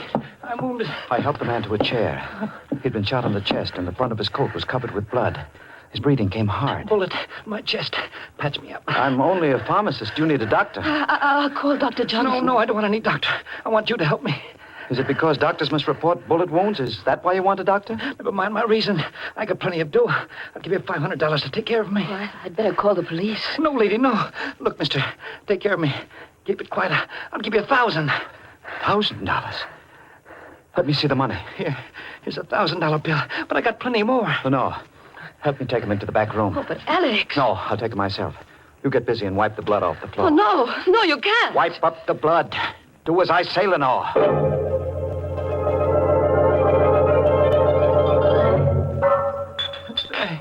What's taking you so long? I'm looking for a certain medicine among these bottles. Give me something to stop the bleeding. Hurry. I'll be ready for you soon. Oh, Lenore, did you get the floor clean? Yes, it's clean. How is he? He's in bad shape. Weak from loss of blood. Alex, you haven't done anything for him yet. Be quiet. But you've been in here 5 minutes, and he's just like he was before. Alex, you're stalling. Oh, the hell. Alex. Let him lay there. But he's dying. I know. Alex, call the police. No. Are you going to let him die? Yes. That's as bad as murder. I didn't shoot him. It's not my fault if he dies. Lenore, he's got money. Thousands of dollars. No one knows he came here. This is our chance, Lenore. What do you mean? I'm going to let him die. Take his money, and then get rid of his body.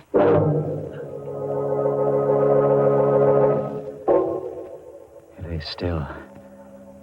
I stooped and went through his jacket.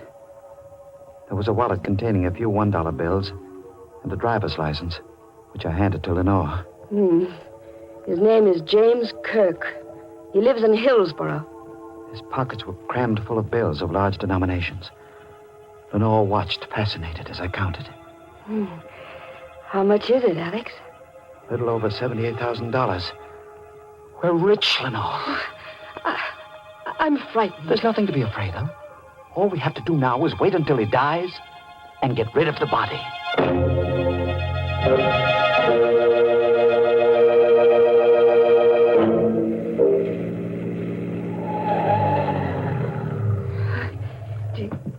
Do you need me to help you? No, I can manage alone. This body's heavy. Yeah. It's through the door. Oh, Alex, he's still alive. Yes. Well, what are you going to do now? It'd be dangerous to wait here until he dies. Anyway, what difference does it make? He'll be dead when he goes into the water. No, that's murder. Call it what you like. We've gone too far now to stop. You wait in the car. I'm going to carry him to the edge of the pier and drop him over the side.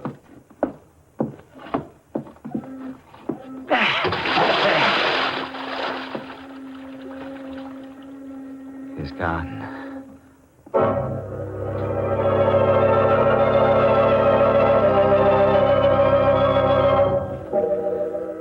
I watched Kirk's body sink into the water.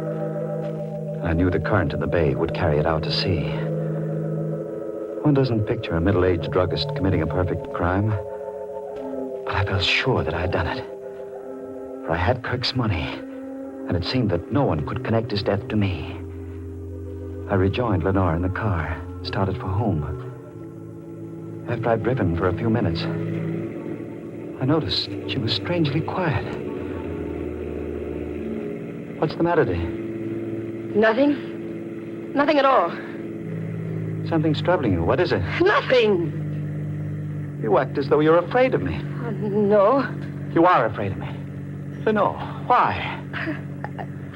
I never saw you act this way before. Something's happened to you. You're different. Oh, nonsense. Don't you feel it, Alex? You're a murderer. No. You wouldn't even wait until he was dead. Listen to me, Lenore. Whatever I did for your sake. I wanted the money for you, so you could be happy. Oh, how can I be happy with this thing hanging over us?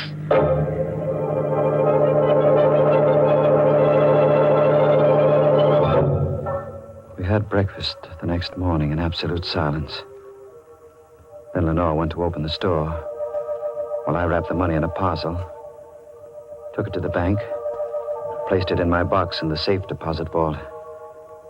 No one paid any attention to me, although the bank was swarming with police detectives. From the bank, I went directly to the drugstore and found a man there waiting for me. Mr. Sturgis? Yes? Biggert is my name. Mark Biggert. What can I do for you? I'm an insurance company detective, Mr. Sturgis. I'm investigating the First National Bank robbery for my company. I want you to tell me everything you know about that robbery.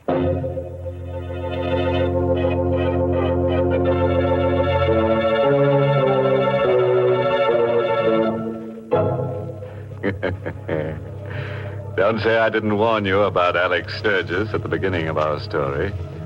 You know, he's quite a guy for an oldish man. A real killer. He thinks death begins at 40. Mr. Host, I think Alex Sturgis is a perfectly dreadful person. Oh, but he's a good druggist, Mary. Just the man to go to if you have to fill a prescription for murder. Well, we've certainly had plenty of prescriptions for murder, mayhem, and arson on our program, Mr. Host. But now I've got something different, a prescription for enjoyment.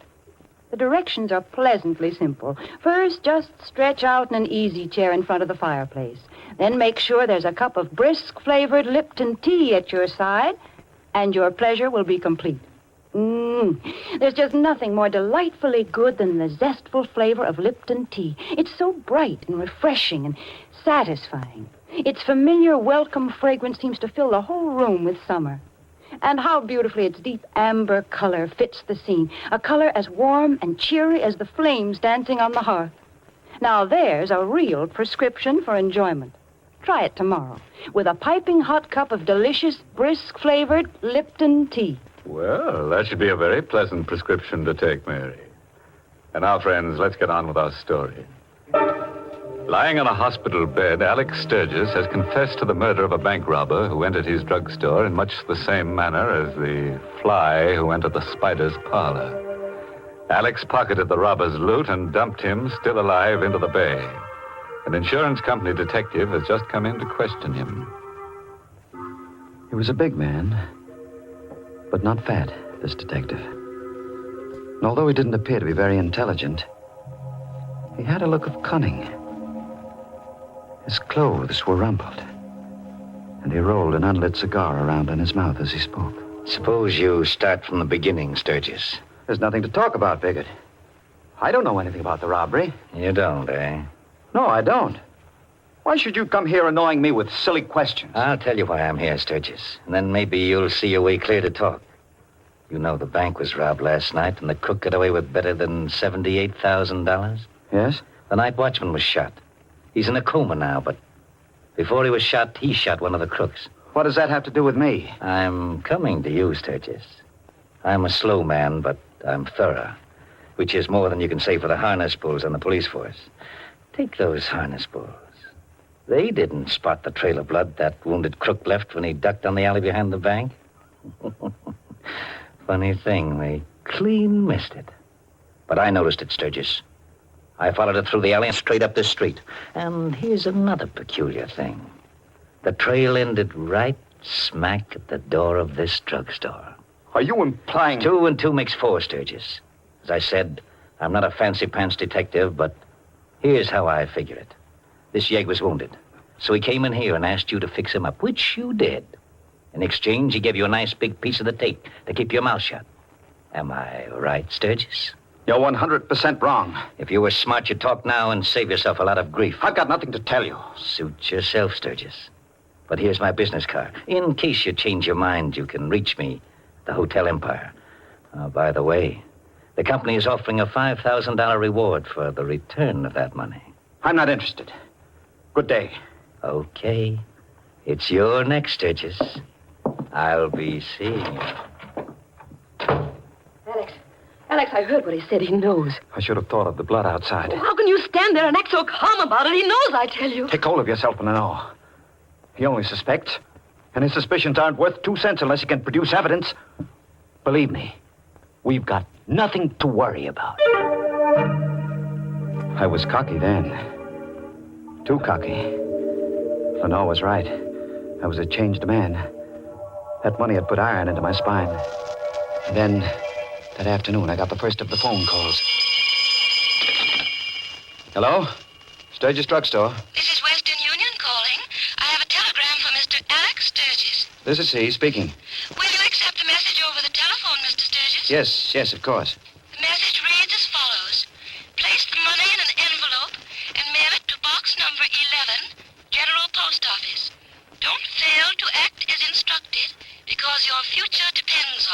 Is, that all? That's all, Mr. Sturgis. There is no signature. Thank you. Bye. Oh, it was bad enough having that detective snooping around, but now this telegram. Oh, don't take any more chances, Alex. Send the money. No. Alex, please. I'm frightened. Listen, Lenore. Calm yourself. It's perfectly clear what happened. One of the bank robbers came with Kirk as far as the store. He must have been frightened away by the police. Now he's using this method to get the money. But he won't get it. Why? What are you going to do? I'm going to put a wad of blank paper in an envelope and mail it to that post office box. Then I'll stand watch at the post office and see who claims it. And then what? That money means everything to us, Lenore. I've already killed one man for it.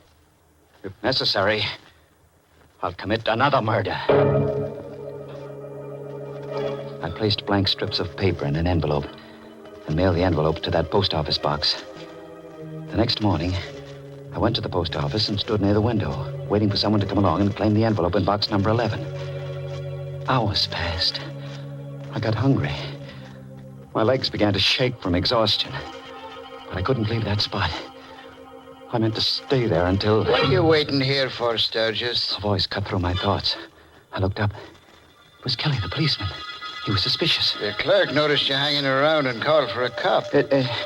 It's nothing, Kelly. I arranged to meet my wife here. She's late. I saw your wife through the drugstore window as I came up the street. You must have forgotten all about your appointment. You'd better get back to the store, Sturgis. I couldn't stay there after that. I walked around the block. When I came back, the policeman had disappeared. I entered, went to the window, and asked the clerk if anyone had claimed the mail in box 11. He nodded. The letter was gone. My plan to discover the identity of Kirk's confederate had failed. There was nothing to do but go back to the drugstore. It was empty. I felt a sense of danger as soon as I entered. So I closed the street door quietly and walked as silently as I could to the door of the back room. It was open. Lenore was at the telephone. Hello. Hello, Empire? Hotel? Hello. Connect me with Mr. Biggert, please. Yes, Mr. Mark Biggert. Hang up, Lenore. Hang up the receiver. Alex! You were calling that detective. Suppose I was. What of it? You were going to tell him about the money. You were going to double-cross me for the reward. You're so smart, Alex. What are you going to do about it? Lenore, don't you understand? I don't want the money for myself. I took it for you, to give you the things that will make you happy. Big-hearted, unselfish Alex. What are you laughing at? I'll tell you why you took that money, Alex. You thought you could buy me with it. Well, you're wrong. I wouldn't stay with you if you had all the money in the world. Lenore, would you leave me after all that's happened? I'm packing up right now. No. You can't stop me. I love you, Lenore. I did my best to hold you. If I can't have you, no one else will have you. What do you mean? Alex, stay away from me. I'm going to kill you, Lenore. Alex, no. Don't. I'm going to kill you, my darling. Let go of my throat. Alex, please. Let go.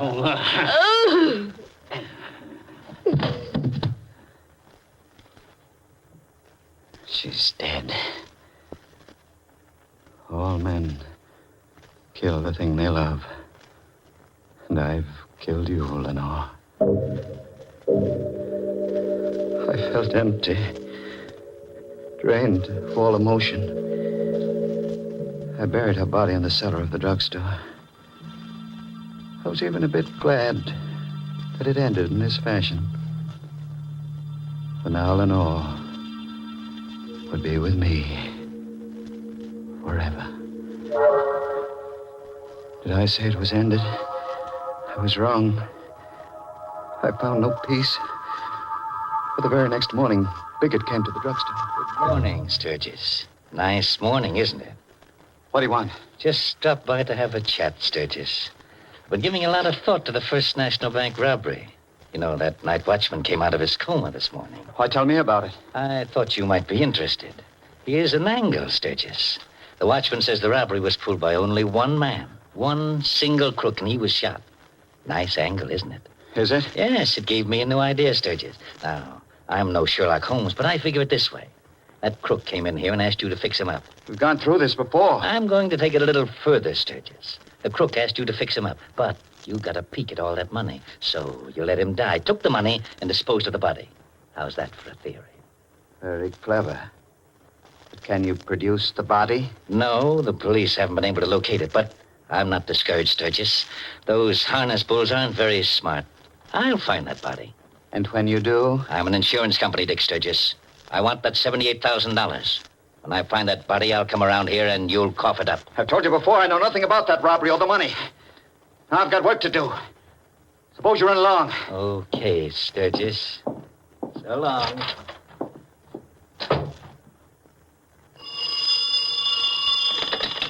Hello. Sturgis Drugstore. Western Union calling. I have a telegram from Mr. Alex Sturgis. This is he speaking. Read it to me, please. The message reads as follows. Received your letter. Contents not what requested. Suggest you obey instructions. Same box number and post office. This is final. Is there a signature? No, sir. There's no signature, Mr. Sturgis. I hung up. My head was reeling. But out of the confusion in my mind, one thought emerged. The night watchman had said Kirk had no Confederates in the bank robbery. Therefore, the person sending me the telegram must be Kirk. The salt water of the bay must have revived him. Kirk was still alive. I found Kirk's wallet on a shelf where Lenore had placed it the night all this began. From the driver's license, I copied his home address. I waited till after midnight and drove to Hillsborough, where I found Kirk's apartment in an old tenement building. The door was unlocked. I drew out my gun and entered. I meant to kill Kirk. I had to kill him. The living room was empty. No one was in the bedroom. I turned, walked back to the living room. Drop that gun, Sturgis. Big, drop the gun, quick. I'm not taking any chances with you. How did you know? How did I know you were going to come here, Sturgis? Sit down in that chair by the table and I'll tell you. You sent the telegram? Yes, I sent them. You got me to think that Kirk was still alive. That's right. And you followed me here. You trailed me. It's all clear now, isn't it, Sturgis? You take 2 and 2 and add it up and it comes out 4. Now, where's the money? The money? We're going to cut out the cute stuff, Sturgis. I want that money. Now, where is it? It's in a medicine jar. On a shelf. In the back room of the drugstore. All right, let's go, Sturgis. First, you'll give me the money. Then I'll take you down to police headquarters. We drove to the drugstore. I led him into the back room. I knew exactly what I was going to do. On one of the shelves was a bottle of hydrochloric acid. Bigger thought it was the bottle containing the money. I reached up, uncorked the bottle, and flung the burning liquid into his... Ah! I'm blind. I'll kill you for this, Sturgis. If I could only see you. Where are you, Sturgis?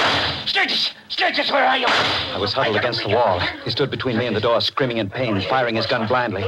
The first 3 shots missed, but the 4th bullet struck me in the stomach.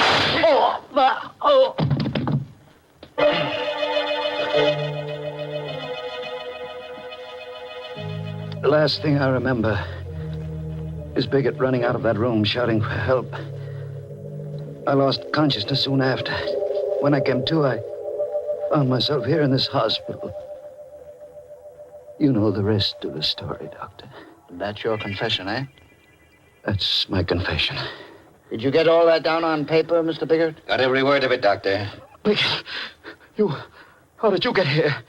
I thought hydrochloric acid. You thought you blinded me permanently, but not enough of the stuff got into my eyes to do any real damage. Lenore.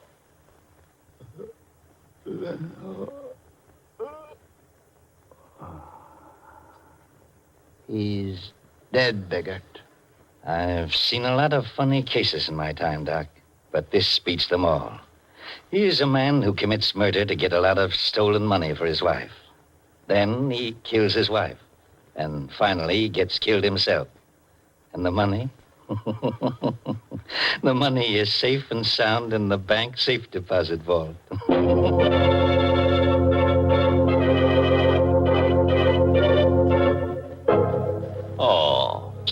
What a pity.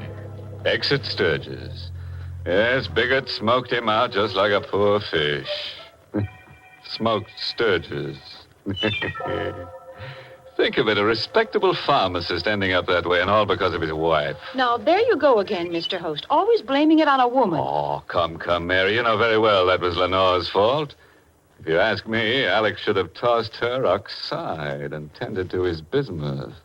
He never would have been nabbed by the copper. But the fool, he didn't think of it. Now the world is iridium. Goodness, Mr. Host. Well, after all that, I hope you won't mind if I get serious for a moment, because I have a very important message for our listeners. Friends, the 1946 March of Dimes is now in its final week, and your contribution is needed as never before. Every year, thousands of children are stricken by infantile paralysis. Your dimes and dollars guarantee expert medical treatment and continuing care for these children, so give generously. Send your dimes and dollars to your local March of Dimes headquarters. Join the March of Dimes. And now, friends, a word of advice to all prospective murderers. Never fall in love with your victim because, as Oscar Wilde found out, it's so embarrassing to kill the thing you love. Oh, by the way, this month's Inner Sanctum mystery novel is The Pavilion by Hilda Lawrence. Next week, the makers of Lipton Tea and Lipton Soup will bring you another Inner Sanctum mystery directed by Hyman Brown and called The Blood of Cain. It's a grim little story of a New Orleans family with a fine old tradition of murder. Yes, this family tree casts a shadow of death. So, if you're able, tune in next Tuesday and we'll all raise Cain. Until then, good night. Pleasant dreams.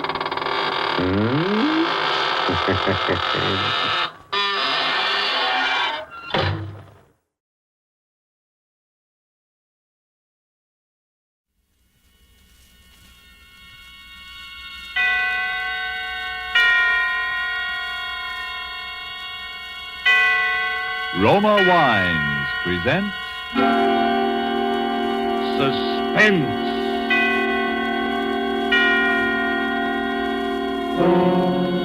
Roma Wines, made in California for enjoyment throughout the world. Salud. Your health, senor. Roma Wines toast the world. The wine for your table is Roma Wine, made in California for enjoyment throughout the world. The Roma Wine Company of Fresno, California welcomes you again to this weekly half hour of Suspense. Tonight from Hollywood, Roma Wines bring you as stars Miss Ida Lupino, currently being seen in Warner Brothers' In Our Time, and Mr. Vincent Price of 20th Century Fox, soon to be seen in the Darrell F. Zanuck production Wilson. For the appearance of these two distinguished screen personalities, Lucille Fletcher has written a suspense play that deals with brooding anxiety and sharpening suspicion, played against the severe and forbidding background of the late Victorian era. And so, with Fugue in C minor, and with the performances of Ida Lupino and Vincent Price, we again hope to keep you in suspense.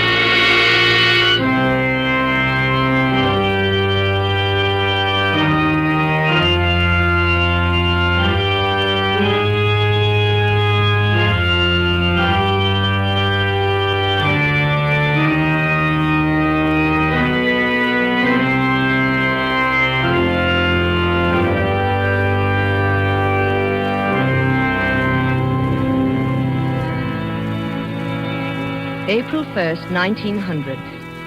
Dear Bessie, this is just to let you know that I arrived in Pilotsville. Lizzie met me at the station. She's heartbroken about Papa's bankruptcy and for some reason feels that it's up to me to remedy the family situation. I told her I'd been offered a job, but she swept away that idea in horror. A girl with your looks, Amanda Peabody, doesn't have to get a job. There are too many rich husbands floating around for that. Furthermore, she says she has a rich husband already picked out for me right here in Pilotsville. Don't you remember? I told you about him at Christmas time. He's a Mr. Evans, rich as Croesus, charming, cultured, a lonely widower with two dear little children. And besides that, he's just your type. A real intellectual. You should hear him play the pipe organ. And you know, Bessie, I've met so few interesting men lately. And all you'd have to do is lift your little finger.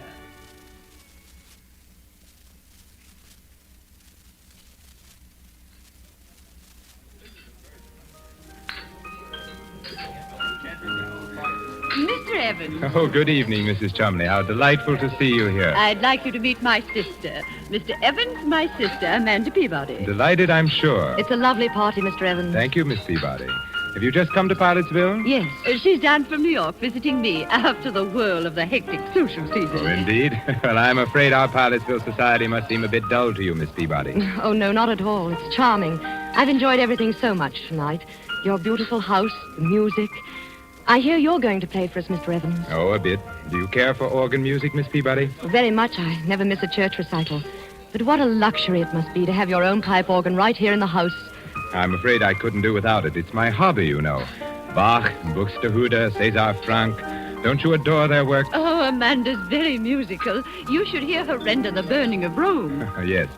And the delightful thing, of course, about having a pipe organ in the house is that it's everywhere. To sit at a keyboard and hear the walls, the ceilings, the floors vibrate. You see, Miss Peabody, I've had the pipes installed all over the house. Under this floor, for example, are all the choir stops. Up in the bedroom walls are the stops for the swell manual. In the great 32-foot pedal stops, the giant diapasons are underneath the staircase. My children sleep next door to the echo chamber. So, you see, we live like angels here in a paradise of music. How thrilling. Now, ladies, come upstairs to the second floor landing, won't you? And I'll show you the console. It was made for me in Vienna.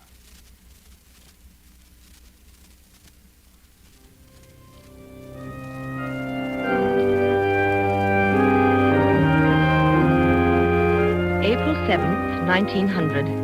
And Bessie, dear, to tell you the truth, I really find him fascinating. I wish you could hear him play. It sweeps you off your feet.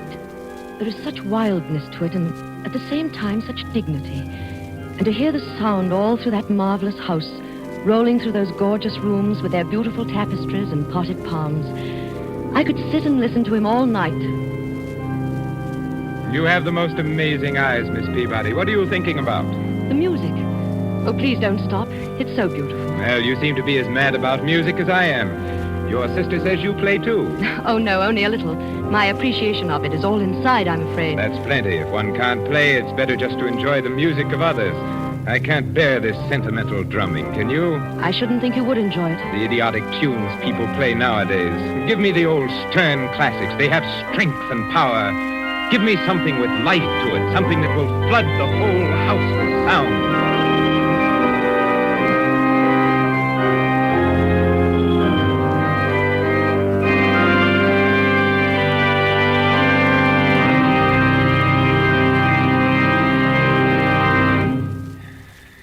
Marvelous. You're a very unusual girl, Miss Peabody. Quite unlike the run of girls down here at Pilotsville. Yes, in what way? Oh, it's rather hard to explain. Some more tea, Amanda? No, thank you. A muffin? No, thank you. You have an excellent cook, Mr. Evans. Please call me Theodore. You know you promised. Theodore? Amanda. And your house is beautifully run, too. You must have an excellent housekeeper. Everything always looks so charming and quiet. I haven't even heard a peep out of your children. My children? Oh, yes, the children have been away at school. You have two, haven't you? Yes, Daphne and David. What sweet names. Ordinarily, I don't approve of schools for young children, but you see, they were rather overwrought. After Mrs. Evans passed on... I can well understand. They were almost morbidly devoted to their mother, and then, of course, the unfortunate circumstances of her death, but I suppose your sister, Mrs. Chumley, has told you all about that. No, not very much, except your wife was killed in a street accident, wasn't she? Yes, in Philadelphia. A brewery wagon and 4 horses ran her down. Oh, how terrible. It's something I don't like to think about very often. Poor, beautiful Margaret. Well, it's like a nightmare, Amanda, and I still can't feel reconciled, but... Well, what I was driving at was the children. They were in school when she died, and by some malicious stroke of fate, there was an epidemic of scarlet fever raging up there. The authorities wouldn't lift the quarantine and let them out for her funeral. Oh, poor little things. Yes, it upset them dreadfully. In fact, I sometimes fear it's left a mark on them which may endure all their lives. Why, what do you mean? They suffer from delusions about her. They think that in some way she is linked, her soul is imprisoned in the organ pipes.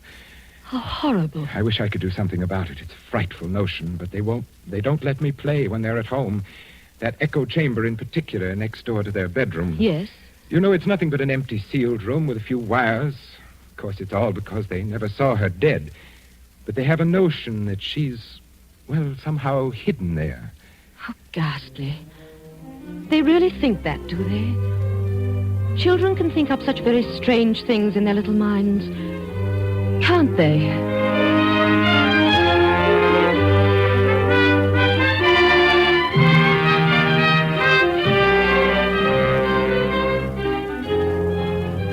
Tonight for Suspense, Roma Wines are bringing you as stars Miss Ida Lupino and Mr. Vincent Price, whom you have heard in the prologue to Fugue in C minor.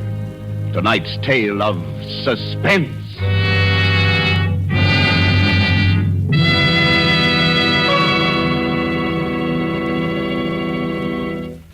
Let us look in on another scene for a moment. A smart dinner party at the internationally famous Hotel de Nacional de Cuba in Havana. One of the guests, a world-traveled American, sets down his wine glass and remarks that a truly fine wine always carries the unmistakable flavor of the particular vineyards from which it comes. Well, then, laughs his Cuban host, you must be homesick for California right now. For the wine you are enjoying so much is from America, from California. It is Roma wine. Yes, it's true. Our own wonderful vineyard country in California produces in Roma wines that discriminating people in other lands esteem as an imported delicacy. Yet you here at home can enjoy these distinguished Roma wines for mere pennies a glassful. You pay none of the expensive overseas shipping charges and duties. Daily with your meals or when entertaining or any time, you can delight yourself with the wonderful flavor that comes from age-old winemaking traditions perfected by modern quality controls and tests. Yes, only pennies a glassful for a treat you are certain to enjoy. For remember, Roma wines are America's largest selling wines. Roma, made in California for enjoyment throughout the world. And now it is with pleasure that we bring back to our sound stage Ida Lupino as Amanda Peabody and Vincent Price as Theodore Evans in Fugue in C minor. A tale well calculated to keep you in suspense.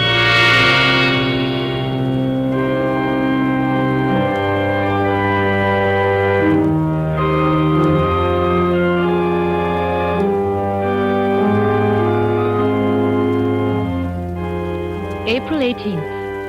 I met the children today, Bessie, for the first time. It was a shock. They're strange little creatures, utterly unlike their father. The girl is about 11 and the boy 8. They were both dressed in deep mourning. Their large gray eyes seemed strained with terror. They listened and trembled at every sound. This is Miss Peabody, children. She's a very good friend of mine. Now, I want you both to shake hands with her. Oh, come now, Daphne. You can at least tell Miss Peabody how old you are. Oh, no, please don't press her. I know when I was a little girl, I hated people to talk about my age. I'd much rather hear about school. We're not going back there, no matter what anybody says. David. That's all right. Then you didn't like school? No, and Mommy didn't like it either. She cried when we went away. Oh, but your Mama wanted you to be educated, didn't she? She wanted you to grow up and be intelligent people, didn't she? Well, didn't she, Daphne? Who are you? You may call me Aunt Amanda. I'm a friend of your Papa's. Do you know where my Mama is? Your Mama? Well, your Mama's in heaven, dear. No, she's not. Then where is she, dear? Please don't start them off, Amanda. It's too upsetting. Come along, children. Now we're going to have a little music, like old times. You remember when your mother was alive? We all used to play together. David, you with your cornet, and Daphne at the violin, and Mama at the piano. Well, Miss Peabody plays the piano, too. And she's promised to play Narcissus, Mama's favorite piece. Well? Well, perhaps some other time, Theodore, when they don't feel so strange. I tell you, I've humored them to death. Now, come, David. There's your cornet on the mantelpiece. And Daphne? No. I insist. Look, now, I'll start the melody on the organ. David, you come in with your cornet obbligato in the third measure. Daphne, you can follow me.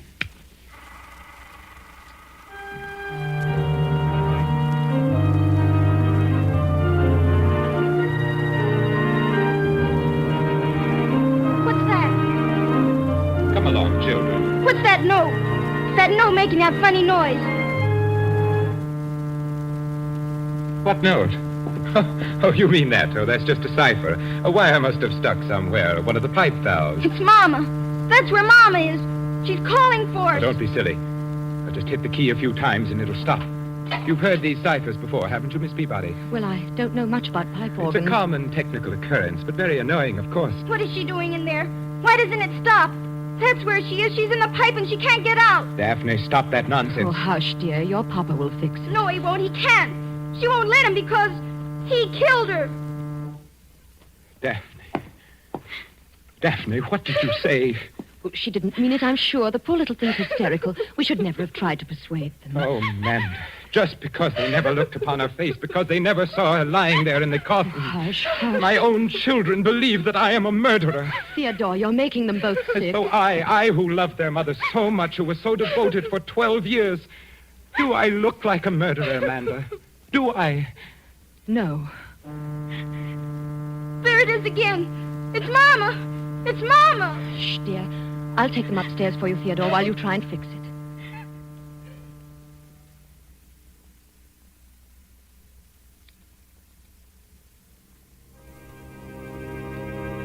April 24th. Oh, Bessie. Those poor little children. We took them out to the cemetery today to show them her grave.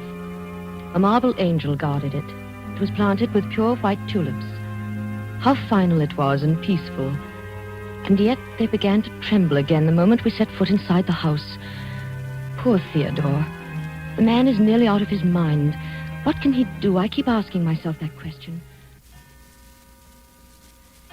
She died in Philadelphia, you say? Yes, on May 15th, just a little less than a year ago. You weren't with her? No, she went there to take a piano lesson. There was a new teacher she'd heard about. She was always so self-conscious about her technique. But she never reached his studio. They notified me at midnight from the city morgue. And no one in Philadelphia saw her? No one except the attendants at the morgue, of course, and the people who picked her up after the collision. It was such a brutal accident. There'd been no one from among them who could speak to the children, explain to them? Oh, no. Oh, it's so horrible, so sordid. Oh, I know, my dear. I hate to make you suffer. But if we could find some way, if they could just believe. When you brought her back here to Pilotsville, there was a funeral. Yes. And was there anybody then who saw her? Oh, no, I couldn't bear it, Amanda. I didn't think at the time. She'd been so beautiful, her lovely, sweet, gentle face and her eyes. The horses had completely trembled. Oh. Even if the children had been able to come home, I wouldn't have let them look. The coffin was sealed when I left Philadelphia. I didn't want to see her again myself. But there was a funeral. People came. There were flowers, an undertaker. Yes? Well, if they could believe that, if there was one witness, perhaps my own sister, Lizzie.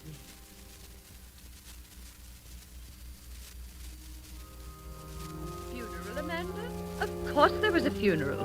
The finest funeral in town. A snow-white hearse and 25 coaches. Everybody sent flowers. The casket wasn't open, but I've been to lots of funerals where they don't open the casket. And from what I understand, she was pretty badly mangled. But it was a beautiful funeral. Mr. Evans played the organ himself, the finest selections, all the sweet old pieces his wife liked. There was Narcissus and Mighty Like a Rose and Goodbye Forever.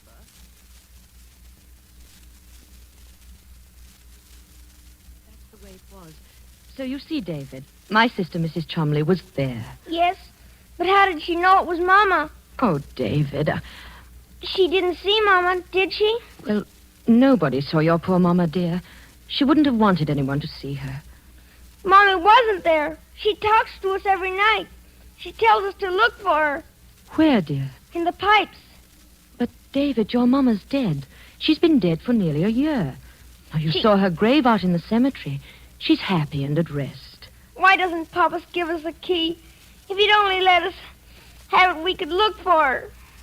What key, dear? The keys to the pipes. There's a little door just underneath the stairs. That's where the big pipes are. And inside it's all dark. But there are the tunnels. There's a little room. A little room. Dear. That's where she's hiding. That's where Mommy is. That's where Mommy is. Oh, David, darling, now look, come here. No, I hate you. But why do you hate me? Why don't you let me help you? Because... Because what? Because you like him. Him? Papa, you're going to marry him, aren't you? Yes, you are. Tafina says you are. You're going to marry him. Then he'll send us back to school. There'll be no one left to help Mama. Poor Mama will never be left out. Oh, I hate you. I hate you. David, what are you doing here? David, did you strike Miss Peabody? He's sick, Theodore. I'm sure he's very sick. Now go to your room at once. Oh, those dreadful children. I tell you, Amanda, they'll ruin whatever happiness we might have. Theodore, I love you very much. But I couldn't marry you. Not with that child's cry ringing in my head. We've got to help them. Give them that key. Let them go and look in the room where the pipes are. Then they'll see for themselves that there's no ghost. Key? Who told you about a key to that room? The children. The children? Amanda, I'm going to tell you something I've never told to a living soul. It may frighten you. Yes. Margaret was going mad when she died. Oh. No one knew it but me. It ran in her family. I discovered it long after we were married, after the children were born. Otherwise, I'd never have... And now you think the children? I'm afraid so. It was peopling of sound she had, just like them, a fear of the dead's returning. She used to play... What's that? Sounds like the organ. But the motor isn't on. The console was locked when I left. Someone's trying to play. No one but me can touch that instrument. It's forbidden in this house, and the servants are out. Unless those children... Come upstairs, Amanda.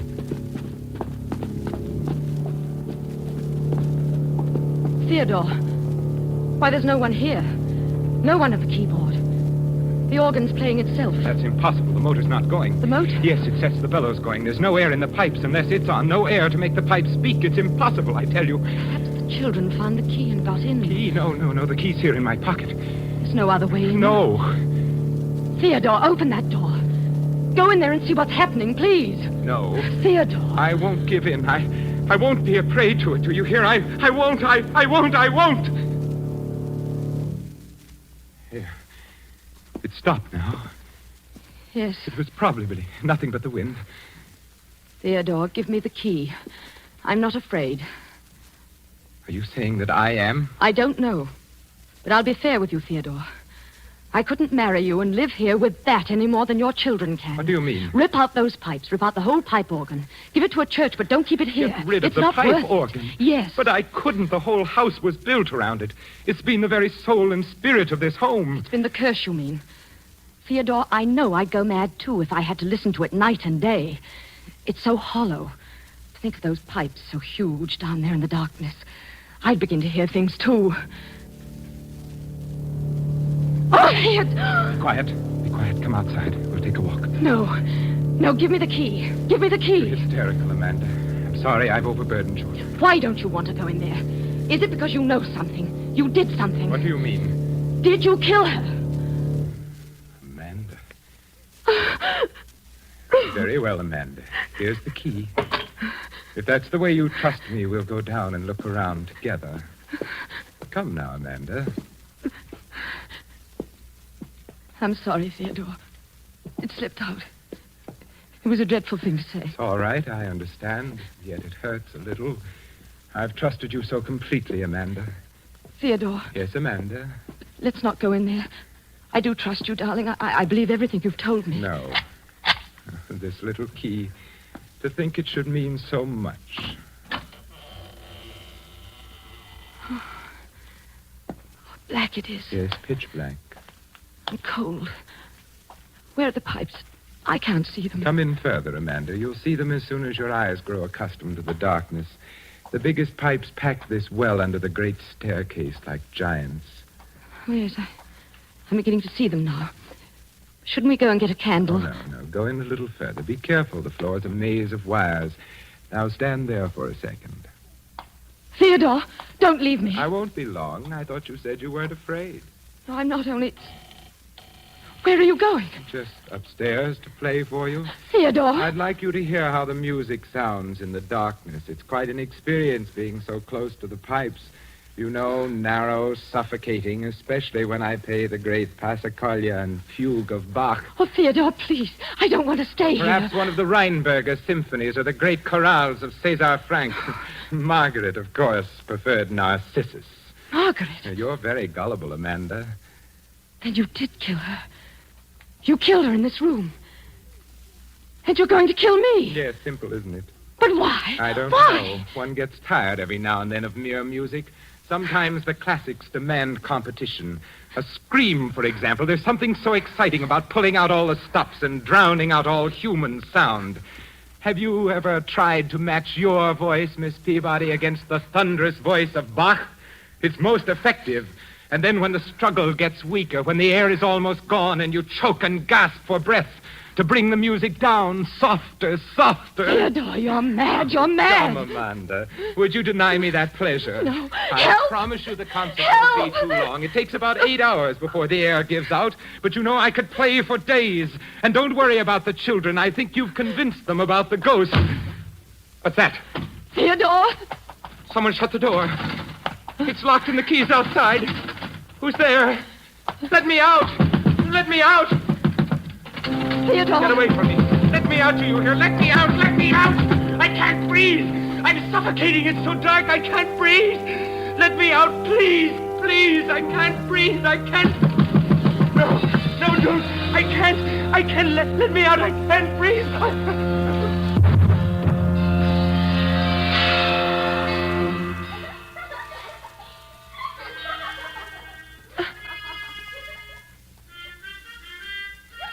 Theodore. Theodore! Let me out! Let me out! He's dead! He's dead! Daphne, David, where are you? Open the door! Help me! Help me! Oh, no! No! Help!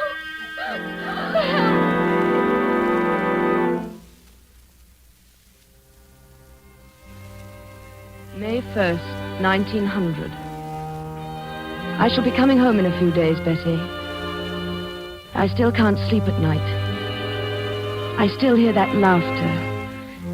Still hear that cornet playing its unearthly music. And Theodore Evans once more lies dead at my feet. It was his heart, Bessie. He died of fright. In those few moments, he anticipated the hideous fate he had meted out to so many. And I might have died there if he had not gone so quickly. For the children hated me. They wanted to kill us both.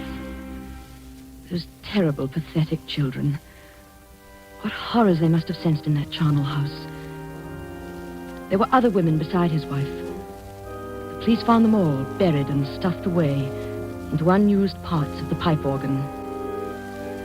Bessie, I was in that pipe room alone with him for 4 hours before that door creaked open. There they stood, and I shall never forget their faces or the things they said. All right, Miss Peabody. You can come out now if you're really sorry. I'm sorry. Are you sure he's quite dead? Yes, he's dead. We were right all the time, weren't we, Miss Peabody? Yes, you were right. Now, will you come and help us find Mama?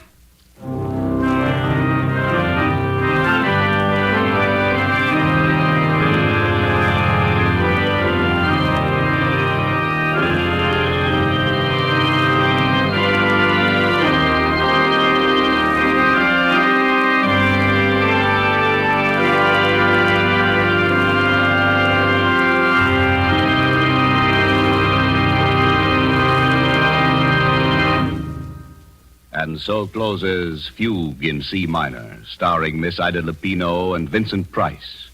Tonight's tale of Suspense. Suspense is produced and directed by William Spear. Of all the rich treasures man gets from the earth and Mother Nature, None has been more highly esteemed than wine, good, delicious wine. And if you are one who does not yet know how much and how delightfully Roma wines add to your meals, well, let me urge you not to miss out any longer on such a treat as this. There's nothing complicated about it. Just get and serve Roma wine with any meal or any time in any kind of glass you wish. Serve it chilled. Try the many different kinds of Roma wine until you find those you like best of all. Try Roma California Sherry with its wonderful nut-like flavor as an appetizer, or ruby red Roma Burgundy, or the deliciously delicate flavored Roma Sauterne. These superb wines cost you only pennies a glassful. Yet, they make even the simplest meal taste like $1 million. Get some today. And if your dealer is temporarily out of Roma, please try again soon. You owe it to yourself to have and regularly enjoy ROMA, Roma Wines, America's largest selling wines. Made in California for enjoyment throughout the world. This is Ida Lupino. Mr. Spear has just been telling me a little about next week's Suspense show. The star will be Thomas Mitchell in a story about a man who had headaches, tried everything to cure them, finally went to a psychiatrist and found out that he was a murderer. Well, that certainly sounds like a broadcast we listeners won't want to miss. One more word. Don't forget to buy that war bond this week. Next Thursday, same time, you will hear Thomas Mitchell and Donald Crisp in Suspense. Presented by Roma Wines, ROMA, made in California for enjoyment throughout the world. This is CBS, the Columbia Broadcasting System.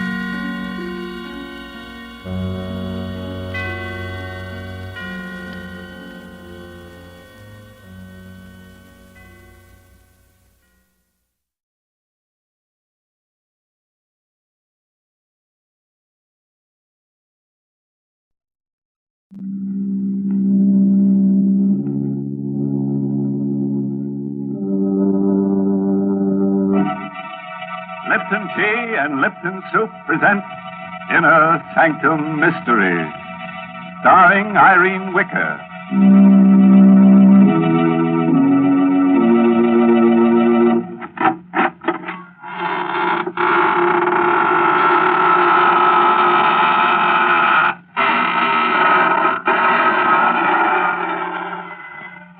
Good evening, friends of the Inner Sanctum.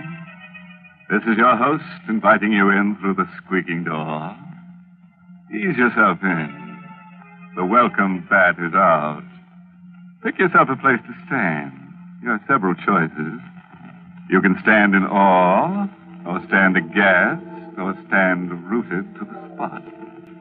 Or if you find you can't stand it at all, just stretch out on the floor and lie still. You'll have plenty of company there before we get through with tonight's list of victims. Good gracious, Mr. Host. I don't think I'd enjoy that company. Well, they're not very lively, Mary. In fact, you may find them a little, stiff at first. But they won't interrupt if you want to talk. And you know I do want to talk, Mr. Host. So suppose you go greet your other visitors while I have a little chat with our Lipton listeners. You know, folks, sometimes when you're trying to describe a thing, you find it's very hard to think of just the right word. But that doesn't apply when you set out to describe Lipton tea. For Lipton is so different from other teas. Its flavor is so extra special that there's a special word to describe it. Brisk. Yes, brisk is the tea expert's word for full-bodied, tangy flavor. Oh, but then why bother with words when Lipton's itself can tell you so much more? You'll taste the difference right away and discover how much Lipton's brisk flavor adds to your enjoyment. Yes, with Lipton's, you get all the goodness nature puts into tea. So for deep-down satisfaction, folks, fill your cup with brisk-flavored Lipton tea. That's a good idea, Mary. And now, friends, if you'll just reach over and switch off those harsh, bright lights, we'll begin our story of The Creeping Wall by Sigmund Miller, starring Irene Wicker in the role of Karen Jeremy. Just let the soothing darkness envelop you like a straitjacket. You'll be surprised how nervous you'll feel. Here's Karen now. Can you think of anything more absurd than being afraid of the walls in your own home? Why I should feel that way, I don't know. My husband Horace seems to think it's just a case of nerves. walls are just made of wood and plaster. Still, they give me a queer feeling. Once, while sitting alone and reading, I had an odd sensation that the walls were tilting. I looked up. Sure enough, they were all leaning toward me. I closed my eyes, but when I opened them again, they were all straight again. Oh, it was a horrible experience. But a much worse thing happened to me last night. I was asleep, dreaming that I was sitting in front of my vanity, making myself pretty. I was alone. It was late at night. Suddenly, I noticed through the vanity mirror that the wall behind me was a little closer. I sat quite still for a moment.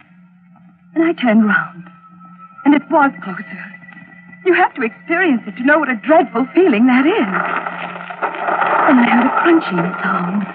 The opposite wall also had moved nearer. I screamed. But it was only a whisper. Then all the four walls began to hem me in. They moved nearer and nearer. I could feel the cold of the walls filling the remaining space of the room. I was going to be crushed to death. There was a book of matches on the vanity. I lit a match and held it near the cold wall. They stopped moving. They were afraid of the heat. Then the match went out. The walls began to move again. I lit another match. They stopped. I held it until it burned itself out in my hand. I frantically lit another one, the last. It flared up, and then it died out. The walls began to move. They were just inches away now. And one of them touched my hand, icy cold and dreadful. In an agony of terror, I beat against the walls, and I screamed with every breath of life in me. Karen, what's the matter, dear? Don't let them crush me. Help me, Horace. Stop beating the walls. Karen, what is the matter with you, dear? Dreaming. The walls were closing in on me. I had to light matches to stop them. Oh, Horace, it was ghastly. I'll never forget it so long as I live. Well, nightmares are always frightening, dear. You threw the covers off, and the room's very cold. That's what probably brought it on. You forget it, darling. The dream won't come back. We talked for a while, and Horace dozed off. But I remained wide awake. I tried to sleep, but I couldn't. I even tried counting sheep. While I was counting, I got a sick feeling the walls were really closing in on me. I continued to count. 14, 15, 16, 17. The walls were coming closer. I mustn't believe it. It was my imagination. Only in mind. 18, 19, 20, 21, 22. I could feel the walls hovering over me. They were moving silently this time. 23, 24, 25, 26. Karen! Get some water quickly. The curtains are on fire. They were on fire. The flames were creeping up the curtains. Here, help me pull the curtains down. Here's the water. How did they get on fire, Horace? Well, there's a book of matches on the floor, Karen. Here's a burnt-out match. I didn't do it. Oh, believe me, Horace, I swear I didn't. Darling, you haven't been feeling well lately. I think you ought to see Dr. Gustafson. I'm you sure don't that... believe me. I wouldn't do anything like that. I couldn't. You probably weren't aware of it. Probably nothing serious. Dr. Gustafson's a very good man. Now, Karen. Don't be a baby, darling. All of us get ill sometimes.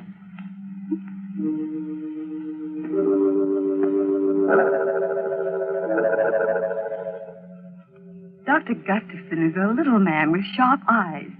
I told him the whole story about the walls and the dream. Tried to be at ease. There was a mirror on his desk, and as I talked, I kept fixing my hair. Didn't look so well today. 2 new gray hairs which I had to pull out. He kept watching me very closely. All the time asked me questions about my youth. I told him everything, even about winning the beauty contest when I was 17. He seemed very interested. Mrs. Jeremy, it seems to me you have an obsession about being beautiful. You're not as young as you used to be. Neither is your appearance. That's why you're afraid of close scrutiny. That may account for your fear of close spaces. Went on like that, looking at me as though I were a drab, middle-aged woman. He didn't like me, and I didn't like him. I didn't like the way he spoke to me, the way he watched me. Karen, put the letter opener down. I was just holding it. You'll hurt somebody holding it that way, darling. No harm was meant, I'm sure. The first thing you should do, Mr. Jeremy, is to get larger living quarters. Your wife may be suffering from acute claustrophobia, among other things.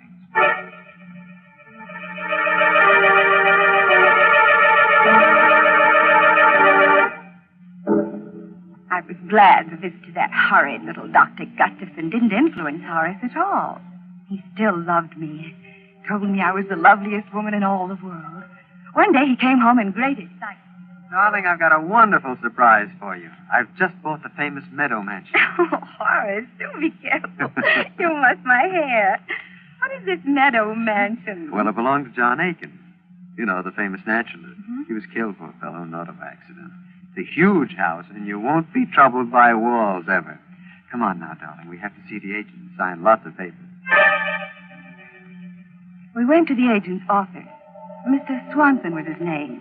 A very friendly old man. He kept looking at me all the time he was talking. Mr. Swanson, we'd like to take occupancy of the house right away. I don't think it's a good idea, Mr. Jeremy.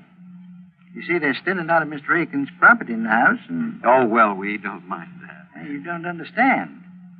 It's specimens Mr. Aiken's left there, animals and snakes. They're waiting to be shipped to the zoo. Well, there's nothing to worry about. They're in cages, aren't they? It'd be very unpleasant if they weren't. Scared to death of snakes myself. If we'll only wait a few more days, they'll all be shipped out. Oh, don't worry about it. We'll leave the animals strictly alone. We've just got to move in right away. Well, the house is so big, I guess you can manage. Here are the keys, and good luck to you both.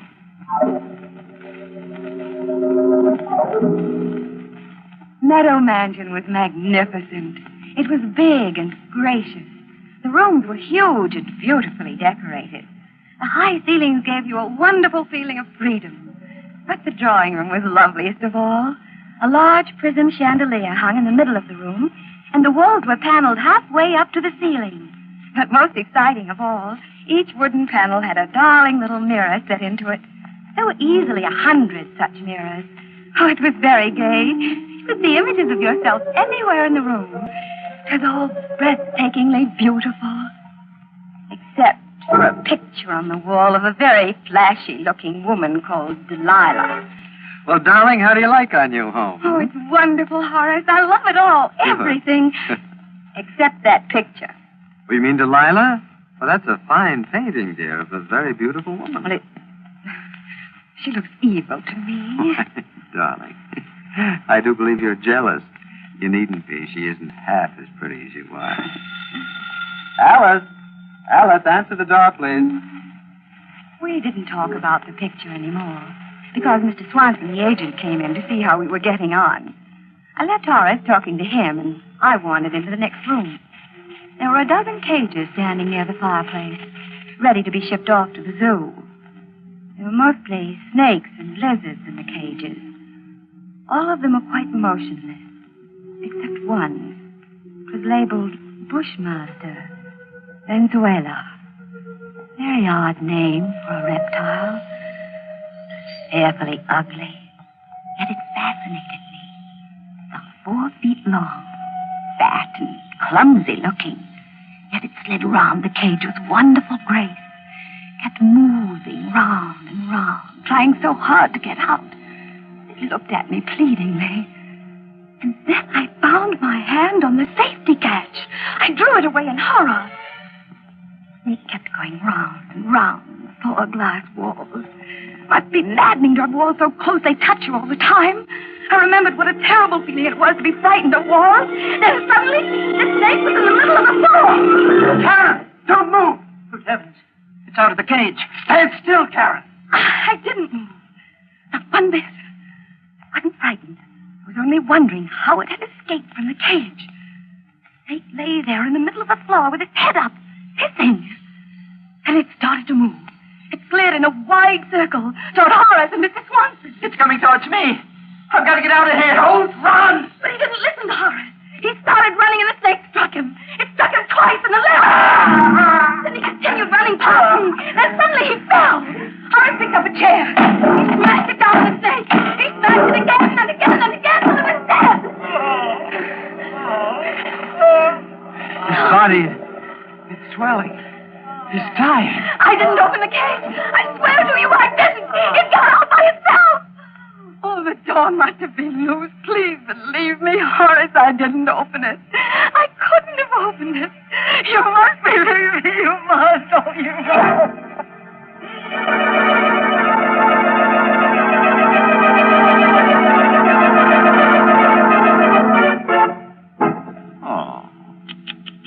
You know, I'm really upset about poor Mr. Swanson. He hardly opened his mouth in the story when he was out like a light. Not a nice way to make an exit. I'm really sorry we had to lose the Bushmaster. A very valuable reptile, and we could have used it in another story. But that's the way it is in our business. Our losses are terrific. Houses burn down, money is stolen, characters die away on us. Every week it's something else. It's simply murder. You do have a lot of trouble, don't you, Mr. Host? Mary, we have so much trouble on Inner Sanctum, even our troubles have trouble. I think there are times when all of us feel that trouble is piling up on us. But you know, friends, I've found a good way to get over that feeling. Just say to yourself, I'm going to relax and have a cup of Lipton tea. Then when you're comfortably seated with your teacup within easy reach, give your mind something pleasant to think about. That Lipton tea, for instance. Notice Lipton's deep amber color and its welcome, familiar fragrance that's so tempting. Then taste it and discover how really delicious that brisk flavor is. Just for real enjoyment any time during the day, just take a few minutes out to enjoy a piping hot cup of brisk-flavored Lipton tea. Well, I'll certainly give your suggestion a try, Mary. And now, friends, if you'll give me your hand, we'll go on with the story. Or would you rather take yourself in hand? Things are going to be a little rugged from now on, so take a firm stand, sit tight, and buckle down. And it won't be a bad idea to grit your teeth and square your shoulders at the same time. By the way, if you can do all those things at once, let me congratulate you. You're quite an athlete.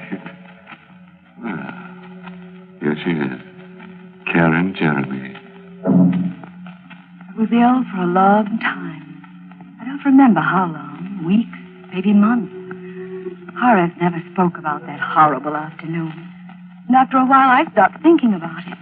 I liked my new home. Meadow Mansion was such a beautiful place, I rarely left it. I loved best of all the drawing room, with its darling little mirrors and the wooden panels. I could see myself from all sides. It was so much fun. My absurd fear of walls was beginning to fade away. There was only one thing that irritated me. That was the picture of Delilah. I was determined to get rid of it.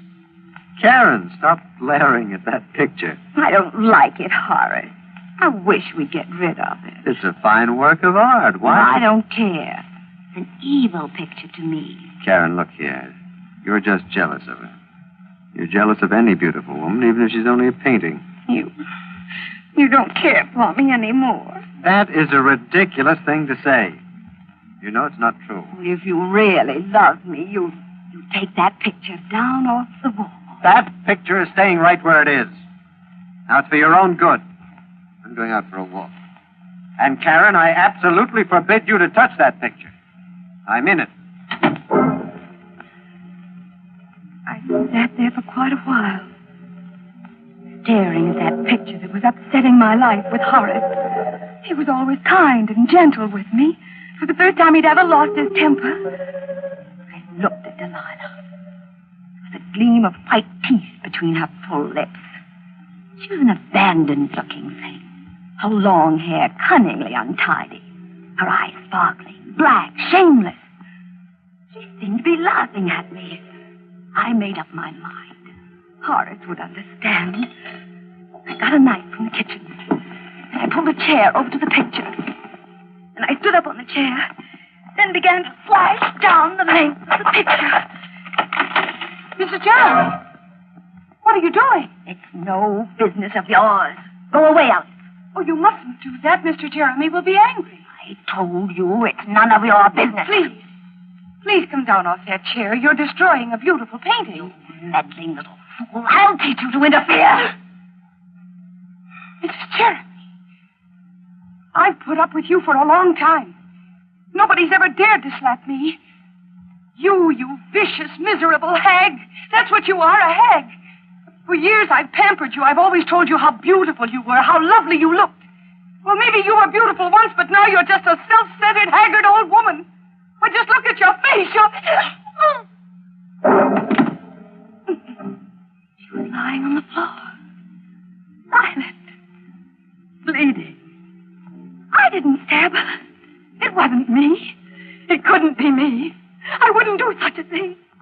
I looked at myself in the paneled mirror. I looked pale. My hair was all untidy. And I thought of Horace.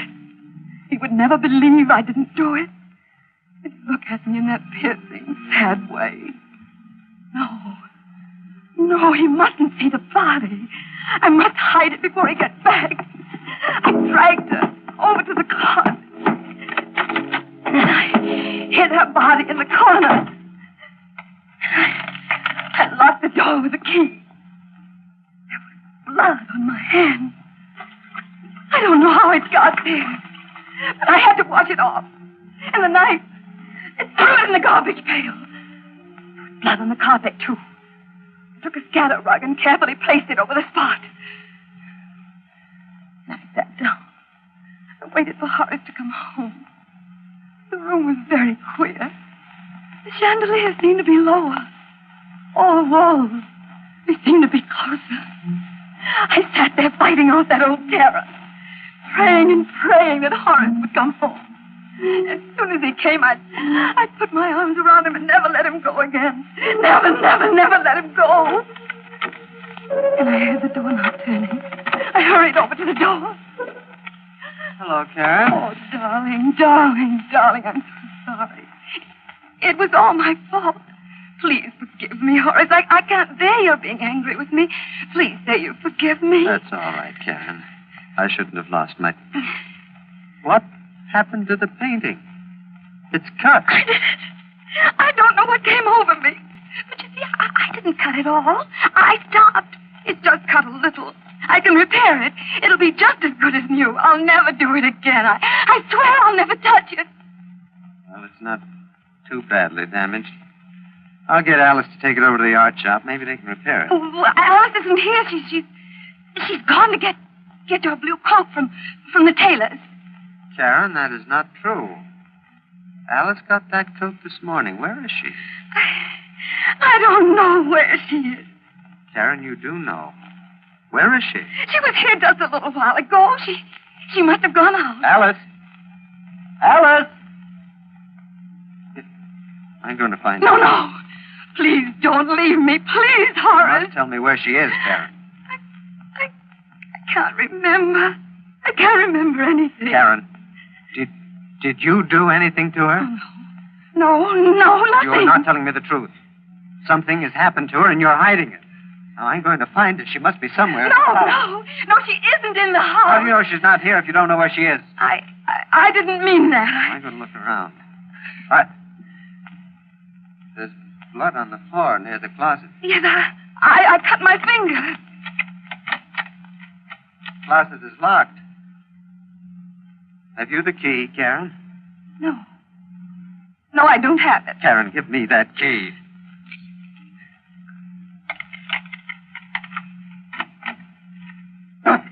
Karen! You killed her! No. I didn't kill her. I couldn't do such a thing. I saw her lying there on the floor, so I hid her in the closet because I didn't think you'd believe me. But I didn't kill her. I didn't do it. I'm going to get Dr. Gustafson, Karen. Maybe he can help. No, please don't go. I can't bear being alone.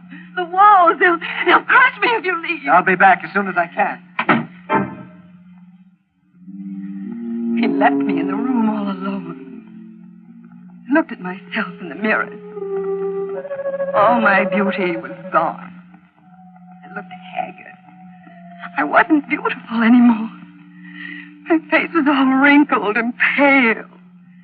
My hair hung down lifelessly. I was ugly. I mustn't let Horace see me now. I looked evil. I bolted the door. I didn't want him to come back and see me looking this way. He would hate me. The walls were moving again. They were very clever. They waited for Horace to leave. They were afraid of him. I looked at myself again in the mirror. There were dozens of me. Then something very strange happened. All the images of me began to come out of the mirrors, right into the room. It was incredible. They were all ugly. They kept coming out of one mirror, going back into another. I watched them. They began to move very fast, in and out, in and out, in and out. It made my eyes hurt to watch them. The walls were moving slowly, but they couldn't fool me. I knew they were moving because the picture of Delilah was nearer than ever. She was still laughing at me. I could even hear her laughing. Then she pushed one leg out of the picture frame. Then the other. She came slowly toward me. Hello, Karen. Don't you think I'm beautiful? I didn't answer her, but she kept on talking to me.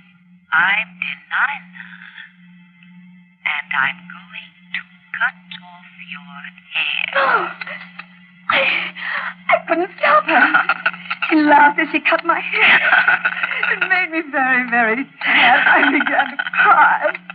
She began to cut faster and faster because the walls were very close now. I could even feel their coldness. Don't be frightened, Karen. I turned around.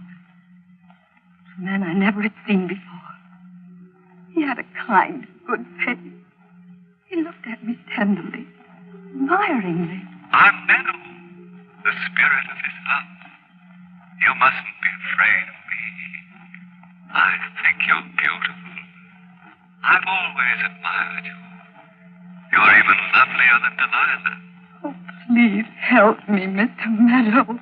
The walls are so close. They're going to crush me. If you get into the picture frame, they won't be able to harm you. Quickly, before Delilah comes back. Open the door. Hurry. You'd better hurry and climb into the frame, Karen, before it's too late. Alice, open the door. Hurry. You haven't much time. You'll be safe inside the picture. Miss, heaven for head. In the picture frame. Karen, you cut your hair off. It's amazing. She looks 20 years younger. And she's beautiful. I'm safe now, darling. The walls can never get me. Ever.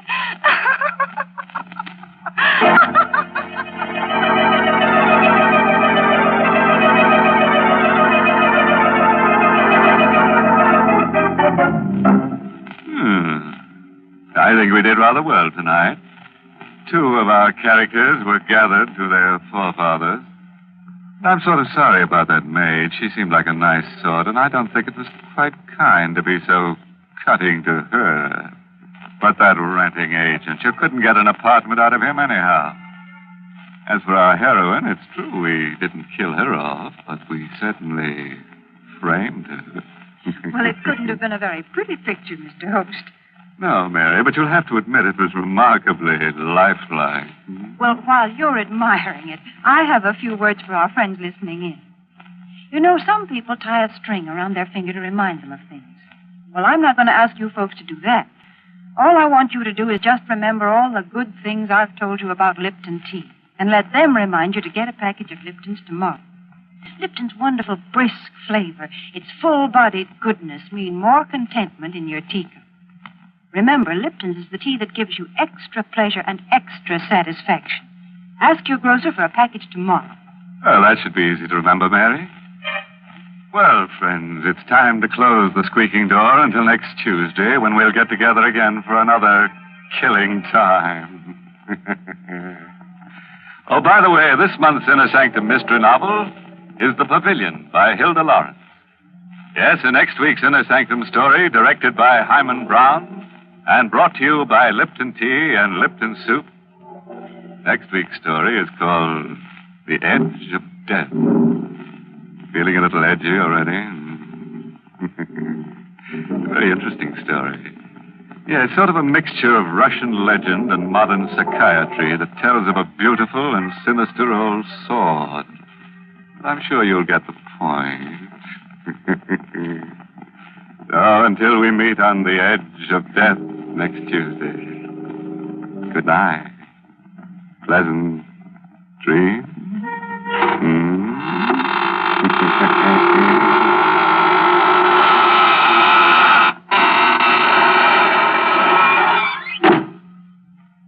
Here's a grand dish to get your dinner off to a good start.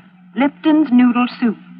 It has all the homemade goodness and real chickeny flavor your family loves. Lipton's Noodle Soup is seasoned to perfection, and it's full of tender, golden noodles. Hard to prepare? Not a bit. It takes only a few quick minutes from package to soup plate. Economical, too. Costs less and makes lots more than canned soups. So get Lipton's Noodle Soup mix tomorrow. And don't forget to tune in next Tuesday night for another Inner Sanctum Mystery. This is CBS, the Columbia Broadcasting System.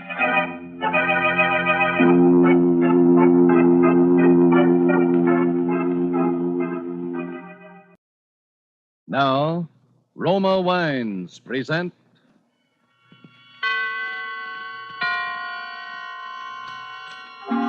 Suspense. Tonight, The Merry Widower, starring Reginald Gardner.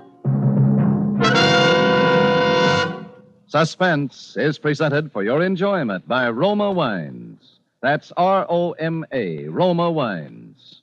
Those excellent California wines that can add so much pleasantness to the way you live, to your happiness in entertaining guests, to your enjoyment of everyday meals. Yes, right now a glassful would be very pleasant as Roma Wines bring you Suspense. This is the Man in Black, here for the Roma Wine Company of Fresno, California, who tonight from Hollywood brings you as star Mr. Reginald Gardner and a suspense play in grim three-quarter time. And so, with The Merry Widower and with the performance of Mr. Gardner, we again hope to keep you in suspense.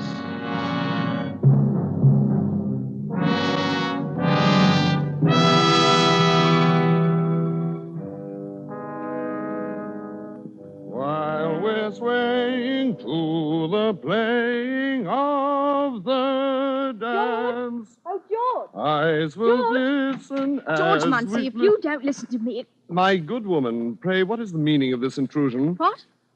Oh, hello, Ethel. I say, who do you think you're calling my good woman? For a moment, I didn't know who it was, that's all. You didn't know who it was? Well, who did you think it was? The servant? Please, Ethel. Not that it wouldn't be nice if we did have a servant. We shall, my dear. We shall. Of course, that's what you say. That's what you always say about everything. Sometimes I wonder why I ever married you, George Munsey. It hasn't changed my life much. When I met you, I was waiting on people all day long in Hoffman's restaurant, and now all day long I wait on you. You don't think by any chance, do you, that I'm unworthy to be waited on?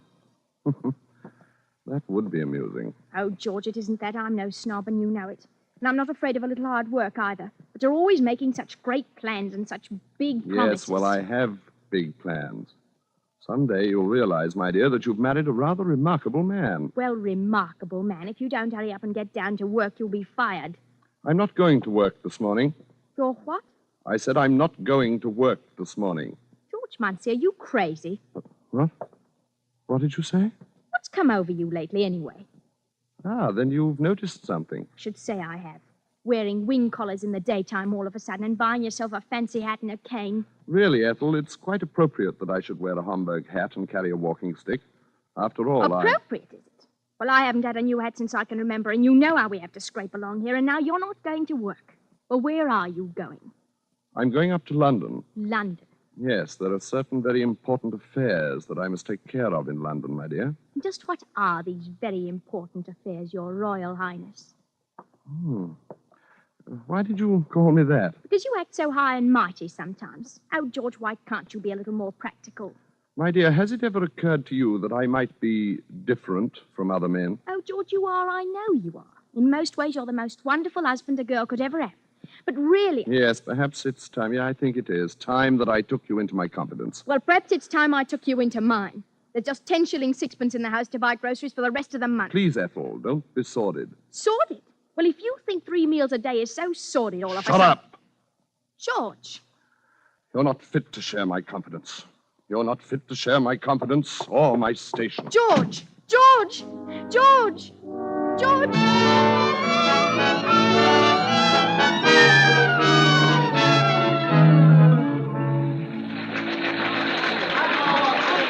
Encore! Encore!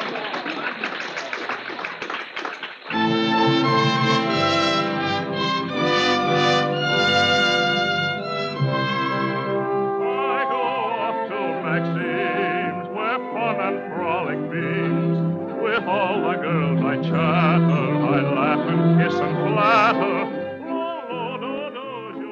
I've seen it now for the 12th time within as many weeks. And again, as on each previous occasion, I'm all but overcome by the one astounding, incredible, and yet quite simple fact. The story being played upon the stage is my story. And the hero of that story, the dashing Prince Danilo of Masovia, is myself. The time is not yet ripe for me to return and take my rightful station in my country. All this must for a little longer yet remain my secret. Ethel has no suspicion yet, that's obvious, but there is one who knows, and I'm sure of it. Although she's far too tactful to say so, my Lady of the Veil. And she'll be waiting for me again tonight, that I'm sure of, too, in the lobby of the theater after the performance. I catch and kiss them.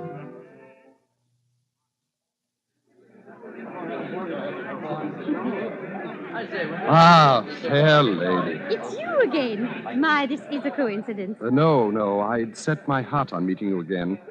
May I walk a little way with you, fair lady? If you like. Shall we go through the park? If you like. So we meet again. You must be almost as fond of the play as I am. Fond of it? Well, that's hardly the word for it now, is it? But I suppose you have some special reason. Ah, then you do suspect me. Oh, now, one doesn't have to be a mind reader for that. Every young man in town is halfway in love with a merry widow as it is. Not every young man, fair lady. Remember, the prince himself does not return her love until the very last. Well, that's so. That's as it must be, fair lady. If you don't stop calling me fair lady, I shall have to start calling you Prince Charming. Shall we sit here? You know something. What? You've never told me your name. Haven't I? No. What is your name? My name? Why, as a matter of fact, it's Prince. Prince? What's your first name? My first name? Yes. Daniel. Daniel Prince. Well, that's rather like the name in the play. Daniel Prince, Prince Danilo. It is rather like, isn't it? Yes, it is. Well, don't you want to know my name? Oh, I know it. It's Sonia. No, it's Hilda. Hilda Calamere. Oh. Well, I must say you're not very curious. Don't you want to know anything more about me? Whether I'm married or... Why, you're a widow. Why, so I am. However did you know? Lift your veil, fair lady, and let me see your face. Well, since my bereavement, I may seem a little older than you. Even a few years older. It's not one's age that matters, but who one is. Oh, that is so true. Daniel, are you married? Married? No. Well, I don't see why you act so skittish about it. But I suppose you're like all the rest. You've a guilty conscience. No, I have not. Some liaison with a pretty barmaid, like the prince in the play.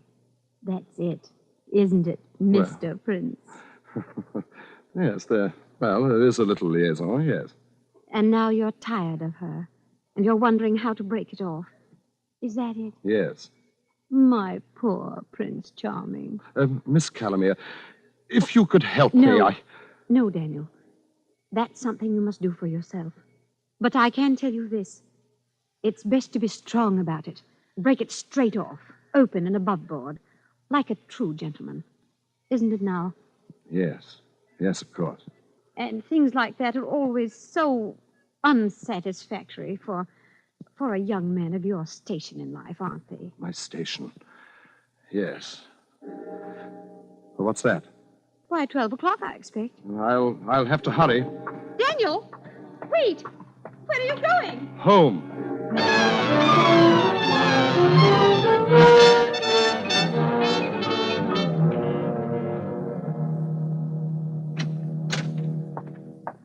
George? Is that you, George? Yes, my dear. Oh, I must have fallen asleep waiting for you. What time is it? A little after 1, I think. After 1? Where in the world have you been all this time? I told you this morning that I had certain very important matters to attend to in London. And what are these important matters, may I ask, that keep you out until 1 o'clock in the morning? Ethel, tell me, do you believe in morganatic marriages? In what? Morganatic marriages. Whatever's that? When a person of royal blood marries someone beneath his station. Well, I never thought about it. I don't see what's wrong with it if they're both in love. Why in the world do you ask me a question like that? I just wanted to know what you thought. You are an odd one. I still don't Please, see... Ethel, I'm very tired. I think we should get to bed. All right. I don't want to quarrel with you tonight of all nights. George, Yes? I did an awfully foolish thing today. What?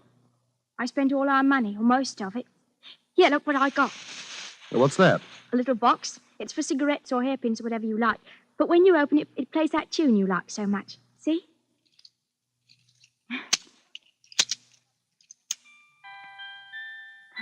Well, that was very thoughtful of you, Ethel. It's really quite appropriate. Here now, I didn't get it for you. Look what else I got. Well, what are those? Why, you can see what they are, a sand bucket and a sailboat. Well, why did you get them? Oh, I know it's silly and all, but... George, if we were to have a baby... A baby? Yes, mind you, I didn't say we will. It's impossible. Why, it's not impossible either. I tell you it is. It's not the way the thing should happen at all. The way what should It's happen? all wrong. It's not fitting to my station. It can't happen. Oh, it can't? Well, if I want to have a baby, it's little enough I get out of Ethel! life. George, I thought you'd be happy if you thought that... Of course, my dear, of course. Yes, the idea just came as something of a surprise, that's all. Then you mean Well, that let's you... talk about it in the morning, my dear. I think now I shall take a bath. A bath at this time of night? Good for the nerves, you know. Relaxing. Well, do hurry, then. Shan't be long. George! I can't hear you. Oh, it's no great matter. What is it? Why don't you come in here and talk to me? Well, all right. George, don't you think a baby would like this music box? It is rather sweet. Oh, I thought you were going to take a bath. I've changed my mind. George, what are you doing? Look out! I'm falling!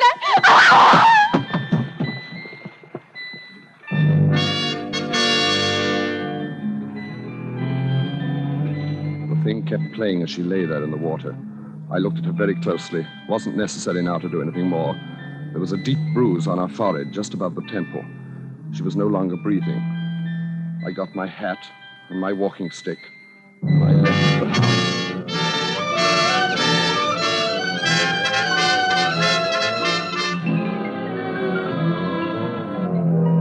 Tonight for Suspense, Roma Wines are bringing you The Merry Widower by Robert L. Richards, based on Roy Vickers' short story, The Rubber Trumpet. Reginald Gardner is the star of tonight's study in Suspense.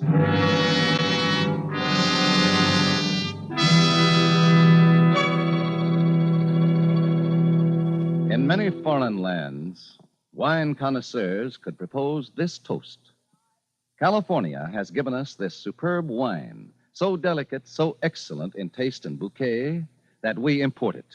It is famous Roma California wine. Yes, that is true.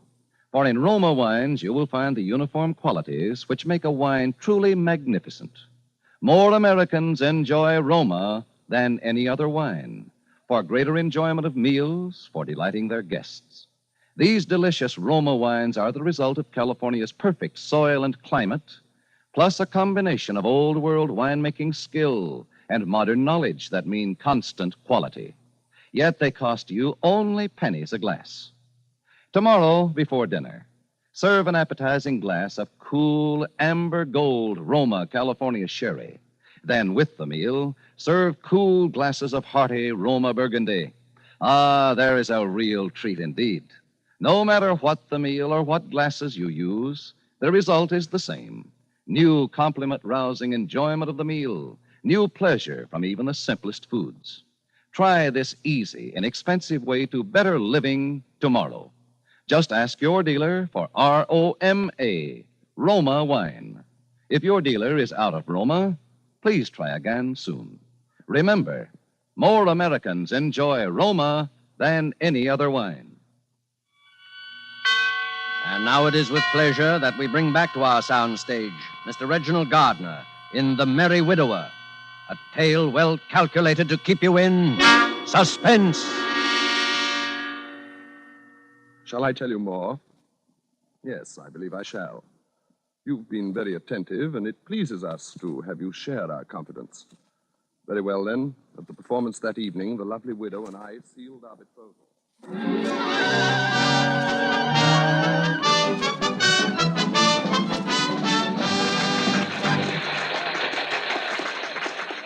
Miss Calamere.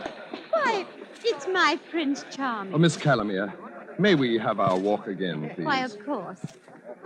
Really, I hardly expected to see you at all this evening. You know, you were rather a naughty boy to leave me so suddenly last night without a word or anything. Yes, I suppose I was, but... You were going home, you said. Yes, to my lodgings. Oh, of course. Tell me, did you enjoy the performance tonight? I didn't see it. I don't want ever to see it or hear it again. Oh. Daniel, do you have something to tell me? Yes. Is it about her? Yes. Did you do as I told you? Yes. It's finished. My poor dear boy. And that's why you don't want to hear the music anymore. Because it reminds you of things you'd rather forget. Yes. That was very good of you, Daniel. And very brave. I hope it wasn't necessary to hurt her too much. No. It didn't hurt her very much.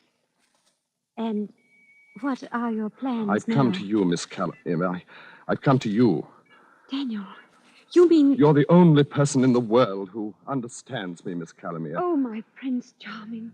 It's like a dream, like the play that brought us together. We are the play now. Until death do us part. Yes, until death do us part.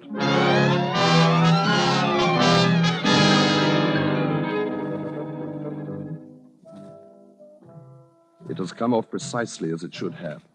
I've married the lovely widow, and we shall live happily ever after. She has a fine home and her own income, and it's very fine, and she's very good to me, and very tactful, too. She never refers to my true identity or to the imposter who continues nightly to play out my life upon the stage. At her suggestion, I've taken a position in a London chemist shop for my self-respect, she says, but of course she means the better to disguise my true name and station until the time comes. Now, each morning she walks down with me as I go to work. Now, Daniel, be sure and stop at the Hatter's on your way home and pick up your new Hamburg. I've ordered it especially for you. Yes, my dear. I'm sure it'll be very becoming. And, now, let me see.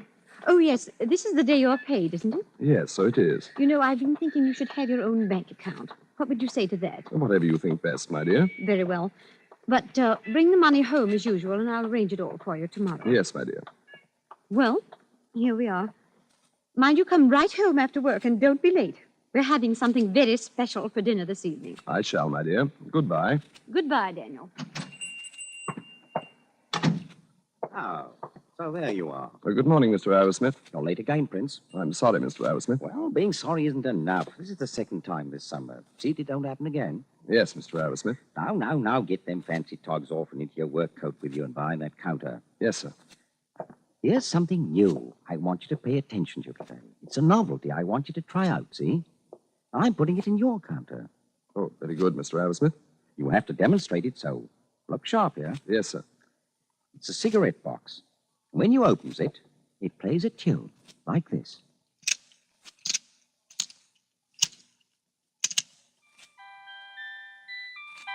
You see? Stop it. Stop it. Stop it, I say.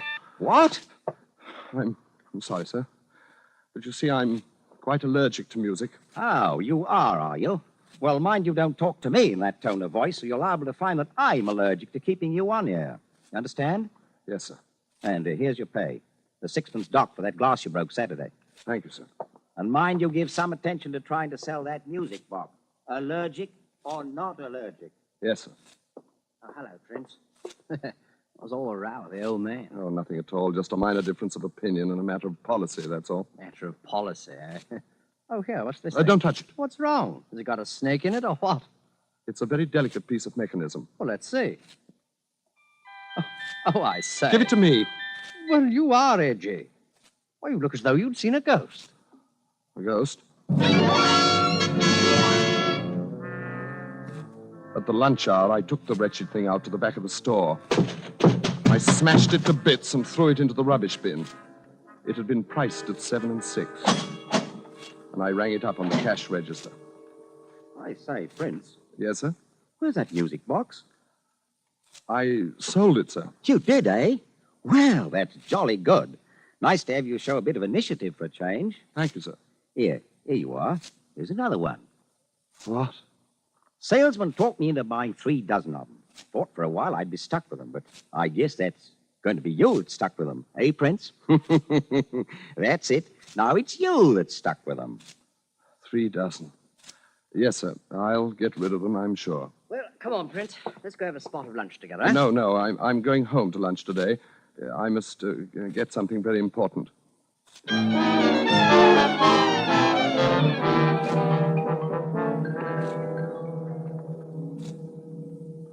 Well, good night, Bertie. Hi, Prince. Good night, Mr. Arrowsmith. Good night. Oh, Prince. Yes, sir? How did you do over those musical cigarette boxes, hmm? They're all sold, sir. What? All 3 dozen? Yes, sir. You see, a gentleman came in and said he wanted them for an orphanage, sir. 3 dozen musical... Well, that's a nice traveling bag you have there. Genuine alligator. Pretty expensive, eh? Yes, sir, it is. It's my wife's. 3 dozen musical cigarette boxes for an orphanage. Why, the fellow must have been insane. Oh, no, he was quite sane, sir. As sane as you or me. Well, good night, Prince. Good night, sir.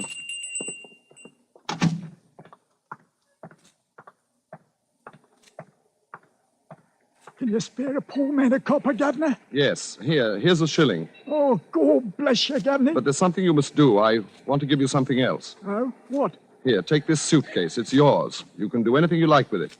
Yeah. What's the game, Governor? There's no game. I'm just tired of it, that's all. It's a good bag. You can probably pawn it for a nice price. What's in it? Do you want it or don't you? All right, I'll take it. But I hope you don't have your wife act up in it or something. Then take it and shut up. Is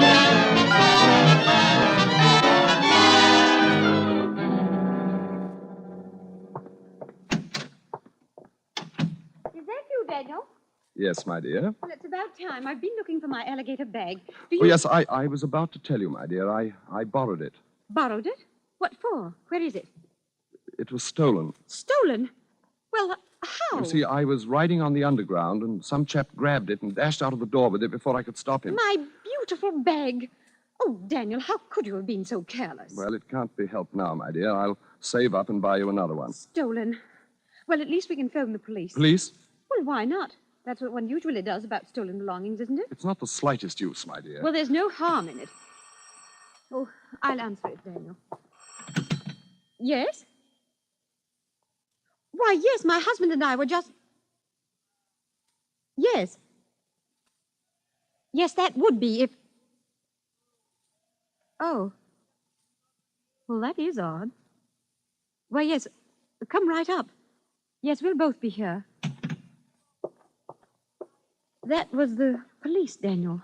They found my bag. No, they couldn't They have. saw a beggar carrying it. They thought it looked odd, such a nice bag, and they found my name on it inside. Oh. Daniel, it was full of music boxes. 36 of them. All right, then. They were down at the store. They got on my And nerves. Daniel, they all played the same piece of music. The tune from our play that you used to like so much. That's right. And you haven't ever wanted to hear again. Hilda. Since... Well, Daniel. I'm very tired, Hilda. I'm going to take a bath. Daniel, I want to talk to you. Very well. You may talk to me while I run my bath.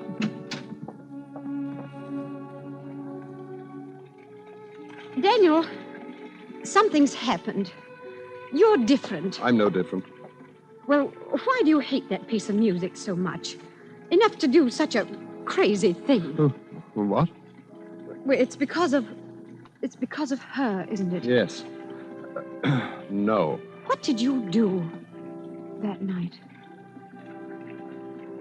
You killed her. Oh, who are you? I am His Royal Highness, Prince Danilo of Masovia. Daniel? What I have done in the interest of my royal house and of my kingdom. And what I am about to do... Oh, that is the police. I'll go send them away. Daniel, open that door. Let me out! Daniel!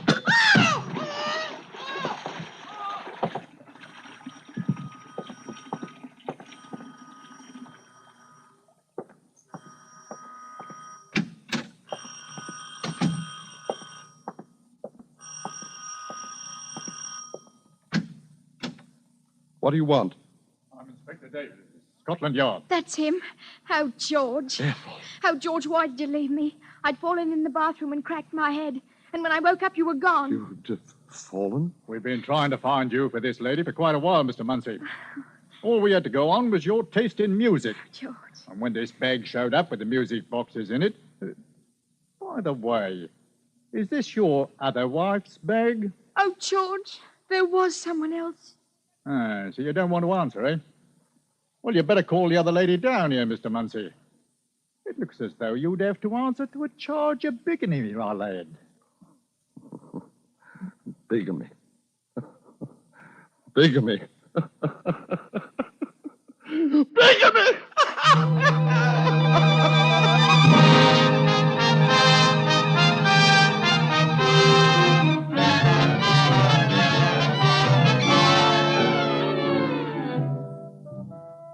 I have been returned at last to my rightful place and have taken up residence at my castle in Arsovia.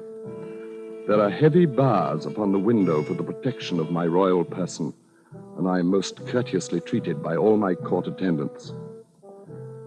Even now I hear the approach of my prime minister, whose quaint conceit it is to call himself my doctor.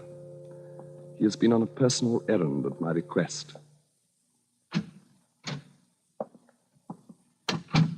Did you get it? Did you bring us what we asked? Yes. I managed to find one. Here it is. Ah, yes, yes. That is it.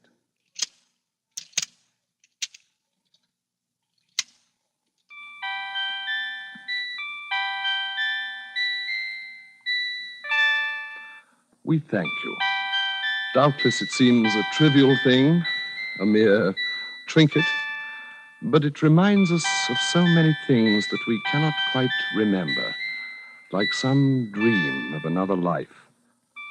And it will serve to take our mind from cares of state, which is most necessary, since we know that now we shall be here all the rest of our life.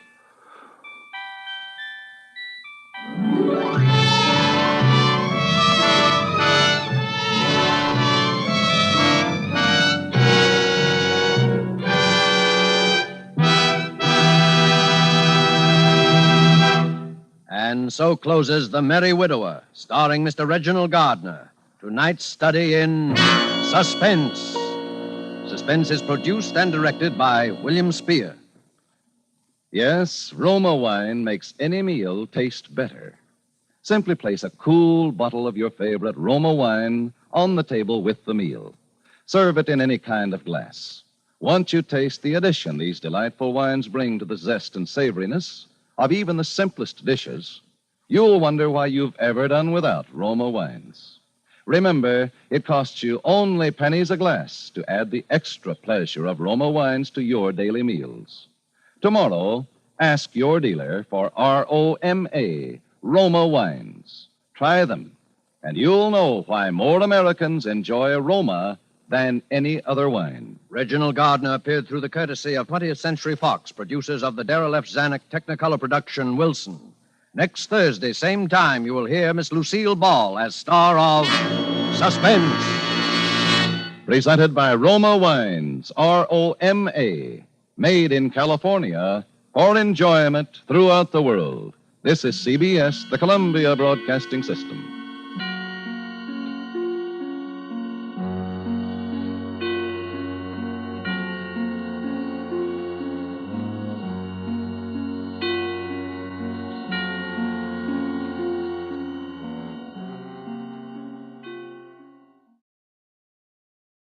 Now, Roma Wines present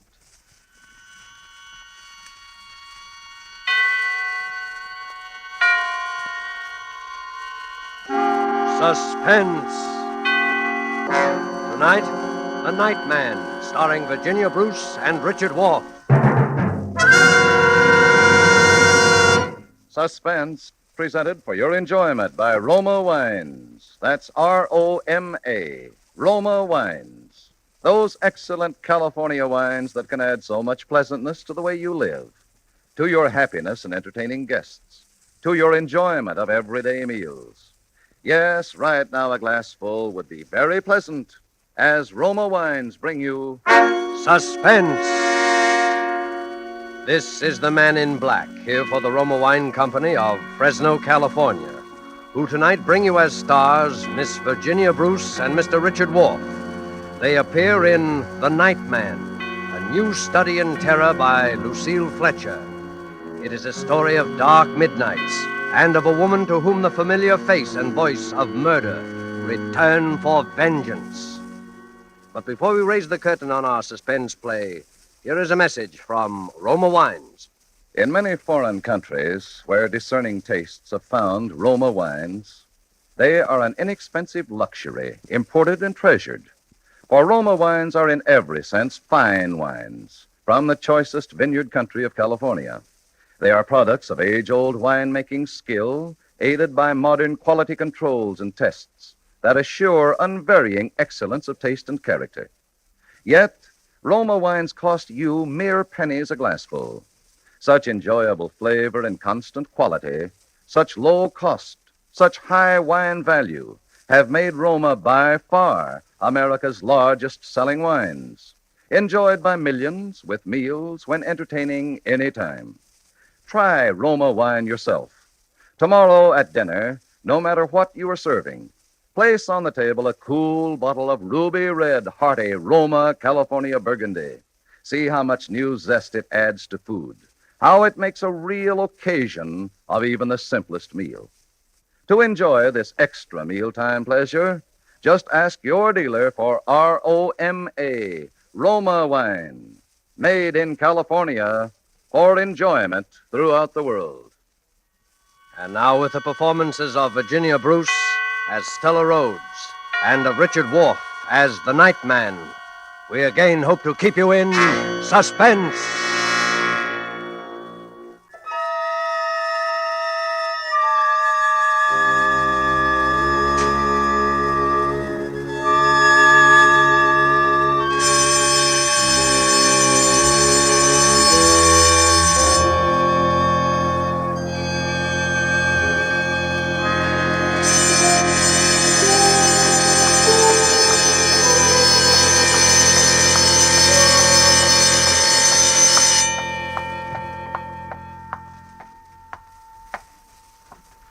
Warden Graves. Yes, Miss Rhodes. Sit down, won't you? Thank you. I hate to disturb you like this, but I've traveled clear across the country. They wouldn't give me the information over the phone. I know. You know what this visit is all about, Warden. To some extent, yes. You think one of our prisoners, Tom Nixon, has escaped. He has escaped. I'm as sure of it as I'm sure of sitting here now. I saw him at large in New York City 2 days ago. You knew Tom Nixon well, Miss Rhodes? Knew him? He was my mother's murderer. My mother was Mrs. George Rhodes of Huntington, Long Island. She ran a boarding house there. He killed her on September 18th, 1933. We have all the records of the crime, Miss Rhodes. Tom was Mother's chief boarder for 10 years. Know him? Why, I sat opposite him at dinner table from the time I was a girl of 15. I knew him as well as I knew Mother. I'd know him anyway. I see. And now he's at large. He's free. He's escaped this place. Maybe you're not aware of it. Maybe even his fellow prisoners aren't aware of it.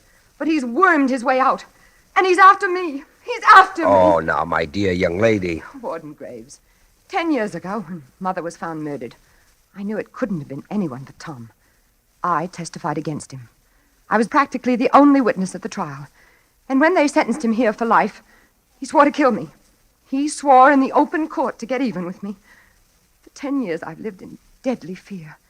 I've watched the newspapers for prison breaks. I've moved from house to house, made few friends. He's hung over me like a shadow. Even though I told myself he was locked up here forever. And now it's come. And where exactly did you see the prisoner, Miss Rhodes? That's just the point. That's why I know he's after me. I saw him in my own apartment house. Well, He has a job there, running the elevator at night. That's what makes it so horrible. I've never married, Warden Graves. I live all alone in a small 3-room penthouse on the 18th floor of an office building. The other night, about a week ago, I came home alone from the movies after midnight. The big marble lobby of my building was deserted, except in a far corner near the elevator with his back toward me, there was a man, down on his hands and knees, scrubbing the floor.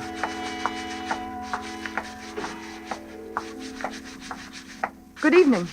Evening.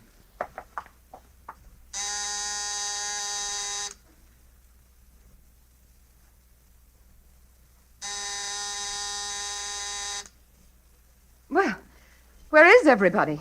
Isn't the elevator working tonight? You want to go up in the elevator, Mum? Certainly. I'll be right with you. Okay, Mum. What floor? I was in the elevator, and we had started to ascend before I really saw him. It was Tom. His hair had turned white, and there was a horrible stoop to his shoulders. But everything about him, the crook of his head, his high, thin, bony nose, the hollow cheekbones, were all the same. And then he turned and stared at me. I could see those deadly, pale, cold eyes, those heavy eyebrows, still black, that familiar, quiet, sarcastic mouth. What floor, Mum? My floor. Yes, the penthouse, please. Penthouse? Where's that, on the roof? Yes, on the roof, please. 18th floor. Okay. Warden Graves. It was like being in a cage with a wild beast. He kept watching me, peering at me furtively as the elevator moved with agonizing slowness up and up past the floors. I shrunk back, averting my face. The light in the car was dim. My only hope was that he did not recognize me. Here's your floor, miss. Thank you. Good night. Good night. Good night. You can go back down. I don't need anything, thank you. What's the matter? Forgotten your door key? No, it's right in my bag. I'll find it in a minute. You want me to let you in? Let me in? No, good Lord. I got pass keys to all the doors. It's no trouble. No, thanks, but No, I have it right here.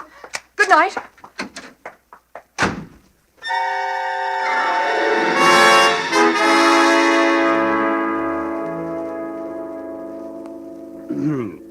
And that was the first time you saw him? Yes. Oh, I wanted to die. I didn't know where to turn. And that was all he did or said? Yes, but it wasn't so much what he said as the awful resemblance, the feeling that he was only playing with me, torturing me like a cat with a mouse. Warden Graves, I didn't even have a phone. I've always been afraid to be listed in the phone book. And the only way up to that penthouse was by that one elevator. I was trapped up there, at his mercy whenever he wanted to come. What did you do? I spent the night crouched against the wall with a flat iron in my hand, waiting for that key to click in my lock. And the next morning? The next day, I began to wonder if it all wasn't just a dream.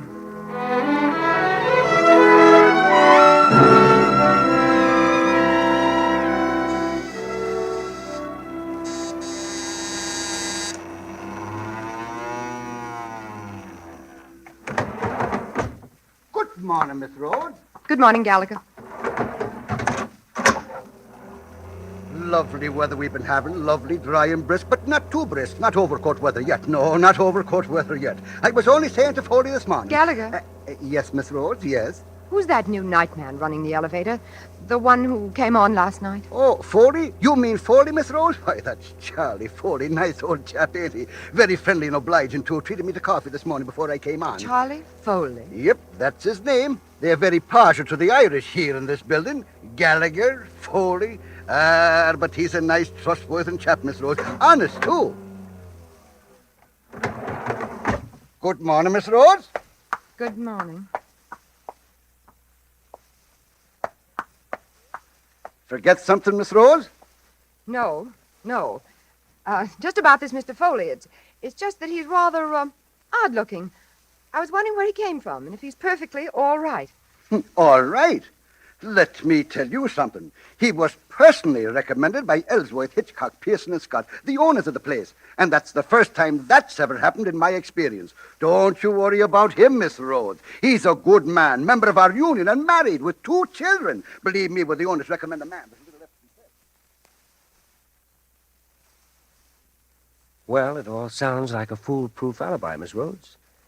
And so you went back? But I didn't want to, even then. I spent the day hunting for another apartment. But you know wartime New York, Warden Graves. There wasn't another apartment to be had. I let myself be convinced until that night when I saw him again.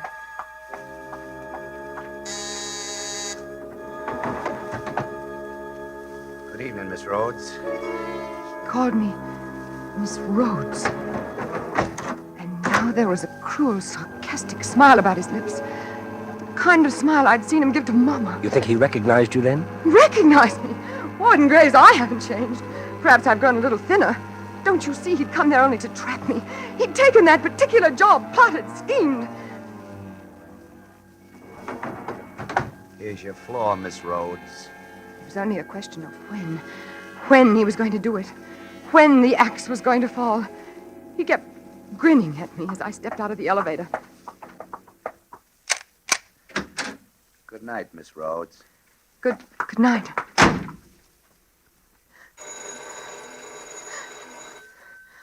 Who is it? Who's there?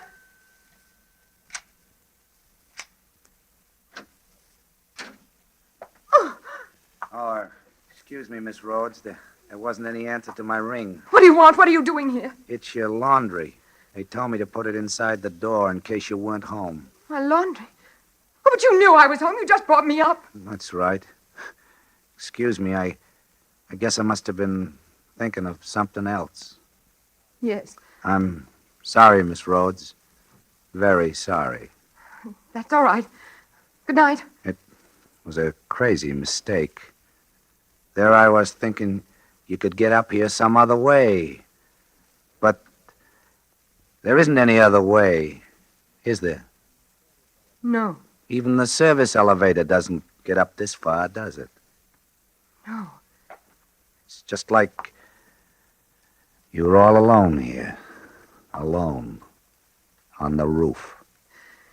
Yes.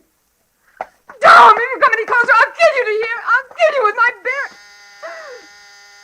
What was that, Mum? Get out! Get out! Get out! It's my buzzer. I better answer it.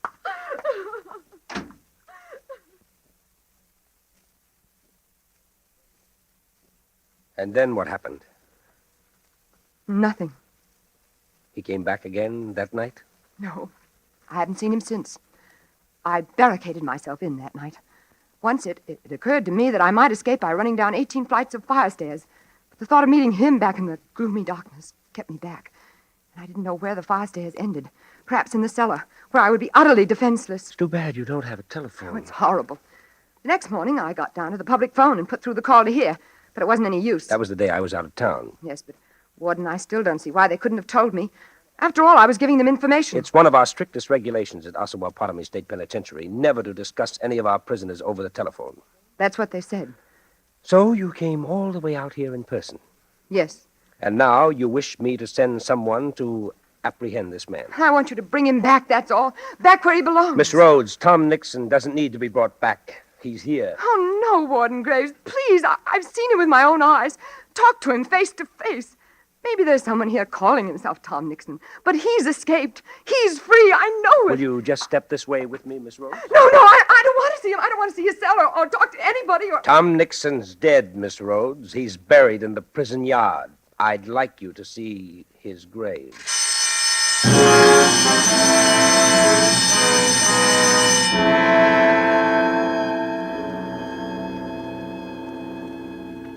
And this is the photograph taken of him just a week before he died.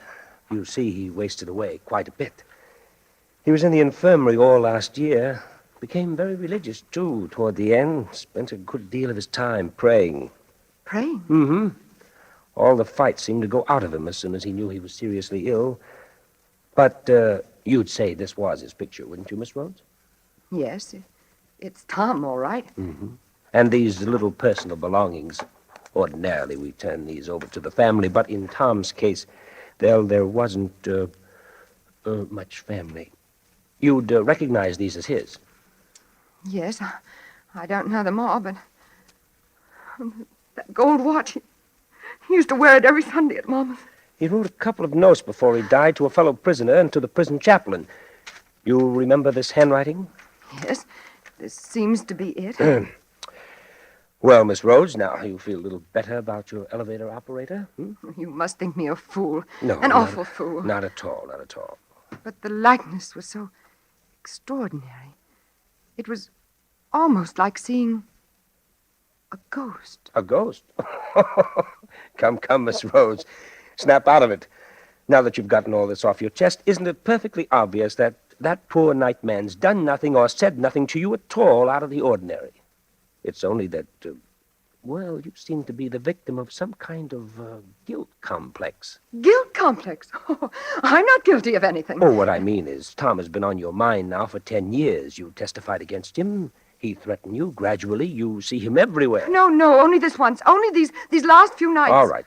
But now you know the truth. That should clear your fears forever. Tom's dead and buried. Now, go back and take a look at that nightman again. Now that you know Tom's dead, I'll lay odds the whole resemblance will vanish. Well, I hope so. My advice to you, Miss Rhodes, would be to go straight home. Use that elevator as much as possible. Get acquainted with this Foley fellow. For your own sake, try to get the better of these hallucinations. Otherwise, you'll start seeing poor Tom everywhere you turn. Well, I'll try, Warden Graves. Well, thank you. You've been very kind. Not at all.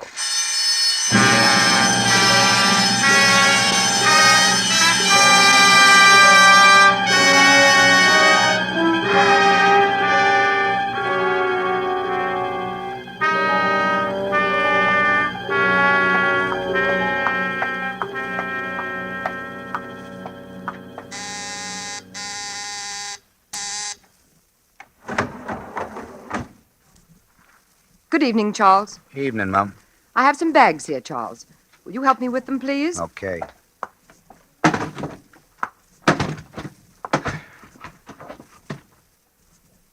That all, Mum? Yes, thank you. This is for you, Charles. No, thanks, ma'am. I never take tips. It's all right. I'd like you to have it. I'm sure the superintendent wouldn't mind. The superintendent hasn't anything to do with it. Well, aren't we going to start? Yeah, in a minute. Been out of town? Why, yes, I have. You've gone quite a while. I didn't see you for 3 or 4 nights. I was in the country, visiting a friend. Oh. Why, it's beautiful weather out there. The leaves are beautiful. I wouldn't know. You live in the city, Charles? Of course. Oh, isn't it hard to bring up children in the city? Children? Yes. Didn't I understand Gallagher to say you had 2 children? Me? What chance I have to have any children? Oh, I'm sorry. I'm a bachelor. By the way, my name is not Charles. Well, guess this must be my floor. No, it's not. Then why are we stopping? The elevator's stuck. Power's been cut off. Cut off? Mm-hmm. Oh, but how could that happen? It's never happened before as long as I've lived here. Yeah? Well, sooner or later, I guess it had to happen. Isn't there some way we can get it back on? Some buzzer for the cellar or something? If the power's off, the buzzer isn't working. It's a wonder the lights are still on. The lights? Yeah. They'll go out in a few minutes, though. And then it'll be black in here. Black as a grave.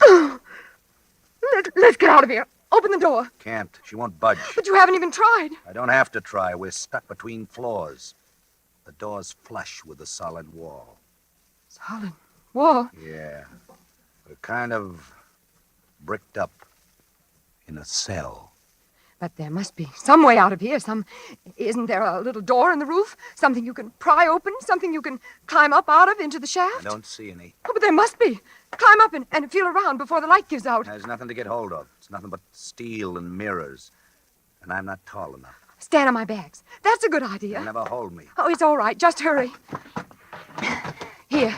The Gladstone's strongest. No, never make it. Oh, but stand on your tiptoes. Stretch. No. Let me try. Oh, dear. No, I can't. I didn't think so. Oh, what are we going to do? What are we going to do? Wait. Wait. Wait until somebody comes along downstairs and finds the elevator stuck. And then rings up the superintendent. Oh, but that might be hours. Sure. No! Help! Help! Somebody help! Help! You're wasting your time. Oh. Everybody's left the building. I know because they've all signed out. This air shaft's thick, isolated. Nobody's down in the basement. And there won't be any passengers ringing for an elevator this time of night. You seem awfully sure about all that. Why not? Cigarette? No, thanks. Do you think it's safe to smoke in here? Sure. And supposing it isn't. What's the difference? Here, have one. It'll soothe your nerves. No, thanks. The air's so close. Jumpy, ain't you? No, I suppose really there's nothing to be afraid of.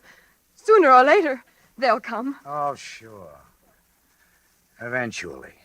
It's just that this waiting and all these mirrors and being stuck. You're not jumpy on account of me? You? Oh, no, of course not. But you were kind of jumpy with me the other night, weren't you? The other night? When I came into your apartment unexpectedly. That was a mistake. A mistake? Yes, I just thought you were someone else, a friend of mine, someone I've always been afraid of. Oh. But now I've learned it couldn't be you because this friend's dead. Dead and buried. Dead and buried? Yes. What was his name? Maybe I know him. Oh! What was that? Only the lights. I knew they'd give out sooner or later. Oh, no! No, they can't! I can't stay here alone in the dark with you! So you are jumpy with me? No! I thought you said this guy was dead and buried. He is. I saw his grave. Then why are you screaming like that? I'm not screaming. Only it's so dark in here. So close and creepy. What did you do to this friend that makes you so jumpy? Do to him? Nothing. I didn't do a thing. No? It was he. He threatened me. He was a murderer. He killed my mother in cold blood 10 years ago. He was our boarder for 10 years. And one afternoon... Don't move! Don't move! I'm not moving. Go on. One afternoon, I came home, and there was Mother lying on the floor with her throat. No, where are you? I can't... Go on. No, I can't stand it. I can't stand it. Tom! It's you, Tom, isn't it? I thought you said your friend was dead and buried. Stop playing with me. Stop torturing me. Tell me the truth. You escaped, didn't you? You didn't die, and it was someone else's grave, just as I thought. You escaped and found me here. Answer me, Tom. Where are you? I can't see you. I can't. Ah! Oh, no. No, stop. I didn't mean it. I didn't. I didn't mean to send you there. It was only because I loved you, Tom. Loved you so blindly, passionately for years. And hated Mama. And hated you for loving her. It was only to get revenge on you both that I killed her. And framed you. Mama was so cruel to me, Tom. She treated me like a slave. And all the time flaunting you in my face. Oh, if you'd spoken one kind word to me, Tom, at the trial.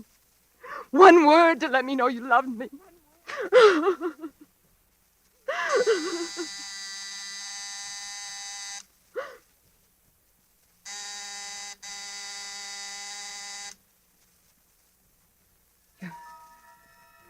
You're going to kill me, aren't you, Tom?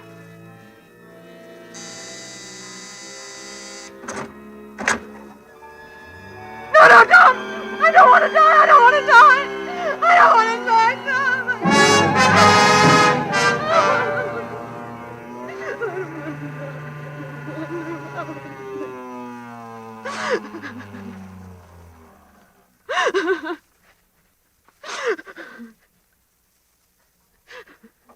Here's the lobby, Mum. You can get out here, or I'll take you back up to the penthouse as soon as we've picked up the other passenger. What, the lobby? You brought me down to the lobby? Yes, Mum. Then you're not Tom? No, Mum. You're not gonna kill me? I'm free? Yes, Mum. Then it was all just a crazy illusion. A nightmare because the power went off and you look so much like Tom Nixon. Oh, forgive me. Please forgive me for being so absurd. It's okay, Mum. And you'll forget about those silly things I said, won't you? I didn't mean them. It was just because I was beside myself. What silly things, Mum? Those silly things about my mother and Tom. And now, this is for you. No, I insist this time. I insist. I'm sorry, Mum. But I'm afraid I never accept tips. Oh, but you must. Particularly from people who framed my twin brother.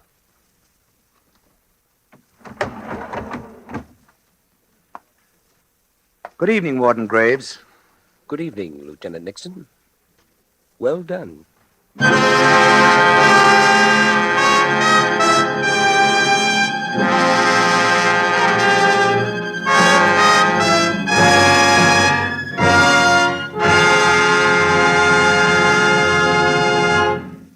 And so closes The Night Man, starring Virginia Bruce and Richard Wolff. Tonight's study in Suspense. Suspense is produced and directed by William Spear. To every woman listening tonight, I want to say a special word about making every dinner or supper you serve taste better. I want to urge you to start serving Roma wine with your meals. It's simple. The cost is very, very little, and it works magic in making food more enjoyable. You can serve Roma wine with any meal or any time in any kind of glass you wish. Serve it chilled. Try different kinds of Roma wine until you find those you enjoy most of all. Try hearty red Roma California Burgundy or the delicately delicious Roma California Sauterne. The cost is only pennies a glass, but you'll find even a pickup supper tastes like a banquet. Get Roma wines today. If your dealer is temporarily out of them, please try again soon. Just ask for ROMA, Roma Wines, America's largest selling wines, made in California for enjoyment throughout the world. Richard Wolff appeared through the courtesy of Metro-Goldwyn-Mayer, producers of Mrs. Parkington. Next Thursday, same time, you will hear Mr. Van Johnson and Mr. Keenan Wynn as stars of Suspense. Presented by Roma Wines, ROMA, made in California for enjoyment throughout the world. Remember this, the war is not over. For every reason, patriotic and personal, continue to buy and keep war bonds. Put as much of your money as possible where it will serve as a reserve to be used in the future. War bond dollars now can mean the realization of your long-range peacetime objectives.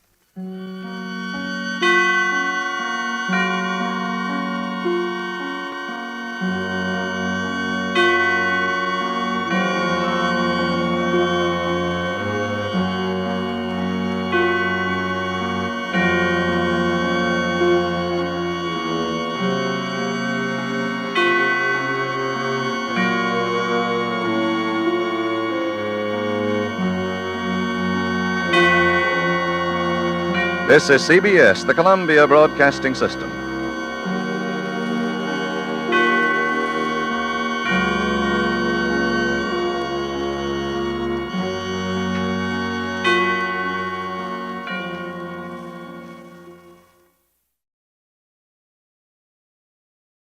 Now, Roma Wines present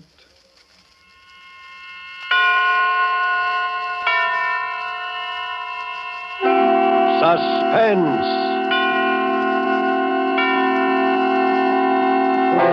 Tonight, The Bluebeard of Balak, starring Merle Oberon.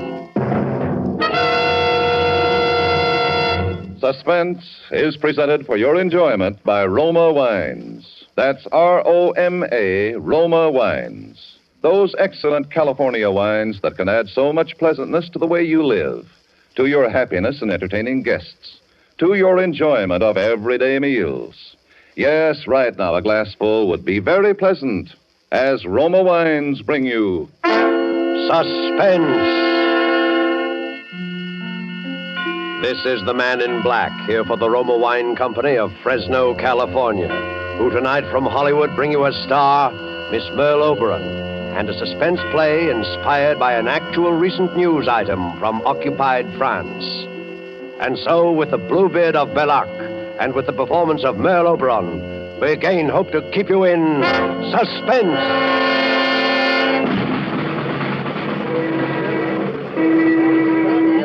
All right, get back. Stay back there. Back of the wall. How many were there this time? One. They found most of him. And? It was a soldier, a German. I heard it was an officer. Stay back. Back there. Come on. But, they're still digging? Yes. What officer was it, did they say? They think it was Captain Müller. You know, the doctor. They think? They don't know. They're looking for his head. 1, 2, 3, 4. It's an announcement about this. Of course, they found the body, identified the body. Why don't they identify him? Identify him? The Bluebeard. Why, they find out who he is. Listen. Achtung, Achtung! Villages of Balak, Saint-Jean, Bralagnon, Flumet. Achtung! This morning's victim of the Bluebeard of Balak is identified as Captain Franz Müller, medical officer attached to the staff of Colonel Strelitz. Oh, an officer. For the first time, the Bluebeard himself has been seen, and a description has been provided. Is described as being of medium. Yes. I must speak with Colonel Strelitz. Is he here? I have information. Information about what? About the Bluebeard. Is the Colonel here? He's in the staff car. Over there. Please take me to him. I must see him. And who are you? Cécile Combray. Madame Combray. I live on the road to Flomet, just outside the village. Well, all right, come along, madam. Is that the Colonel, sitting in the back of the car? Yes. Now, you wait here. I'll see. Oberst Strelitz, Corporal Brecht. Corporal. Herr Oberst, das ist eine Frau von dem Dorf hier, eine Madame Combray. Sie hat angeblich Informationen über den Blaubart. Naja, wieder so ein hysterisches Frauenzimmer, Herr Oberst. Was können wir da machen, Kreuzer? Das ist eine Möglichkeit. Wo ist sie? Dort drüben, Herr Oberst. Ich habe ihr gesagt, sie soll warten. Ordnung. Frau herkommen. Jawohl, Herr Oberst. The Colonel will see you, Madame. Oh, thank you. Das ist Madame Combray, Herr Oberst. Madame, this is my aide, Lieutenant Kreuzer. It was kind of you to let me speak with you, monsieur. Kind? Naturally, madame. When we were told you have information about the Bluebird. Yes, I have. Can't overlook anything. Now that he's killed one of my own officers. I know. And I am next. So? The Bluebeard is going to kill me. He's going to kill me tonight unless you help me. Unless you come home with me and stop him. This is your information? Yes. Why, every woman in Balak believes she's next on the Bluebeard's list. But I know. Madame, the Colonel's time is valuable. We thought you had real information. You don't expect us simply because you hysterically believe that... No, please. I know Colonel Strelitz. How can you know? Because, monsieur. Because the Bluebeard is my husband. Why? Your husband... Dr. Pierre Combray. Yes. He's the man you're looking for. I've known it for a long time. He is the Bluebeard.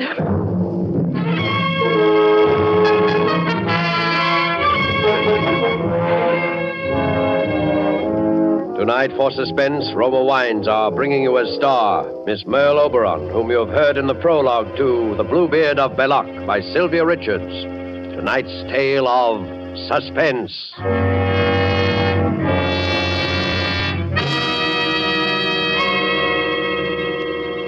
In many foreign lands, wherever wine connoisseurs gather, they enthusiastically praise the distinguished character of Roma wines. Such praise of Roma wines in foreign lands can only mean that they are truly magnificent in quality. Roma wine's excellence is due to a unique combination of California's perfect soil and climate, from whence come the choice Roma wine grapes, plus age-old winemaking skill and modern knowledge. These combine to make Roma constant in quality, uniformly fine, unexcelled in value. Tomorrow, discover for yourself the delightful Roma taste and goodness enjoyed by more Americans than any other wine. Simply serve as an appetizer before dinner a cool glass of golden, nut-like Roma California sherry. Then on the table, place a bottle of cool, hearty Roma Burgundy. You'll be pleasantly surprised at the extra delight it adds to your meal, how it will win new compliments from family or guests. Yet, the cost is only pennies a glassful. Get Roma wines tomorrow. If your dealer is temporarily out of Roma, please try again soon. Ask for ROMA, Roma wines. Remember, more Americans enjoy Roma than any other wine. And now it is with pleasure that we bring back to our soundstage Miss Merle Oberon as Madame Cécile Combray in The Bluebeard of Belloc. A tale well calculated to keep you in suspense.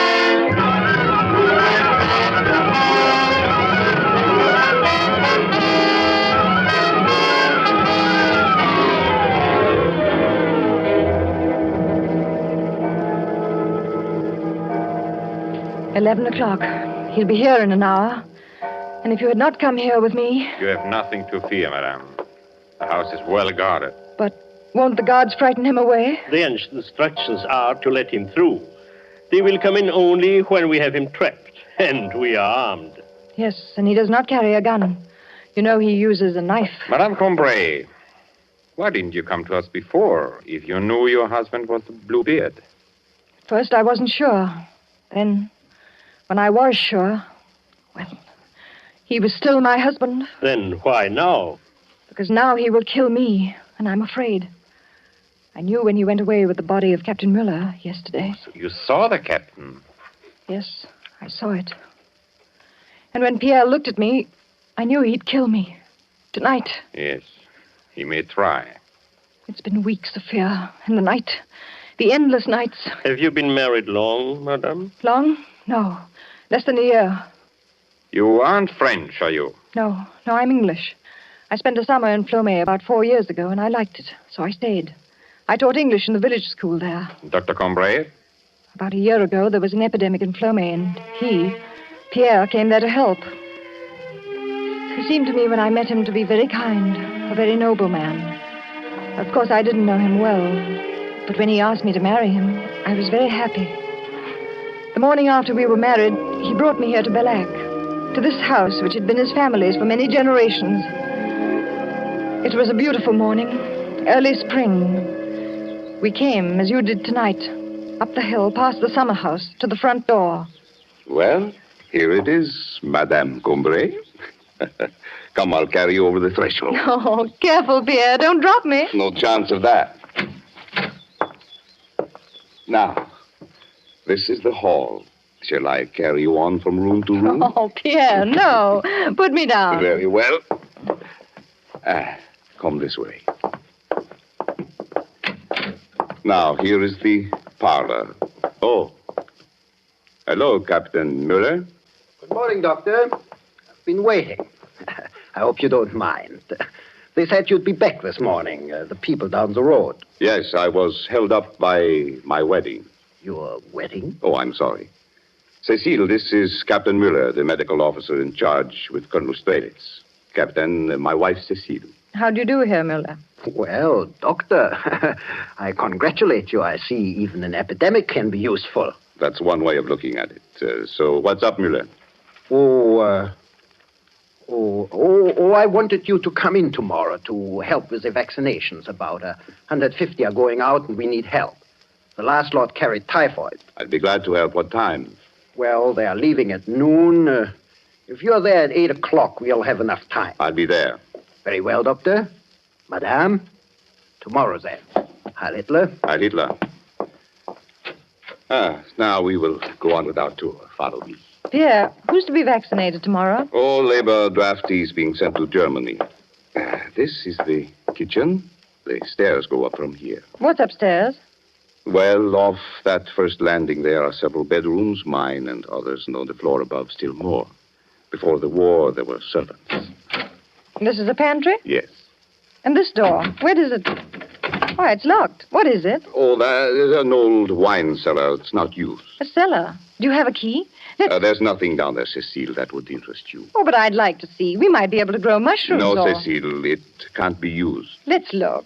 Where's the key, Pierre? Cecile. Yes?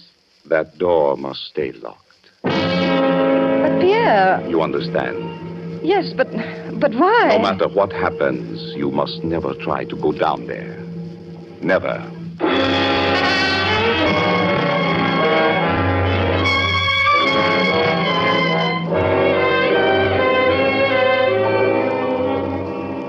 You see, monsieur, it was a small thing.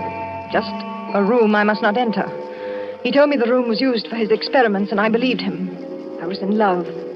But there were other things, and they added up to fear. Just the taste of fear. A shadow so light I didn't know it was there. There was first of all the gossip I heard in the village when I went to market. Good morning, Madame Cambrai. You're late today. Pierre worked late last night. Is there any milk, Madame Bourget? I can let you have a little, a pint. Oh, if that's all. Does the doctor work often at night? Quite often in his laboratory. I could not bear a man who pottered around after dark. But it's his profession. Maybe, but I would not sleep a wink, not with this blue beard around. No, I like a man who is steady, so I know what he's up to. Oh, how can you bear to live in that big, depressing house? Oh, but I love it. Well, you're young. I suppose it's romantic to you. It's no place for a woman to be alone. The first Madame Cambrai, you know, she died there. Yes, Pierre told me. But I know he did everything he could. Oh, yes? It was very sudden. Typhoid can be very sudden. Yes, its certificate said typhoid. That's why your coffin was sealed. Oh! Hey, Jean! Jean, what is it? What is it? What's happened? Everyone's running. There's an announcement, madame. They know who one of them is. What? Of whom? There were 3 last night. One of them was a man. 3? Why, the Bluebeard, he killed 3 in one night. Cut them to bits. Oh, how terrible. All sliced up and scattered around, Madame Cambrai. You should have seen. Oh, no. Where were they? In the meadow north of the church. Why, that's near your house. The meadow? Yes, Madame Cambrai. If you had been awake, you would have heard him. You or the doctor.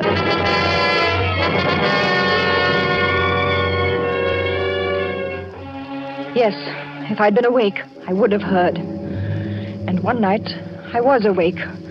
My husband and I had gone to bed early, and I slept well. I'd worked in the garden most of the afternoon. But shortly after 11, some sound woke me. It may have been only an owl's screech. I lay in the dark and listened. I didn't hear it again. Then I heard another sound. And I saw there was a little moonlight, that my husband was out of bed and that he was dressing. Pierre. Oh, did I wake you? Pierre, what is it? Nothing, Cecile. Go back to sleep. Is someone ill? Did someone come for you? I have to go out. Go back to sleep, Cecile. I won't be long. Something woke me. I heard a sound. I'm sorry. Did someone come for you? Was it Captain Mueller? No. Who is it, Pierre? Who's it? No one you know. Where are you going, Pierre? Do you have to go far? Go back to sleep. I won't be long. But Pierre... I'm sorry I woke you. You didn't. I'm sure I heard a... Cecile, it's best that you go back to sleep. I just wondered. It's best for you. Good night, Cecile.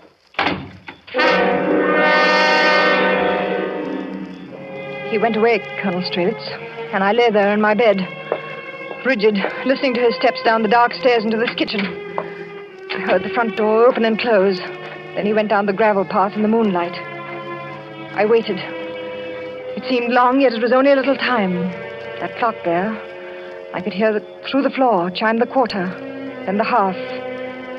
When I heard him, it was not yet midnight, and he came slowly, climbing the hill. I slipped out of bed and went down the stairs to the landing there, from where I could watch him come into the kitchen. But when he came into the kitchen, I could not speak, for he was not alone. Over his shoulders, he carried a body. A man, I think. And he was stooped under his horrible burden. He crossed the kitchen without looking up and did not hear what I was sure he must hear, the pounding of my heart. He took a key from his pocket, holding the body with one hand, unlocked that door to the wine cellar and went into its awful blackness. Then I was back in my room. I don't remember how I got there, cold and shaking in my bed. When I heard... Oh, monsieur, it was pitiful. I heard rising from the depths of the house from where he had gone the scream of a man in fearful agony.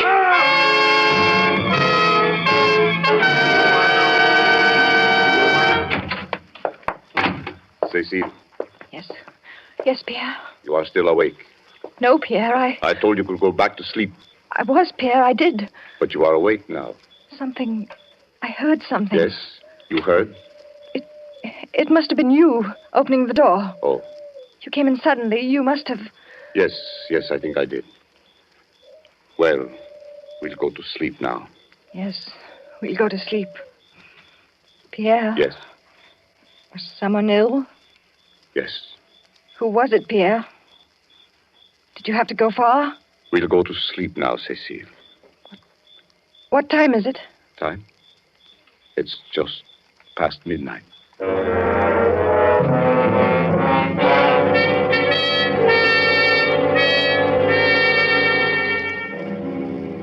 Midnight was usually the hour, his hour. He always came back soon after. And the following day, there were always the announcements on the loudspeakers in the village. Bodies, pieces of bodies. It was the day when your men found Odette. It was so horrible for me, because she was so beautiful and still only a child. And you remember the body was yet warm. So the whistles were blown, calling all the village to the church square, because the Bluebeard might still carry his knife or have blood on him. Or he might not get there and be known because he was missing. I was in the village and I ran to the square with the mayor. And we stood in line with the others. Everyone was there. Everyone except Pierre. What terror I felt. Monsieur, when you began to call the names. Félix Armand? Here. Paul Arden? Here. Yvette Barthélemy? Madame Combray, are you ill? It's just the sun. It's so warm, yet I feel chill. You're very pale. Charbin? Here. Why, I don't see Pierre. Combray? Here. Oh, he's probably with Captain Muller. He'll be here. Pierre Combray? Yes, here, I'm here. Oh, well, Pierre. Don't look at me like that. You'll attract notice. You're out of breath. Where were you, Pierre? Doesn't matter, I'm here. But your hands, your clothes, they're wet.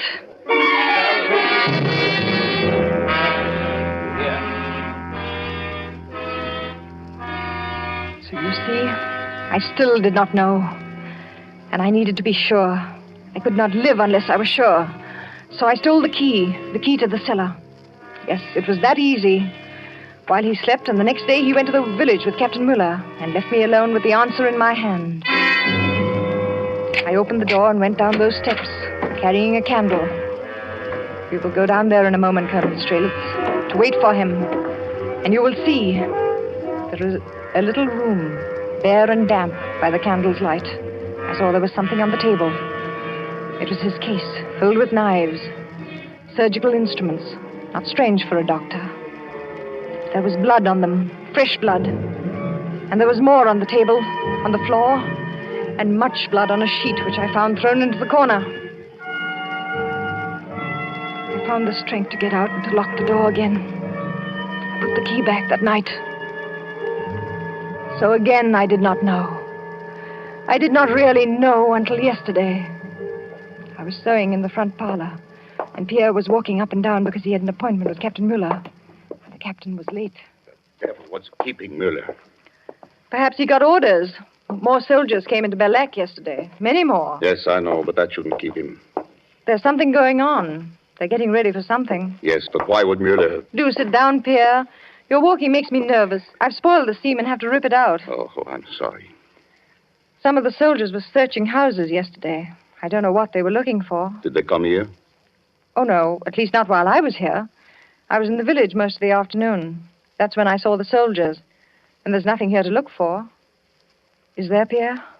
That's it, of course. Why didn't I think he's down there? Pierre, where are you going? I'm going down to my cellar, Cecile. I have work.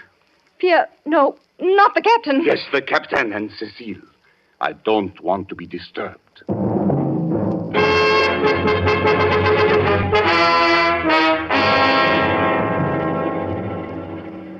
And then I knew he was going to kill Captain Mueller. He was going to kill a German soldier. Worse, an officer. I knew then, Colonel Strelitz, that if he would go that far, he was no longer a man I could even attempt to reason with. His insane urge to kill might turn on anyone. Even me. I had to stop him.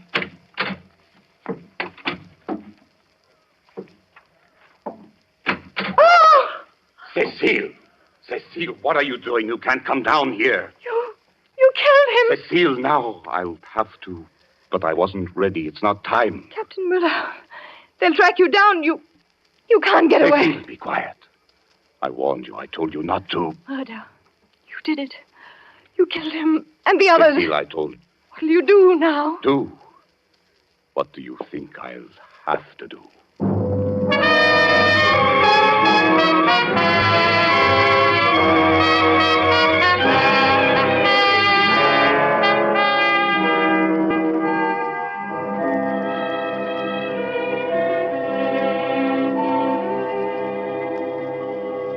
And now you know, too.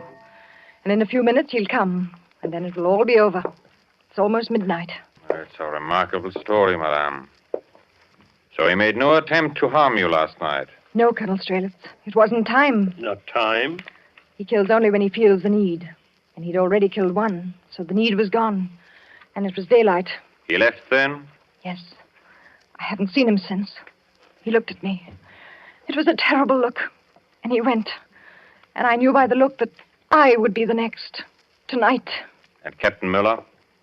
He took the captain's body with him. Come, we must go down to the cellar now, before midnight. Very well. Lieutenant, will you bring the lamp? Yes, I'll bring it. You see, it's unlocked, as he left it. Close the door behind you, Colonel. Very well.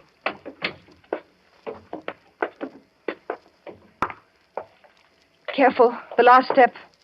Another door. Oh, it is small and damp. Is that the table where he... Yes. Set the lamp there, Lieutenant. You can see the stairs. They're quite dry by now. I see. And on the floor. Sit down, monsieur. There, where you can watch the door.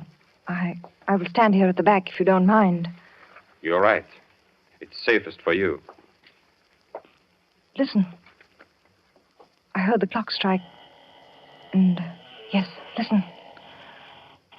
It's a door. Have you your guns? Quiet. Yes, but we want to take him alive. You can. He's coming down.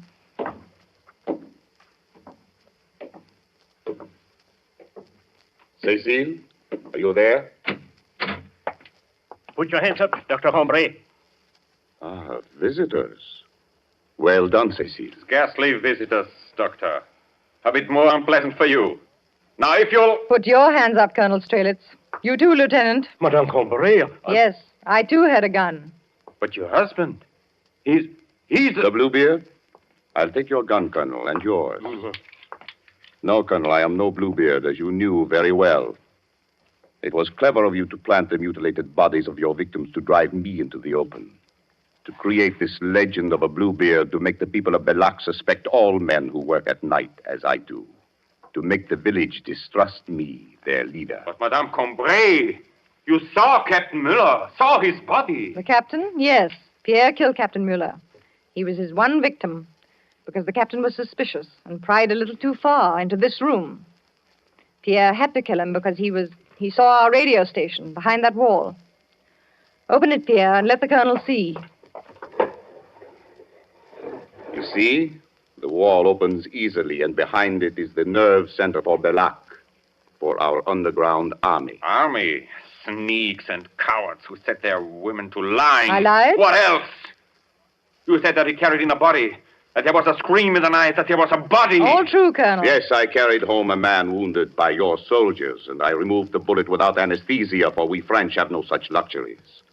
So the blood of that patriot is mixed on the table with that of the late Captain Muller. Don't you know it's hopeless for you? Hopeless? Colonel, surely you know that our armies are in France, Americans, English, and our underground army which surrounds you. But this house is surrounded by my men. It was, you mean, Colonel. Are you still there, Mr. Porter? Porter? Yeah, what do you say, Doc? Everything quiet? Quiet as a tomb, Doc. How are things down there? Who's that? We have what you call a couple of rats, Mr. Porter. Then we are finished. Okay. That is Mr. Porter. As you heard, he is an American. An American? Here? He is commanding a large number of parachutists who just an hour ago dropped into our meadow. Oh. And who a few minutes ago very quietly killed the guards you mentioned. Killed? My God. Yes, and since you were here in the cellar, unfortunately, you could not hear. But now, Pierre, you have your work to finish. Your work? I have orders from my army to kill you and the lieutenant, to secure this advance for our allies. So with Cecile's help, I set this little trap. Oh, listen to me. You won't. Cecile, do you want to share the honor? No, please. For Please. France? No, Yes. No, I won't. No, It is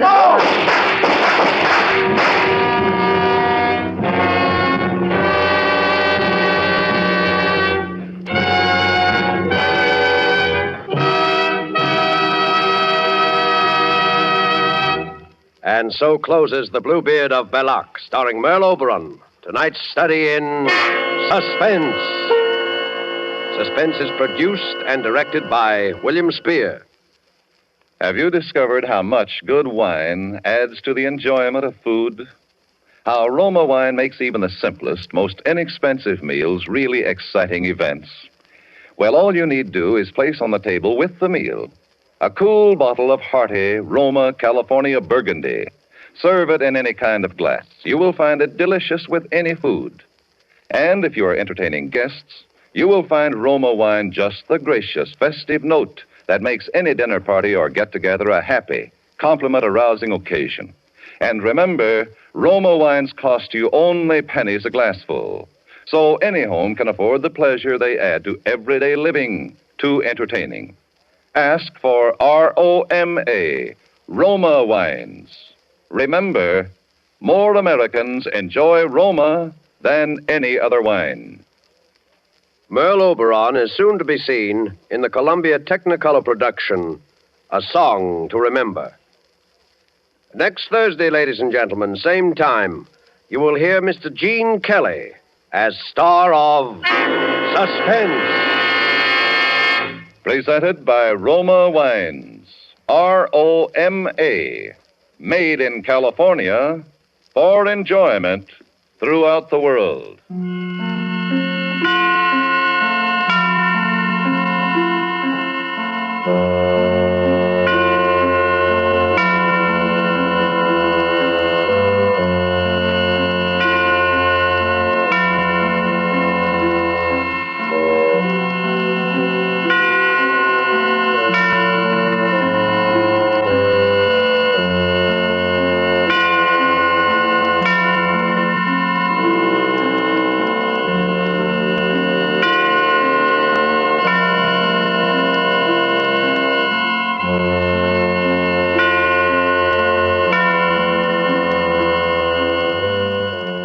This is CBS, the Columbia Broadcasting System.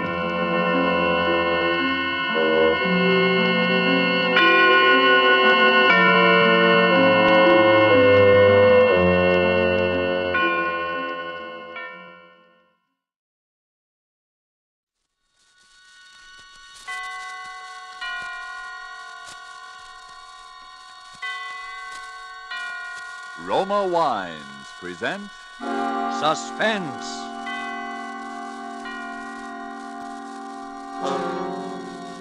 Roma Wines, made in California for enjoyment throughout the world. Salud. Your health, senor. Roma Wines toast the world. The wine for your table is Roma Wine, made in California for enjoyment throughout the world. This is the Man in Black, here to introduce this weekly half hour of Suspense. Tonight from Hollywood, we bring you as star Mr. Orson Welles. This will be the first of 2 consecutive performances by Mr. Welles, in which he will appear as the protagonist of Kurt Siodmak's novel, Donovan's Brain. The producer of Suspense and its sponsors, the Roma Wine Company of Fresno, California, feel that this story is so unusual that it merits more than our usual time. So in somewhat of a departure from established radio formulas, we will bring you the story of Donovan's Brain in 2 parts. Part 1 you will hear tonight, and Part 2 next Monday night at this same time. Before we take you to the scene of our drama, let's take a little journey of a different kind. We'll let a bottle of Roma wine serve as Aladdin's lamp. I touch the label, and presto, we are all transported to that capital of gaiety, Havana, Cuba. And now we find ourselves in the charming Pan American Club. At a table nearby, an American has just voiced his delight at the uncommon beauty of the scene. And then his Cuban companion responds, "Well, you in America also have much that is uncommon to boast of. Such as this marvelous tasting wine we are enjoying this minute. To enjoy uncommon fine quality, Cuba imports this wine from your own distant California. It is your superb Roma wine. Now just realize what it means when other countries import Roma wines from such great distances. Such international esteem must mean that Roma wines are truly magnificent in quality. And then consider this. You here in America need pay no high import duty, no expensive shipping charges. For these fine Roma wines come from Roma's own wineries in the heart of the rich California wine grape districts. Because so many Americans do realize this good fortune, Roma wines are America's largest selling wines. So why deny yourself this taste delight? Try an inexpensive bottle of tangy, appetizing Roma sherry, or the hearty Roma burgundy, or any of the marvelously enjoyable Roma wines. But remember, these days your favorite dealer may be temporarily out of the type you prefer. Then please try again. Ask for R-O-M-A, Roma wines, made in California for enjoyment throughout the world. And now with Part 1 of Donovan's Brain, and with the performance of Orson Welles as Dr. Patrick Corey, we again hope to keep you in suspense.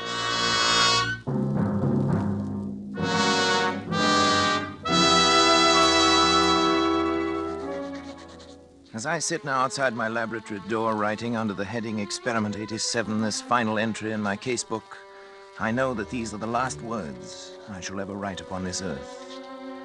I neither ask nor expect forgiveness now or hereafter. But for those who seek some explanation, I refer them simply to this casebook. Let them read it carefully from its first entry on that ill-starred day of July the 13th.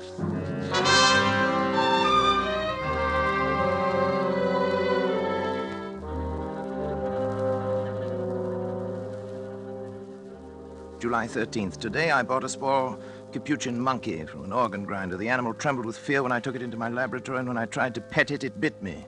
I had to make it trust me completely. Fear causes an excess secretion of adrenaline, resulting in an abnormal condition of the bloodstream which would throw off my observations, so I fed it, and finally the creature voluntarily crept up into my arms, uttering little whimpers of content. When it laid its head against my shoulder, I stabbed it with a surgical lancet. It died instantly.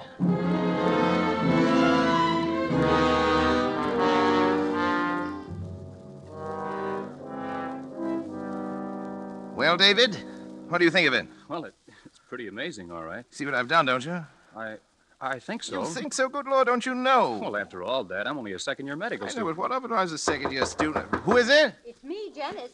Come in, darling. Patrick, Dr. Schrott is here to see you. Oh, come on in, Doctor. You know our son David, of course. Yes, of course. How are you, my boy? Fine, thanks, Doctor. Well, Patrick, hard at it as usual, I see. Patrick, you didn't eat the lunch I sent in to you. Well, what is it this time, Patrick? A brain. what? A monkey's brain. Oh. What about the brain, Patrick? I've been trying to see how long I can keep the tissue alive. Oh, is that it in that jar? There's considerably more to it than just a jar, though. Want to see how it works? Is it still alive? In a way, yes. It's a fairly simple device, actually, Doctor. Variation on Corell's mechanical heart. The brain lies in a bath of blood serum. These rubber arteries are fixed to the vertebral and internal carotid arteries of the brain. The blood substance is forced through the cycle of Willis to feed the tissue. Over here, I've installed a small rotary pump that forces the blood circulation, you see? But how do you know it's alive? It's very easy to determine. The brain, when functioning, gives off infinitesimal electrical impulses. They can be measured. As a matter of fact, I've hooked the encephalograph up to a small amplifying system. The brain impulses can actually be heard. Here, I'll turn it on. You see?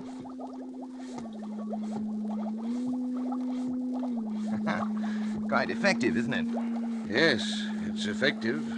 And it's wrong, Patrick. Terribly wrong. I've tried to tell him, Dr. Schrott. In heaven's name, what's wrong with it? Oh, Patrick, you and your mechanistic philosophy, trying to reduce life to a mere matter of chemicals and test tubes. The origin of life is from a higher domain than that, Patrick. And you're profaning. Nonsense. You can't stop the progress of science. Every discovery of whatever kind is a step forward. If I can prove that the brain can perform certain functions outside the body, who knows where we may be able to go from there? Oh, Patrick, how do you know that thing in there doesn't feel pain? How do you know it isn't writhing in agony? Brain tissue itself is insensitive, you know that. Just a feeling. Look. I'll switch on the encephalograph. See? There.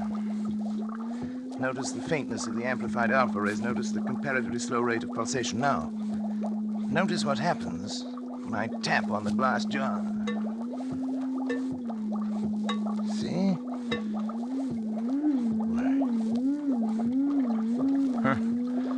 It feels. It thinks. I wouldn't go so far as to say that, but it certainly shows marked reaction to an external stimulus. I wouldn't have believed it possible. The trouble with you, Schrott, is that you don't really believe in science. Have it your own way, Patrick. That's when you can manufacture love and sympathy and kindness in a test tube. I'll be back. You leaving, old boy? Yes. Patrick. Do me a favor, Patrick. Shut off the pump and let that poor thing in there die. Let it die? Oh. If it were within my power to grant, that little brain would live forever.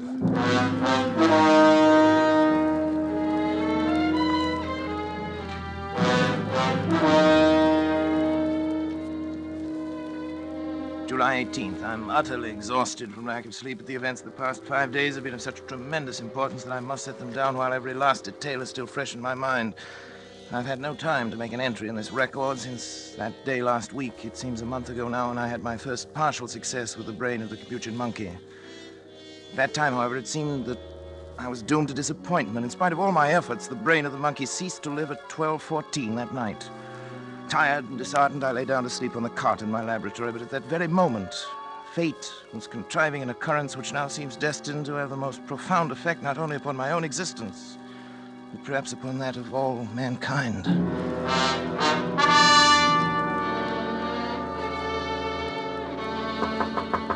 Hello? Hello, what is it? Dad. Oh, David, come in. What's the matter? It's Dr. Schrott. There's been an accident or something. He's pretty upset. All right, I'll come. Oh, Patrick, Sean. thank heavens, my boy. What's the matter, old boy? There's been a plane crash on the mountain. Only one of them was left alive, and I've brought him this far, but he needs an immediate operation. Sorry, that's your job. You're county physician. Patrick, it's multiple fractures of both legs. The arteries are severed, and the legs will have to be amputated. Huh? You're not in any shape to do the job. Well, Well, that's not my fault. Take him to the Phoenix Hospital. I'm not going to take responsibility. It's too I far. really can't We'd help never it. get there in time. Patrick, please. It may mean a man's life, and your job as county physician. No, I'm not thinking of that, but it's an important man. William H. Donovan. Donovan? The Wall Street Donovan? Yes. You've got to help me, Patrick. Donovan. What are his chances? About even, if we hurry. Well, bring him in. Oh, thank you, Patrick. Thank you. You'd better get some things on, David. You may have to help. Yes, and you will use the laboratory table. Before you go, put the instruments in the sterilizer. And don't forget the Geely saw. Right. Oh, but... But what? I thought the Geely saw was only used for brain surgery. Not always. Hurry. They'll bring him in now from the car.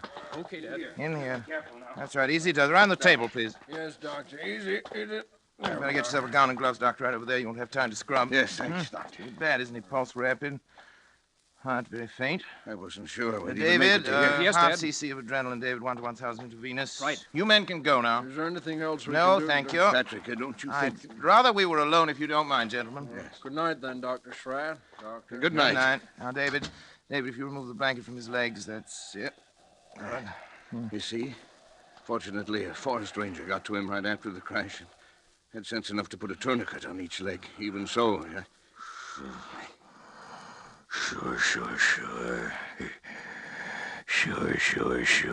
We'll get it. Sure. What's he saying? Something like sure. He said it over and over. I hadn't realized he was deformed. It doesn't show as much in his pictures. Patrick, don't you think we ought to begin? No, there's no use amputating those legs. No use? He'll be dead anyway by morning. Well, won't it? Well, suppose you're right, Patrick. You know I'm right. But still, we ought to try. We can't refuse to operate just We are because... going to operate. Syringe, please, David, the large one. Here you are, Dad. Spinal anesthetic. Will you give it, Dr. Schrad? Right. Scalpel, please, David. Scalpel and the Geely saw. Geely saw? Patrick. Well... No, Patrick, I won't let you. After your performance tonight? Well, I had...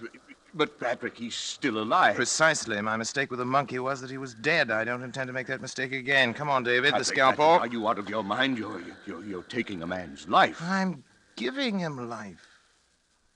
Donovan would die anyway. But for a while at least, Donovan's brain will live.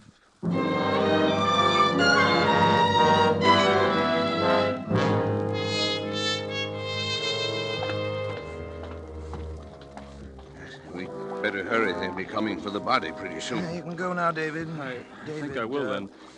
You understand, of course. Yes, I understand. Not a word to your mother or to anyone. I understand.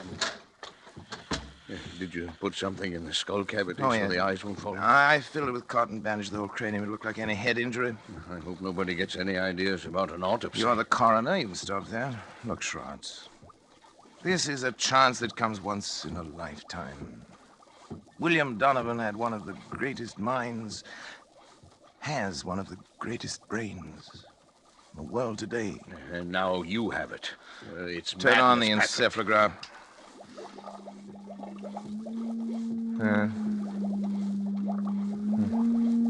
Simple alpha waves, of course. No different from the monkeys. You can't take a human brain out of its body and expect it to function. I suppose not, but... Trot! Did it ever occur to you that the brain might simply be asleep? Asleep? Certainly. An operation like that is a severe shock. Tap on the glass.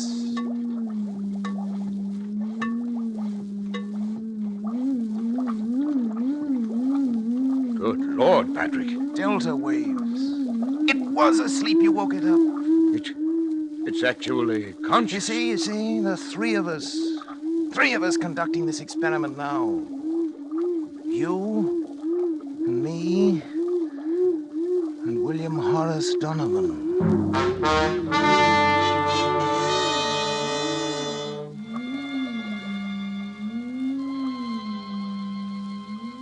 July 25th, I moved my bed into the laboratory, but I've scarcely slept in 6 days. There's no longer any doubt that the brain responds like a sensitive seismograph to vibrations near it, including the sound of my voice. Yet I found no method of communication with it. I've devised a simplified Morse code consisting of taps on the glass container, together with voice vibrations. Perhaps I can teach the brain.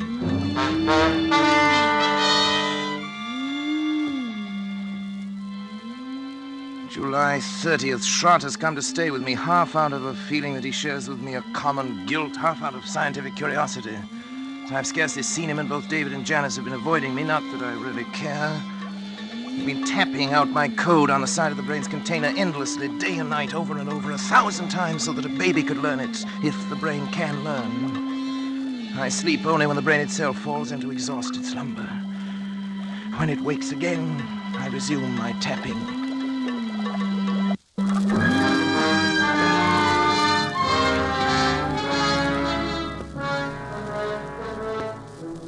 Trot! Trot! Wake up! Yes, Patrick. Come on! What's Get the up! matter? Hurry! Come on, I want to show Something you the something. matter? Yes, old boy, I want to show you something. Patrick, you look like a ghost. Where are we going? Back to the laboratory. I can't believe it myself. I may have been dreaming delirious. What's happened? Come on. You hear that? Delta waves. Seems disturbed. You've got to check my observations for me. If my reasoning is wrong, tell me. I can't be sure of anything anymore. Yes. Now listen carefully. You know that I've been trying to communicate with the brain in code. Now, if I were able to cause a distinctive pattern of the brain's delta waves by a specific command in code, if the brain responded with the same pattern of sound each time I issued the command, it would prove that I'd succeeded in communicating with the brain, wouldn't it? Yes, Patrick, I think it would. Now, listen.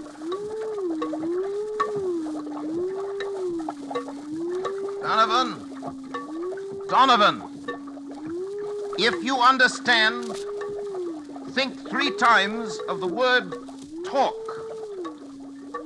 3 times. Talk. Talk. Talk.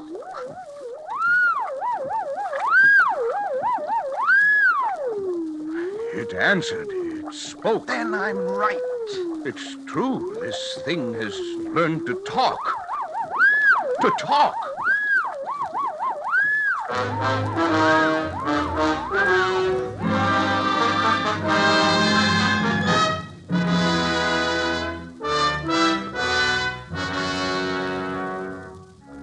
July 31st.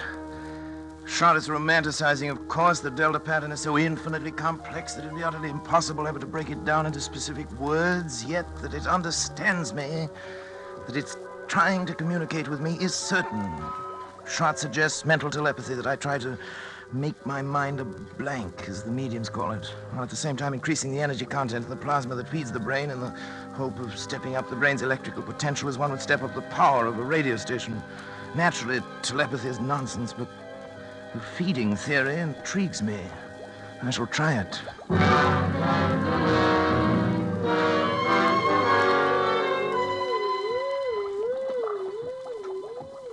August 12th. Noticed today for the first time 2 distinct nodules of new brain cells on the frontal lobex. The electrical potential has increased to 510 microvolts. I've begun smoking cigars. Although I've always hated cigars before. Nerves, I expect.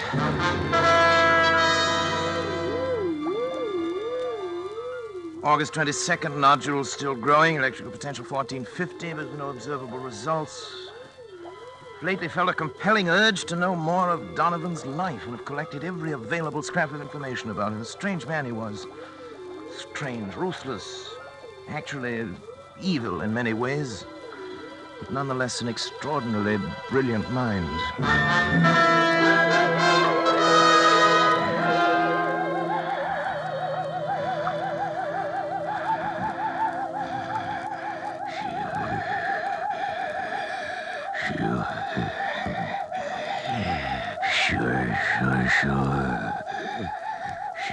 Sure. It'll be the test. You agree? Of course. Sure. Patrick, wake up! Patrick! What is it? What happened here? I thought I ought to wake you up, Patrick. You were I was moaning asleep. in your sleep, talking. Talking? What did I say? I'm not sure, but your voice was so strange that... Janice, what's the matter? It's nothing. I was dreaming, that's all. Janice woke me up. Patrick, let me see your hand. Hand? What do you No, see the my other hand one. for? What about it? You're not left-handed, are you? No. Then why have you got ink on the fingers of your left hand? Well, I don't know. Were you writing anything tonight? No. You must have been, Patrick. Here it is, right here on your desk. Nonsense. Wait, let me see it. Oh, you've been writing his name, William H. William Donovan. H. Donovan Schrott. That's not my handwriting. It's... What? Don't you see what it means? The brain has communicated with me. Patrick, you don't... Look here. Look at this magazine article. Here's a reproduction of his signature. And he was left-handed, too. It says so here. Why, it is. It is exactly the What same. a fool I've been. Look at this picture, smoking a cigar with his left hand. I wondered why it suddenly started smoking cigars. The same brand, too. Janice, try to remember what you heard me saying just before you woke me up. Come on, Janice. Think. Patrick, I can't believe... Think, Janice. All I heard was something like, sure. Sure. Of course. Don't you remember, Schrott? He said it that night. It was the only thing we ever heard him say. It was an expression of his. It tells about that in one of the articles, too. Yes, there it is. It right wasn't your voice. It wasn't my voice. You see, the brain has grown. And it's strong enough to influence not only the higher functions of the frontal lobe, but the speech centers, the motor centers of another brain. Patrick, if this is true, then your experiment has been successful. It's ended. Ended? Oh, it's only begun. Patrick! Don't you see what this means? Patrick, listen to me. Oh, what, Janice? What? You've got to stop. Stop! I can't stand it any longer. Can't you see where it's led you? When you cut yourself off from your family, when you neglected your health, began having fits of temper, and were like someone I hardly recognize as the man I married. All that I tried to understand. But don't you see what you've done? You are a murderer, Patrick, a murderer. Janice, darling. David told me the whole thing. That poor boy's half insane himself from worry. Insane? What do you mean by that? What I say. You killed Donovan. Janice, maybe he wouldn't have lived anyway, but you killed him. And now this thing has gained such power over your mind that it can make you do things you don't even know about. For all you know, it could make you do anything. Anything. You've got to choose, Patrick. Oh, Janice, please. I suppose you're right, but I'm utterly exhausted. I can't even think anymore. You've got to think. Give me until tomorrow. Let me sleep, and then tomorrow I'll do something. I promise you. All right, Patrick. Tomorrow. But if you don't do something, if you don't destroy that thing, I will. The brain. It's almost as though it heard you and were raging at you.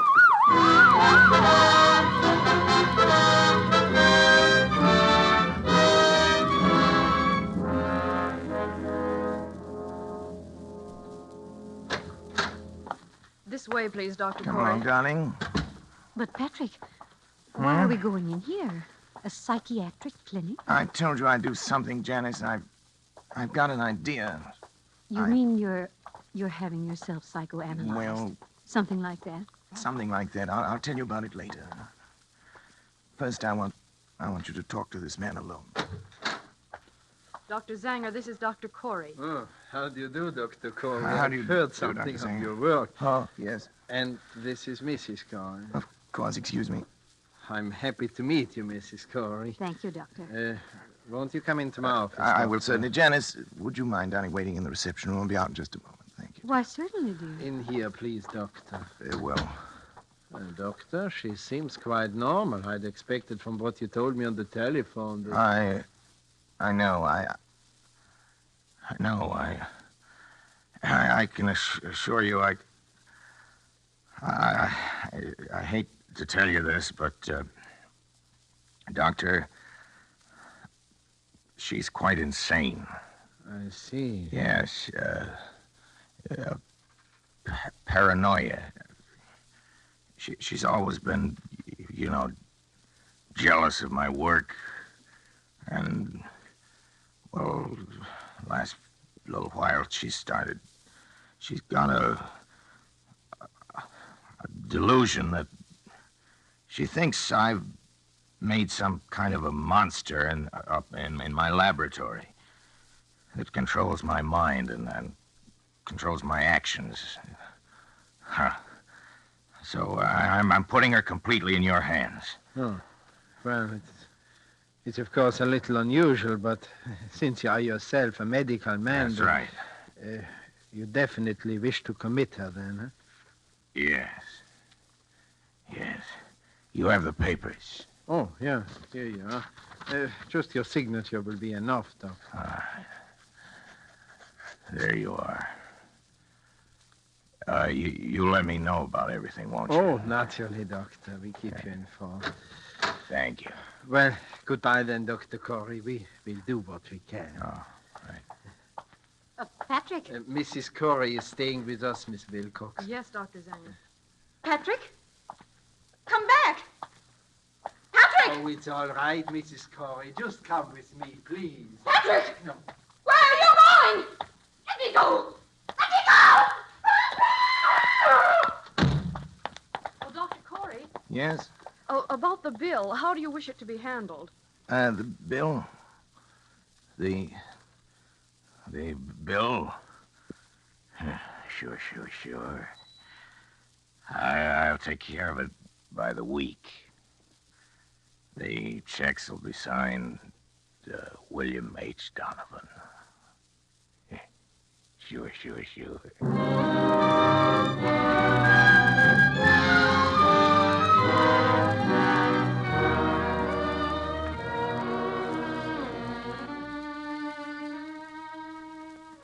August 20th. It's nearly 3 weeks now since Janice went away. I can't understand how she could have left me just when I needed her most. When I try to question Schrott or David about it, they only look at me strangely and change the subject. Clearly, they too now are in on the conspiracy. Sometimes it seems the only person I can trust is Donovan. The brain communicates with me more freely now each day. I know it has some great plan in mind for me, for both of us. I'm waiting, patiently waiting.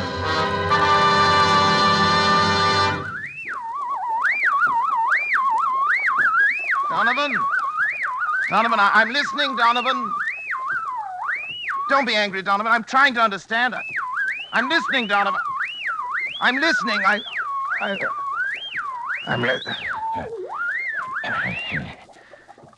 Sure.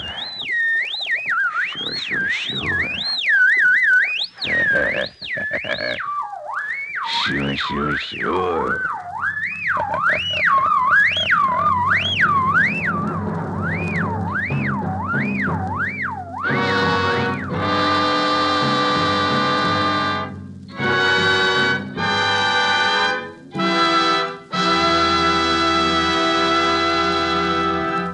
And so closes Donovan's Brain, Part 1, the first of 2 half-hour presentations of Kurt Siodmak's story, presenting Orson Welles as star of Suspense.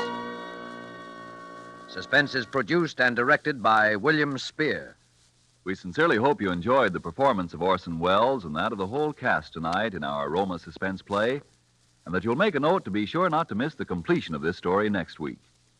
The Roma Wine Company would like to express its thanks for the many letters of appreciation from listeners which we are constantly receiving saying how much you enjoy these broadcasts. And here's a thought. To discover the enjoyment these suspense programs offer, you first had to sample one.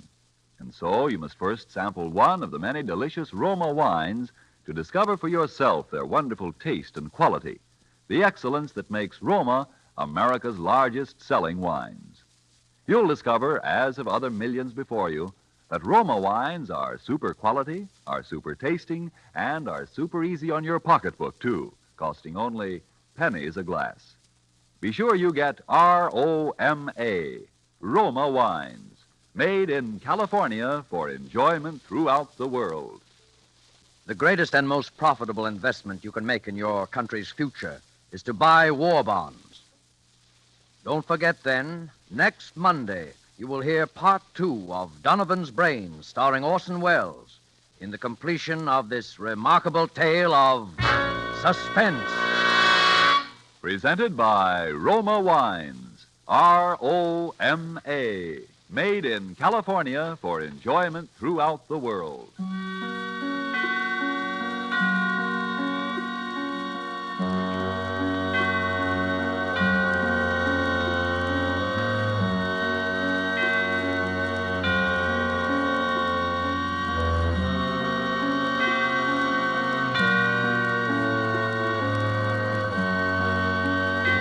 This is CBS, the Columbia Broadcasting System.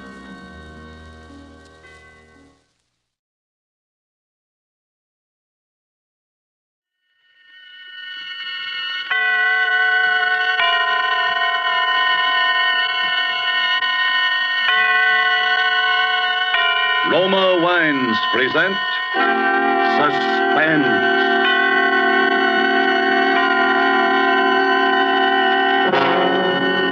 Roma Wines, made in California for enjoyment throughout the world.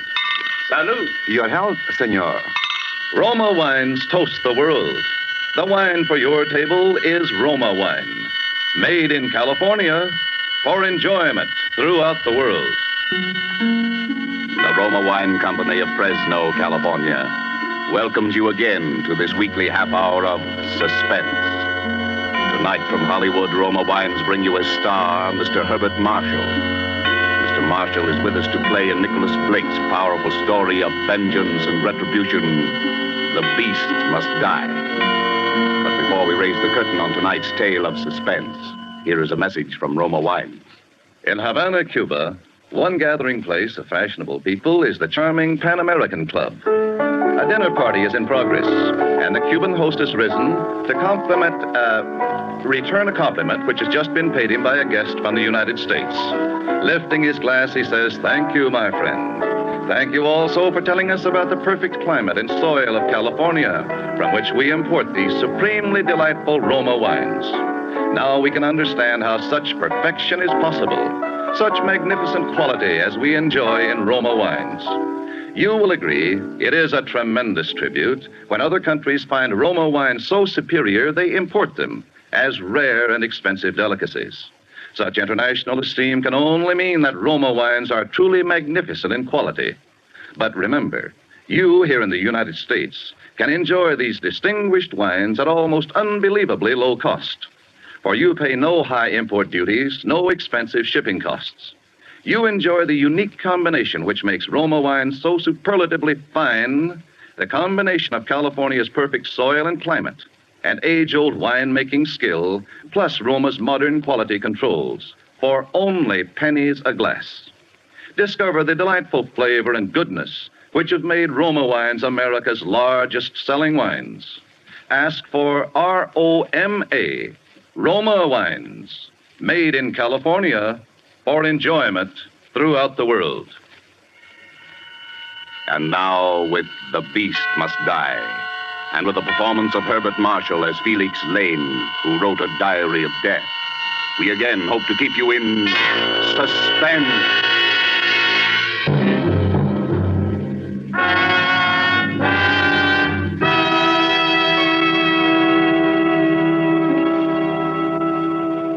I am going to kill a man. I don't know his name. I don't know where he lives. I have no idea what he looks like. But I'm going to find him and kill him. Well, Mr. Lane? I wrote those words, if that's what you're asking, Inspector. And I meant them. Apparently you did. But whatever possessed you to write such a document? Vanity, for one thing, I suppose. A record for posterity of the perfect crime. As you know, I'm a writer by profession. I think more clearly on paper. By keeping this diary, I was able to plan my murder step by step. Details, little things that happened in the course of a day which might so easily have been forgotten or overlooked were written down in this diary, where I could refer back to them and make use of them if need be. But you found out that a real-life murder could not be carried out so easily as the murders you wrote about in your detective novels, eh, Mr. Lane? I wouldn't go so far as to say that, Inspector. In fact, except for the ending, I think this diary is quite the best murder story I've ever written. And quite the most incriminating document I've ever known a prospective murderer to leave lying around. Incriminating? In a way, I suppose. In another way, this diary might turn out to be my best defense.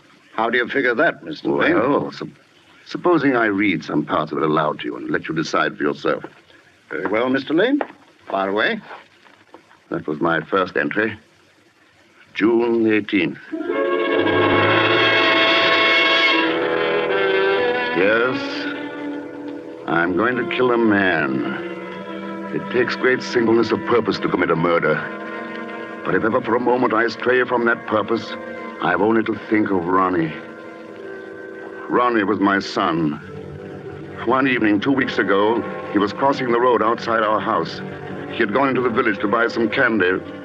For him, it could have been only a paralyzing blaze of headlights around the corner, a moment's nightmare, and then the impact turning everything to darkness forever. His body was hurled into the ditch. He was dead at once. The motorist who killed Ronnie did not stop. The police have failed to trace him. They say he must have been going 50 around that blind corner from a child's body to have been thrown and injured as it was. The man who drove that car.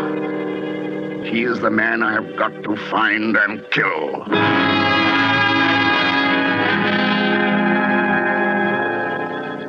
June 25th. I found my first clue today. My mind was on running. I was driving toward a neighboring town. The hills around were green. The boxwood hedges still damp from last night's rain, translucent like giant chunks of emerald. Suddenly, the front wheels of my car hit into a great puddle. A sheet of water splashed up over the front of the windshield and drenched me from the side. I pulled up at the far side of the water splash. I got out, cursing myself for my preoccupation, and began mopping away at the windshield. A man leaning over a farm gate addressed me. Well, looks like you got a proper shower bath, mister. Yes. Been pestering the county for months to repair that hole. People always driving into it, splashing themselves all over. Funniest thing of all, though, was about a fortnight ago when a chap tried to use it to get a free car wash. Oh, really? Yeah. It was my wife's birthday, to be exact. About 8 o'clock, we was on our way to Cheltenham to see the picture show. Just coming out of the gate, this chap driving one of those low-slung sports jobs hits the water splash. You don't say. Ah. And then the fella says something to the girl he's driving with. What do you suppose they do? They back up and run through the splash again. And then again. They did it 4 times. 8 o'clock. Your wife's birthday, it wouldn't be June 3rd, would it? All right, yeah. But how'd you know? Oh, well, you see, a friend of mine was celebrating that night. He was driving toward... Severnbridge. That's where this fella and his lady friend were going. I remember his lady friend says, George, ask the man whether you turn to the right or to the left at the next fork. George, yes, that's right. That's my pal's name. And, Severnbridge, yes. Yes. The way he drives ought to have brought him here by just around 8 o'clock. He didn't have a crumpled right front fender, did he? Oh, that he did. And that bloke was your friend. He sure is a proper nut. Well, peculiar, at least. Yes. Yes, he is peculiar. Driving through that water splash all over again and again. 4 times he does it. He wasn't laughing either. Didn't seem like a joke somehow. Looks like he's trying to get a free car wash. Funny way I'd say to get the mud off. Yes, yes. Maybe it was tar, though, huh? Yes. Or blood.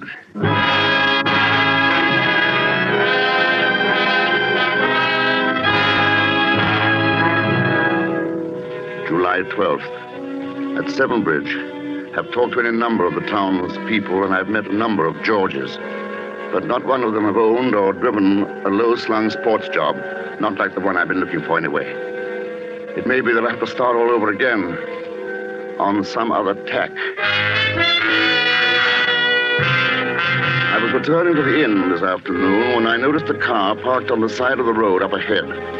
A girl with bright hair was working at the rear wheel, and a small lad beside her was doing his best to help. I pulled up beside them. It was a long, low-slung sports job.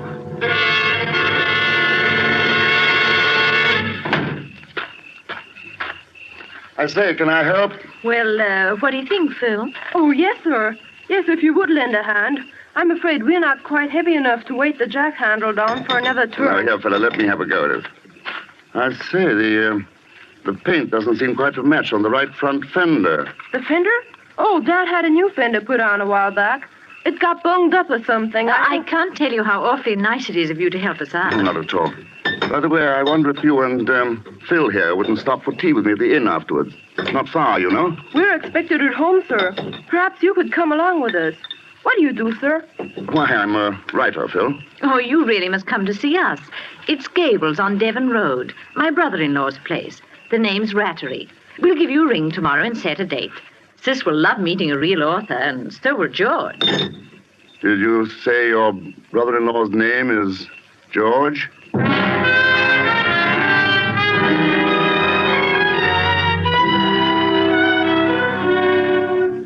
July 16th. I've met him. I've spent an evening talking to him. George Rattery.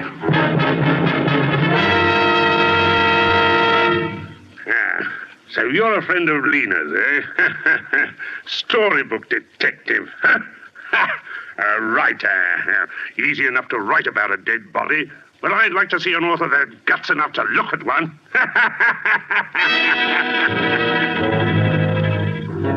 I had been more than a little afraid that George might turn out to be a sympathetic character. That need not concern me any longer. I shall have no compunction at all about putting his light out.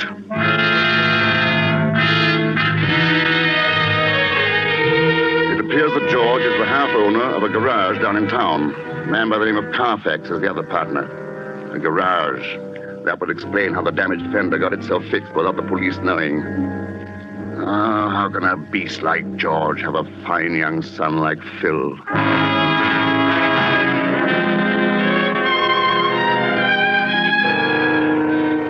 This afternoon, I was rounding the corner of the tea house in the Rattery's garden when I heard voices. It was Lena and George. I stopped in my tracks and eavesdropped shamelessly. It's a neat rig you're wearing today, Lena. Is that for Felix Lane's benefit? Oh, save your compliments for that Carfax woman. Jealous. Don't make me laugh. But someday you're going to find out that business partner of yours isn't as mild as he looks. I wonder what he'd say if he knew that his wife was... Shut up, will you?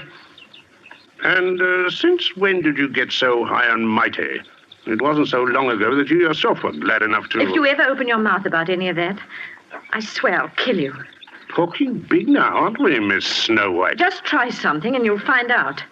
Remember, there are quite a few people who might like to know about that poor kid you ran down last June. If it weren't for Violet and Phil, I'd... Stop that kind of talk. You hear? Just remember you were with me that night. Huh?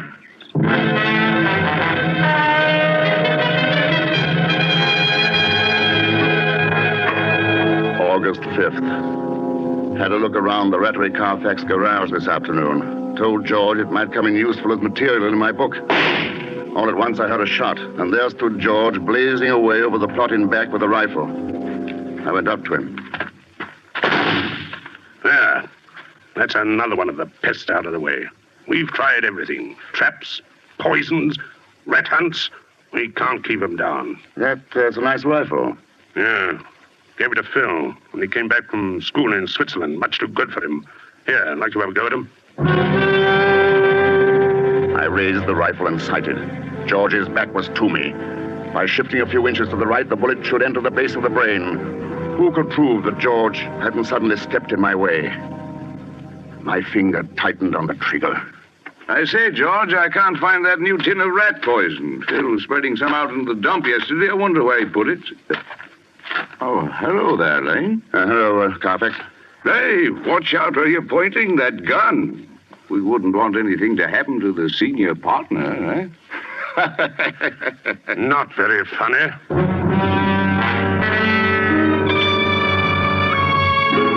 I am now a guest in the house of the man I am going to kill.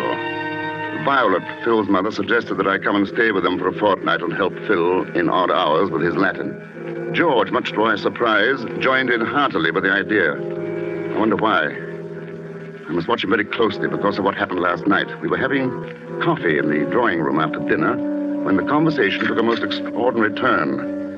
They were talking about Violet's new rose bushes.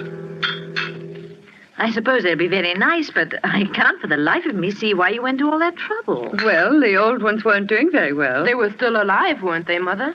Oh, yes, dear, but I'm not one to keep something going when it's only half alive. Oh, I'm glad you're talking about rose bushes. I should hate to think you felt that way about people. Of course not. But, on the other hand, I do think if a person were incurably ill that they ought to... Well, that is, they ought to have the right to ask their doctor to put them out of their misery. Don't you think so, Felix? Speaking of doctors reminds me, George, don't forget your tonic. Doctor said after every meal. Tonic. Oh, pass it here. Yeah. Foul stuff, bitter as gall, poison. That won't kill you, George. Felix, would you really be in favor of doing away with all unfortunates? Well, what about your incurable social pest, the person who makes life miserable for everyone else around him? I think a person would be justified in killing someone like that. I do think you're all getting a little morbid. The kind of a person I describe has no right to life. Of course, that's to say I would if I could do it without running my neck into a noose. Now, in my book, I'm working on a very pretty murder. Quite my masterpiece, I think. Well, he's darn close about it. Locked doors, sealed lips, and all that. Of course, he says he's writing a thriller, but we've no proof, have we? I think you ought to show us the manuscript, Felix. Don't you, Lena? I can't. I'm sorry. I hate anyone to see an unfinished manuscript of mine. I'm funny that way. Oh, Felix, please, get it and read some of it. Come on, don't be a spoil sport. I'll go and get it myself and read it out loud if the blushing author is too coy. By heaven, I'll go upstairs and fetch it now. You'll do nothing of the sort. I forbid it. I will not have people snooping about among my manuscripts. That was close. After all, there's no book but this diary. I must keep it well hidden in my room.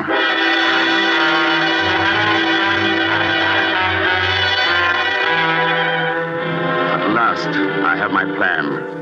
It took a great deal of subtle taunting and persuasion, but it came off at last. George is going sailing with me this afternoon, and he can't swim. Drowning is very painful, they say, in the early stages. That's good, I'm glad. George's lungs bursting, the top of his head shrieking with pain, his hands scrabbling vainly to thrust against the giant weight of the water. But if I cannot kill George today on the open sea, with the wind in my favor and myself the undisputed master of the situation, if I fail today, then I will know that it is not my destiny to be a murderer, and I will make no further attempt on the life of George Rattery.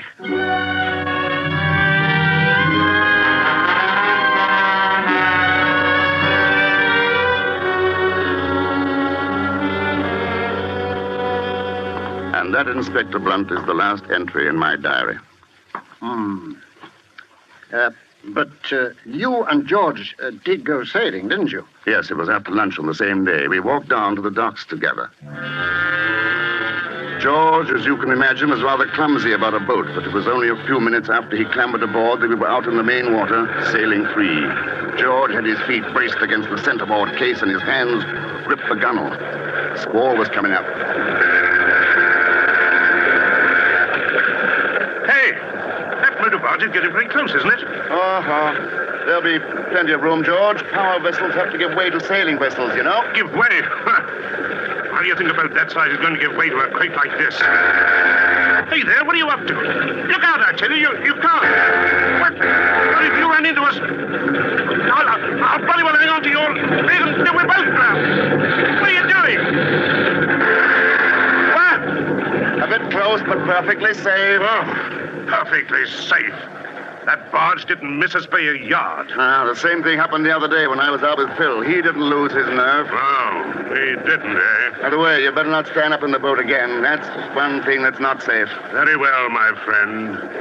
But I shouldn't try any of those funny tricks you've been planning. Tricks? What tricks? You know what I mean, you filthy sneak. I searched your room just before lunch, and I found your diary. Yes, I posted that precious diary of yours up to my solicitor just before I came out here. Posted it, mind you, just before we went sailing. So you see, it'll be most unfortunate for you if you let me drown. Well, what's the matter? Lost your lying tongue, have you? I ought to break your jaw for you. I've a good mind to hand over your diary to the police. Don't be silly. You know perfectly well you won't do anything of the kind. And for the very good reason that you don't want the police to haul you in on a charge of manslaughter for killing my son. Well, you can't prove I ran over your son. Aren't you forgetting that Lena was with you that night? The police would get a confession out of her in no time. Why, you,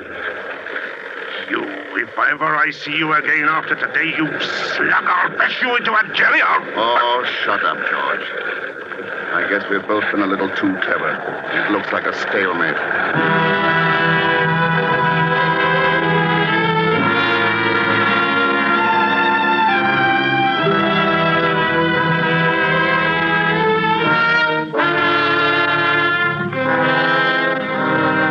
I docked the boat and George stormed off the minute we landed. I came straight here to the inn. Yes, I know. Perhaps it's just as well I didn't succeed. Going back to writing detective stories after committing the perfect crime would be like going back to playing with tin soldiers after winning the Battle of Waterloo. You seem to be awfully sure of your alibi. Well, after all, there's no crime in planning a murder, is there? Providing nobody's hurt. Unfortunately, somebody has been hurt. What do you mean? What are you trying to tell me? George Rattery died yesterday evening of the effects of strychnine poisoning. George dead. Strychnine poisoning. All my planning, all my high and tragic purpose, and the beast ends by taking his own life. Poison. I remember now. He used to talk about suicide quite a lot. But I thought he only did it because the subject was so upsetting to his wife. I never dreamed. How did he take it? With his tonic. But it couldn't possibly have been suicide, Mr. Lane. But who? What else could it have been? It could have been murder. Unfortunately, we have no evidence except this diary of yours. No, but the bottle, the tonic. George Rattery died almost instantly after taking his tonic at dinner. But before the doctor arrived, that bottle disappeared. Well, any suspects? Every person closely associated with George Rattery had enough motive to murder him. But you had the strongest motive. After all, George Rattery did kill your son. Am I under arrest? Not officially as yet. But naturally, I posted a guard outside your room. In the meantime... But, man, you can't go in there. He told us. Officer, let me by. I tell you, I've got to see Inspector Blunt. Please, Mother. I say it's no good. Be quiet, Phil. Why couldn't you have stayed at home? Officer, let me by. I must see. Now, let them come in, officer. Good afternoon, Mrs. Rattery. Phil? Hello, Phil. Hello, Felix. Please.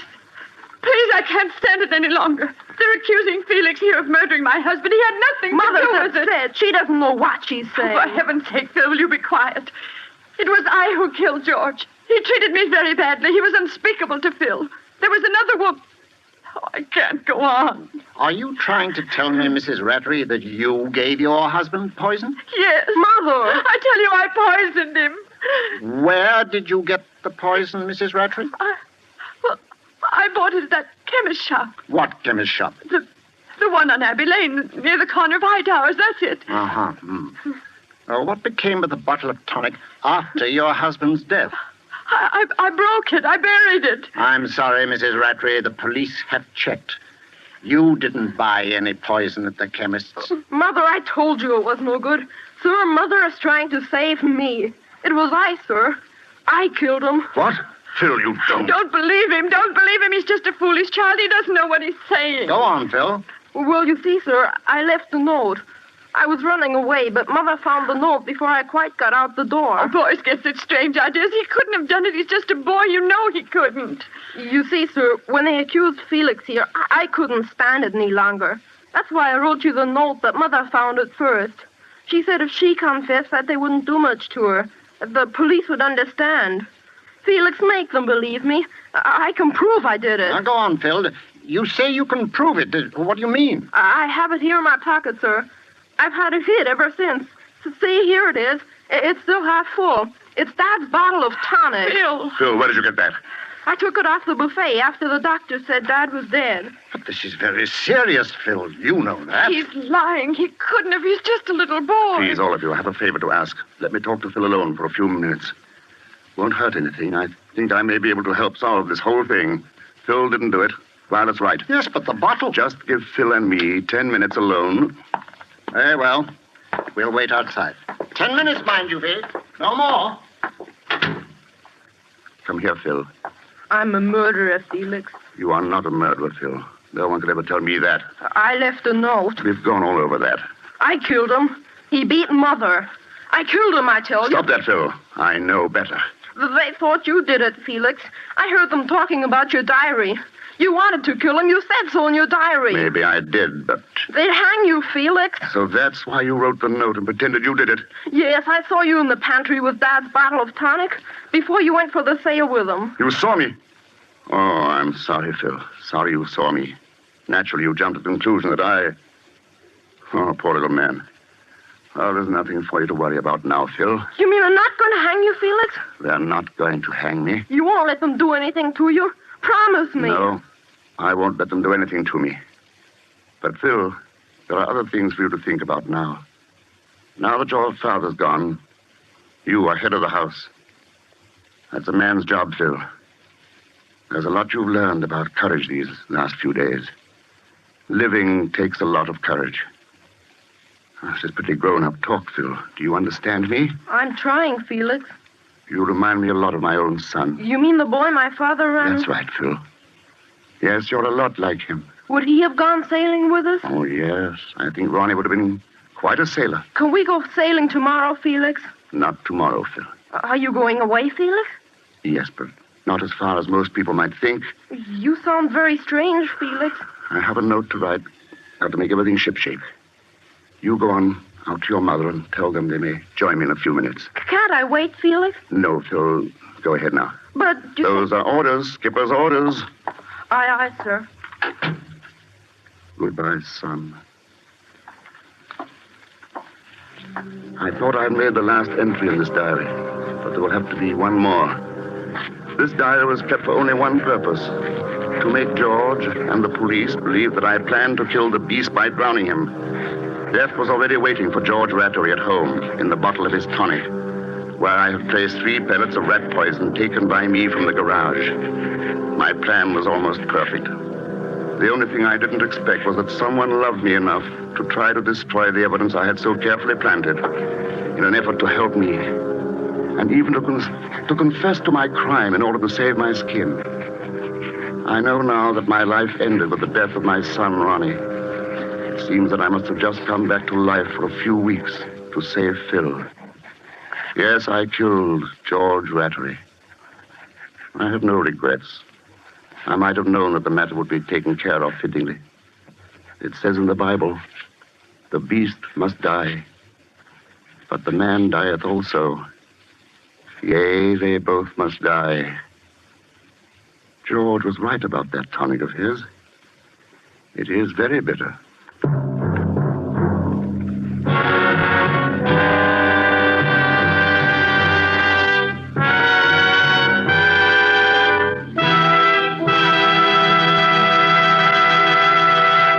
And so closes The Beast Must Die, starring Herbert Marshall. Tonight's tale of Suspense.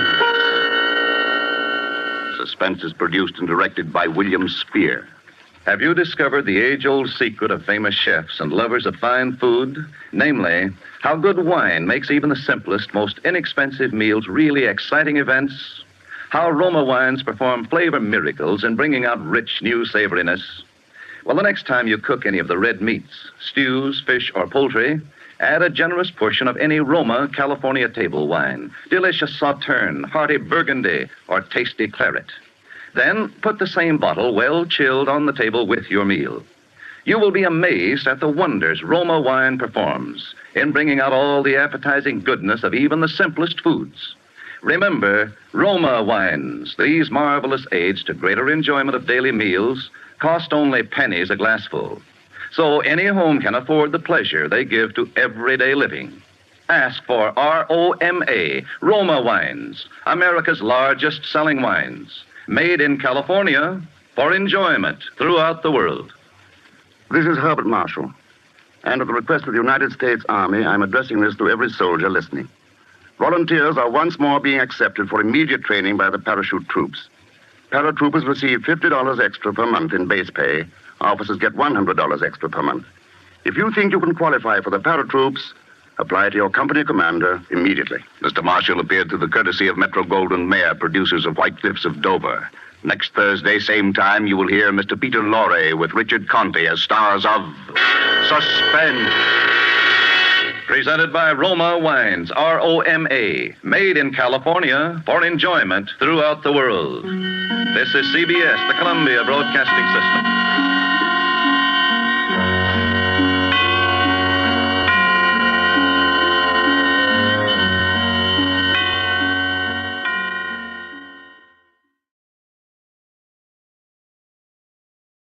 Now, Roma Wines present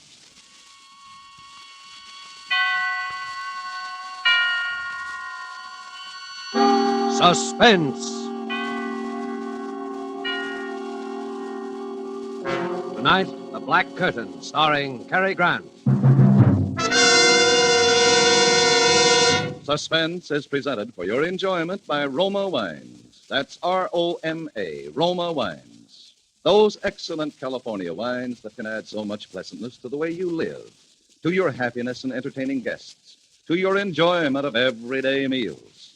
Yes, right now a glassful would be very pleasant as Roma Wines bring you Suspense. This is the Man in Black, here for the Roma Wine Company of Fresno, California, to introduce this weekly half hour of Suspense. Tonight in Hollywood, we are honored and happy to have with us one of the entertainment world's most distinguished gentlemen, Mr. Cary Grant. This becomes somewhat of an anniversary broadcast, since it was 1 year ago tonight that Mr. Grant inaugurated this series of suspense programs sponsored by Roma Wines. And in response to requests from our listeners, he will appear once more in the suspense play by Cornell Woolrich, which starred him on that occasion. And so, with the Black Curtain and with the performance of Cary Grant, we again hope to keep you in suspense.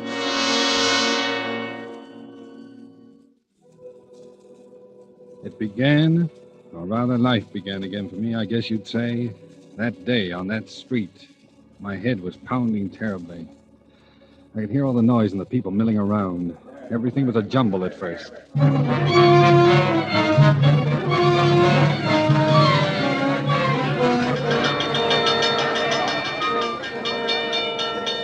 All right, gangway. Let the doc through. Oh, I've seen it happen, Mr. Policeman. He was running, and boy, he really gave himself a clunk on the bean. Get back there now. Oh, my head. All right. Take it easy. His wallet fell out of his pocket, and a big boy grabbed it and ran away. Back, everybody, back. Give the doctor room. No, I'm okay. Never mind, Doc. I'm okay. There seems to be nothing much the matter with you, sir. No, I'm all right.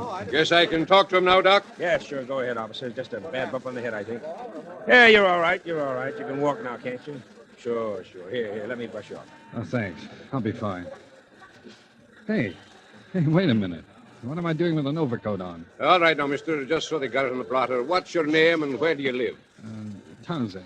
Frank Townsend, 820 Rutherford Street. Here, have a cigarette. You're still shaking. Oh, no, thanks. I don't smoke. Okay. Well, I'll be getting back. Drop in at the receiving hospital if you want us to check you out. Yes, I will. Hey, here's your hat, mister. I found it. Thanks, kid. That's all now. Come on, move along. This guy's all right. Oh, thanks, son. Thanks. Hey, sorry about the fellow that got your wallet. Anyway, here's your cigar case, Mr. Townsend. Oh. I found it right alongside of you. But I don't own a case. No, besides, look at the initials, DN. I don't know. Same initials in the hat. See? DN. Yes, but this isn't my hat. Don't you even know your own hat, mister? Wait a minute. I'm trying to think. Where is this? What? Well, this street. You're on Tillery Street. Tillery Street? What am I doing on Tillery Street? He's lost. All right now, sir. Look, my suggestion is that you go on home and go lie down. It's cold. Starting to snow again. No, wait a minute. Don't leave me. Tell me, what happened? Well, you slipped on this icy sidewalk. Fell down, hit your head good and hard on the curb. You were out for about 20 minutes. Wait. Ice on the sidewalk? Look at it. That street cleaning department ought to clear away that snow, too. But snow and ice? Sure, why? Snow in July? July? It's December 1944. 1944? You better get on home, son. Good night. 1944?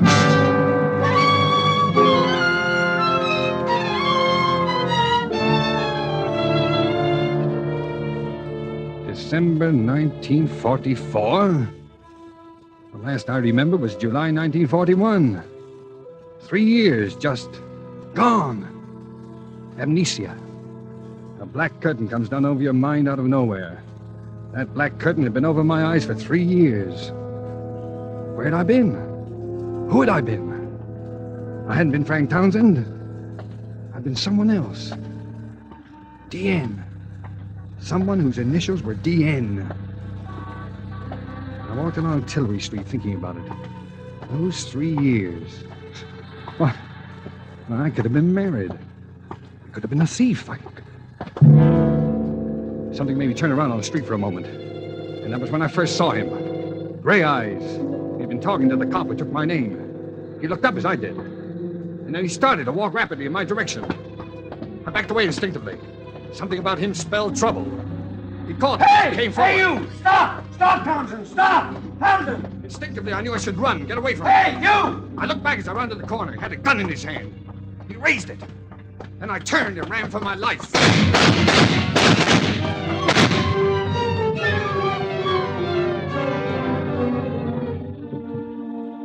What lay behind that black curtain which separated Townsend from his past? Roma Wines are presenting Hollywood's distinguished Cary Grant as star of tonight's tale of Suspense.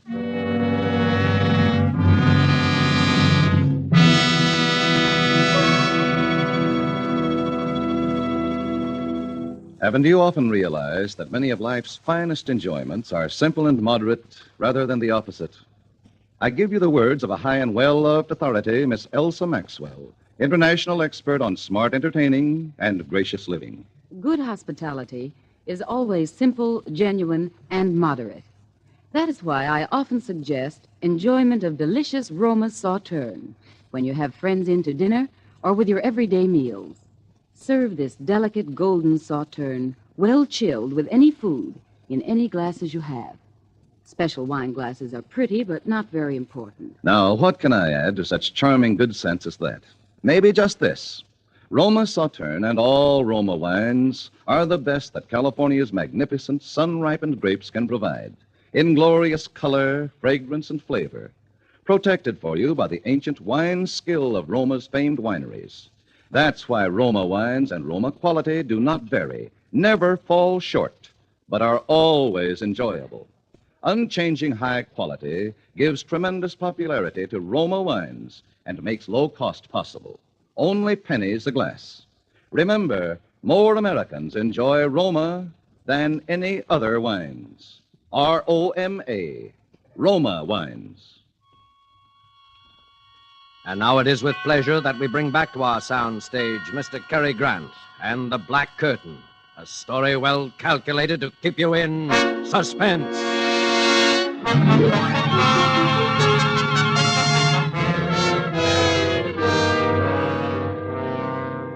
Why was that man following me with a gun? What did Gray Eyes want with me? I must have done something. I had to get away, someplace to be safe and think. I beat it down into the subway and hid. For 2 hours I stayed down there. I thought it all out carefully during those 2 hours. I knew I was on the spot for something. Gray Eyes meant business. What could it be? Who had I been during those last 3 years with that black curtain in front of them? Well, maybe I've been a gangster, and he was one of a mob that wanted to rub me out. I didn't know. No identification, my wallet stolen, nothing in my pockets that would help. Just DN in the hat, and DN on the cigar case. DN. My head was aching with worry, my stomach had panic in it. I had to find out who I'd been, what I had done. But how? Where? Tillery Street. That's where I'd been when I woke up. Tillery Street. Well, maybe Gray Eyes would go back there, too, looking for me. But I had to take that chance. Tillery Street.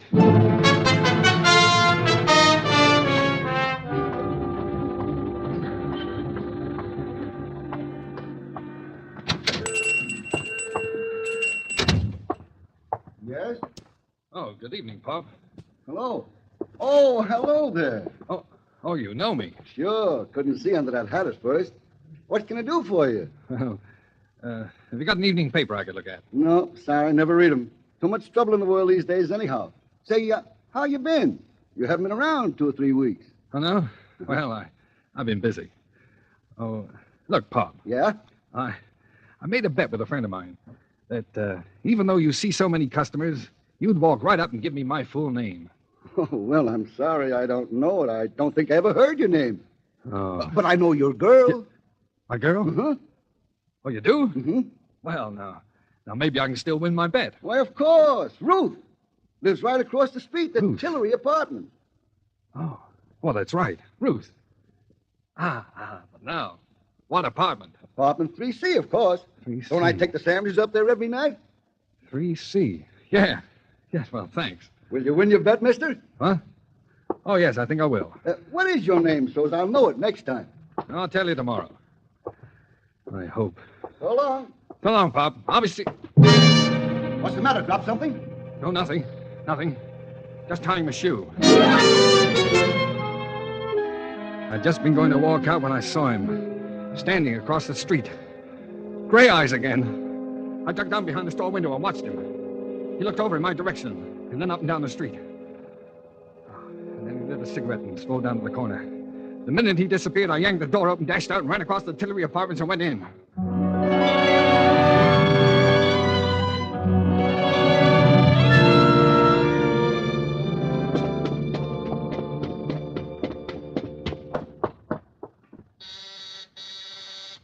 Who is it? Ruth? Yes? It's me. Dan! Oh, Danny, where have you? Get in here. Oh, darling, it's really you. I thought... Hello, Ruth. Oh, Danny, why did you come here? He's been around twice today. He may be in the neighborhood right now, for all you know. Yes, who? Who? Well, Slattery, of course. Slattery. Oh. Has he got gray eyes? What? Yeah. Did you ever see a detective that didn't? No. Oh, sure. Danny, what's the matter with you? Detective. You're acting so strangely. Well, I just want to look at you. You seem so different, so far away. You haven't kissed me. Well, that's easily fixed. Oh, darling, where have you been for 3 weeks? Oh, all around. Miss me? Oh, you know I did. Danny, do you think we could get away tonight? I've got $3,000 saved up. We could go to Mexico or South America, and we could get married. Mr. and Mrs. Daniel Nearing, tour the world. Daniel Nearing. Oh, Mr. and Mrs. Sounds plenty good to me. Yeah. Oh, you'll never know how good. And we'll get out of here tonight. I'll call up and tell them I'm quitting my job. I'll say I'm sick. All my stuff's here. Nothing's out there but a couple of uniforms.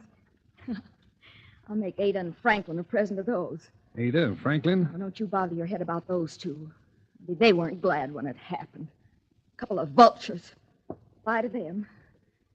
Oh, with you back, Danny, with you back. Just think with my $3,000 we could... Well, do you think you ought to quit your job? Well, absolutely, I think so. I never was cut out to be a nurse anyway. No, you weren't. Any more than I was. Any more than you were meant to be a secretary. That's right. I never wanted to be a secretary. I just drifted into it, I guess. It kind of got on my nerves, especially toward the end. The boss was no cinch to work for. Oh, he certainly wasn't. He was a rat. Oh, the whole Dietrich bunch are mean, rotten. The whole family. Yeah, that's right. All except the old man. Oh, the old man. Yes. I sort of liked him, didn't I? Mm-hmm. He loves you too, Danny. I think he wished you'd been his son. Poor old man. He's the only reason I've stuck around out there this long. Uh-huh. How are things out there? Oh, they've been questioning all of us. They've laid off lately, though, since you... Oh, don't let's talk any more about it. You're back. That's the main thing. I want to forget New Jericho and the whole... New Jericho, huh? Yes. Oh, Danny, if only it hadn't happened. What hadn't? You know what. Danny, what's going to become of you? Me? I wish I knew. Danny, get away from that window. Leave that shade down. He's down there. Who? Gray Eyes. He's standing in front of the hydrant. He's coming in here. In the building. Oh, did he see you? Look, Ruth, will you help me? What are you going to do? Give myself up. No! Well, it's better than getting shot at. What can they do to me? You crazy fool. They can send you to the chair. The chair? Well, what do you think happens to a man when he's guilty of murder? Murder?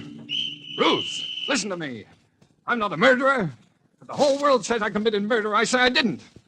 The me that's in me says I didn't. I never said your word, Danny. I always said you didn't do it. But they found the body and they... Oh, only you hadn't run away. Oh, so that's it. All right, Nearing. Open up. Oh, why did you come here, Danny? Why? Why? Ruth, quick.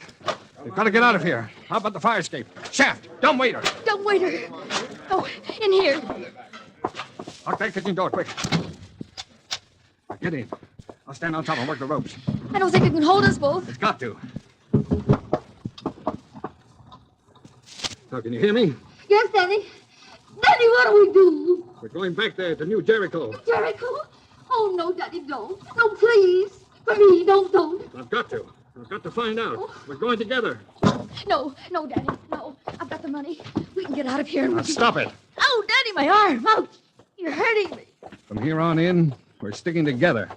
You're going to take me back there, Ruth. Back where it happened. All right, darling. Crazy, but I'll go wherever you go. I can't lose you again.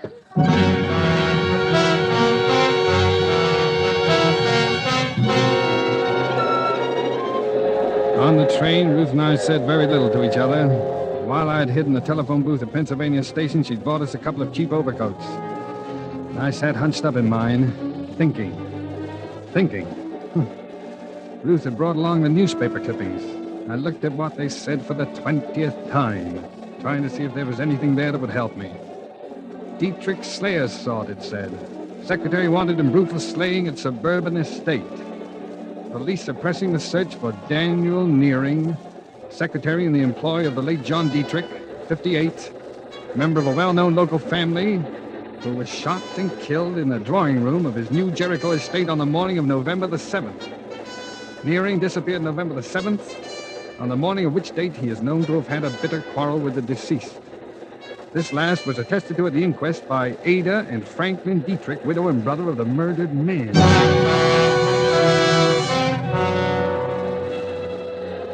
Well, I had all the facts now. Wanted for murder. And yet everything that was in me told me that no matter who I'd been, however many memories I had lost, that I was no killer, and I just couldn't have. Jericho!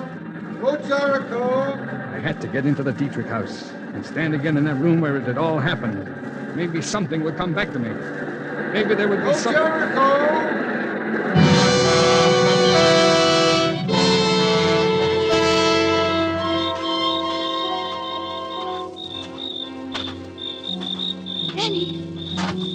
Danny! Over here, Ruth.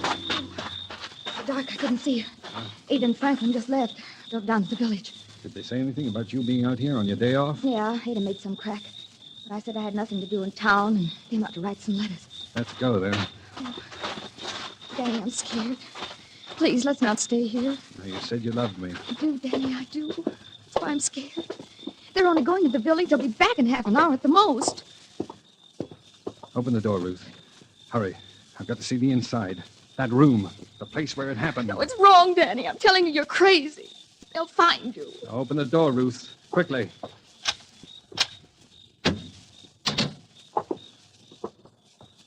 All right.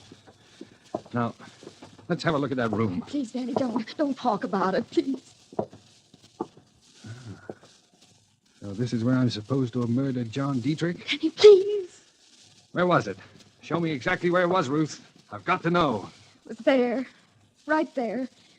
He was standing by the grandfather's clock when he... Are you going crazy, Danny? If they get you, you'll hang. By the clock. You still believe me, don't you, Ruth? I believe you, Danny, but I'm scared. I love you. Wait, Ruth. What's that? Listen. That's only the old man.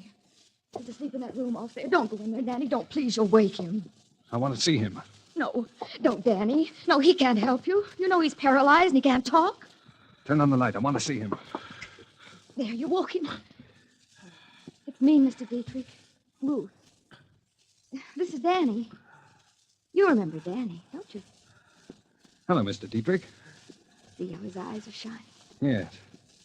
Tell me, was he here when it happened? You know that, Danny. Why do you ask such funny questions? He's been in bed here for 5 years. Yes. Well, that mirror. On the wall here. That clock. Look. You can see the grandfather's clock in the other room. What are you getting at, Danny? Well, he could see it. The old man could see the murder through the mirror. Oh, if he only could talk. But he can't talk.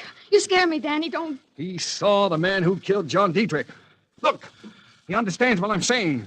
He's blinking his eyes. Oh, stop torturing him, Danny. Can't you see what you're doing to him? He's trying to say something. Look. His eyes are blinking. He's going to help me. Go outside and watch, Ruth. Go on. I'll watch out of the entranceway. Be careful, Danny. They'll be back any minute. Leave me alone with I'll him. call if I hear them coming. Look now, Mr. Dietrich, don't be afraid. I'm going to ask you a question, and I'd like you to answer me. Are you trying to tell me something about the murder? Now, blink your eyes. Blink twice if you are. That's it. Once, twice. That's good. Did you see it happen? Here, in your mirror? Blink once if the answer is no. Twice if the answer is yes. Once, twice. You did, huh? You saw it. All right, Mr. Dietrich. Now then, is the murderer in this house? Danny, they're coming. Franklin and Ada, get out of here and hide. Run, Danny, run! Is the murderer in this house? Blink once for no, twice for yes. Yes! In this house. Danny, they're coming. Wait, I've almost got it. Mr. Dietrich, was it me? Once for no, twice for yes. Was it me? Get out of here, Danny, into the big room there, behind the curtains. I'll talk to them. Okay. Thanks, Mr. Dietrich. I'll be back. Ruth, is that you in Father's room? Yes, Mrs. Dietrich. Are you here alone? Why, yes. Why? We thought we heard voices. What are you so jittery about, Ruth? I'm tired, that's all. May I go to bed now? Father's still awake, Ruth. Well, he'll go to sleep, all right. I'm going upstairs, Mrs. Dietrich, now. Good night, Ruth. Good night. She's brought someone back here with her. It's him, I think. Who? Dan? Oh, Franklin. Take it easy, darling. Take it easy. If he's here, we'll get him. After the evidence we gave against him at the hearing. Oh, I'm scared. Let's get out of here fast. I'll go to the village for the police. No, call the police. Here, I'll do it. Hello? Hello? It's too late. It's dead. The wires have been cut. Come on, we'll both drive to the village. But he may be waiting for us out by the car. What? Oh. What are you doing there, Franklin? I think I might just need my gun. Come on, let's be on our way.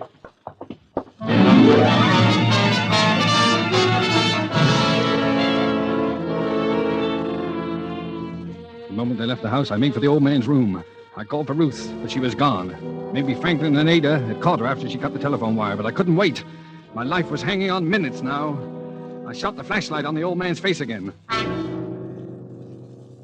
Now, Mr. Dietrich, you're helping me fine. You know I'm trying to save my life, don't you? Now, the murderer. Was it me? Was it me who did it? Me, Danny Nearing. Blink once for no. Once! You're sure? You're sure it wasn't me? Oh, you're smiling, Mr. Dietrich, smiling. Now, it was somebody in this house. And who was it? Oh, can't you make a sound? Help me, you've got to. Was it Ada? Twice for yes, once for no. Once, not Ada. All right, then. Was it Franklin? Up with the hands, Nearing, or you'll never go to trial. Franklin, wait a minute, you've got to listen. Shut You've up, got to. Drop that flashlight. So you're trying to kill the old man, too, eh? The murderer returns to the scene of his crime. You know I didn't kill him. Tell it to the police, eh? They'll have them here in a couple of minutes. Where's your girlfriend, Ruth? She's not here. I don't know where she went. Never mind, they'll find her. You're a dead duck, Nearing. You killed my brother and beat it. What did you ever get out of it? That's always puzzled me. You killed your brother, and now you're going to kill me. You've gone nuts, too. Why should I kill my own brother, you idiot? To get his share of the estate, and his wife, Ada, among other things. But you can't stop with killing me. Someone else knows the truth. The old man saw it in the mirror. What? Yes. You'll have to kill your own father, The old man saw it. How do you know? He told me. You're lying. He can't talk. He can't even move. He can hear, and he can blink his eyes. Come over here, look. Look here, you.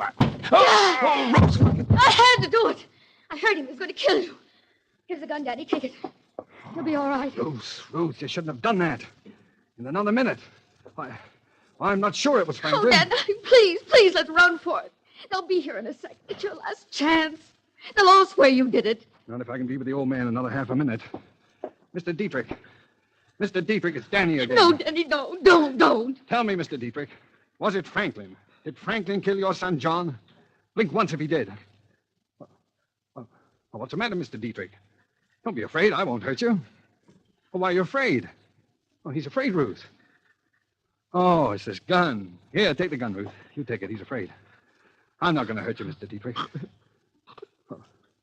What's the matter? Why did you answer me? Who killed John Dietrich?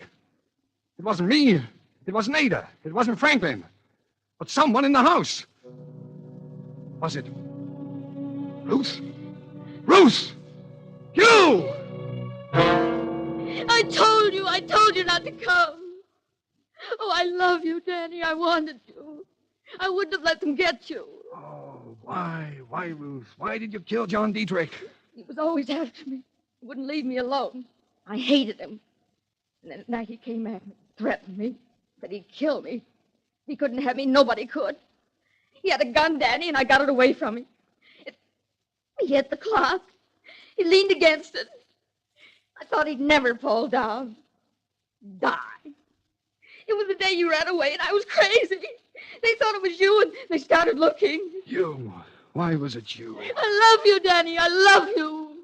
I begged you not to come back here. Ruth, please, put down that gun. No. Stand back, Danny. Stay over there. I just want to look at you. I was hoping we could get away together. But you've been through enough, Danny.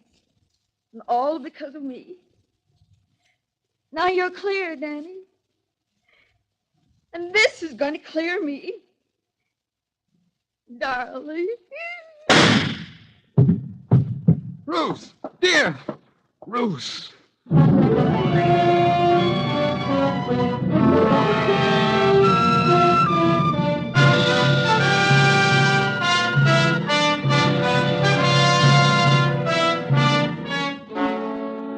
Well, that's about all there is to tell.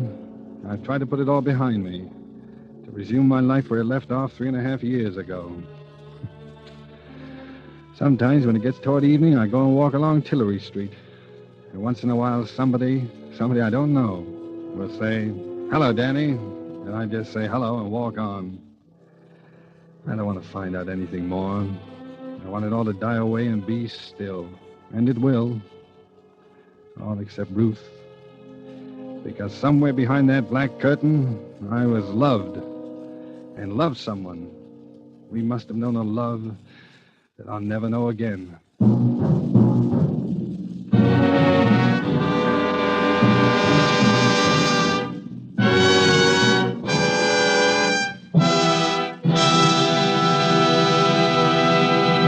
And so closes The Black Curtain, starring Cary Grant, tonight's study in Suspense. Suspense is produced and directed by William Spear.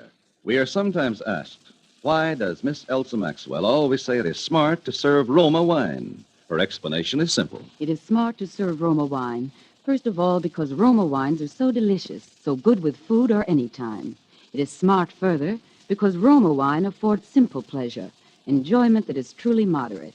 Finally, it is smart because it is such an easy and inexpensive addition to hospitality and everyday living. Yes, in every way it is smart to serve and enjoy Roma wines. They are California's finest, always good, unvaryingly fine in flavor and quality.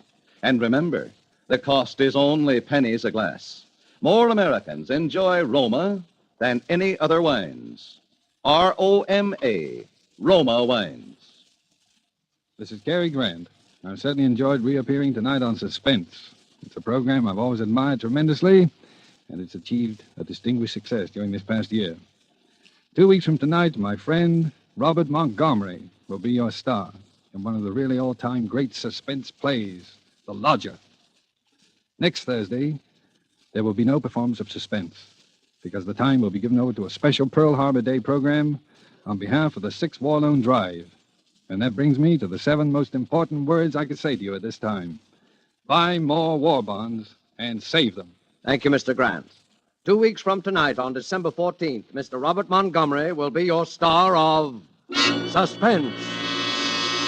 Presented by Roma Wines, made in California for enjoyment throughout the world. This is CBS, the Columbia Broadcasting System.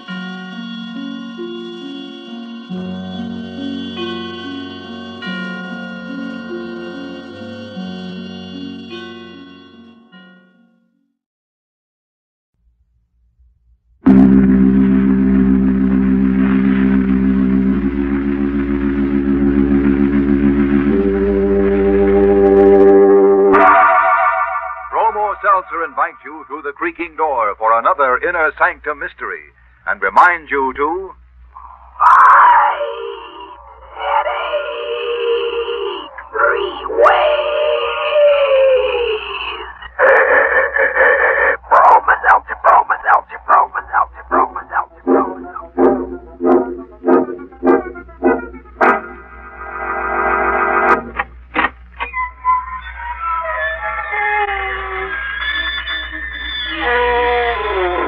Good evening, friends.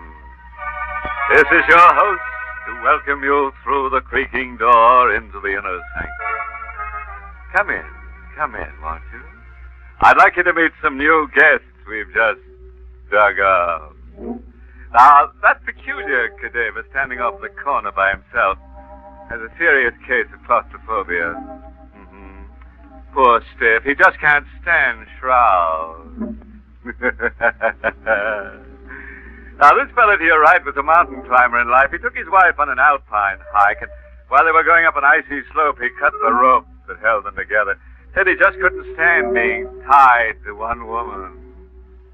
And now, meet our most forgettable character, Wild-Eyed Willie. One day, Willie's ugly wife bit him.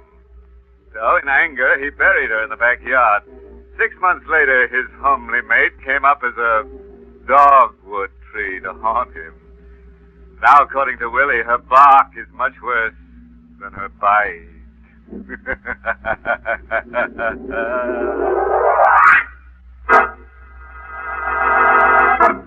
Tonight's Inner Sanctum Mystery, The Vengeful Corpse, was written by Ed Adamson and Bob Sloan, and stars Barbara Weeks in the role of Sarah, with Carl Swenson as Paul. Inner Sanctum is presented by the Emerson Drug Company of Baltimore, Maryland, makers of Bromo Seltzer. Remember, Bromo Seltzer is compounded by registered pharmacists. It fights headache 3 ways. Bromo Seltzer helps your headache quickly, pleasantly, and it also soothes the upset stomach and jangled nerves that may team up with it. No wonder druggists report that of all headache products dispensed to their fountains, the overwhelming favorite is Bromo Seltzer. Please, friends, absolute silence. We want it so quiet you can hear a head drop. In the small hillside New England cemetery, a chill evening wind stirs the leafless trees with a complaining murmur. A blood-red moon probes through the branches with grotesque fingers, touching the faded headstones with their eerie light. The frail, drawn-faced young woman sits on an old stone bench, listening acutely to the rustling of the branches, as if to capture some word whisper of the dead, forgotten past. Sarah! Sarah! Huh? Sarah, where are you? Oh, Paul, I'm here, over here. Sarah, I've been looking all over for you. What are you doing out here, anyway? I was called out here, Paul. What? The wind. There was a voice on the wind, and it called me to come out here. That's just in your mind, darling. No voice called you. Yes, Paul, it did. I recognized the voice. You recognized it? Then whose voice was it, dear? It was old, and tired, and sort of cracked. And yet I could recognize it as my own voice. You heard your own voice? Yes, Paul. And it was strongest right here where I'm sitting now, among my family graves. Hello there! Paul, I lost. Hello! It's just Mr. Griffin, the caretaker. I asked him to help me look for you. Oh, well, I see you found your wife all right, eh, Mrs. Seaton? Yes, I found her, Mr. Griffin. I thought I saw Mrs. Seaton come to the graveyard here earlier. I didn't expect she'd still be... But what's wrong? What's the matter, Mr. Griffin? Just that I get sort of a funny kind of feeling every time I pass this grave here. What do you mean? What are you talking about? That grave, that one there, the one right next to you. Why? What's the matter with it? Well, ain't you noticed there's only one name on the headstone? The first name, Hester. That's strange. My family name is Randolph. Wasn't this woman a Randolph? Oh, you don't know the story? What story are you talking about? The kin who buried this Hester woman didn't think she deserved the family name, so they left it off the headstone. Why? Why didn't they give Hester her full name? Because they didn't want anybody to know who she was, I guess. You see, Hester was burned at the stake for witchcraft.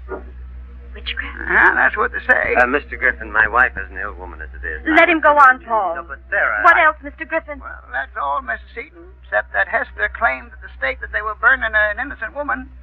She could be heard shouting it as the flames licked around her. She threatened with her last breath to get even someday. How could she get even? I don't know, but according to the story I heard, Hester said that this here town owed her the years of her life that they took away. Well, now, this is completely ridiculous. It's only a legend. Mr. Griffin, tell me, how many years ago did all this happen? Well, it's right here on the headstone, you see. Hester, a lost soul, born October the 13th, 1759. Died. Good heavens. What's wrong? Look, Mrs. Seaton. The date of Hester's death. It's worn away.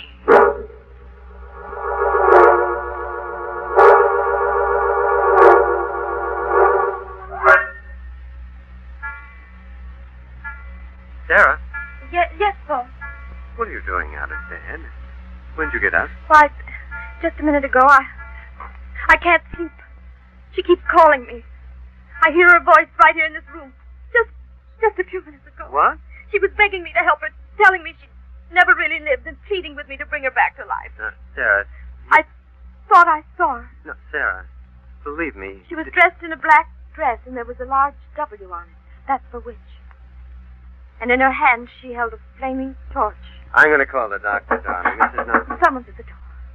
All right, I'll see who it is. No, wait. I'll go. Good evening, Mrs. Seaton. Why, Judge Foster. I hope I didn't awaken you folks. I saw a light in the window. Oh, so that's all right, Judge. Come right in. Thank you. I'm sorry to bother you this time of the night, Mr. Seaton, but I was looking out of my window on the other side of the cemetery, and I thought I saw something or someone prowling around out there, and I wondered if they come over this way. Who was it? Oh, I don't know. Someone carrying a torch. A torch? Go on, Judge. Well, of course, it could be that my eyes were playing tricks on me. They're not so good. But as far as I could make out, it was a woman dressed in black. Oh. You saw this woman, Judge? You're sure? Well, I'm pretty sure I saw her. Of course, it's kind of dark out there, but it looked to me like there was something on the front of her dress. What do you mean? Well, there was the letter W. A big white letter W on it. Hester. It was Hester, just as No, Sarah. Hester? Who's Hester? Hester Randolph. That's who you saw. She was in this house, No, too. it must be a trick. You see, someone is trying to frighten you to make you worse. Now, hold on, folks. Hester Randolph was buried over 100 years ago. She's come back to life. Mrs. Seaton. Judge, my wife is ill. She doesn't realize what she's saying. I know Hester's alive. You didn't believe me, Paul, but Judge Foster saw her, too. Well, I didn't see anybody who's been dead 100 years. What is it, Judge? Don't you smell it? Yes. Something burning. It's the odor of burning flesh. Look. Out there on the back lawn. Stuck in the earth. A torch. A flaming torch.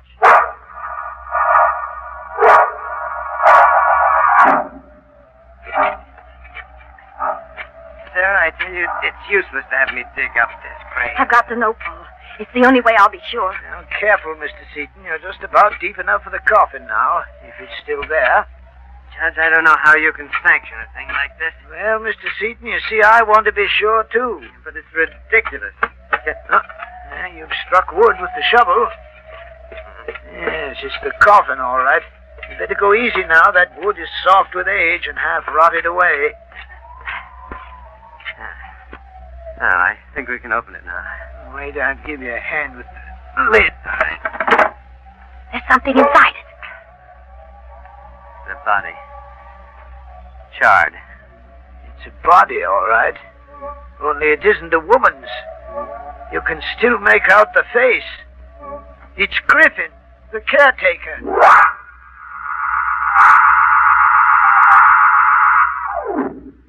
Dr. Norton, I am so glad that you've gotten here. I came as soon as I could, Mr. Seaton. What's wrong? She's worse, Doctor. Oh? Much worse. Been in her room all day, hiding like a frightened child. I think the reading made her worse.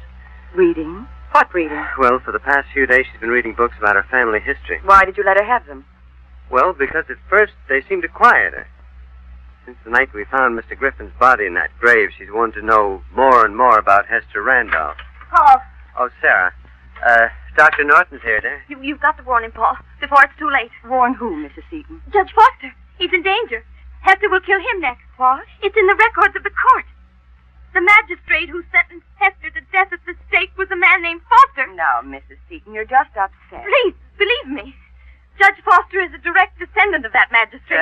Sarah, Hester's dead, dear. The dead can do no harm. Oh, Paul, you don't understand. She's killed one man already, and now she's going to kill another. She swore she'd get that revenge. On the magistrate and on the man who was her accuser. Mrs. Seaton, all this took place over 100 years ago. Then what about Mr. Griffin? Well, what do you mean, Sarah? He had the same name, too. According to the record, Hester's accuser was a man named Richard Griffin.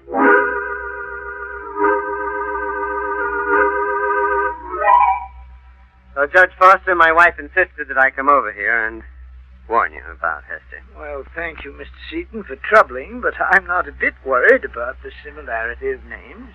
Well, I didn't admit it to Sarah, but the coincidence with Griffin was strange. Well, the dead never frighten me, Mr. Seaton. But thank you for coming over. Oh, by the way, can I drive you home? No, thanks. Dr. Norton is waiting for me outside. Good night. Good night, Mr. Seaton.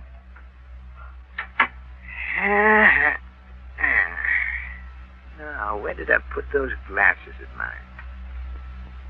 Sure, I left them here on the table. Wait. Say, who opened that door? Is that you come back, Mr. Seaton? But confound it, whoever it is, answer me. Who's out there? Who is it? What? Who are you? Your conscience has been dimmed by the evil of your acts. Who am I? Mark you well this torch I light. Now mark you also my God. This black garment I wear and upon which you had impressed the wicked clip. W. Hester. I, Satan's magistrate, Hester Randolph.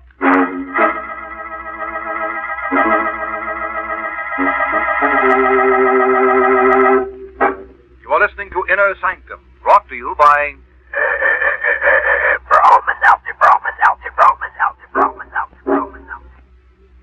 Glad we've got some Broma Seltzer home. More and more people are turning to Bromo Seltzer all the time because it fights headache fast and fights it all three ways. First, it quickly fights the pain of the headache itself. Then it soothes upset stomach and jumpy nerves that may often team up with a headache. That's right, folks. Bromo Seltzer does three jobs fast and pleasantly. Just put a teaspoonful of Bromo Seltzer in a glass and add water. It fizzes immediately, sparkling and refreshing, ready to help your headache all three ways. Why wait, folks? Keep that familiar blue bottle handy at home and at your place of business. Yes, friends, it's smart to be prepared for headaches at all times with Bromo Seltzer. It's on sale at all drugstores. Get a bottle today or tomorrow. Simply ask for... Broma Seltzer, Broma Seltzer, Broma Seltzer, Broma Seltzer, Broma Seltzer.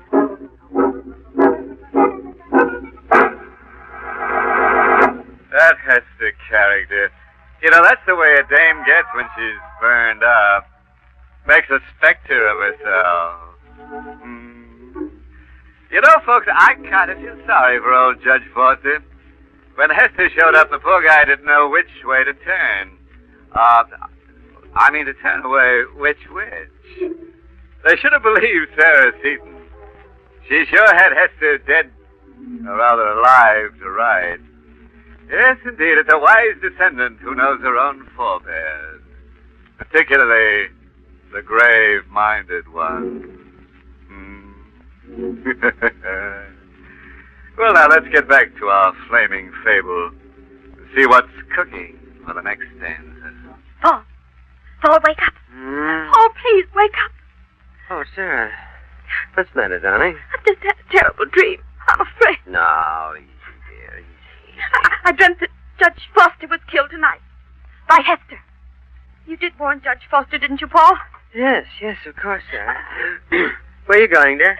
I'm getting dressed. I'm going down to tell the judge myself. You are staying here. Oh, please let me go. It means a man's life. You heard what Dr. Norton said, dear. Under no circumstances are you to leave the house. You're to talk to no one. Why am I being kept here like a prisoner? Why don't you let me speak to... Oh, what was that? Sounded like a door banging in the wind. Yes. There it is again. It's in the rear of the house. Didn't you lock that back door? Mm-hmm. I'm sure I did. I'd better see what happened. Wait, I'm going with you. I'd better turn on a light here in the kitchen. No, you won't have to. I can see. It's the door, all right. Guess I must have forgotten to spring the latch fast. Paul! Sarah, what's the matter? Out there. By the trees at the end of the lawn. I thought I saw a figure. All right, just stay here, dear. I'll be right back. No one out here, Sarah. You sure? Positive. Probably just a shadow. Whoa! There's someone right here! Sarah! Sarah! What happened? Sarah? Where are you? Sarah!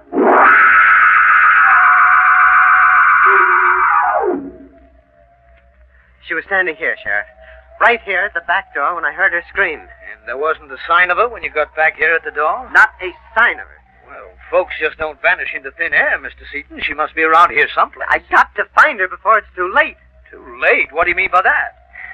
I don't know, really. I have a feeling that... Oh, now, you're not going to tell me about dead witches returning, too, are you?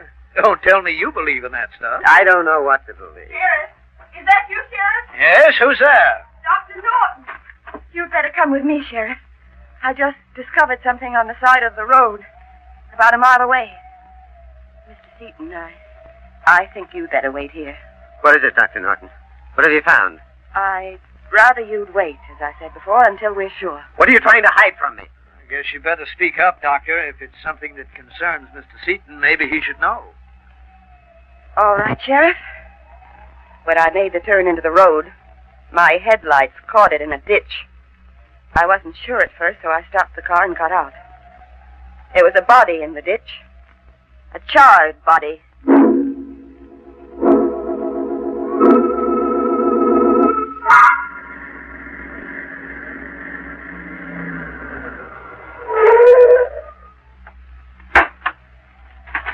This way, Sheriff. Over here to the right. Where is she? Easy now, Mr. Seaton. Right here, Sheriff. Now, wait, I'll switch on the flashlight. There. Sarah. Wait. Just a moment, Mr. Seaton. Dr. Norton has made a mistake. What? This corpse isn't your wife. I can tell by that ring. It's the ring that Judge Foster always wore.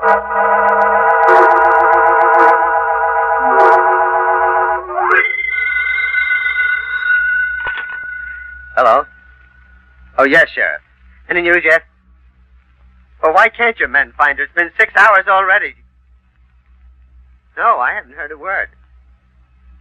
Yes. Please call me as soon as you hear anything, will you? Who's there? Who is it? Oh, open the door. Hurry. Sarah! Yes, quick, let me in. Oh, Sarah, thank the Lord you're all right. Oh, no. Darling, where have you been? What happened to you? Wait, lock the door quickly. She doesn't know I've come back. She's still looking for me. Hester. She was out there, Paul. That's why I ran from the house. She called to me from the road. Made me go with her. Go where? To the cemetery. She kept me there, torturing me, begging me to change places with her. Darling, you're not making sense. Please, believe me. We've got to get away from here tonight. Right now. She'll kill me if we don't. She wants my life for the one she never lived. Now, stop it. Stop. Now, get hold of yourself.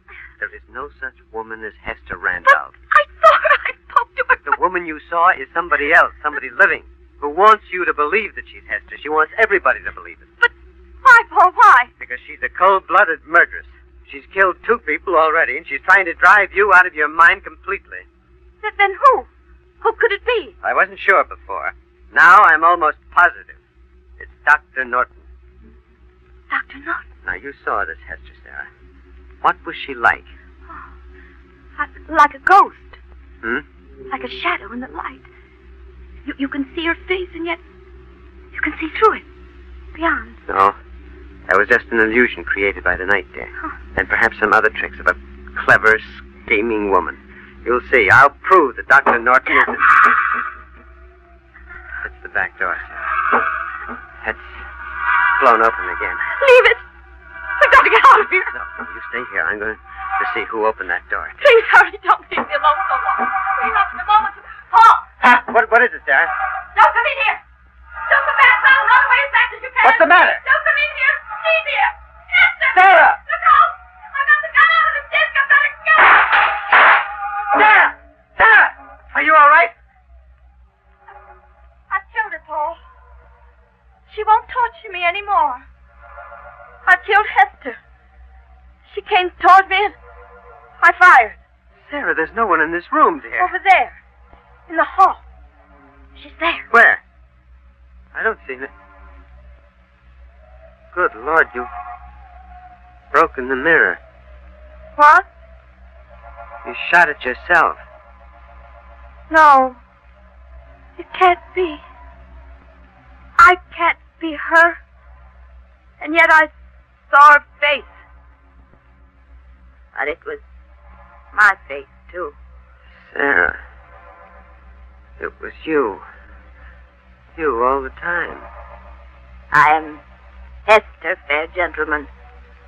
It is warming to have such a friend as you to stand beside me in this mockery of justice. Oh, Sarah, Sarah. Run. Run as fast as you can, Paul. I was wrong. I haven't killed her. Run. Sarah, I've got to help you. I've got to explain to you that But I'm not Sarah. Not anymore.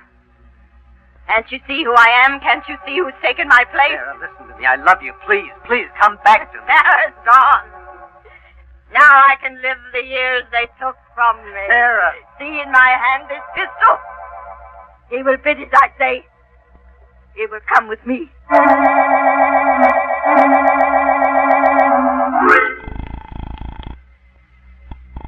Still no answer, Sheriff. No answer, Dr. Norton. I can't understand it. Mr. Seaton was home when I called just 15 minutes ago. I warned you, Sheriff, to have that house closely watched. Well, I can't do 100 things at once. I've got every available deputy out looking for Mrs. Seaton. Don't you realize she may have gone back to their house? Don't you realize that she's the one who might be Hester? Mrs. Seaton? Hester? What the deuce are you talking about? I'm talking about dual personality. Mrs. Seaton is suffering from a nervous breakdown, and it's entirely possible that she's the one who killed Griffin and Judge Foster. Well, you should have told me this before, Doctor. Come on, we're getting right over to the Seaton house.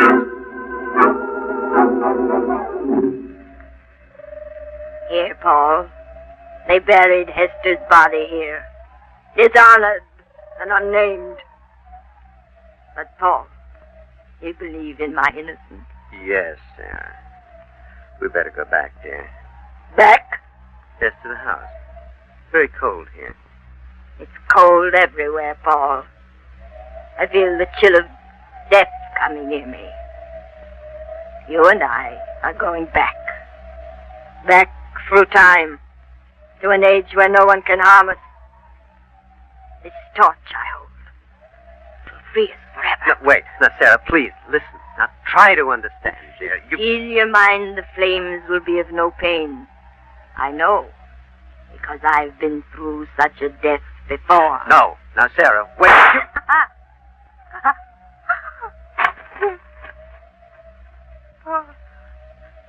Paul. Hester's going. Oh, Mr. Seaton, Sarah. are you all right? Yes. Looks like we got here just in time. Paul. She's calling from me. Forever. Oh, Sarah. She's dead, Mr. Seaton. I'm sorry, Mr. Seaton. Sheriff. What is it? What's the matter? Look, the headstone. I didn't notice that before. It's been recut. Oh, what do you mean? Well, don't you see what it says? Hester Randolph, a lost soul. Born October 13th, 1759. Died September 12th, 1949.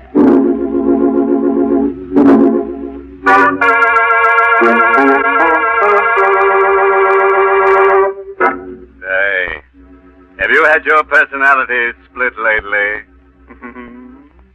You see what happens when a dame gets her dates mixed up? Poor Hester. She didn't know whether she was coming or going to the grave. Now, look, if you should be in an old New England cemetery some night and one of the headstones should move, don't be frightened. It's probably just Hester coming up for a hot date again. Oh, by the way, there's no parting moral attached to tonight's tale. I'll just leave you with your own thoughts. As horrible as I hope they are.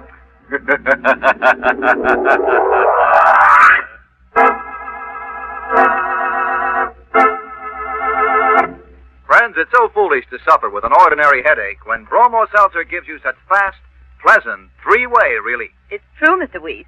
Bromo Seltzer is so pleasant to take, and it works so fast to help your headache all 3 ways. Yes, Bromo Seltzer speedily fights the headache pain itself. Then it goes right to work to soothe the upset stomach and jangled nerves that often may team up with a headache. Try it next time you get a headache. Prove to yourself just how fast it works to help your headache all 3 ways. We've tried a lot of headache products, but it's Bromo Seltzer from now on for our family. You'll say the same thing, too, once you've discovered Bromo Seltzer. So get a bottle today and be prepared at all times to fight a headache fast all 3 ways. It's smart to keep Bromo Seltzer both at home and at your place of business. That's right, folks. Remember, Bromo Seltzer gives you fast 3-way help for a headache. It's on sale at all drugstores. Caution, use only as directed. If headaches recur or persist, see your doctor. Get Bromo Seltzer today and... Headache 3 ways. Bromo Seltzer, Bromo Seltzer, Bromo Seltzer, Bromo Seltzer, Bromo Seltzer.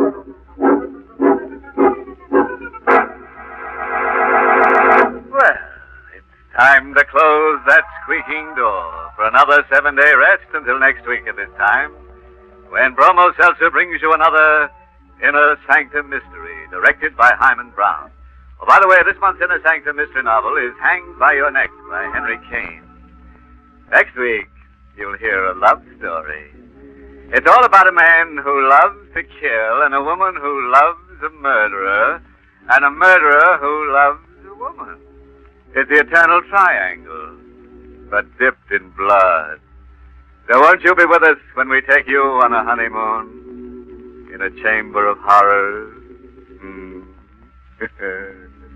Until next Monday, then.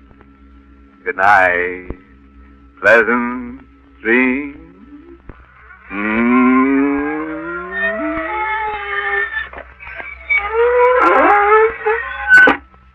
This is Dwight Weiss inviting you to tune in again next Monday at the same time to Inner Sanctum, which is brought to you for your entertainment every Monday by...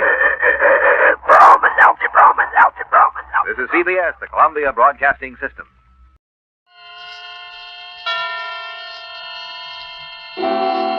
Suspense. Tonight, The Diary of Sophronia Winters, starring Agnes Moorehead and Ray Collins. Suspense is presented for your enjoyment by Roma Wines. That's R-O-M-A, Roma Wines. Those excellent California wines that can add so much pleasantness to the way you live, to your happiness in entertaining guests, to your enjoyment of everyday meals. Yes, right now a glassful would be very pleasant, as Roma Wines bring you... Suspense. This is the Man in Black, here for the Roma Wine Company of Fresno, California, who tonight from Hollywood bring you as stars Miss Agnes Moorehead and Mr. Ray Collins. Miss Moorehead and Mr. Collins will appear in A Study in Terror, written especially for them and for Suspense by the distinguished radio playwright Lucille Fletcher. But before we take you to the scene of our drama, let's conjure up a scene of our own. Let's imagine ourselves in sun-drenched Havana, dining in the gay Club Montmartre. As you listen to the music, you put down your wine glass to tell our host how much you enjoy his hospitality. Part of the credit belongs to Cuba, he smilingly acknowledges, but part of the credit belongs also to your country for producing this excellent wine, which adds so much to our enjoyment. For this is Roma Wine from California in your own USA. Now, it is a fact that connoisseurs of many other lands know the excellence of Roma wines, made in famous wineries located in the heart of the choice wine districts of California. But millions of Americans also know these things and have made Roma by far America's largest selling wines. Here at home, Roma wines are truly inexpensive. No duty, no overseas shipping costs to pay. And for only pennies a glass, your meals, your entertaining can have the added delight of superb Roma wines. You will find them of truly excellent flavor and character, fine products of age-old winemaking skill perfected by modern quality controls and tests.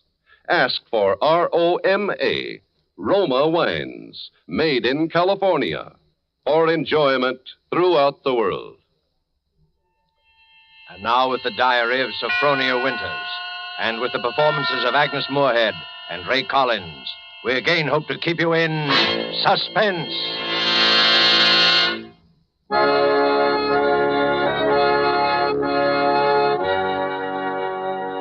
February 1st, St. Petersburg, Florida. I, Sophronia Winters, have hereby begun this diary because on this date I feel for the first time that I've begun to live. Diaries are no good unless one has thrilling experiences. For 40 years, I've never had what could really be called a thrilling experience, but Papa's death has changed everything.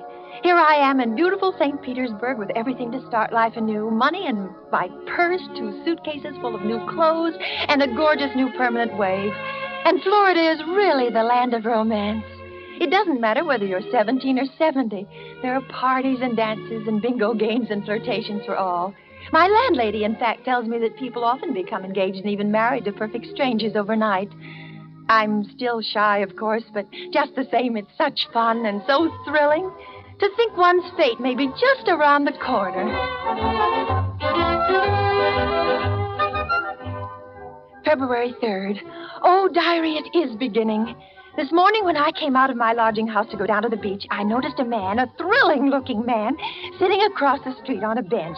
It was just as though he were waiting for me, because when I came out, he sort of started up as though he knew me. Of course, I didn't speak first, but I knew the minute I started down the street that he was following me. Well, I got to the beach and sat down with my magazines, and suddenly there he was, strolling toward me with a broad smile. Well, sitting out here all by your lonesome? Oh, yes, I am. Been down here at St. Pete long? Oh, just 3 days. 3 days? That's a long time. It's a wonder I didn't spot you before. Mr. Johnson's the name, Johnson? Hiram Johnson. I came from Green Harbor, Maine. Run a big hotel up there summers. Well, that's my whole history in a nutshell. Oh, my name's Sophronia Winters. Sophronia? Yes. Well, you know, that's quite a coincidence. My sister-in-law's name was Sophronia. Oh. Sophronia Johnson. You ever heard of her? She looked quite a bit like you, too. Sophronia Johnson? Mm-hmm. No, I'm afraid I haven't. Who was she? Someone very famous? I'm so ignorant about these things. Well, that's all right. Say, look at that sun, will you? I'd say it was pretty nearly time for lunch. You know, Sophronia, it's kind of mysterious, us finding that 9-point starfish on the beach together. My sister-in-law, Sophronia, used to collect 9-point starfishes. To think your name's Sophronia. You find a 9-point starfish with me. Well, it kind of draws us together, huh? Diary, darling, he is wonderful. Strong, kind, warm-hearted, so generous. I feel as though I knew him completely, as though I'd known him all my life. What's the good of waiting, Sophronia? I've got to be back at the hotel in a week. We may never see each other again. Oh, Hiram, don't say that. I couldn't bear it. Then let's do it right away, tomorrow. There's a parson out on Coral Avenue who'll do the job for us. We could take a nice moonlight drive out to the alligator farm. Afterward, have a nice shore dinner. Then climb on board the Orange Blossom tomorrow night from Maine. Maine. Oh, it's all so wild, so mad, so thrilling.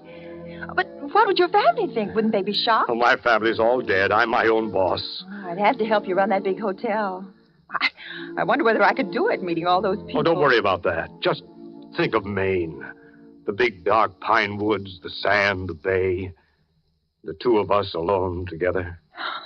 The two of us, alone together.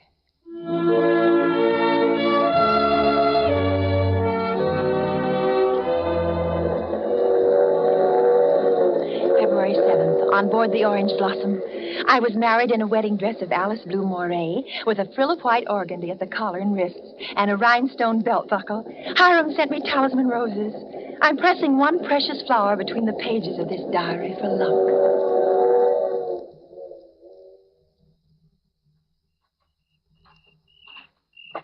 We'll see it beyond this bend in a couple of minutes.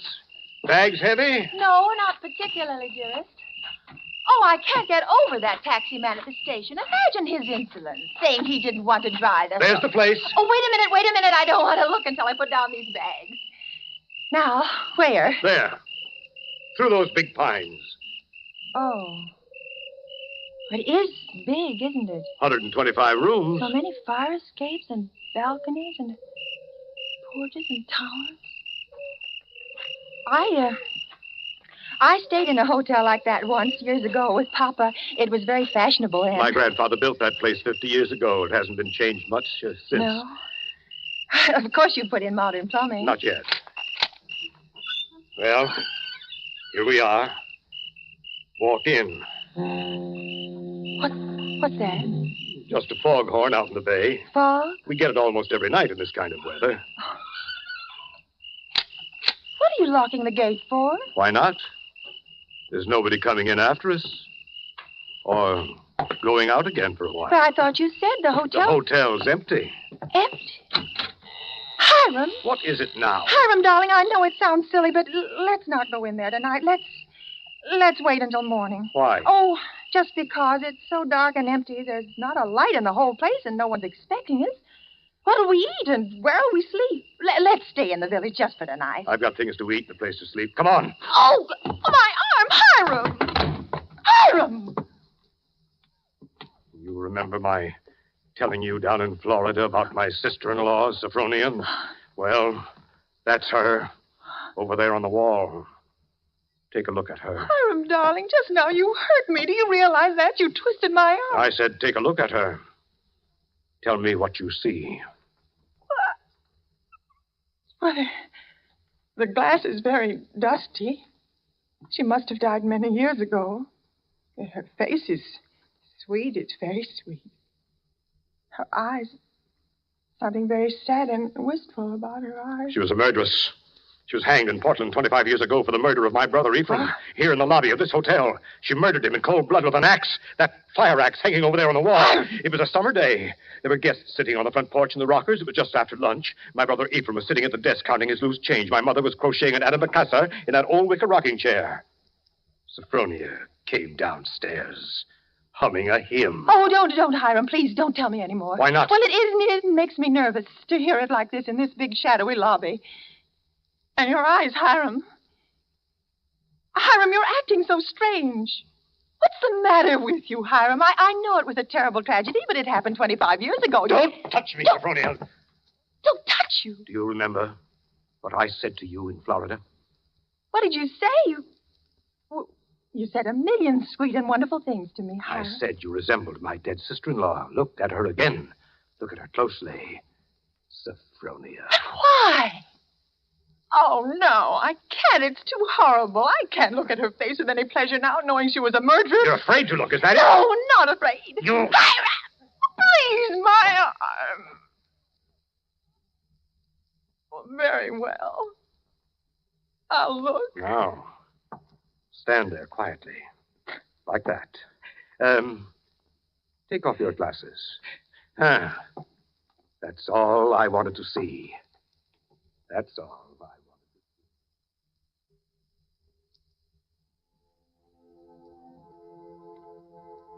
February 12th, Green Harbor Hotel, Maine. I cannot understand it. I try to fathom it, but my head aches and my heart is heavy. The hotel is deserted, unchanged, and apparently uninhabited for 25 years. Wash bowls and pitchers still stand in the empty rooms, covered with spiders and cobwebs. Dust is everywhere, and the printed regulations on the walls are tattered and yellow with age. A row of broken rocking chairs on the front porch faces emptily out to sea. Can he mean this to be my home? He's downstairs now in the shabby parlor off the lobby, playing the harmonium.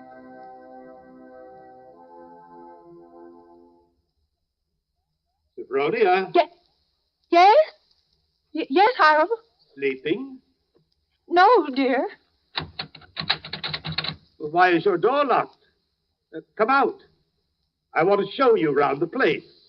It's all right, dear. I've seen it. I've seen just about everything. No, you haven't. You haven't seen the grounds at all. The grounds? But, Hiram, it's after midnight. I want to show you where my sister-in-law, Sophronia, is buried. Well, now, not tonight, dear. Please, it's so late and I have a headache. Open the door, Sophronia. I want you to come now. No, I shan't. Now go away and let me alone. I won't. It's no use carrying on like that. You see, I've got passkeys to all the doors.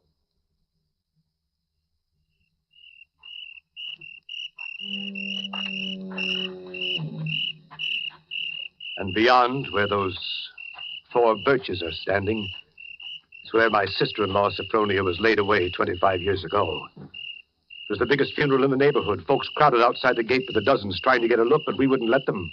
Buried her ourselves, without a service, out here by herself on the grounds. Ephraim is buried in town, but not Sophronia. I had a feeling that I'd have to keep an eye on her even then. Keep an eye on her? Oh, I knew she was one of those restless sleepers who wouldn't stay quiet in her own grave. I knew before the year was out she'd find some way to start roaming around, hunting for mischief again. She was a young she-devil to the core, Sophronia. They could hang her till doomsday, and it wouldn't do any good. You mean you think she haunts this hotel? No, not this hotel. She never had any use for it, dead or alive. No, she makes for the warmer climates. She was always a cold-blooded little fish, freezing and shivering all the time. It's places like California and Texas and Florida she makes for. Florida? Yeah, that's one of her favorite haunts, particularly around St. Pete. She likes the flowers and the sun and the romance. Hiram, I feel cold. Do you mind if I go inside Just now? a minute. I haven't explained everything. You think I'm crazy, I guess. Crazy. But I'm a lot smarter than some people give me credit for.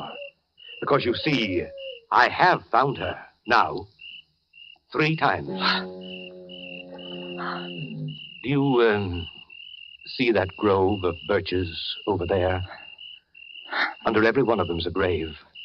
I've found her wandering the earth in disguise 3 times. And I've killed her 3 times. And it still doesn't do any good. She's still restless. You mean you've killed 3 different women? So now I keep another grave to remind her. It's waiting now. Would you like to see it, Sophronia? No, Hiram, no, please. Are you afraid to see it, No, Sophronia? Hiram, you don't mean to say that you think just because my name happens to be Sophronia and that I look a little like... Think what, Sophronia? Nothing.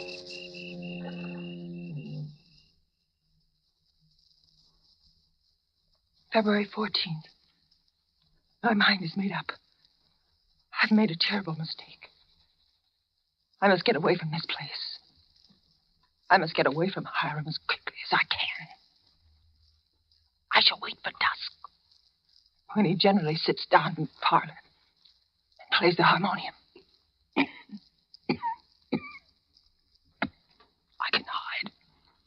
can hide a little earlier in one of the deserted rooms. And then, when his back is toward the lobby, slip out the front door.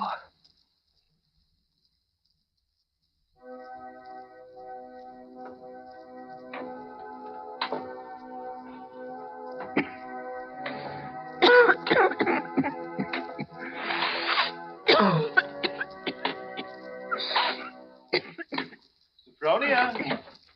Sophronia! Sophronia! Oh, there you are. Why, what's the matter? Anything wrong?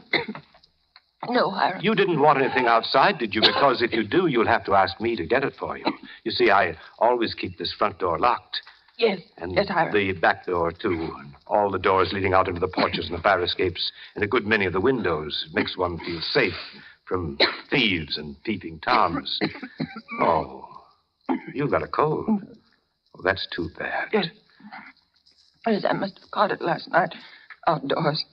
The damn... You ought to be in bed, a good one. The only good bed in the house is in my sister-in-law, Sophronia's old room. Oh, no, Hiram. I'm all right. It's just a little head cold. Oh, little head colds often develop into pneumonia. It's too bad I didn't think of that before. You might have slept in it from the very beginning. Here, up these stairs. Why, what's the matter? Are you so weak? No, I'm all right. This room's the cleanest in the hotel, too. I've always had a sort of suspicion about that.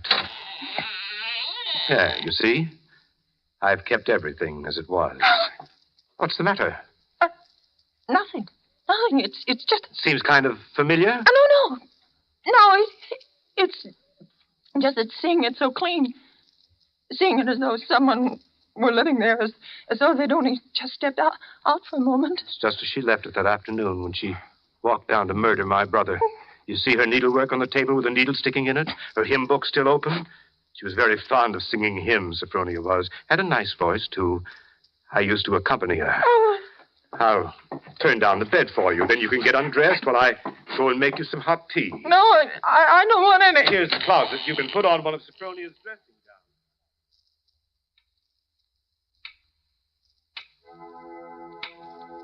gowns. Diary, I'm beside myself. I shall go mad. I shall go mad. 2 hours have passed since he locked the door on me. Night has fallen. I'm alone. Alone in this horrible room with its hideous little mementos of death. I'm sitting here at her little wicker table, trying to be calm, trying to write this. Somehow, when one writes about a thing, it doesn't appear so real. My hand is just brushed against her needlework, her hymn book. I can't bear having them near me. I must get them out of my sight anywhere in that closet or bureau drawer. Ready for your tea? No. Yes, Hiram. Oh, why aren't you in bed? You'll take worse cold, you know. Well, I'll get in bed in a minute. First, Brushing up on your needlework again. My needlework? You've got it in your hand. Have I? Oh, yeah. Yes, so I have. Oh, but I wasn't working on it, Hiram. I swear I wasn't. I've never done a stitch of needlework in my whole life. I don't know one embroidery stitch from another. Now, let me show you. Look. I don't even know how to hold the needle. No, get into bed, Sophronia. You're feverish. Before we go on, Hiram, before you go on thinking, we've got to have an understanding. You've got to let me explain. I was born in 1892 in Kalamazoo, Michigan. My name is Sophronia, that's true, but they named lots of people Sophronia. I was named for my grandmother. She just died. Yeah. Oh, no, you've got to listen to me. I lived in Kalamazoo all my life. My father was vice president of the Kalamazoo First National Bank. Everybody in town knew him, and they know me. If you'd only just write a letter or send it, why, I never heard of Green Harbor my whole life. I never went anywhere. No. For almost 10 years, I stayed home day in and day out, nursing Papa. He had a stroke. I was not in the house. It was a red brick house with green shutters.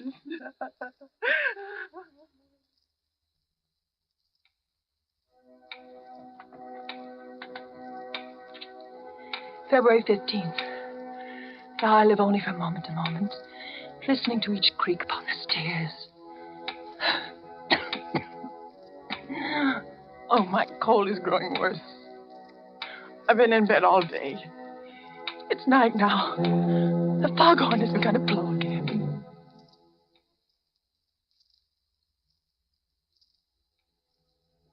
February 19th. I woke up early this morning after a wretched night, and the date was burning in letters of fire in my brain. If he's planning to kill me, it'll be today. But the hours have been crawling on. It's almost midnight. Why does he torture me like this? I would rather be dead than sit here in this room one moment longer. If he doesn't come in 5 minutes, I shall force him to come. I shall beat on the door. No. Rather let me sit quiet praying that he doesn't come. Oh, I want to live. I want to live.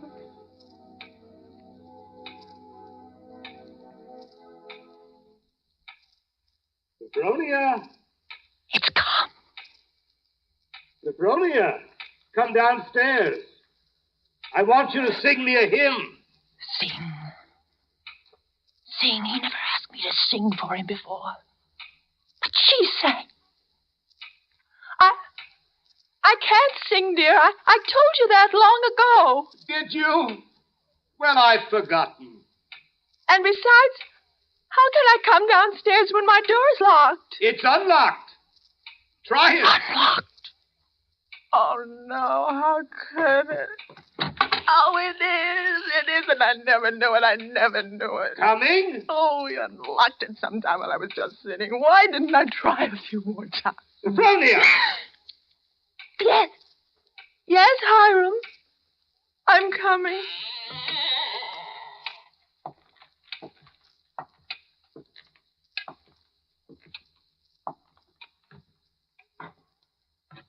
Hiram? Where are you? In here. In the parlor. What are you doing there, Hiram? Waiting to hear you sing. You're at the harmonium? Yes. All right. I'll sing. I haven't sung in years, but I might as well. I'll sing for you out here in the hall. My voice will carry better. It always did carry better in the hall, didn't it, Sophronia? So you remember that, too. Of course, you know both the front and back doors are locked. Yes, Hiram, dear. Shall I sing, too, Sophronia? Would you like me to sing along with you? If it pleases you, Hiram. Work, for the night is coming. Work in the morning sun. Work, for the night is coming. When man's work is done. Work while the daylight darkens. Work in the summer sun. Work, for the night is coming.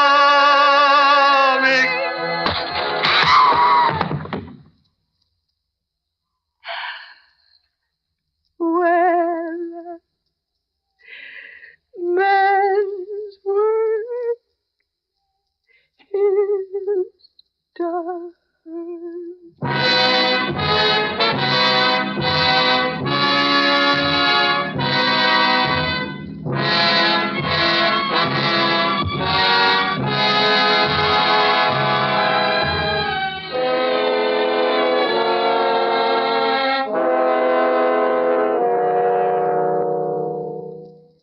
There's only one more page. Shall I read it to you? Yes, go ahead. March 22nd. I've been sick, I think, for a very long time. The pages of my diary are blank, but I shall take you out again, poor diary, today and start you over again. No, I shall never look back at the other pages. I shall only write on and on about this nice, quiet place, so that no one reading this diary will ever know that I did it.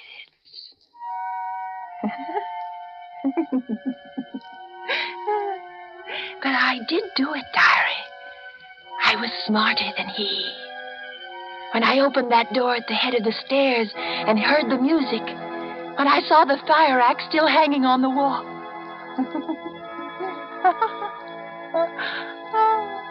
I was so cautious, so terribly cautious. I tiptoed like a little mouse, even as I sang the hymn into that room where he was playing. If a reflection of that axe had so much as glimmered across the wood, if he had turned. But I was clever, so much cleverer than he. I kept on singing. And now I'm free. Free as a bird. I'm free, and he shall never catch me now. Not this time or ever again. Because he's dead. Isn't he, nurse? Nurse, isn't my dear brother-in-law, Hiram, really dead? Yes, miss, he's dead. And now I'll thank you to hand me over that diary. The doctor doesn't approve of the patient's writing anything.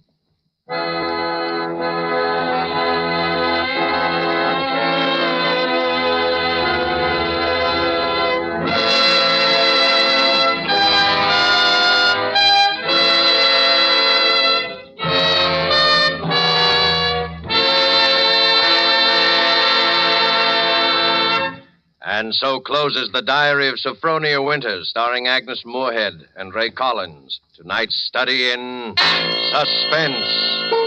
Suspense is produced and directed by William Spear. It's my job, it's my privilege to tell you how much pleasure and enjoyment you can add to everyday living by serving Roma wines with meals, when entertaining, or any time. And in hot weather, let me suggest Roma wine cooler offers. Just put ice cubes in a tall glass, half fill it with your favorite Roma wine, then fill it up with sparkling water. For a sweeter drink, just add sugar and stir. Ah, that, my dear people, is really something. And it's so simple, so good, and so inexpensive. It's a fact. The cost of Roma wines is only pennies a glassful. Get Roma wines today. Enjoy them regularly. If your dealer is temporarily out, please try again soon. Just be sure you ask for R-O-M-A, Roma wines, America's largest selling wines, made in California for enjoyment throughout the world. Agnes Moorehead appeared through the courtesy of Metro-Goldwyn-Mayer and is currently being seen in their production, Dragon Seed. Next Thursday, same time, in an unusual feature performance, Suspense will bring you, in his first appearance as an acting storyteller, the noted American novelist and playwright, Mr. Ben Hecht. Sharing honors with Mr. Hecht as star of the performance will be Mr. Frederick March. You won't want to miss hearing Frederick March and Ben Hecht in Actor's Blood, which will be next week's tale of Suspense. Presented by Roma Wines, R-O-M-A, made in California for enjoyment throughout the world.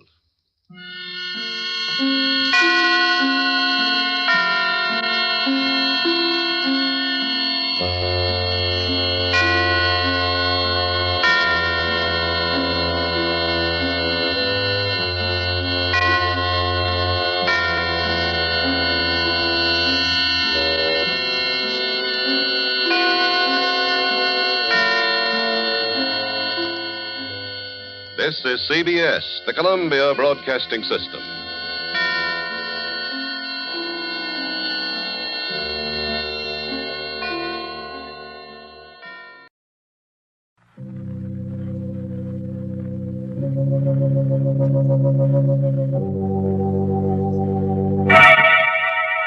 Lipton Tea and Lipton Soup present Inner Sanctum Mysteries.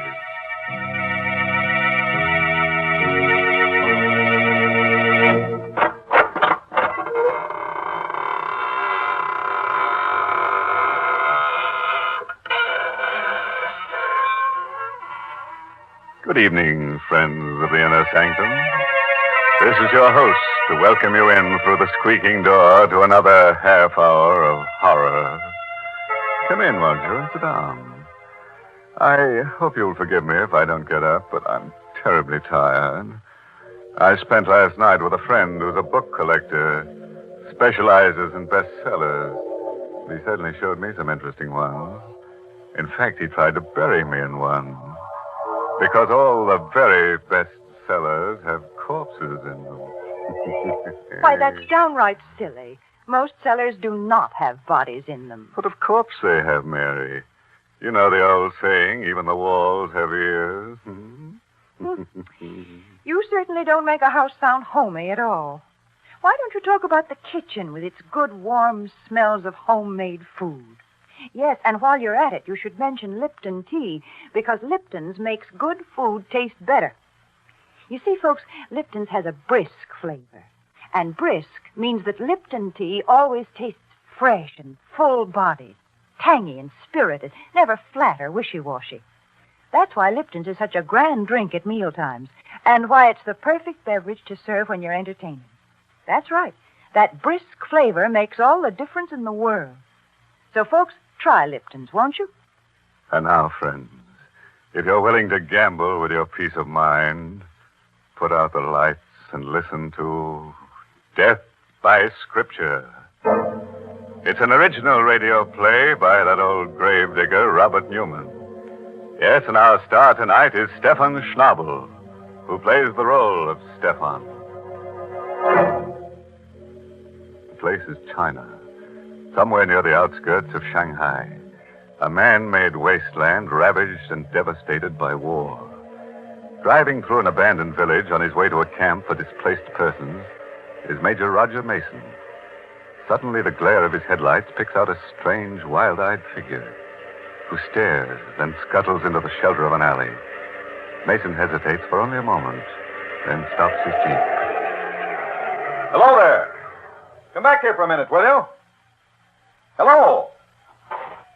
Okay, if you want to make a game out of it. alley somewhere. Oh, there you are. Please. Please, Master, please. I mean no harm. Easy, easy now. No one's going to hurt you. Certainly not me. I'm an American on my way to Camp 14. Camp 14? The camp of refugees, displaced persons. I know. I was there. Yes, I thought so. How was it they let you leave? They did not let me. I ran away. Oh? Why? Because to stay would have meant death. Seems to me it would be a lot more dangerous to go wandering around here. Suppose I take you back there with me. No. No, no, please. But I tell you, there's nothing to be afraid of. You think not? Very well. What can man do against fate? I tried.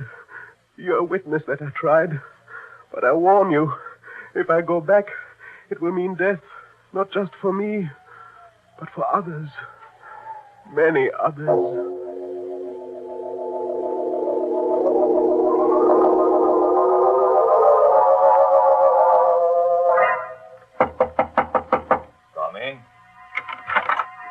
Dr. Cornell? Yes.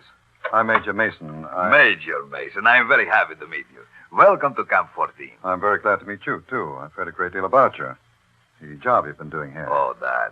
There was not much I could do when we were all prisoners. But now that we have been freed and are beginning to get food and medical supplies, it is almost like a holiday. May I present Miss Mia Singh, who has been assisting me? Major Mason? Miss Singh? I brought someone here with me, someone I picked up on the road, and... Stefan. I did not want to come back. He made me. Well, then he does come from the camp here? Yes, of course. A curious case. We have never been able to discover his last name or even his nationality. We have many kinds here, you know. White Russians, Koreans, Siamese, Burmese. Stefan, why did you do it? Why did you run away? Because I was afraid. Because of this. Another one. That same paper. What is it? We found about a dozen of them scattered around the camp this afternoon. Read it. You have not escaped. There is no escape. Do you recognize this symbol here? Japanese Black Dragon Society. It says there is no escape. And it's true. I tried to escape, and what happened? He brought me back. Our benefactor. Our savior. I told you there was nothing to be afraid of, Stefan. Afraid? Is death something to be feared? It is the one escape they cannot take from us. Death, to sleep, to rest, to rest. He's really in a pretty bad state. Couldn't you put him up in the administration building? That might be exactly what they want. What do you mean? It is not like the Black Dragon Society to warn someone they mean to kill. But suppose they don't know exactly who they do want. Wouldn't they do what they seem to have done? Make a general threat? And see who showed fear? Who did run away? The war is over, Cornell. The Major is right, Doctor. Are we still living in the past? And we do have a room here where we can put Stefan. The one down the hall. Very well. But remember, I warned you. I, too, think it will mean death.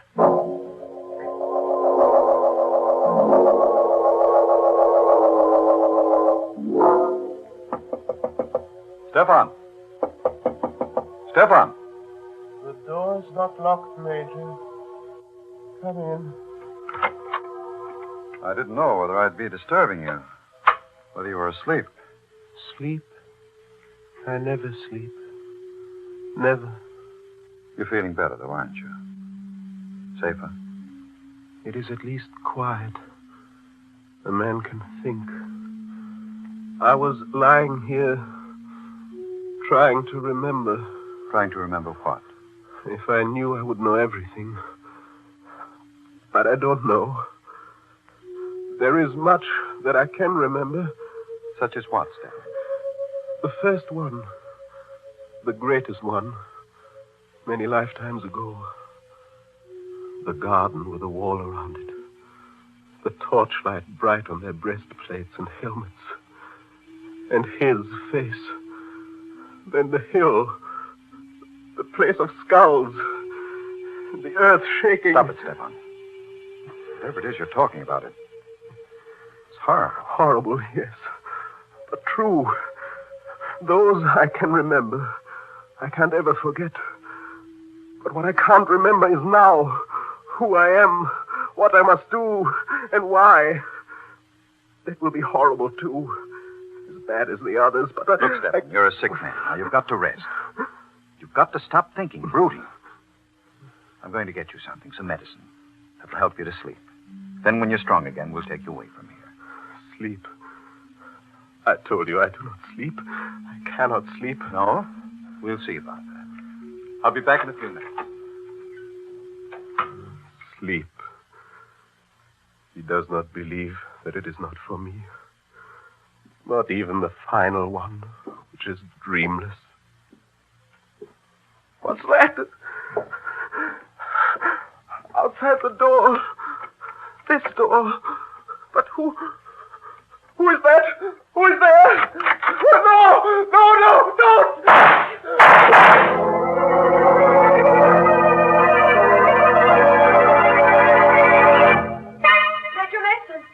Major Mason, did you hear Yes. Down at the end of the hall there. Stefan's room. Come on, quick. Major Mason, here. This way, down here. It sounded like shots as if... It was. Look. Stefan. No, don't touch him. Let me see. Dead? Unless he's not flesh and blood. 3 slugs right over the heart. Must have been fired right from the door there, and... Good Lord. What is it? His pulse. Still there. Where's your surgery? Right next to the office. What there is of it. Here, help me carry him in there. We'll operate immediately.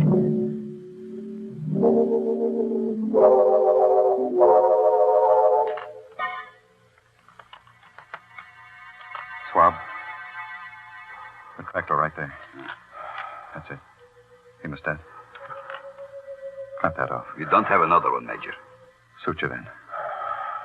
Tie it. How's his pulse? Weak, but steady. Now the swab. That's it. Oh, I don't dare probe. Forceps. It is almost in the vena cava. No worse than the others. It's absolutely impossible. No one will believe it. But he's still alive.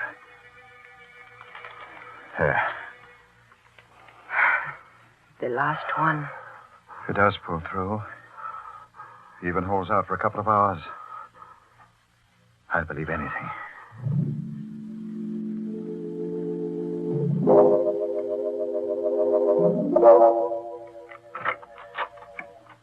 How is he, Mia? I don't believe it either. But he's better. His pulse is still strong and there are no signs of shock. I'll stay with him for a while. You go get some sleep. No, I'm all right. I'd like to stay until we are sure that... Major, look. He's coming too. No. Don't make me come back. Don't make me do it again. Don't. Hello, Stefan. How are you feeling? What? Oh, yes. The American. Why are you looking at me like that? Because you have no right to be alive now. And you wouldn't be if it were not for him. I never had any right to be alive. But I am. And I won't die. I told you I wouldn't. I couldn't.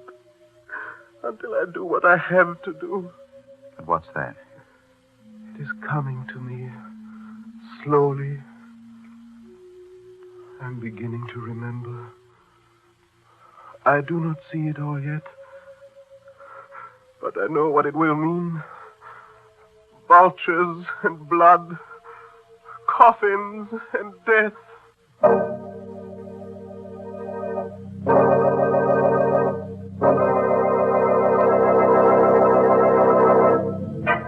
Well, now we're starting to get somewhere. But I wish our friend with a bad memory would stop talking about what he has to do and do it. Here we are halfway through our story with only one shooting. And no corpses. things don't pick up, I'm going to get in there myself and show them how to pour gore. My goodness, aren't you ever satisfied? I've had the creeps ever since this story started. I just refuse to think about what's going to happen next. Well, as the doctor said as he sewed himself up, suit yourself. What an awful pun. Brr. Why, Mary, did you say brisk? I did not say brisk, and I'll thank you not to make fun of that word, because it's a mighty important word in the language of tea experts. Yes, brisk, B-R-I-S-K, is the word they use to describe the flavor of Lipton tea, because Lipton's always tastes fresh and tangy, never flat or insipid. That's why it's the largest selling brand of tea in the whole world. Why, folks, you just don't know how good tea can be till you know how good Lipton's is. Oh, don't say that, Mary. Not till you've tried some of my special brew, T&T. Terror, nightmare, and trouble.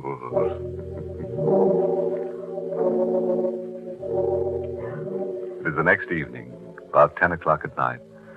The dust-laden wind still wails around the lonely camp, and the refugees from many nations sit huddled in their rooms. Stefan, his face gaunt and drawn, is sitting propped up in bed in the administration building. You're sure you feel well enough to talk, Stefan? There is pain, but that does not matter. What is it you wish to know, Major? You were shot, Stefan. You know that. Did you see who it was that shot you? Yes, I saw. But that is not important. Does not matter. What do you mean it does not matter? Just that, Doctor. You see, much has come back to me. Not who I am, but what I must do. And I know now that I have nothing more to fear. That I was shot by mistake. Mistake? What the doctor said last night about the Black Dragon Society was quite true. There are 2 men here in the camp for whom the Japanese have been searching for years.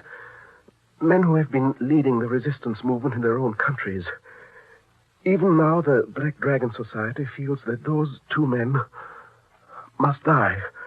Do you know who they are? Yes. Do not mention their names. Do not even think them. You know who they are, don't you, Mia? One of them is your own father, Ram Singh. And the other is Pao Tung.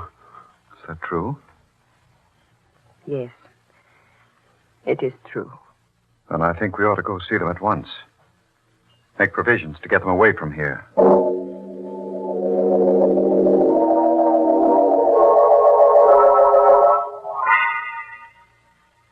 That, then, is the situation, gentlemen. And I should like to have you escorted to Shanghai as soon as possible. You are very kind, Major. We felt that our best protection lay in anonymity. We may have been wrong. As for the danger, even though Japan has been beaten, not all the members of the Black Dragon nor their agents have been rounded up. So... Nonsense, Ram Singh. You always were too cautious. The Major is right. We should have declared ourselves, returned to our countries at once. I, for one, will be happy to do so now. Good. There are a few things in my room I would like to get first. It will not take but a moment. I will meet you back here. Fine. You still look worried, Father. Do I? Perhaps I am. After all these years, waiting, working, suffering, to be so close to what I waited and worked for. But what is there to be afraid of? The Major has promised you protection. I know, and I'm profoundly grateful. But I keep wondering how Stefan knew. What was that? Out on the compound, and it sounded like... Pao Tung. Stay here, both. No, wait, I'm coming with you. Father, you stay here. Lock this door and do not let in anyone unless you know who it is. Major Mason! Major Mason, where are you? Over here. This blasted dust is so thick. Who's that? Gone up. You heard it, too? Yes. Sounded as if it came from... There he is. Pao Tung? Yes. Dead? Very. Throat cut from ear to ear. No. No, he just left us. He was only gone a minute. That minute was all somebody needed.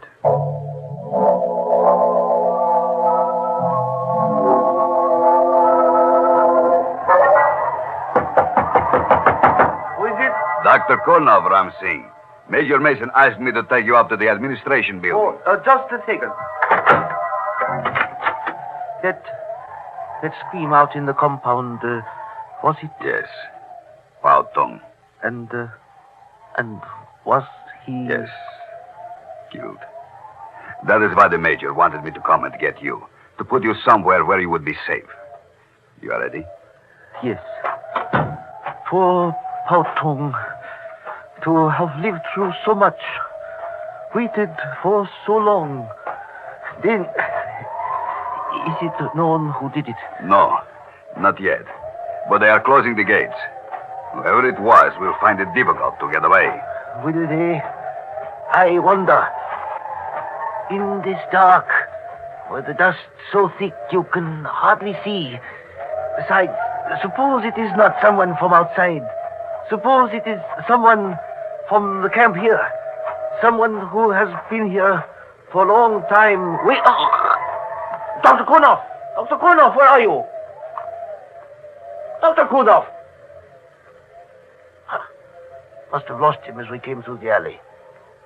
With this wind. Dr. Kornoff! Is that you?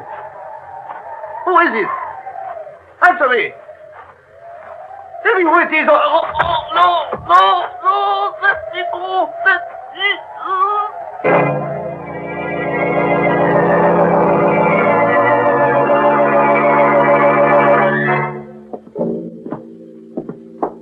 Open the door for me, will you, Mia? Of course, Major. Where are you going to put him? Yeah. Right here, in the office. You told the guards at the gate? They are closed now. No one will get out. But...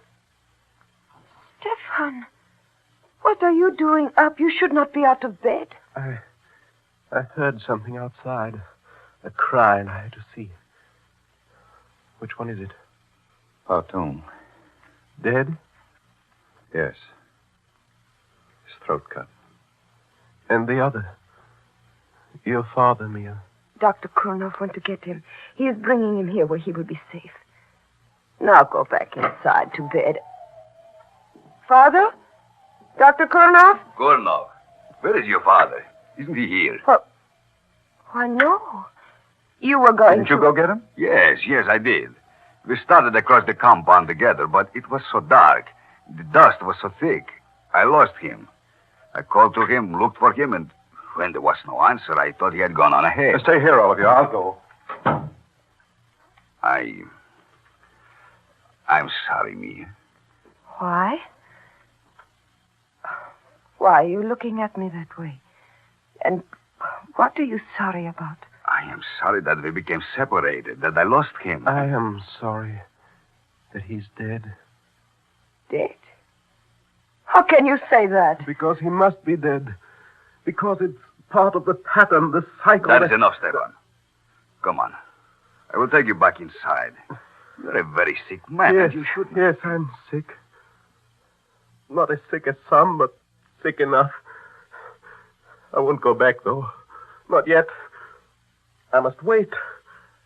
I'm not sure for what, but I know I must wait for something. Listen. Major Mason? Yes. You found him? Yes. Yes, I found him. Father! I told you. I knew. He had to be dead. Yes. Yes, he had to be dead. I think I knew it, too. Knew it was hopeless from the very beginning. How did it happen? Strangled. With this. Strangled. Dying out there in the darkness. 2 of them killed within a few short minutes, and we still do not know. That's not completely true, Mia. You mean you know? Your father and Pao Tong were around here for a long time. They died because Stefan revealed their identity. That means the murderer had to have access to that information. He had to know precisely where they were and when they were going to be alone. And he had to be able to get at the medical supplies here. The medical supplies? Because Pao Tong's throat was cut with a scalpel. And your father was strangled with a catgut suture. And that means... Don't move, Cornuff. Had you covered since I came in. Dr. Kornoff. No, I do not believe it. Thank you, my dear. I am sure that there will be quite a few others who will feel that same way. Stefan, you saw who shot you. Who was it? He. Kornoff. You too, eh, Stefan? Well, I have a little something here I'd like to show all of you. Something... Major, look out! Oh! Quite fast enough, Kornoff. At least you saved us the trouble of a trial. As for you, Stefan... Do not blame him, Major. It was not his fault. Not his fault. It was he who exposed your father in Powton. I know. But I think I also know why he did it. You know? Then tell me in heaven's name. Here. This should not come from me, but take it. Money? You are giving me money? Yes. Silver. The amount may not be exactly right, but now do you understand? Yes. Yes. Thank you. And bless you. I do understand everything. What I have done and what I must do. What does he understand? Why did you give him that money? There was once someone else who betrayed a friend and was paid for it with silver. 30 pieces to be exact. You mean? Yes. In the Bible. One Judas Iscariot. What, that's mad, insane. Are you implying that that's why he didn't die when he was shot? That he's eternal, immortal? I do not know. Perhaps he is not always the same. Perhaps in each crisis, in every period of history, there is always one who must play the role of the betrayer, even against his will. But this much I do know. That he is not immortal. Wait a minute. I just remembered. The story of Judas in the Bible. Come on, quick. What's that? The money I gave him on the floor. And... Good heavens. Yes. Matthew 27, as I recall. And he cast down the pieces of silver in the temple and departed, and went and hanged himself.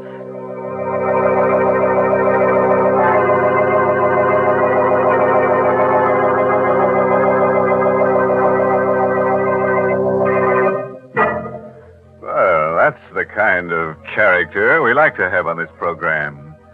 A little slow getting started, but he did deliver in the end. 2 corpses, plus his own. A nice down-to-earth sort of chap who wound up high in the air with a rope round his neck. Yes, we'll have to see that he's back with us again next week. Rope and all. Use the rope? Of course we will. You know our motto, no noose is bad news. Well, that's not my motto, Mr. Host. Is that so, Mary? Now, don't give me any of your Liptons. I certainly won't give you any of my Liptons. If you want Lipton tea, you can get it at your grocer's, just like anyone else. And by the way, folks, you'll find that it pays to ask for Liptons in the larger, more economical size packages. That way, you not only save money, but you also make sure that you have a good supply on hand of that brisk-flavored Lipton tea. And you know, Lipton's is always welcome.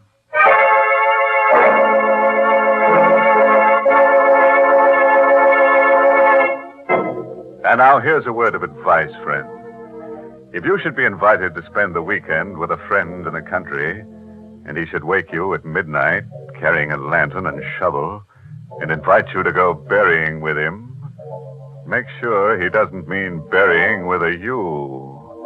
And when I say you, I do mean you. Oh, by the way, this month's Inner Sanctum mystery novel is The Whistling Legs by Roman McDougall. Yes, and next week's Inner Sanctum story, directed by Hyman Brown and brought to you by Lipton Tea and Lipton Soup. Next week's story is about a honeymoon couple. Yes, funny kind of characters to be on this program, eh? Is that what you were thinking? Well, this couple finds a corpse right in the middle of their bed. And they can't ask the corpse to leave, not to its face anyway, because, you see, it has no face. Now it's time to close the squeaking door, so good night. Pleasant dreams.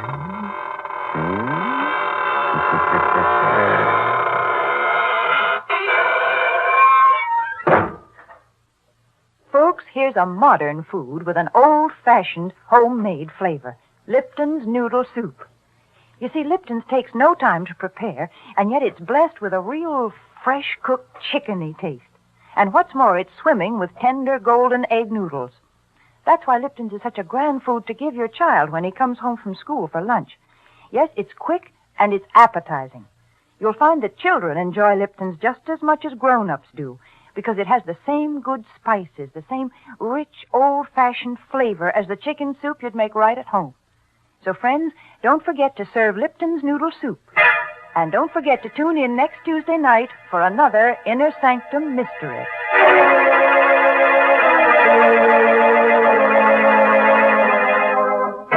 This is CBS, the Columbia Broadcasting System.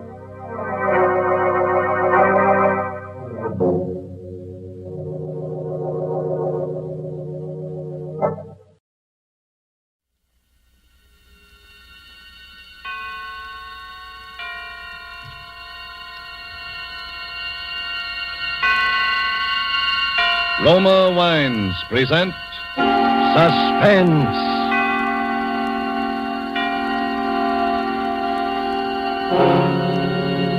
Roma Wines, made in California for enjoyment throughout the world. Salud. Your health, senor. Roma Wines toast the world. The wine for your table is Roma Wine, made in California for enjoyment throughout the world.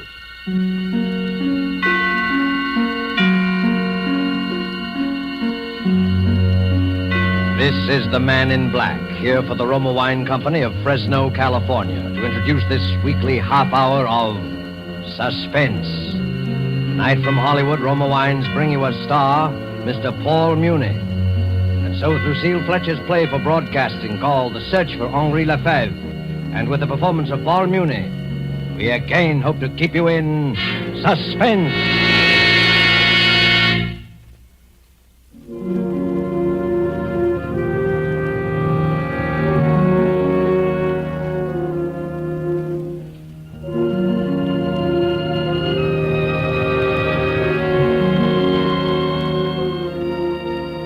I had just set down the last note on paper. You know what it is to write a piece. The agony, the drudgery, the exaltation. A fever consumes one. Hours melt away at the piano. Time, people mean nothing. The world revolves around this rocking song, this tender magic. A heavenly feeling comes into your heart and nestles there. So it was with this music. I had just set down the last note on paper. I was happy and weary and full of peace. I lay down on the sofa to relax before Suzette brought my supper. There's a radio near the couch. That night I turned it on.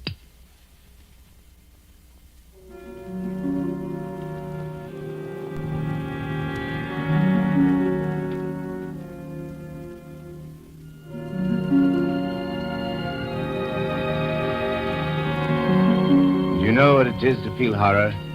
True horror, the animal thing. I've seen horror many times grimacing at me out of the corner of my room. But this time it was upon me. It was in my brain. For that music on the radio playing now was the music I had just set down on paper. Suzette! Suzette! Yes, monsieur. Suzette, come here. Listen to this thing. You hear it, don't you? This is real music playing? Yes, Monsieur Flynn. The radio's playing real music. It is not an illusion, a hallucination of some kind in my own brain. No, Monsieur Flynn. It is real music. And very pretty. Pretty? What is the matter, monsieur? Is anything wrong? Don't you like it? Then we will turn it off. No. Leave it on. Leave it alone. Listen to it. Sit there beside the radio and I will get it for you. What, monsieur? My score. Look at it. Note for note. Even as they play, my tonality, the oboe solo. And I thought, it's a joke. A joke, an incredible joke. Oh, monsieur, I cannot read music. I do not understand. Perhaps someone in this building has heard me play. But no, this orchestration is the same, and the orchestration is a secret, quiet thing that one does alone. Perhaps they have stolen the score. Someone has copied it. But I only finished it this afternoon. It has been here in a drawer and on the piano. Unless someone else. There is someone else, someone like me. With my brain, my soul. A kind of double. It is over now, monsieur. Do you want me to turn it off? No. See what they announce. So concludes another... See what they dare to say. Series. You've been listening to the Elegy for Orchestra, Opus 42, by Henri Lefebvre. Henri Lefebvre? Henri Lefebvre! Calm yourself, monsieur. Henri Lefebvre? Why, I've never heard of the man. He's an imposter. And they're liars. Get me the broadcasting station at once. She slipped out of the room, and I sat there staring at the freshly written pages. My brain was reeling. It was my music, every little note, every turn of phrase. Before me, the silent radio faced me like a mocking, sardonic sphinx. Adolphus, my good fellow, what's happened? Monsieur Picard. I thought it best to bring him, monsieur. You're a good friend. Did you call the broadcasting station? Yes, monsieur. And what did they say? They said, monsieur. Oh, Monsieur Picard, I'm afraid... They said, Adolphus, that it was a piece by Henri Lefebvre. An old piece, written nearly 15 years ago. What? Adolphus, dear boy, now try to be calm. Dear me, you composers are so temperamental. Sit down and try to analyze this thing from a mental viewpoint. 15 years ago? But I finished it today. The brain is such a queer thing, Adolphus. And a musician's brain, that is still a puzzle to us scientists. 10 years ago, perhaps even 15 years ago, you heard this piece somewhere. Perhaps your conscious brain scarcely noted it. You were thinking your own thoughts, but your subconscious reached out and grasped it for yourself. And now, 15 years later... What are you trying to say, Monsieur Picard? That this piece is not mine? That I stole it from this imposter? No, I assure you, my dear Adolphus, you've always been utterly original. I wrote that piece myself, do you hear? I tore it out bit by bit from my own creative imagination. If I had remembered it, even my own subconscious, would it have come so hard? It would have flowed out like a dream. But I had to struggle. Look at these erasures and these cuts, this coda. And you say it was exactly this way on the radio? Exactly as though they had copied out the parts in the twinkling of an eye. And an orchestra was reading my score. It's very strange. The man either stole my piece somehow, or else there was some terrible coincidence. Some simultaneous crooked streak of identical inspiration that leaped across the world. Adolphus... Who is this Henri Lefebvre? I should like to know him, to confront him face to face. Henri Lefebvre. You've never heard of him, Adolphus? No. He was a rather famous composer in my youth, a writer of symphonies and operas. And what has happened to him? Is he still alive? It is an interesting question, Adolphus. I must confront him, do you hear, Monsieur Picard? I'm convinced that there's something unreal about all this. Fate has played me some trick. There is some horrible linkage between this man and myself. Some string vibrating in his brain which has caused a like vibration in my own. I must find him. I must somehow break the spell. And supposing this Henri Lefebvre is dead. Dead or alive, I must discover where this music came from. And what it meant to him. And what it may mean to me.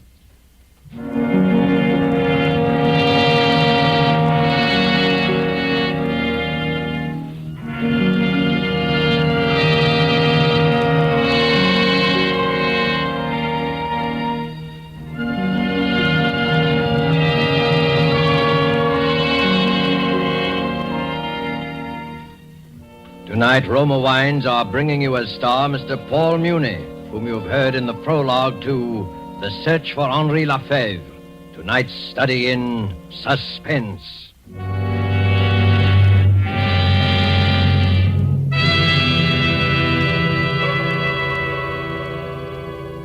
Down in Bermuda, there's a famous club, renowned for its fine food and gracious living. Suppose we go there now to the exclusive Coral Beach and Tennis Club and observe a dinner party on the terrace. One of the party, a North American, has just raised a toast to his hosts. As he lowers his glass, another is raised by his Bermudian friend who says, "It has been a pleasure, my friend, and in a way, payment on a pleasant obligation to your United States. For your California has given us this superb wine in which we drink these toasts. So delicate, so excellent in flavor and bouquet that we import it, your famous Roma wine." Yes, that is true, for in Roma wines you will find the uniform qualities which make a wine truly magnificent. A delicacy so delightful, many foreign lands know Roma wines as an expensive, special occasion treat. But for millions of Americans, Roma wines have long been a daily pleasure for greater enjoyment of meals, for delighting their guests. A pleasure which costs you only pennies a glass. For you do not pay high import duties nor expensive shipping charges to enjoy this delicacy, which brings you a combination of old world winemaking skill plus Roma's modern testing and quality controls. No wonder, then, that Roma wines are America's largest selling wines. Ask for ROMA, Roma wines, made in California for enjoyment throughout the world.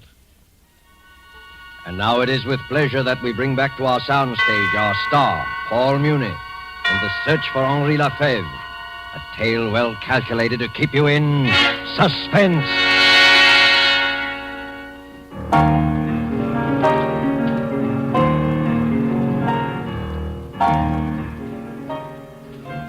Henri Lefebvre, born 1885, Rouen, France. Educated at the École Normale, fellowship student in composition, the Paris Conservatoire.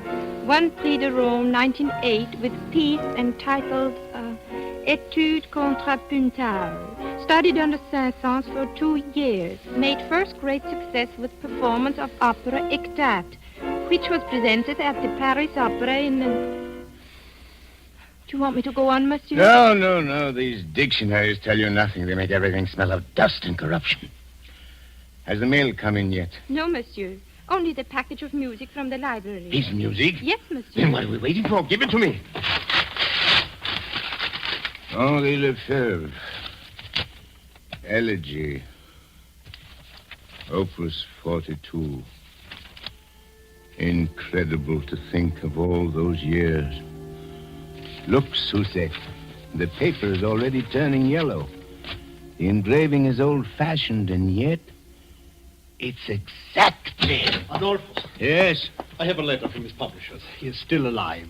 Thank God. But there is some mystery about him. They would not give me his present address. What do you mean? They say they've not heard from him in 10 years. His musical output has ceased. He submits nothing, does not answer their letters. Well, then how do you know he's still alive? They occasionally hear from Madame Lefebvre. Madame Lefebvre? He has a wife who's been living in Rouen. Good! We will write to her at once. That will not be necessary, Adolphus. Now calm yourself. This is the best news of all. Madame Lefebvre has arrived now in this very city. In fact, I've brought her here to see you. Bring her up at once. Adolphus, I beg of you, now calm yourself. You'll frighten her. You must not be too hasty. I will not frighten her. I will only find out where he is. Or perhaps even seeing her. Sometimes reality shrivels everything. The truth becomes drab, This commonplace. way. This way, Madame Lefebvre. Over here. Yes, Madame, this door.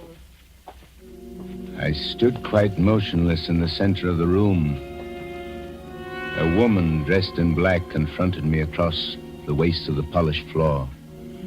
She was thin, middle-aged, a little stooped. Her pale eyes looked washed out with crying.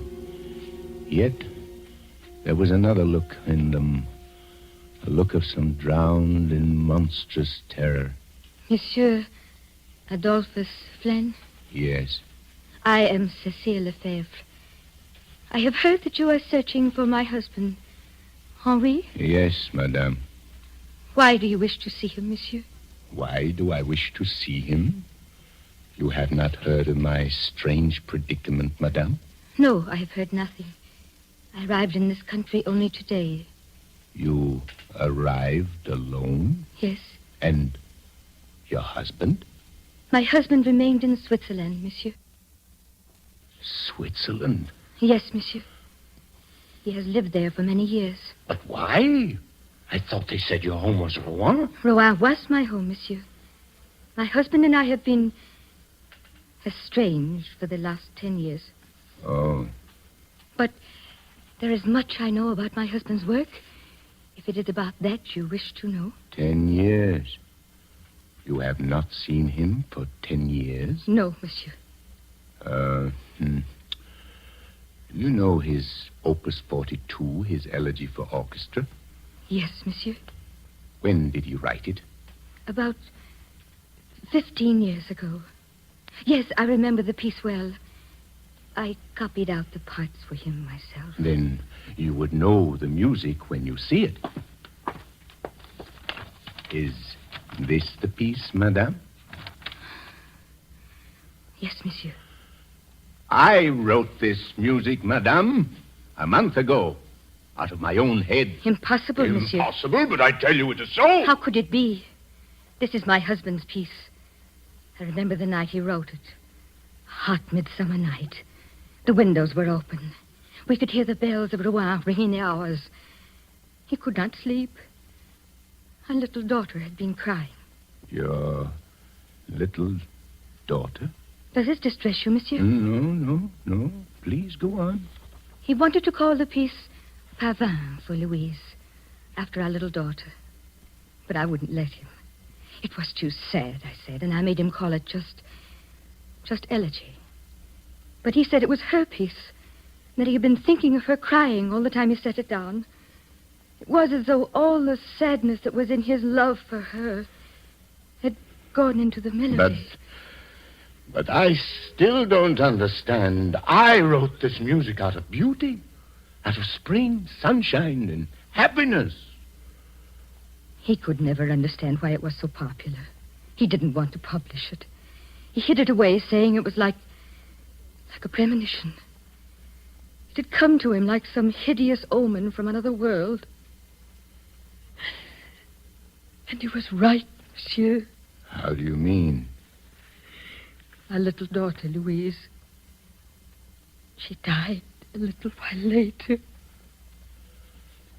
Madame Lefebvre? Yes, monsieur. I beg your pardon for crying.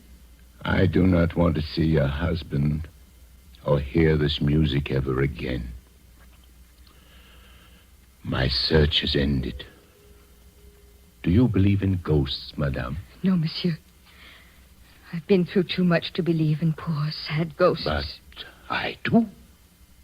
I believe that neither your husband nor myself really wrote that piece. There is some further horror, some demon force at work in this music. It captured him, and it has captured me. Tell me, Madame Lefebvre, Did your husband write any music after he wrote this piece? Not much more, monsieur. You mean it racked his brain as it has racked mine? Leaving him without inspiration? No, it was not that. He continued to write. He still writes.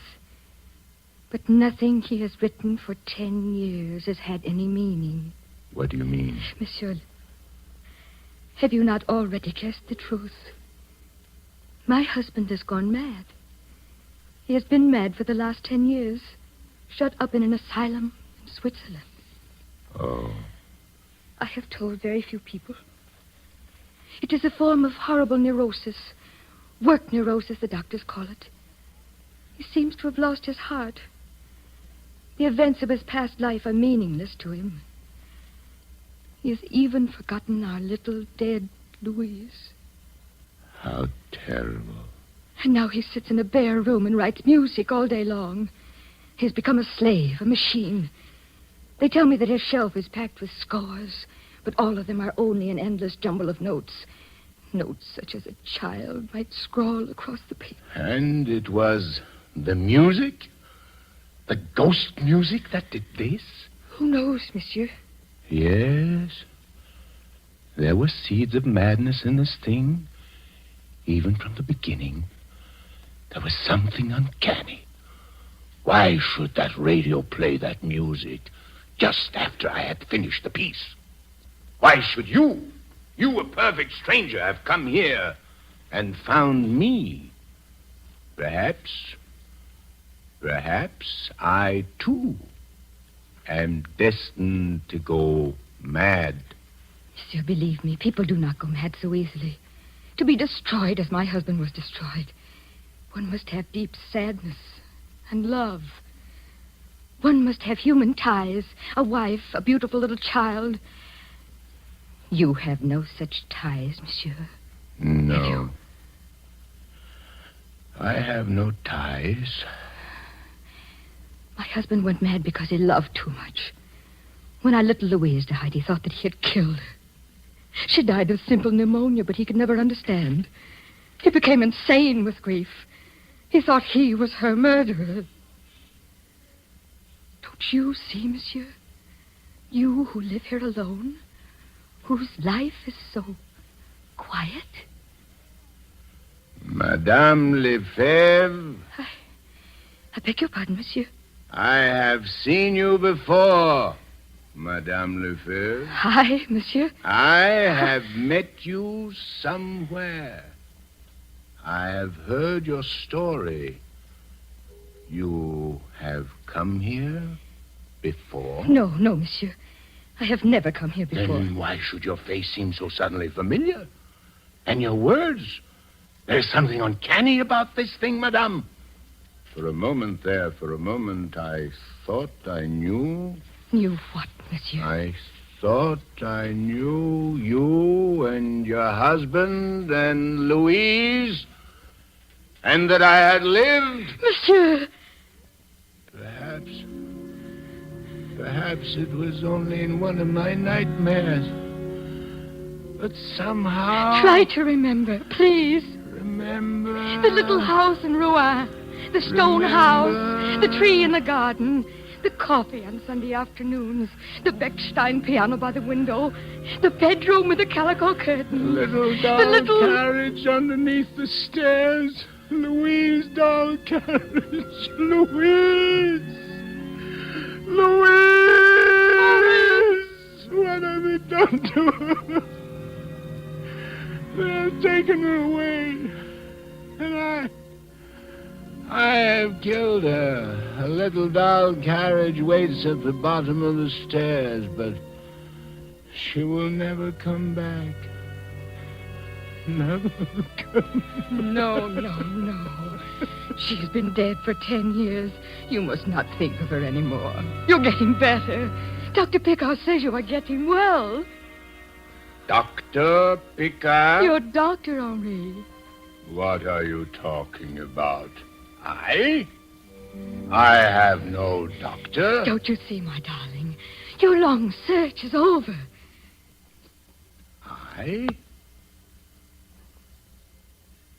I am Henri Lefebvre? Yes, darling. I...